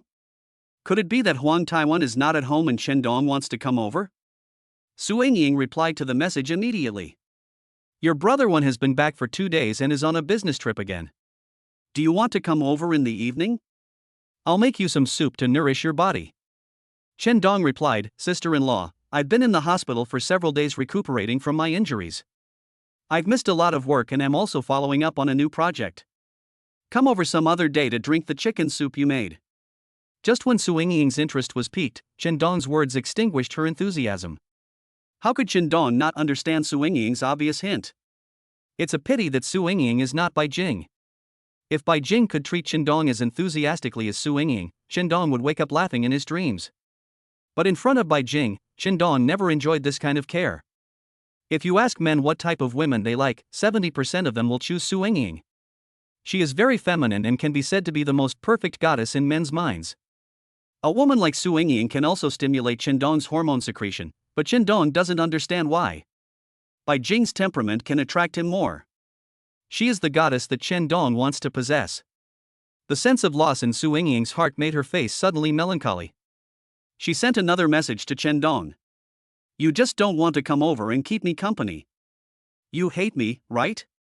When a woman is sad, she is the most lethal weapon for a man. What Chen Dong fears most is making a woman sad. When a woman cares about a man, any words the man says will cause a sensitive reaction in the woman.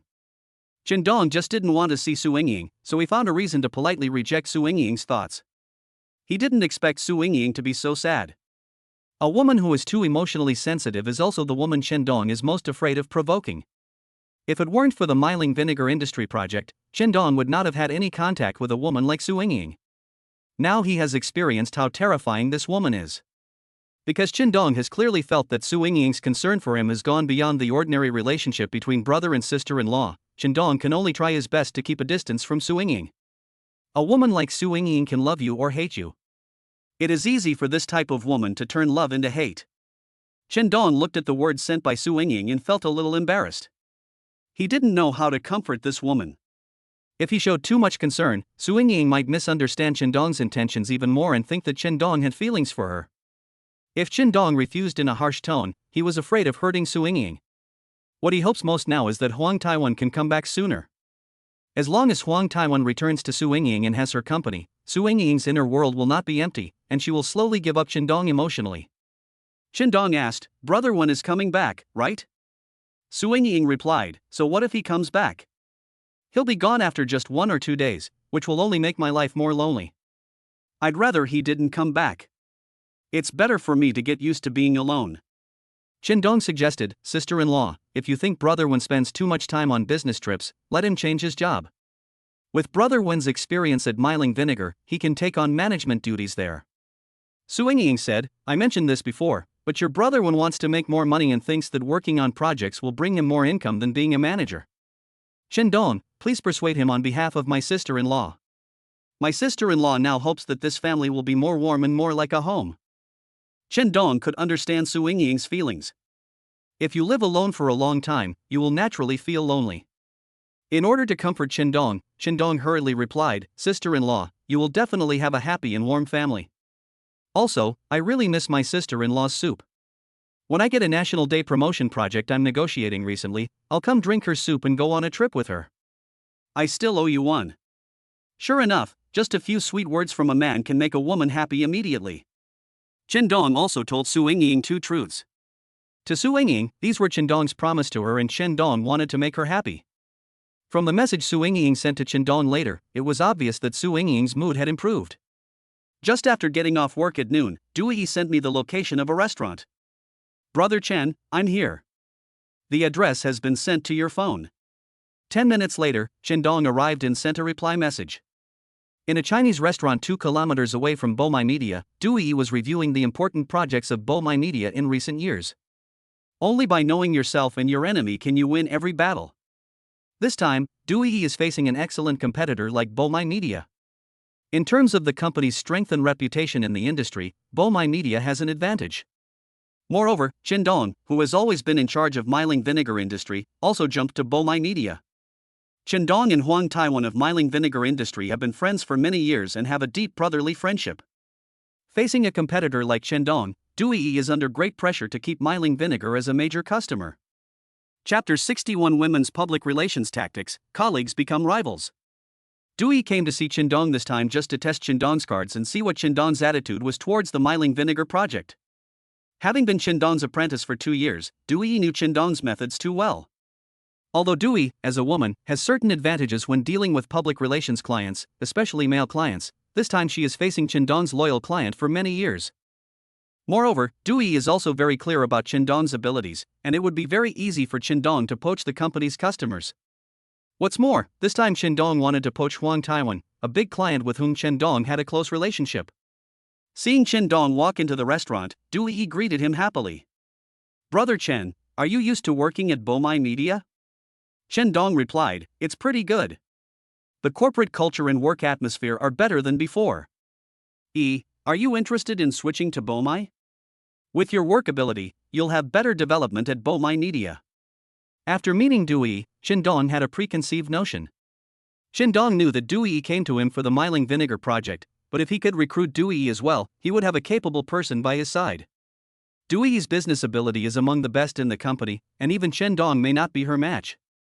Before this, Qindong had not yet thought of poaching Dewey to join Bomai Media. But now, in order to compete for the Myling Vinegar project, Qindong has started to think about this. Regardless of whether Dewey can be poached, at least Dewey's mind will be disturbed and she will feel hesitant in her heart. Dewey smiled charmingly and said, "Brother Chen, you speak so highly of Bomai Media Company, I am tempted." Qindong said, "I really didn't lie to you. The working atmosphere at Bomai Media is much better than that of my previous company. Moreover, the company's stage is bigger. You should consider it. Brother Chen, please don't tempt me. I am too greedy and cannot resist temptation." Qindong smiled and said, "As expected of someone who has been with me for 2 years, we salespeople must be greedy and have desires. We must have the ambition to sign big deals and get more commissions. Only with such ambitions can we unleash our inner potential." As soon as they met, the two of them tested each other and used psychological tactics for a while. After sitting down, Dewey asked directly, "Brother Chen, you are planning to poach Myling Vinegar's advertising business, right?" Qindong didn't answer directly, and said, "I thought you missed Master and came here to treat Master to a meal." Dewey said, "Of course. I'm your recruit, so treating my master to a meal is definitely my first priority. But my master also taught me that we should always keep our clients in mind and think about every possible project." "Well, you've made progress. No wonder you can become the company's gold medal salesperson." Qindong praised. The two of them chatted while eating. Most of the topics revolved around work, mainly the projects of Myling Vinegar industry. Dewey played 2 cards, the temptation of emotion and interests. Dewey said, after Qindong jumped to the new company, he poached his former clients. This behavior is a bit unfair to the previous company's cultivation of him and is not a decent behavior. Dewey hopes that Qindong will give up the clients of Myling Vinegar industry, and she also offers benefits in exchange. As long as Qindong does not poach the client of Myling Vinegar industry, Dewey is willing to give 40% of the commission earned from this project to Qindong. In other words, Qindong doesn't have to do anything and can still get a kickback of 100,000 yuan from the Myling Vinegar project. But the prerequisite is that Qindong must ensure that Myling Vinegar industry continues to cooperate with its previous company. It sounded like a good suggestion, but Dewey's inducement did not convince Qindong. Qindong said, "It's not up to him to decide which company Myling Vinegar industry will cooperate with. The decision-making power lies in the hands of Myling Vinegar industry." Dewey walked up to Qindong, took his arm, and started to act coquettishly in front of him. This is also a method used by Dewey to engage in public relations with male clients. For any client who cannot be moved by interests, Dewey chooses to use beauty to seduce the other party. Power, sex, and profit are 3 things that many people cannot resist. When Dewey is dealing with public relations clients, she adopts different public relations methods for different people. For clients who can be solved with money, it is the easiest method. For problems that cannot be solved with money, Dewey will take other measures. She will use different methods to test the other party's weaknesses. She has worked in the workplace for many years and concluded that men's biggest weaknesses are money and sex. Now, Dewey took out both weapons and placed them in front of Qindong. It was up to Qindong to make his own choice. Whether it is money or people, she can satisfy Qindong whatever he wants. Dewey pretended to look pitiful and leaned her head on Qindong. "Brother Chen, if you take away the Myling Vinegar project, will I still have a place in the company? You are my master, you won't bully me like this." As long as Brother Chen helps me keep Myling Vinegar as a client, Yi will agree to whatever you want and will never break her promise. Chen Dong glanced at Du Yi's chest a few times with a lecherous look on his face. Asked, "Are you really willing to do anything for a project?" Du Yi was secretly delighted. She wondered, Chen Dong asked this, could it be that Chen Dong really compromised and was fascinated by her conditions? "Brother Chen, you are so bad," Du Yi said in a coquettish voice. Chen Dong asked, "Aren't you willing to do anything?" Du Yi said, "In order to thank Brother Chen, I will obediently follow Brother Chen's arrangements." Chen Dong sighed. Chen Dong did not teach Du Yi how to use such means to attract customers. Seeing Du Yi become what she is now, it is a bit regrettable. With Du Yi's ability, she could have negotiated cooperation in an upright manner and conquered customers with her personal charm, and she could have signed orders from customers. In order to take a shortcut, Du Yi still chose to use some shady means. Du Yi is still young now, and she only thinks about making money and fighting for power, but she has never thought about whether what she is paid is worth it. When she gets married and has children in the future, won't she regret this experience in her youth? Chen Dong really wanted to teach Du Yi some more principles of life and work. But Du Yi today is no longer the same as when she just graduated from school. Du Yi is no longer a simple girl. Chen Dong took a tissue and wiped his lips. Said, "Thank you for treating me to dinner. The food in this restaurant is good." Chen Dong called the waiter over and paid the bill himself. Chapter 62, Brotherhood is nothing in the face of a woman's temptation. Then he said to Du Yi, "Think about what I told you. Bomai Media is really a good company. CEO Bai Jing is also a very charming leader. She appreciates capable people the most. If you can come to work for Bomai Media, you will definitely be valued by the CEO."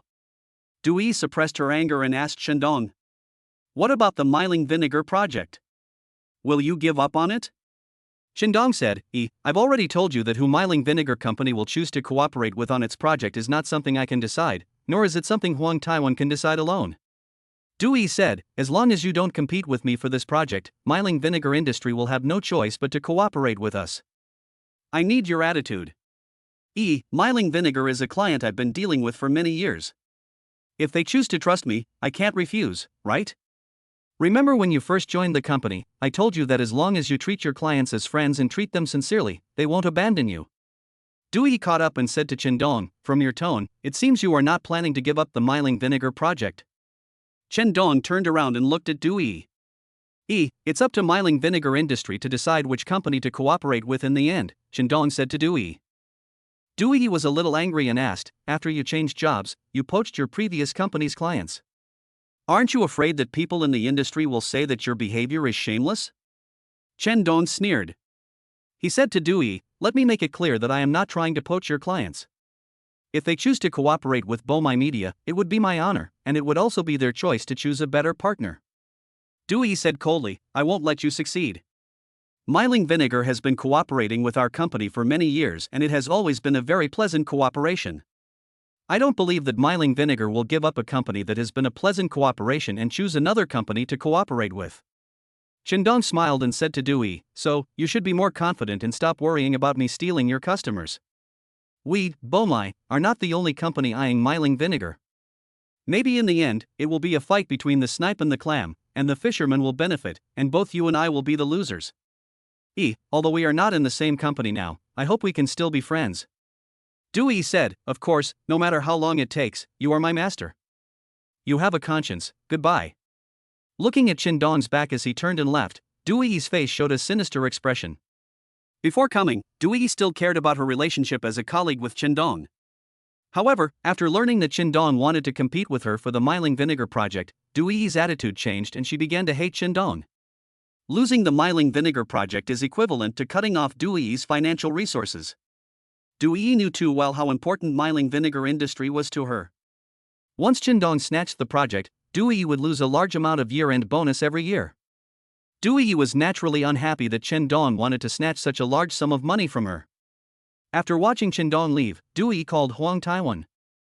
Only by dealing with Huang Taiwan can the Myling Vinegar project be prevented from being snatched away by Chen Dong.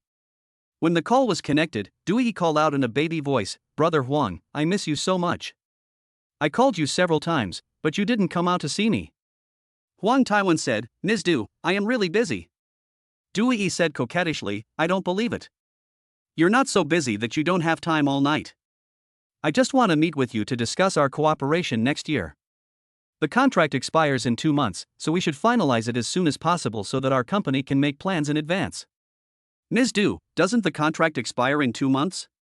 Let's wait until next month. I promise you that we will find a time at the beginning of next month to discuss the details of the contract. Huang Taiwan said. This time, Huang Taiwan still did not agree to meet Dewey. A cunning man like Huang Taiwan is waiting to see what conditions Chendong will offer him. Under the same conditions, Huang Taiwan's first choice for cooperation must be Chendong. After all, he has been working with Chendong for many years and he trusts Chendong. Huang Taiwan was still not confident enough about a scheming woman like Dewey, fearing that he would fall into her trap. A woman's heart is as unfathomable as the sea. Huang Taiwan is such a cunning man that he is unwilling to show his cards until he has complete control over this woman. After hanging up the phone, Dewey snorted coldly. I thought to myself, Huang Taiwan, unless you are not a man, I wonder how long you can hold on. Huang Taiwan is also a greedy person. He is not only greedy for money, but also greedy for sex. Dewey has some understanding of Huang Taiwan. Now Huang Taiwan is still hesitant, and Dewey has long guessed that it is related to Chendong. Where there is greed, there is weakness. This is what Dewey has understood about human nature after working in the workplace for several years.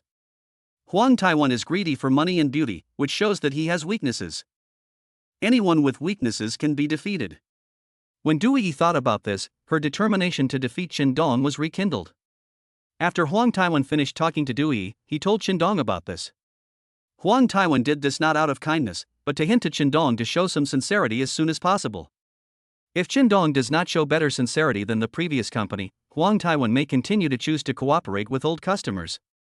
Huang Taiwan is keeping both parties in suspense, and it depends on who can offer him better conditions in the end. Chendong was such a cunning monkey that he saw through Huang Taiwan's tricks at a glance. Therefore, Chendong was not in a hurry. Instead, he wanted to see what conditions Dewey would offer to stabilize Huang Taiwan. Chendong asked tentatively, Brother One, could it be that Dewey has offered you better cooperation terms than before? Huang Taiwan said, if she doesn't offer better cooperation conditions, why would I choose to cooperate with her given our friendship as brothers? Chendong said, Brother One, if you trust me, I promise that the benefits I'll give you will be no less than before. Also, I believe your company's boss is also planning to switch partners. In fact, this was just Chendong's test. Huang Taiwan laughed and did not hide anything in front of Chendong. He said, You are really a fox. It seems that there is nothing you cannot see through. Chendong said, Yes, you old fox, there are times when I can't see through you. For example, right now, you are still hesitating about who to cooperate with. You are also hesitating whether to agree to the conditions offered by Dewey. In the face of beauty, you began to hesitate. Huang Taiwan said, Since you've guessed what I'm hesitating about, don't you have any better conditions to tempt me? Brother, under the same cooperation conditions, I will of course choose you. But if Miss Du gives me a more attractive condition, I will have no choice. Okay, Brother One is indeed a straightforward person. I will definitely strive for greater benefits for this cooperation. The two of them tested each other and seemed to see through each other's thoughts. When it comes to interests, Huang Taiwan definitely values interests more. His brotherhood is based on interests. As long as Chendong can help him gain benefits, Chendong is his brother. However, Chendong could not guarantee how long a lustful man like Huang Taiwan could last in front of Dewey. Chapter 63 The female CEO is being pursued, who is secretly in love with her. Chendong thought, it seems that it is time to talk to Mr. Bai about the Mailing vinegar industry. After all, it is such a big project, so I should report to the president first and listen to the bottom line of Bomai Media to take over Mailing vinegar industry. With a bottom line, we have bargaining chips and negotiations with Mailing vinegar industry. As soon as Chendong returned to the office, he heard his colleagues discussing something. Someone is pursuing our President Bai. This is the second time I've sent flowers to him today. Anyone who has the guts to pursue a witch must be someone extraordinary. Yes, the witch is not even 30 years old yet and she's already a CEO. What kind of man is worthy of her? I guess the two men who sent flowers to President Bai are either big bosses or some important figures. After hearing these words, Chendong asked curiously, how can you be so sure that anyone who likes President Bai must be a prominent figure? Apart from these influential figures pursuing President Bai, who else would have the guts to do that? She's the CEO of Bomai Media, a proud and cold beauty. If they were just ordinary men, would President Bai take them seriously? I'm afraid they wouldn't even have the chance to interact with President Bai. Qindong thought, if I let you know that I am President Bai's husband, you would probably be shocked and think I am talking nonsense. Qindong said with a grin, have you single men ever thought of pursuing Mr. Bai? When these words came out, everyone in the office was stunned. Who has the courage to chase the witch? Even if someone wants to, no one has the guts to do it. A girl warned him, Qindong, you're courting death. If the CEO finds out, you'll be fired from Bomai Media tomorrow. You've forgotten about Xiaotian so quickly. CEO Bai's method is to kill without mercy. Qindong said, is it not even possible to even think about it? Just because she's the CEO, ordinary employees like us don't dare to pursue her? An employee said, of course. Our president is beautiful and has status. Such an outstanding woman must have very high standards. She would not take ordinary men seriously. Qindong smiled and said, I really want to give it a try and see if I dare to touch our CEO's love. My colleagues laughed and said, if you're not afraid of death, you can give it a try, but you have to be prepared to be fired. Qindong said, if I can marry a beautiful woman, I would rather give up this job. Marrying a woman as good as Ms. Bai is the dream of many men. At this time, a male colleague interrupted and said, who would dare to marry a cold and arrogant female CEO like President Bai? Marrying a woman like that is just asking for trouble. Qindong smiled and said, I bet you'll give me a big red envelope if I marry Mr. Bai one day. A group of colleagues said, Qindong, if you can marry Mr. Bai, we will all give him 1 month's salary as a gift. It's a deal. Don't go back on your word when the time comes. Qindong said with a smile. Qindong's colleagues only gave him one word, TSK. They simply would not believe that Qindong had the courage to pursue Bai Jing. Bai Jing is such a beautiful woman that all the men in the company, whether married or not, will probably have unrealistic thoughts about President Bai. However, Bai Jing is a notorious female devil in the company. Who would dare to provoke such a woman, let alone confess their feelings to her? Go confess your love to the female devil, and even if you don't die, you will be tortured by her until your skin is peeled off. This woman's methods are too cruel. She is a cold-blooded and heartless woman. The men could only admire President Bai's looks from afar and fantasize about her when they were alone in bed. If Bai Jing was not the company's president, not a cold-blooded and ruthless devil, but just an ordinary employee of the company, she would probably have been targeted by the men in the company long ago. The same woman, with different identities and personalities, will have different endings. The beautiful woman sitting in the president's office is single, but no man in the company dares to tell her that he likes her. Except for Qindong, who had the courage, the other male colleagues didn't even dare to think about it. Just then, Secretary Xiong came over with 2 bouquets of roses and called Qindong out. Secretary Xiong said, find a florist and return these 2 bouquets of roses. Returned? This flower is so beautiful. Could it be that Mr. Bai doesn't like roses? Qindong asked in surprise. Secretary Xiong smiled and said, girls all like roses, but Ms. Bai is not an ordinary girl. Ms. Bai has instructed that we return the money for the roses and you buy all the money as snacks. Bai Jing likes to eat snacks? Qindong was confused again. He and Bai Jing had known each other for a while, but he had never seen Bai Jing eat snacks when they were together. Qindong asked, what kind of snacks does Mr. Bai like to eat? Secretary Xiong said, it's not like Mr. Bai wants snacks. Mr. Bai buys these snacks for the children. I don't know who sent the roses to Mr. Bai. If he knew that the roses he sent were thrown away by Mr. Bai, he would be so sad, Qindong sighed. Qindong took the flowers from Secretary Xiong and asked quietly, do you know who sent these flowers? Secretary Xiong shook his head and said, I don't know. Mr. Bai threw all the cards into the trash can. Qindong smiled and said, our President Bai is almost 30 years old, right? Doesn't she have any plans for a relationship? Anyone who can send flowers to President Bai must really like her. President Bai has never thought about trying to get in touch with the other person, maybe she will meet a boy she likes. Secretary Xiong said, Qindong, this is the boss's business. It's not our concern. Go and get it done. In fact, Qindong knew very well in his mind that one of the 2 bouquets of roses he was holding was a gift from him to Bai Jing. Another bouquet of roses, probably from Lu Wen. As far as Qindong knows, the only one pursuing Bai Jing recently is Lu Wen. Because Bai Jing had only been in Shanqing for a short time and was usually busy working at the company, she didn't come into contact with many people. Lu Wen made it clear that he was going to pursue Bai Jing's man.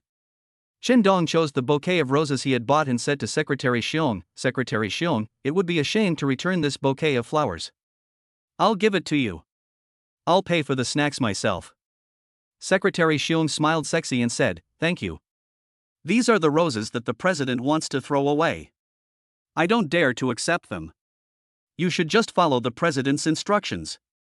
Chen Dong carried 2 large bouquets of roses as he walked from the company to the downstairs, attracting countless pairs of eyes along the way. While on the phone, several girls spoke enviously. "This rose is so beautiful." Chen Dong smiled and said, "Do you like it? If you like it, I'll sell it to you for 300 yuan a bunch." Several girls looked at Chen Dong, and one of them said, "Handsome boy, why don't you give it to us?" Chen Dong said, "These flowers were given to our company's president. But our CEO Bai is a little strange. She doesn't like roses, so she asked me to return these roses to the florist. If you like them, I'll sell them to you at a 30% discount." Chapter 64, The Man is Wrong in Love, the Witch President is Not Moved. "Handsome guy, it would be a shame if you return these words. If you give them to us, maybe one of us will become your girlfriend." Chen Dong looked at the girls in front of him and found that the difference between them and Bai Jing was too big. Among the girls, none of them made Chen Dong feel moved. So, Chen Dong quickly explained, "Ladies, I'm so sorry, but our boss has instructed that the money from the refunded flowers be returned to the finance department and confiscated." A girl jokingly said, "What kind of company are you guys from? You have such weird rules, and what's even weirder is your boss." Chen Dong chuckled. Several girls who had never met Bai Jing also said that Bai Jing was a weird president. Ms. Bai often does things in a very strange way, making it impossible to figure out what she is thinking. Chen Dong took the roses and went to the flower shop where he had bought them before. The shop owner was unhappy when he heard that Chen Dong wanted to return the flowers. Normally, these flower shops have poor business, and after finally selling out the flowers, of course they are unwilling to spend money to buy them back. Chen Dong said, "Boss, how about giving it to you at a 30% discount?" The shop owner said, "Sir, if you return this flower to me, if I can't sell it today, it will wilt and will be worthless. You are making me lose money." Of course Chen Dong understood this logic, but he also felt it was a pity to throw these 2 large bouquets of beautiful roses into the trash can. Chen Dong said again, 50% off, how about that? The owner saw that Chen Dong insisted on selling flowers and hesitated for a moment. He said, "A bouquet of flowers is 50 yuan. If you are willing, I will buy these 2 bouquets." This price almost made Chen Dong scold the flower shop owner. When they were bought, these 2 large bouquets of roses cost at least 700 or 800 yuan, but now the flower shop owner is only willing to buy them for 100 yuan. Chen Dong said, "Boss, you're being too insincere. How about 300 yuan? The owner shook his head and went back to busying himself with his own business, not wanting to bother with Chen Dong anymore. Chen Dong asked again, "Then give me a sincere price. I would also feel it's a pity to throw this flower away. 2 bouquets of flowers, 150. If you agree, you can keep them," the owner said firmly. Chen Dong made up his mind and had to give up with great reluctance. If the store doesn't recycle it, it's not worth a penny to throw it away, and it's a pity to throw it away.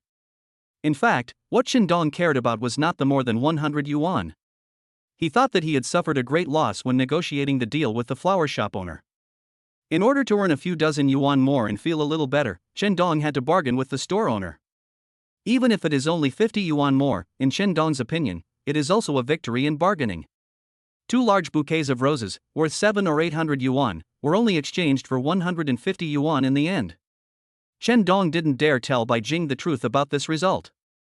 If I tell Bai Jing, I will be asking for trouble and will probably be scolded by Bai Jing.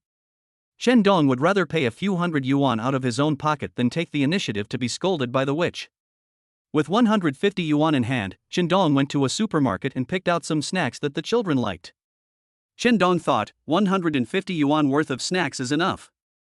However, Bai Jing didn't know whose children these snacks were for. Ever since Chen Dong came into contact with Bai Jing, he has never seen any other children around Bai Jing, which aroused Chen Dong's curiosity. Chen Dong sent a message to Secretary Xiong. "Secretary Xiong, President Bai wants to send snacks to some children, and I don't know how much to buy." Secretary Xiong said, "Let's buy some for 20 or 30 children." Then, Secretary Xiong asked with a smile, "Isn't the money from selling 2 bouquets of roses enough?" Chen Dong was stunned. Snacks for these 20 or 30 children would probably take several large bags. The 150 yuan earned from selling flowers is a huge difference. Chen Dong said, I've suffered a great loss. Secretary Xiong said, the money from selling the 2 bouquets of roses is several hundred, enough to buy snacks. Mr. Bai said that we must spend all the money from selling flowers. Chen Dong had no choice but to pick out a bunch of snacks again. He remembered that Bai Jing had told him in the morning that he would accompany her to a place after get off work.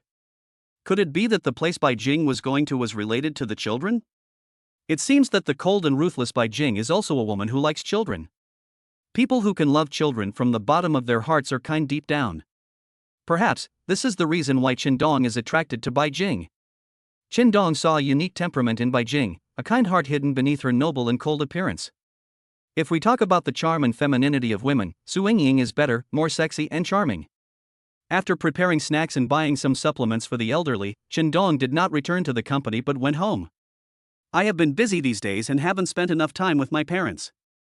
Taking advantage of the free time he had to run some errands, Chen Dong decided to spend the afternoon with his parents. Spending time with family is kinship. After get off work, Chen Dong wants to spend time with his woman that's love. In Chen Dong's eyes, they are the most important people around him.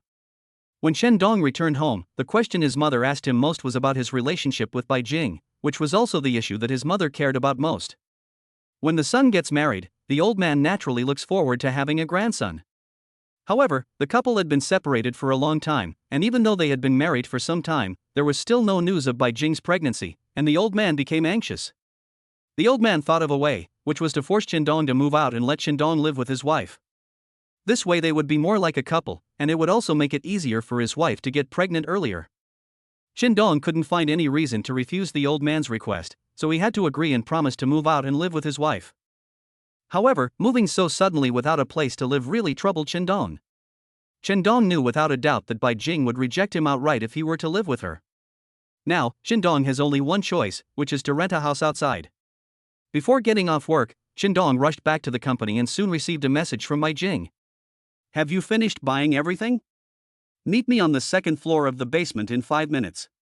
Bai Jing's words were still written in a commanding tone, and she did not give Chen Dong any reason to refute. Chen Dong obediently went to the basement. He wanted to see what kind of place Bai Jing would take him to. It was agreed to be 5 minutes, but in the end, Chen Dong had to wait for half an hour. He was so angry that he cursed Bai Jing in his heart. Female devil, cold-blooded woman, we agreed on 5 minutes, is your 5 minutes this long? Come down later and see how I deal with you. Unless you call me husband in person. Chen Dong laughed in his heart when he thought about how reluctant Bai Jing would be to call him husband. Chapter 65 Call me husband and let me love you well. Bai Jing must have had a dark face, eyes wide open, and a murderous look in her eyes, wishing she could eat Chen Dong alive. After Bai Jing approached and threw the car keys to Chen Dong did not open the car door immediately. Why are you standing there? Bai Jing asked. Chen Dong said, you're a CEO, and you have no sense of time. You agreed to wait for 5 minutes, but you made me wait in the basement for half an hour. Do you still want me to be your driver? Call me husband, and I'll open the car door for you. Bai Jing's face darkened. Said, Chen Dong, you are looking for death. Chen Dong ignored Bai Jing's angry expression. He turned his head in the other direction without even looking at Bai Jing. Whether you call me or not, I'm leaving now. Chen Dong reminded him. Chen Dong, you're crazy. Chen Dong turned around and looked at Bai Jing. My dear Mr. Bai, what would you do if I was half an hour late? Chen Dong asked. Bai Jing said, I was delayed because I had work to attend to. Chen Dong said, I can also find the same reason, and you will definitely think that such a reason is bullshit. So, I asked you to call me husband as a punishment for being late. You are not used to calling others husband, right? It doesn't matter. You called me husband once today. In the future, you can just let it go. Bai Jing was no longer confident and her tone became more tactful. He asked, can you please not scream? I'll admit my mistake to you. Chen Dong said firmly, no, I just want to hear you call me husband. Bai Jing said, don't push me. If it was in the office, Chen Dong would definitely give in. It's even possible that Chen Dong didn't have the courage to speak to the witch like that. But the situation is different now. They are in the basement and there is no one else around, so Chen Dong has the courage to do it. In Qindong's eyes, Bai Jing has another identity after get off work, his wife. Asking his wife to call him husband is not excessive at all, and it can be said to be a reasonable request. Qindong asked again, if you really don't shout, then I'll leave. After saying that, Qindong did not return the car keys to Bai Jing and pretended to leave. Bai Jing was anxious now. She could see that this time Qindong wanted to force her to submit. Men just want to save face, and Qindong wants Bai Jing to remember his other identity, that Bai Jing is his wife. After get off work, in Qindong's eyes, Bai Jing was no longer the arrogant, cold and ruthless female president. Bai Jing made up her mind and shouted, "Husband, can we get in the car now?" Being forced to call him husband, Bai Jing's face was filled with murderous intent. She really wanted to kick Qindong in the butt a few times. Qindong felt proud in his heart. He turned around and opened the passenger door for Bai Jing. "Wife, please get in the car." Bai Jing glared at Qindong fiercely, feeling extremely unhappy. Bai Jing didn't expect that as a president, she would be threatened by her employees. "Bastard Qindong, damn Qindong, I want to remember this account with you, just wait and see how I deal with you," Bai Jing cursed in her heart. After Qindong got in the car, he turned on the car music. The song "I Like You" perfectly expresses Qindong's mood at the moment. Qindong asked, "Where are we going?" Bai Jing pouted and shouted, "I'm so mad, I don't want to talk to you." Qindong smiled evilly and said, "Why are you angry? You are my wife anyway. It's not a disadvantage for you to call me husband." Qindong drove the Porsche to his own car and moved all the food in the car into the Porsche. I saw Bai Jing pouting with an unhappy expression on her face. "You feel like you've been at a disadvantage, so I'll call you my wife and we'll be even." After being teased by Qindong, Bai Jing could no longer be angry, so she had to speak in a coquettish tone. "Qindong, you are so bad. When did you become such a scoundrel?" Qindong asked, "Wife, where are you going?" Bai Jing warned with a stern face, "Don't yell at me like that in the future. I'm not your wife." Qindong said with a wicked smile, "You will be one sooner or later. Now is just a probationary period. You will be officially hired in 2 years." Bai Jing said, "You're daydreaming again. Let's drive to Kongmei Orphanage." A few days ago, Qindong donated all the 500,000 yuan he won in the competition to this orphanage. When Qindong heard Bai Jing say that they were going to Kongmei, he didn't say anything.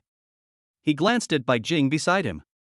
I thought to myself, this woman is actually still full of love in her heart. If a person does not have love in his heart, he will not care so much about a child in an orphanage. It is also possible that Bai Jing often goes to this orphanage. Behind Bai Jing's cold and ruthless appearance, she is actually very loving. Qindong felt more and more attracted to Bai Jing, and he knew that he had fallen in love with Bai Jing. There are so many things about Bai Jing that attract Qindong. She has an elegant temperament, a charming face, and a seductive figure. The key is that such a flawless woman also has a kind heart. Qindong couldn't help but want to pursue such a good woman. During this period of contact with Bai Jing, Qindong was gradually attracted to this woman and found that he had fallen in love with Bai Jing. No matter what, Qindong has to stay in Bomai Media Company and stay by Bai Jing's side. The one who is close to the water gets the moon first. As long as I have the opportunity to meet Bai Jing every day, I will fall in love with her over time. Qindong believed that if he cared for this woman wholeheartedly, one day Bai Jing would be moved by his true love. The car arrived at the gate of Kongmei Orphanage. Director Yao already knew that Bai Jing was coming, so she was waiting at the gate with several children. When Bai Jing got out of the car, Dean Yao said, "Thank you, Miss Bai, for coming to visit these children again. The children were very happy to hear you were coming." When Dean Yao saw Qindong getting out of the car, he was surprised. Dean Yao asked, "Miss Bai, do you know Mr. Chen?" Bai Jing glanced at Qindong and asked, "President Yao, do you know him too?" Dean Yao said, "Some time ago, Mr. Chen donated 500,000 yuan to our orphanage. Could it be that he is Miss Bai's lover?" Bai Jing was embarrassed for a moment and said, "We are friends." Bai Jing did not say that he was her employee. She answered that they were friends, and it was also to enhance Qindong's image in Dean Yao's mind. After all, in the eyes of Dean Yao, Qindong is considered a rich and successful man because he can donate 500,000 yuan to the orphanage. Bai Jing is a very smart and careful woman. After hearing Dean Yao say that Qindong donated 500,000 yuan to the orphanage, at this moment, Qindong's image in Bai Jing's heart became much more prominent. An ordinary worker can donate the 500,000 yuan he earned with his life to an orphanage. Few people can do such a noble thing. If it were someone else, after finally getting 500,000 yuan, how could they be willing to donate it? They would have squandered it long ago. But Qin Dong was not blinded by the 500,000 yuan. Instead, he took out 500,000 yuan to donate to charity. Chapter 66, Let your rival fall in love, then cruelly abandon you. Di Niao said, "Hello, Mr. Chen. I didn't expect you and Miss Bai have known each other for a long time." Qin Dong replied, "Yes, we have known each other for a long time." Di Niao asked softly, "Are you two in love?" Qin Dong glanced at Bai Jing and asked, "Dean, do you think we are a good match?" Di Niao said, "You're a perfect match, a talented man and a beautiful woman. If you two weren't a couple, I'd even want to be your matchmaker." Qin Dong was happy to hear that. It turns out that in the eyes of outsiders, he can still be Bai Jing's lover. Di Niao's words made Qin Dong more confident in Bai Jing's love. Qin Dong shouted, "Children, Sister Bai brought you a lot of delicious food, come over quickly." 7 or 8 children ran to Qin Dong and helped him take all the snacks out of the car and piled them in one place. Qin Dong asked, "Children, Sister Bai bought you so many delicious snacks. What should you say to Sister Bai?" The children answered in unison. "Thank you, Sister Bai." Bai Jing said to a tall child, "Go call the other children out. I'll give you some delicious snacks." Besides snacks, there are also lots of toys. The child immediately ran to the backyard and called out a dozen other children. Led by 2 social workers, more than 20 children lined up in 2 teams. Next, Bai Jing distributed snacks and toys to the children one by one. Qin Dong, who was watching this scene, thought Bai Jing was so cute. She was not only kind-hearted but also innocent. She was talking and laughing in front of these children, not at all like the cold-blooded female president of the company. Bai Jing, who is usually cold and ruthless, will also smile when she is with these children. She is also an innocent and likable girl. Di Niao, who was standing next to Qin Dong, said, "Miss Bai is a really nice girl with a very kind heart. Every time she comes to our orphanage, she brings a lot of things for the children. The piano and drum set in our orphanage were both bought by Miss Bai and donated to our orphanage. When she's free on weekends, Miss Bai comes to our orphanage and teaches the children how to talk and play drums. The children all like her very much." Qin Dong also said, "Bai Jing is a good girl. I was fascinated by her when I first met her." Di Niao said, "Xiao Chen, cherish her. You will be happy if you can marry a girl like Miss Bai." Qin Dong smiled, looked at Bai Jing who was having fun with the children, and said, "Yes, it must be very happy to marry such a beautiful girl." Bai Jing played with the children for a while and called Qin Dong over. Then, the 2 of them started playing the game of eagle catches chicken with the group of children. Director Yao looked at the young couple and said to the nurse next to him, "They are such a perfect match. I sincerely hope they get married soon and have a lovely baby." They both love children. When Bai Jing was playing games with this group of children, she was completely a woman who had not lost her innocence. She acted like a child and laughed out loud. This was the happiest moment for Qin Dong when he saw Bai Jing. Normally, you wouldn't see such a bright smile on Bai Jing's face. Bai Jing's smile came from the joy in her heart. Being with these children, Bai Jing felt particularly relaxed and no longer had any worries in her mind. They played until 8 o'clock and both of them felt a little hungry. On the way back to the city from the orphanage, Bai Jing asked, "Did you donate all the 500,000 yuan I transferred to you during the car race to Kangmei Orphanage? What do you think? Do you think I am still a great person?" Qin Dong asked with a smile.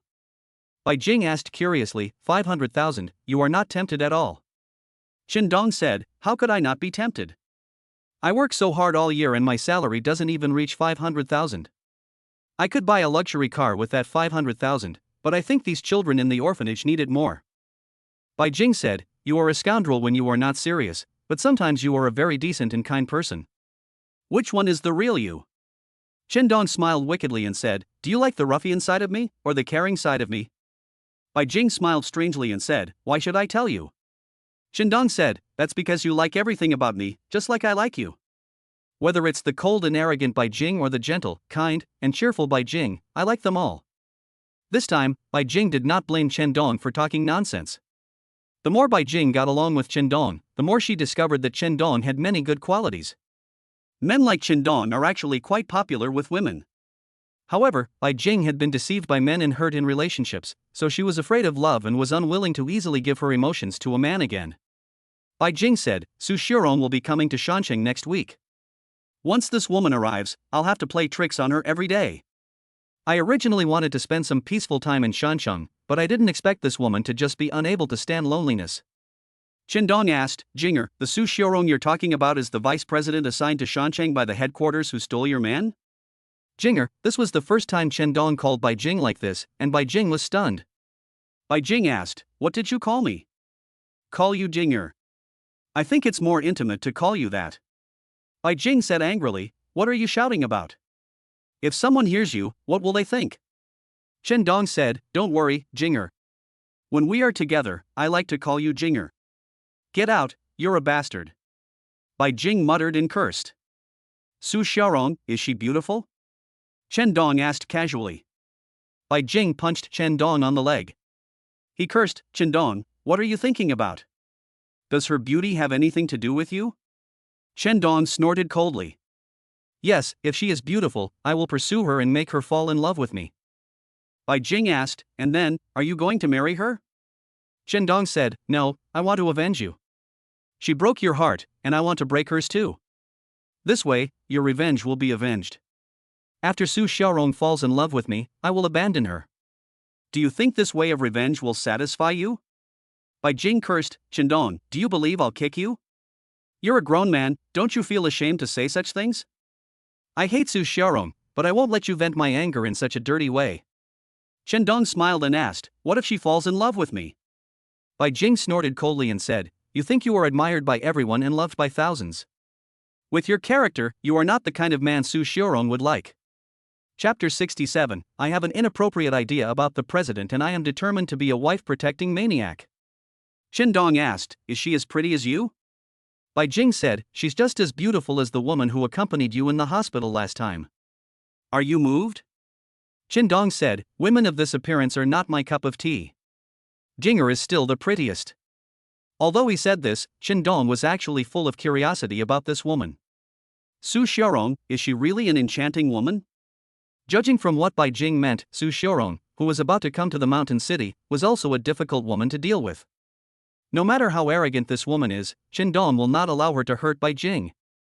Ever since he fell in love with Bai Jing, Chen Dong decided to be a wife-protecting maniac. He wanted to use his love to move Bai Jing's frozen emotions, let Bai Jing feel the warmth of love again, and use his love to protect this woman. This time when Chen Dong and Bai Jing went to the orphanage, they got to know each other better. Bai Jing did not expect that Chen Dong, who seemed to be an ordinary man, could do such a great thing.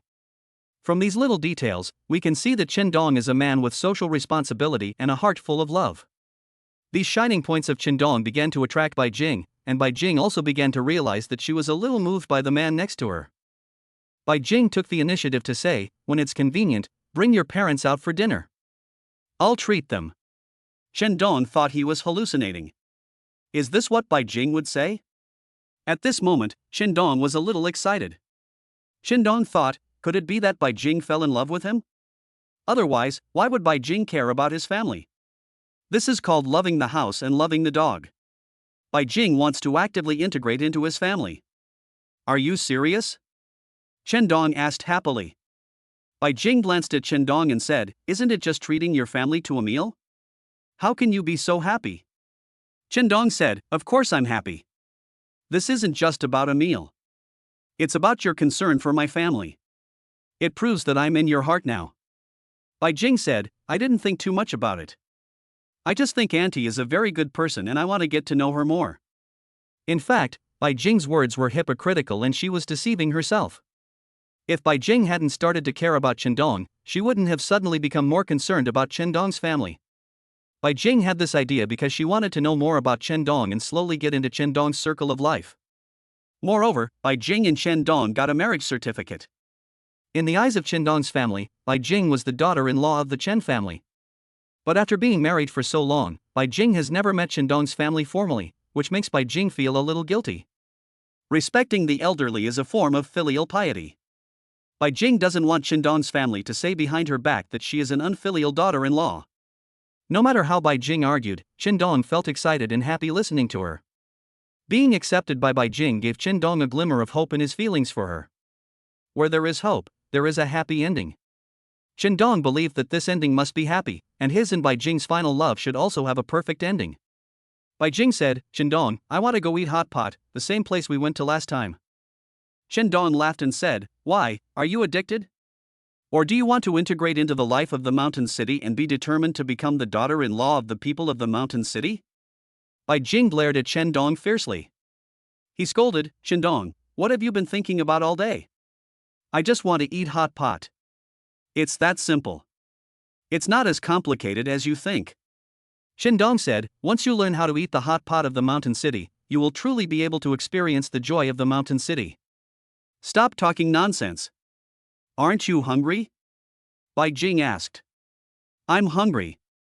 My stomach was rumbling just now. If I hadn't had a beautiful woman by my side, I wouldn't have made it this far." Shendong laughed evilly. Being able to chat and laugh with Bai Jing all the way, Shendong really didn't feel hungry. However, in order to take care of the beauty's feelings, Shendong sped up the car.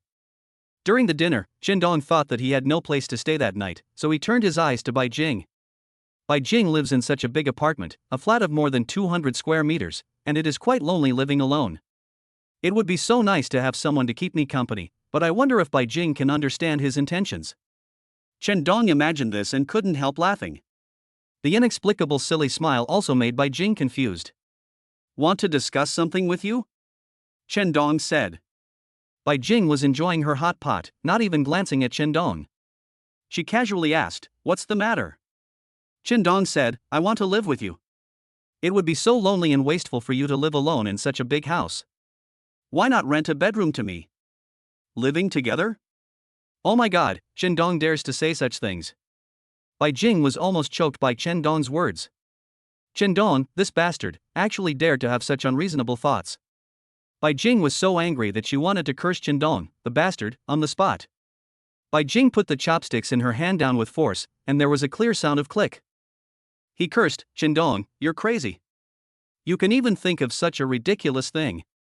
Do you think I will agree to it?" Shendong said, "You've done even more ridiculous things. Compared to a fake marriage, our cohabitation is nothing. Besides, it's not really cohabitation. I just have no place to live, so I want to rent a bedroom from you." Bai Jing asked, "Why do you want to live outside if you don't live at home?" Shendong smiled bitterly, feeling depressed. "I thought to myself that the reason I was in this situation and couldn't go home was all because of this woman." Shendong said, "It's all because of you. My mother wanted us to live together so that she could have a grandson sooner, so she kicked me out of the house. But where can I rent a suitable house in such a short time?" Then Shendong asked again, "Tell me, how much does a bedroom cost?" "I won't give you a penny less." Bai Jing looked at Shendong and felt a little sorry for the man's situation. If I hadn't tricked him into getting married, Shendong's situation wouldn't be so difficult. Now Shendong can't even go home. However, Bai Jing couldn't accept the reality that Shendong would move into her home and live with her for a while. Bai Jing said, "How about I book a room for you in the hotel and let you stay there for a few days, and then slowly rent a house?" Shendong said, "Don't think you're a CEO and your family is rich, so you can afford to waste money like this. If you save this money, you can buy a lot of necessities for the children in the orphanage." Bai Jing asked, "Do you really think so? Don't you have any other evil thoughts?" Shendong chuckled and said, "Of course I think so. What do you think? If you are not willing to rent me a bedroom, let me sleep on your sofa tonight. You wouldn't refuse such a small request, would you?" To Bai Jing, the tone sounded like a plea, a helpless act of a grown man. Yes, if Bai Jing had the heart to refuse such a small request, wouldn't he have hurt Shendong's feelings? Chapter 68, Living in the Goddess's House, Something is Going to Happen at Night. Bai Jing said, "You can only sleep on the sofa for one night.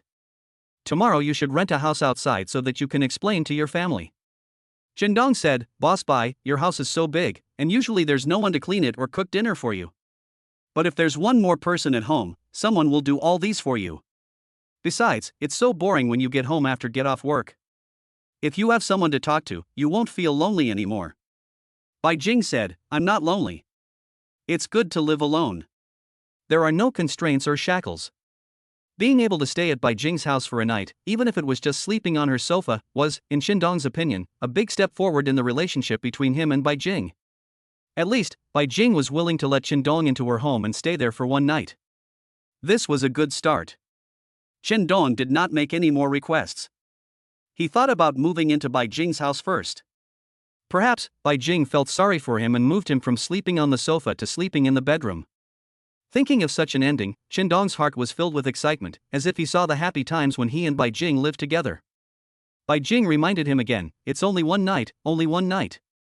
You have to find a place to stay tomorrow." Qindong asked doubtfully, "What if we don't find a suitable house tomorrow? Can't we stay a few more nights?" Bai Jing glared at him and said firmly, "No, I'm afraid you won't want to leave once you settle down." Qindong didn't think too much about it, but if he really lived in Bai Jing's house, he would finally be able to accompany the goddess up close. Maybe Qindong would really not want to leave Bai Jing's house. After dinner, Qindong looked at the time. It was almost 10 o'clock. "Would you like to go for a walk by the river?" Qindong asked. Bai Jing said, "I don't want to go. I'm tired and just want to go home and sleep." Qindong said, "Okay, I will take you home to sleep. I'm the one who wants to go home and sleep." "You said it as if we were going home and sleep together," Bai Jing reminded him. Qindong said mischievously, "I'll stay at your house tonight. I can get up and prepare breakfast for you tomorrow morning." Bai Jing snorted coldly and muttered, "Just letting you sleep on the sofa makes you so happy." Even though it was so quiet, Qindong heard it. Qindong laughed and thought, "Even if I sleep on the sofa at your house, it will be more comfortable than staying in a hotel. At home, you can admire beautiful women, but if you stay in a hotel, you will be alone, lying in bed, feeling lonely and missing others." When the car arrived outside the community where Bai Jing lived, Qindong stopped the car and bought some fruit. After returning from shopping, Qindong said to Bai Jing, "Women should eat more fruits and replenish water, so that their skin color will remain smooth and tender for a long time." Bai Jing took a look and said, "Why buy so much? I don't like to eat it either." Qindong reminded him, "From now on, you should eat more fruits. Fruits can beautify your face, nourish your body, and help your body digest food." Bai Jing asked coldly, "Qindong, you are constipated." These words almost made Qindong faint from anger. Qindong did all this with all his heart just to take good care of Bai Jing's life. Eating more fruits is indeed good for the body. Unexpectedly, Bai Jing is such a straight woman and doesn't understand Qindong's feelings at all. When they arrived at the door, Bai Jing locked Qindong outside and did not let him enter the house immediately. Qindong thought Bai Jing had changed her mind and shouted outside the door, "Jinger, you didn't keep your word. You promised to let me stay at your house tonight." Bai Jing responded from inside, "Wait a minute, I'll clean up first." Inside the house, Bai Jing was busy tidying up the sofa and mattress. Because she had gotten up in the morning and was busy going out, the house looked a little messy. How could a woman like Bai Jing, who pays attention to details and has a high quality of life, let a man see her sloppy side in daily life? Even if the man standing outside the door was not Qindong, Bai Jing would care about these little things in life and always maintain her image as an elegant, dignified, and successful woman in the eyes of men. Qindong put his head to the crack of the door, trying to listen to what was going on inside, but he could hear nothing. Qindong thought, "What is Jinger busy with? She doesn't want me to be here. Maybe she wants to change into a sexy pajamas and open the door for me in them." All kinds of sexy images appeared in Qindong's mind. But soon Qindong calmed down and thought that a proud woman like Bai Jing had no eyes for men, so it was impossible for her to appear in front of a man like him wearing sexy pajamas. A few minutes later, the door opened, but the scene that Qindong had imagined in his mind did not appear. Bai Jing, standing in front of Qindong, was wearing complete clothes, exactly the same as before. Qindong asked, "Why, you didn't change into pajamas?" This question left Bai Jing confused. Bai Jing said, "When did I say I wanted to change clothes?" Qindong grinned and said, "You locked me out. I thought you were going to change into pajamas and were afraid I would peek." Qindong's explanation made Bai Jing so angry that she wanted to kick him. "This bastard, what is going on in his mind? Could it be that you are looking for an excuse to stay at my house just because you have such dirty thoughts?" Bai Jing thought. "Come in, but don't go into my bedroom. If you dare, I'll kill you." After putting Qindong in, Bai Jing warned again. Qindong also thought that after he moved in, he could help Bai Jing clean the room. This way, he would have a reason to stay in Bai Jing's house, because Bai Jing might need someone to do the housework for her. Unfortunately, none of this made Qindong happy. Bai Jing's room was clean and tidy. Even in the living room, all kinds of furniture were neatly arranged, looking spotless. A faint fragrance filled the living room, which immediately made Qindong happy. Qindong asked, "Jinger, the house is so tidy, it's all you who did it?" Bai Jing said, "I don't have so much time. I hire a maid to come and clean for me twice a week." This news made Qindong happy. It seemed that he still had a chance. However, Chen Dong did not negotiate terms with Bai Jing immediately. He decided to stay at Bai Jing's house tonight. Being able to stay at Bai Jing's house for one night was already a miracle. Chen Dong didn't want to be kicked out by Bai Jing just after entering her house and before he could even sit down. After Bai Jing returned home, she changed into yoga clothes and started practicing yoga on the balcony. There is a bedroom with an open door. You will stay in that room tonight, Bai Jing said to Chen Dong while practicing yoga. Chen Dong glanced at the open door, which was next to Bai Jing's master bedroom. What surprised Chen Dong was that Bai Jing didn't let him sleep on the sofa. When Chen Dong told Bai Jing that he wanted to stay overnight, he was still thinking that being able to sleep on the sofa at Bai Jing's house for a night would also make him very satisfied. In the end, I was able to sleep in the bedroom. I was so overjoyed. Chapter 69, Being taken home by the female CEO late at night, can he withstand the test? Chen Dong was skeptical for a moment and asked, "You want me to stay in the bedroom?" "No need, I can just stay on the sofa for one night. Maybe I can rent a suitable house tomorrow." "It's up to you. You can sleep wherever you feel comfortable." Chen Dong said, "Of course it's more comfortable to sleep in the bedroom, so I still choose to sleep in the bedroom." Chen Dong was so happy about this that he started to hum a little tune to himself. While Bai Jing was practicing yoga, Chen Dong didn't want to live in this house for free, so he had to do some housework to please Bai Jing. Maybe, if Bai Jing is happy, she will sublet this bedroom to him. Chen Dong found a used towel and started cleaning the living room, wiping the tables, chairs, sofas, and study. Chen Dong didn't dare to go anywhere except Bai Jing's bedroom. After practicing yoga, Bai Jing saw Chen Dong still busy and thought this guy was really funny. Sometimes she couldn't understand what this man was thinking. "Don't you want to sleep?" Bai Jing asked. Chen Dong said, "You haven't slept either, have you?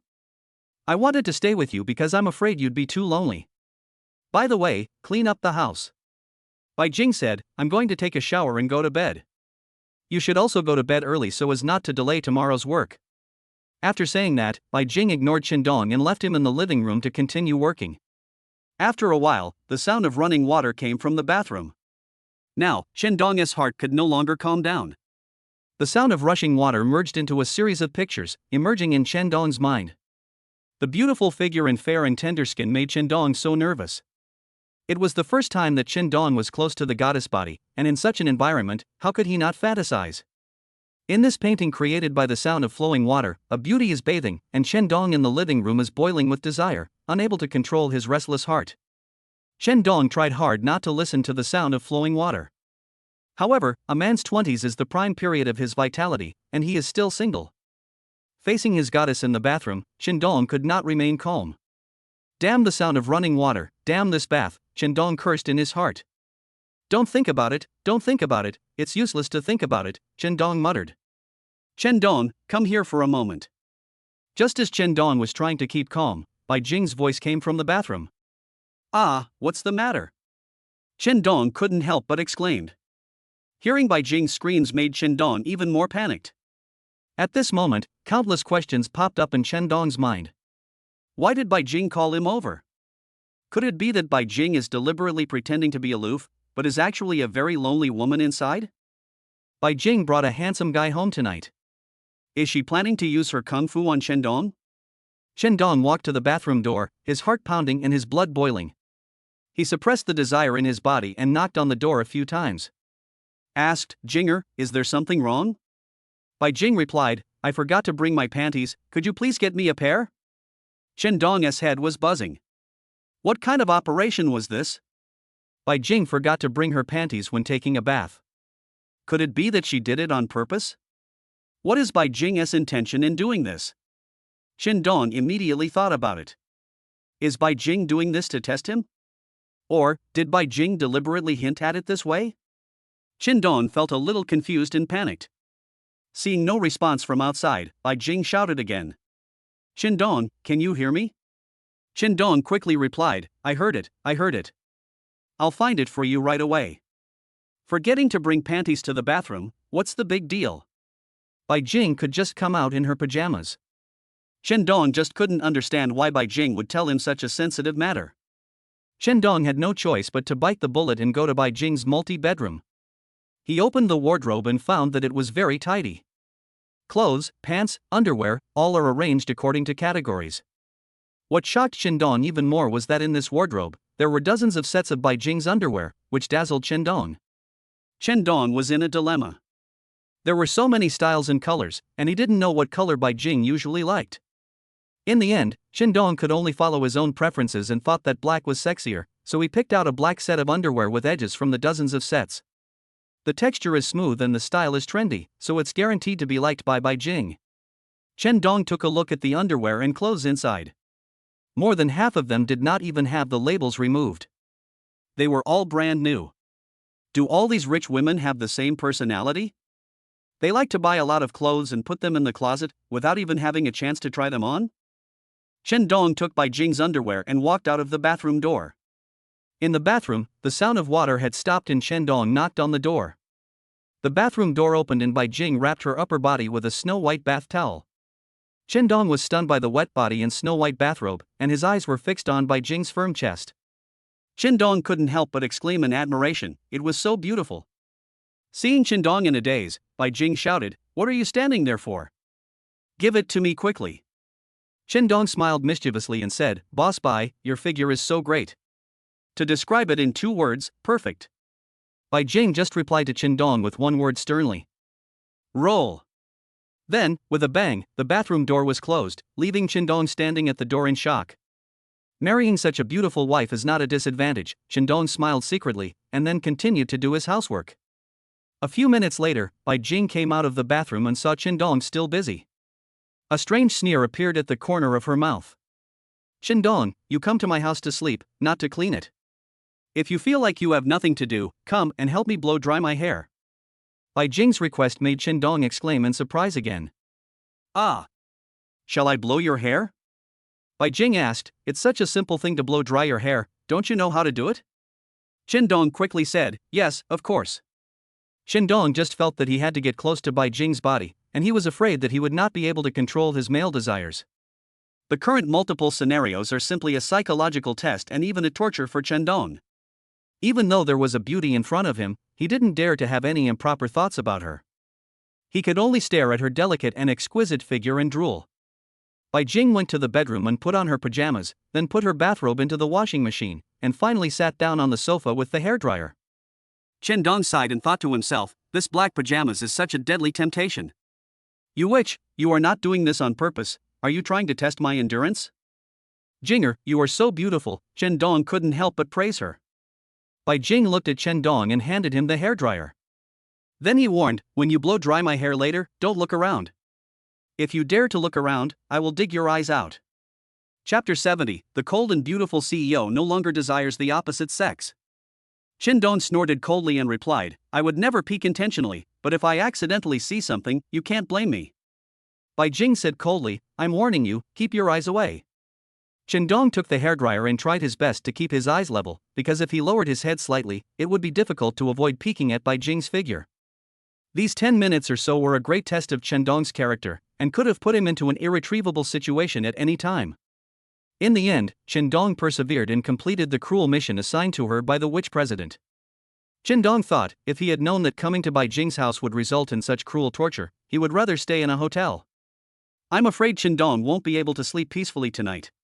But Bai Jing didn't react at all, and even felt that there was no need for a man like Qindong to live in her family. A single woman who has been lonely for so long actually has no desire for the opposite sex, which makes Qindong feel a little disappointed. Qindong thought that he was at least handsome and had a strong body, and these conditions could easily charm women. But Bai Jing seemed calm and composed, showing a heartless and desireless mentality. After drying her hair, Bai Jing stood up and said only one sentence to Qindong. I'm going to bed, you should go to bed early too. After saying that, without any more nonsense, Bai Jing walked straight into the bedroom and closed the door. Qindong stood there in shock, his eyes still fixed on Bai Jing's closed door. Why bother working? Go to bed, Qindong muttered. After packing up his things, he went to the bedroom.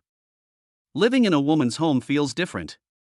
The room where Qindong lives is usually empty, but it is still kept very clean and filled with the faint fragrance of a woman. It would be great if I could live with my goddess like this for a long time. Even if we can't sleep in the same bed, I can talk to her and feel her presence every day when I get home from get off work. This feeling will be different. Qindong lay on the bed, his mind full of thoughts. Will Bai Jing ruthlessly kick him out tomorrow night? Given Bai Jing's decisive personality, she might really do so. Qindong lost all desire to sleep when he thought about having to worry about where to stay tomorrow night. What's more, the beautiful CEO was sleeping next door, and the scene of her taking a bath just now kept appearing in Qindong's mind. Under such circumstances, Qindong tossed and turned in bed, suffering for most of the night. Qindong got up at 7 o'clock in the morning. On the first day of living in Bai Jing's home, he had to show himself. Moreover, Qindong had personally promised Bai Jing that he would make breakfast for her and let her experience the feeling of being cared for. Fortunately, Bai Jing usually likes to cook her own meals, and she has all the ingredients and tools at home. This still surprised Qindong, and he admired a woman like Bai Jing very much. Bai Jing is so busy at work and occasionally has some social engagements, but as a single woman, she is still able to prepare everything needed in the kitchen at home. Seeing that Bai Jing had a soy milk maker and a bread maker at home, Qindong guessed that Bai Jing's breakfast was mostly soy milk and bread. Therefore, Qindong wanted to change Bai Jing's appetite and let Bai Jing have a breakfast with a different taste. Qindong looked in the refrigerator and saw 2 preserved eggs. He had an idea and decided to make a preserved egg and lean meat porridge. The key to making porridge is the heat. It needs to be cooked slowly to bring out the true flavor of the ingredients. It was early, and after Bai Jing got up, washed, and put on makeup, an hour was enough to cook the porridge. After putting all the ingredients into the porridge pot, it was still early, so Qindong went to the study to find a book on marketing and started reading. At 7:30, Bai Jing got up on time. This was a habit she had developed over the years. You got up so early, didn't you sleep well last night? Are you choosing your bed? Bai Jing found that Qindong was already reading a book and guessed that Qindong might have gotten up very early, so she asked with concern. Qindong couldn't tell Bai Jing that he had been thinking about random things while lying in bed last night, so he had to tell Bai Jing. I promised to make breakfast for you, so I got up early. Bai Jing asked curiously, what did you make for breakfast? There's a nice smell in the kitchen. Qindong said, Jinger, go wash up first. I'll wait for you to have breakfast together. Today's breakfast is definitely different from your usual ones. You will definitely like it. Bai Jing wanted to go to the kitchen to take a look, but was stopped by Qindong. By the time Bai Jing finished washing and putting on makeup, Qindong had already prepared 2 bowls of porridge. The porridge was so fragrant that even Qindong himself was craving for it. After Bai Jing came out, she looked at the steaming century egg and lean meat porridge on the table, and a warm feeling welled up in her heart. For the first time in her 28 years of life, someone personally prepared breakfast for Bai Jing, and it was carefully cooked lean meat porridge, which was Bai Jing's favorite delicacy in the past. Bai Jing stared at Qindong for a moment and felt moved. Qindong, how did you know I like this preserved egg and lean meat porridge? It's so delicious. Qindong said, as long as you like it, eat 1 more bowl if you like it. In fact, Qindong also wanted to say that these are the only ingredients he found in your refrigerator, so it's just right to make lean meat porridge. Seeing Bai Jing eating with great relish gave Qindong a sense of satisfaction. At least this morning, Qindong allowed the person he loved to enjoy the happiness of being cared for. In Qindong's opinion, as long as Bai Jing's heart is warmed, this busy morning is worth it. While eating this delicious lean meat porridge, Bai Jing couldn't help but sigh. Qindong, you're a pretty good guy. You can even cook. If a girl marries you in the future, she will definitely be happy. Qindong smiled mischievously and asked, Wife, are you planning to let me take a second wife? Bai Jing glared at Qindong and cursed, What are you thinking? You have dirty thoughts. Qindong said, You are my wife. Who else would I dare to marry? Isn't that courting death? Bai Jing said, We will get divorced sooner or later. After we get divorced, you will also need to get married. I mean the wife you will marry in the future. Don't you want to be this happy woman? Qindong asked with a smile. Bai Jing's expression froze and became serious. I really want her to be Qindong's wife. I feel a little reluctant, but also a little yearning. Qindong is a good man who can show a woman such a warm side. Marrying such a man will indeed bring happiness. However, Bai Jing was born in a noble family, and the suitors she met were all people of status. Bai Jing really did not think that the man she would marry would be like Qindong, an ordinary worker. Bai Jing looked at Qindong in front of her, feeling confused and also looking for an answer for herself.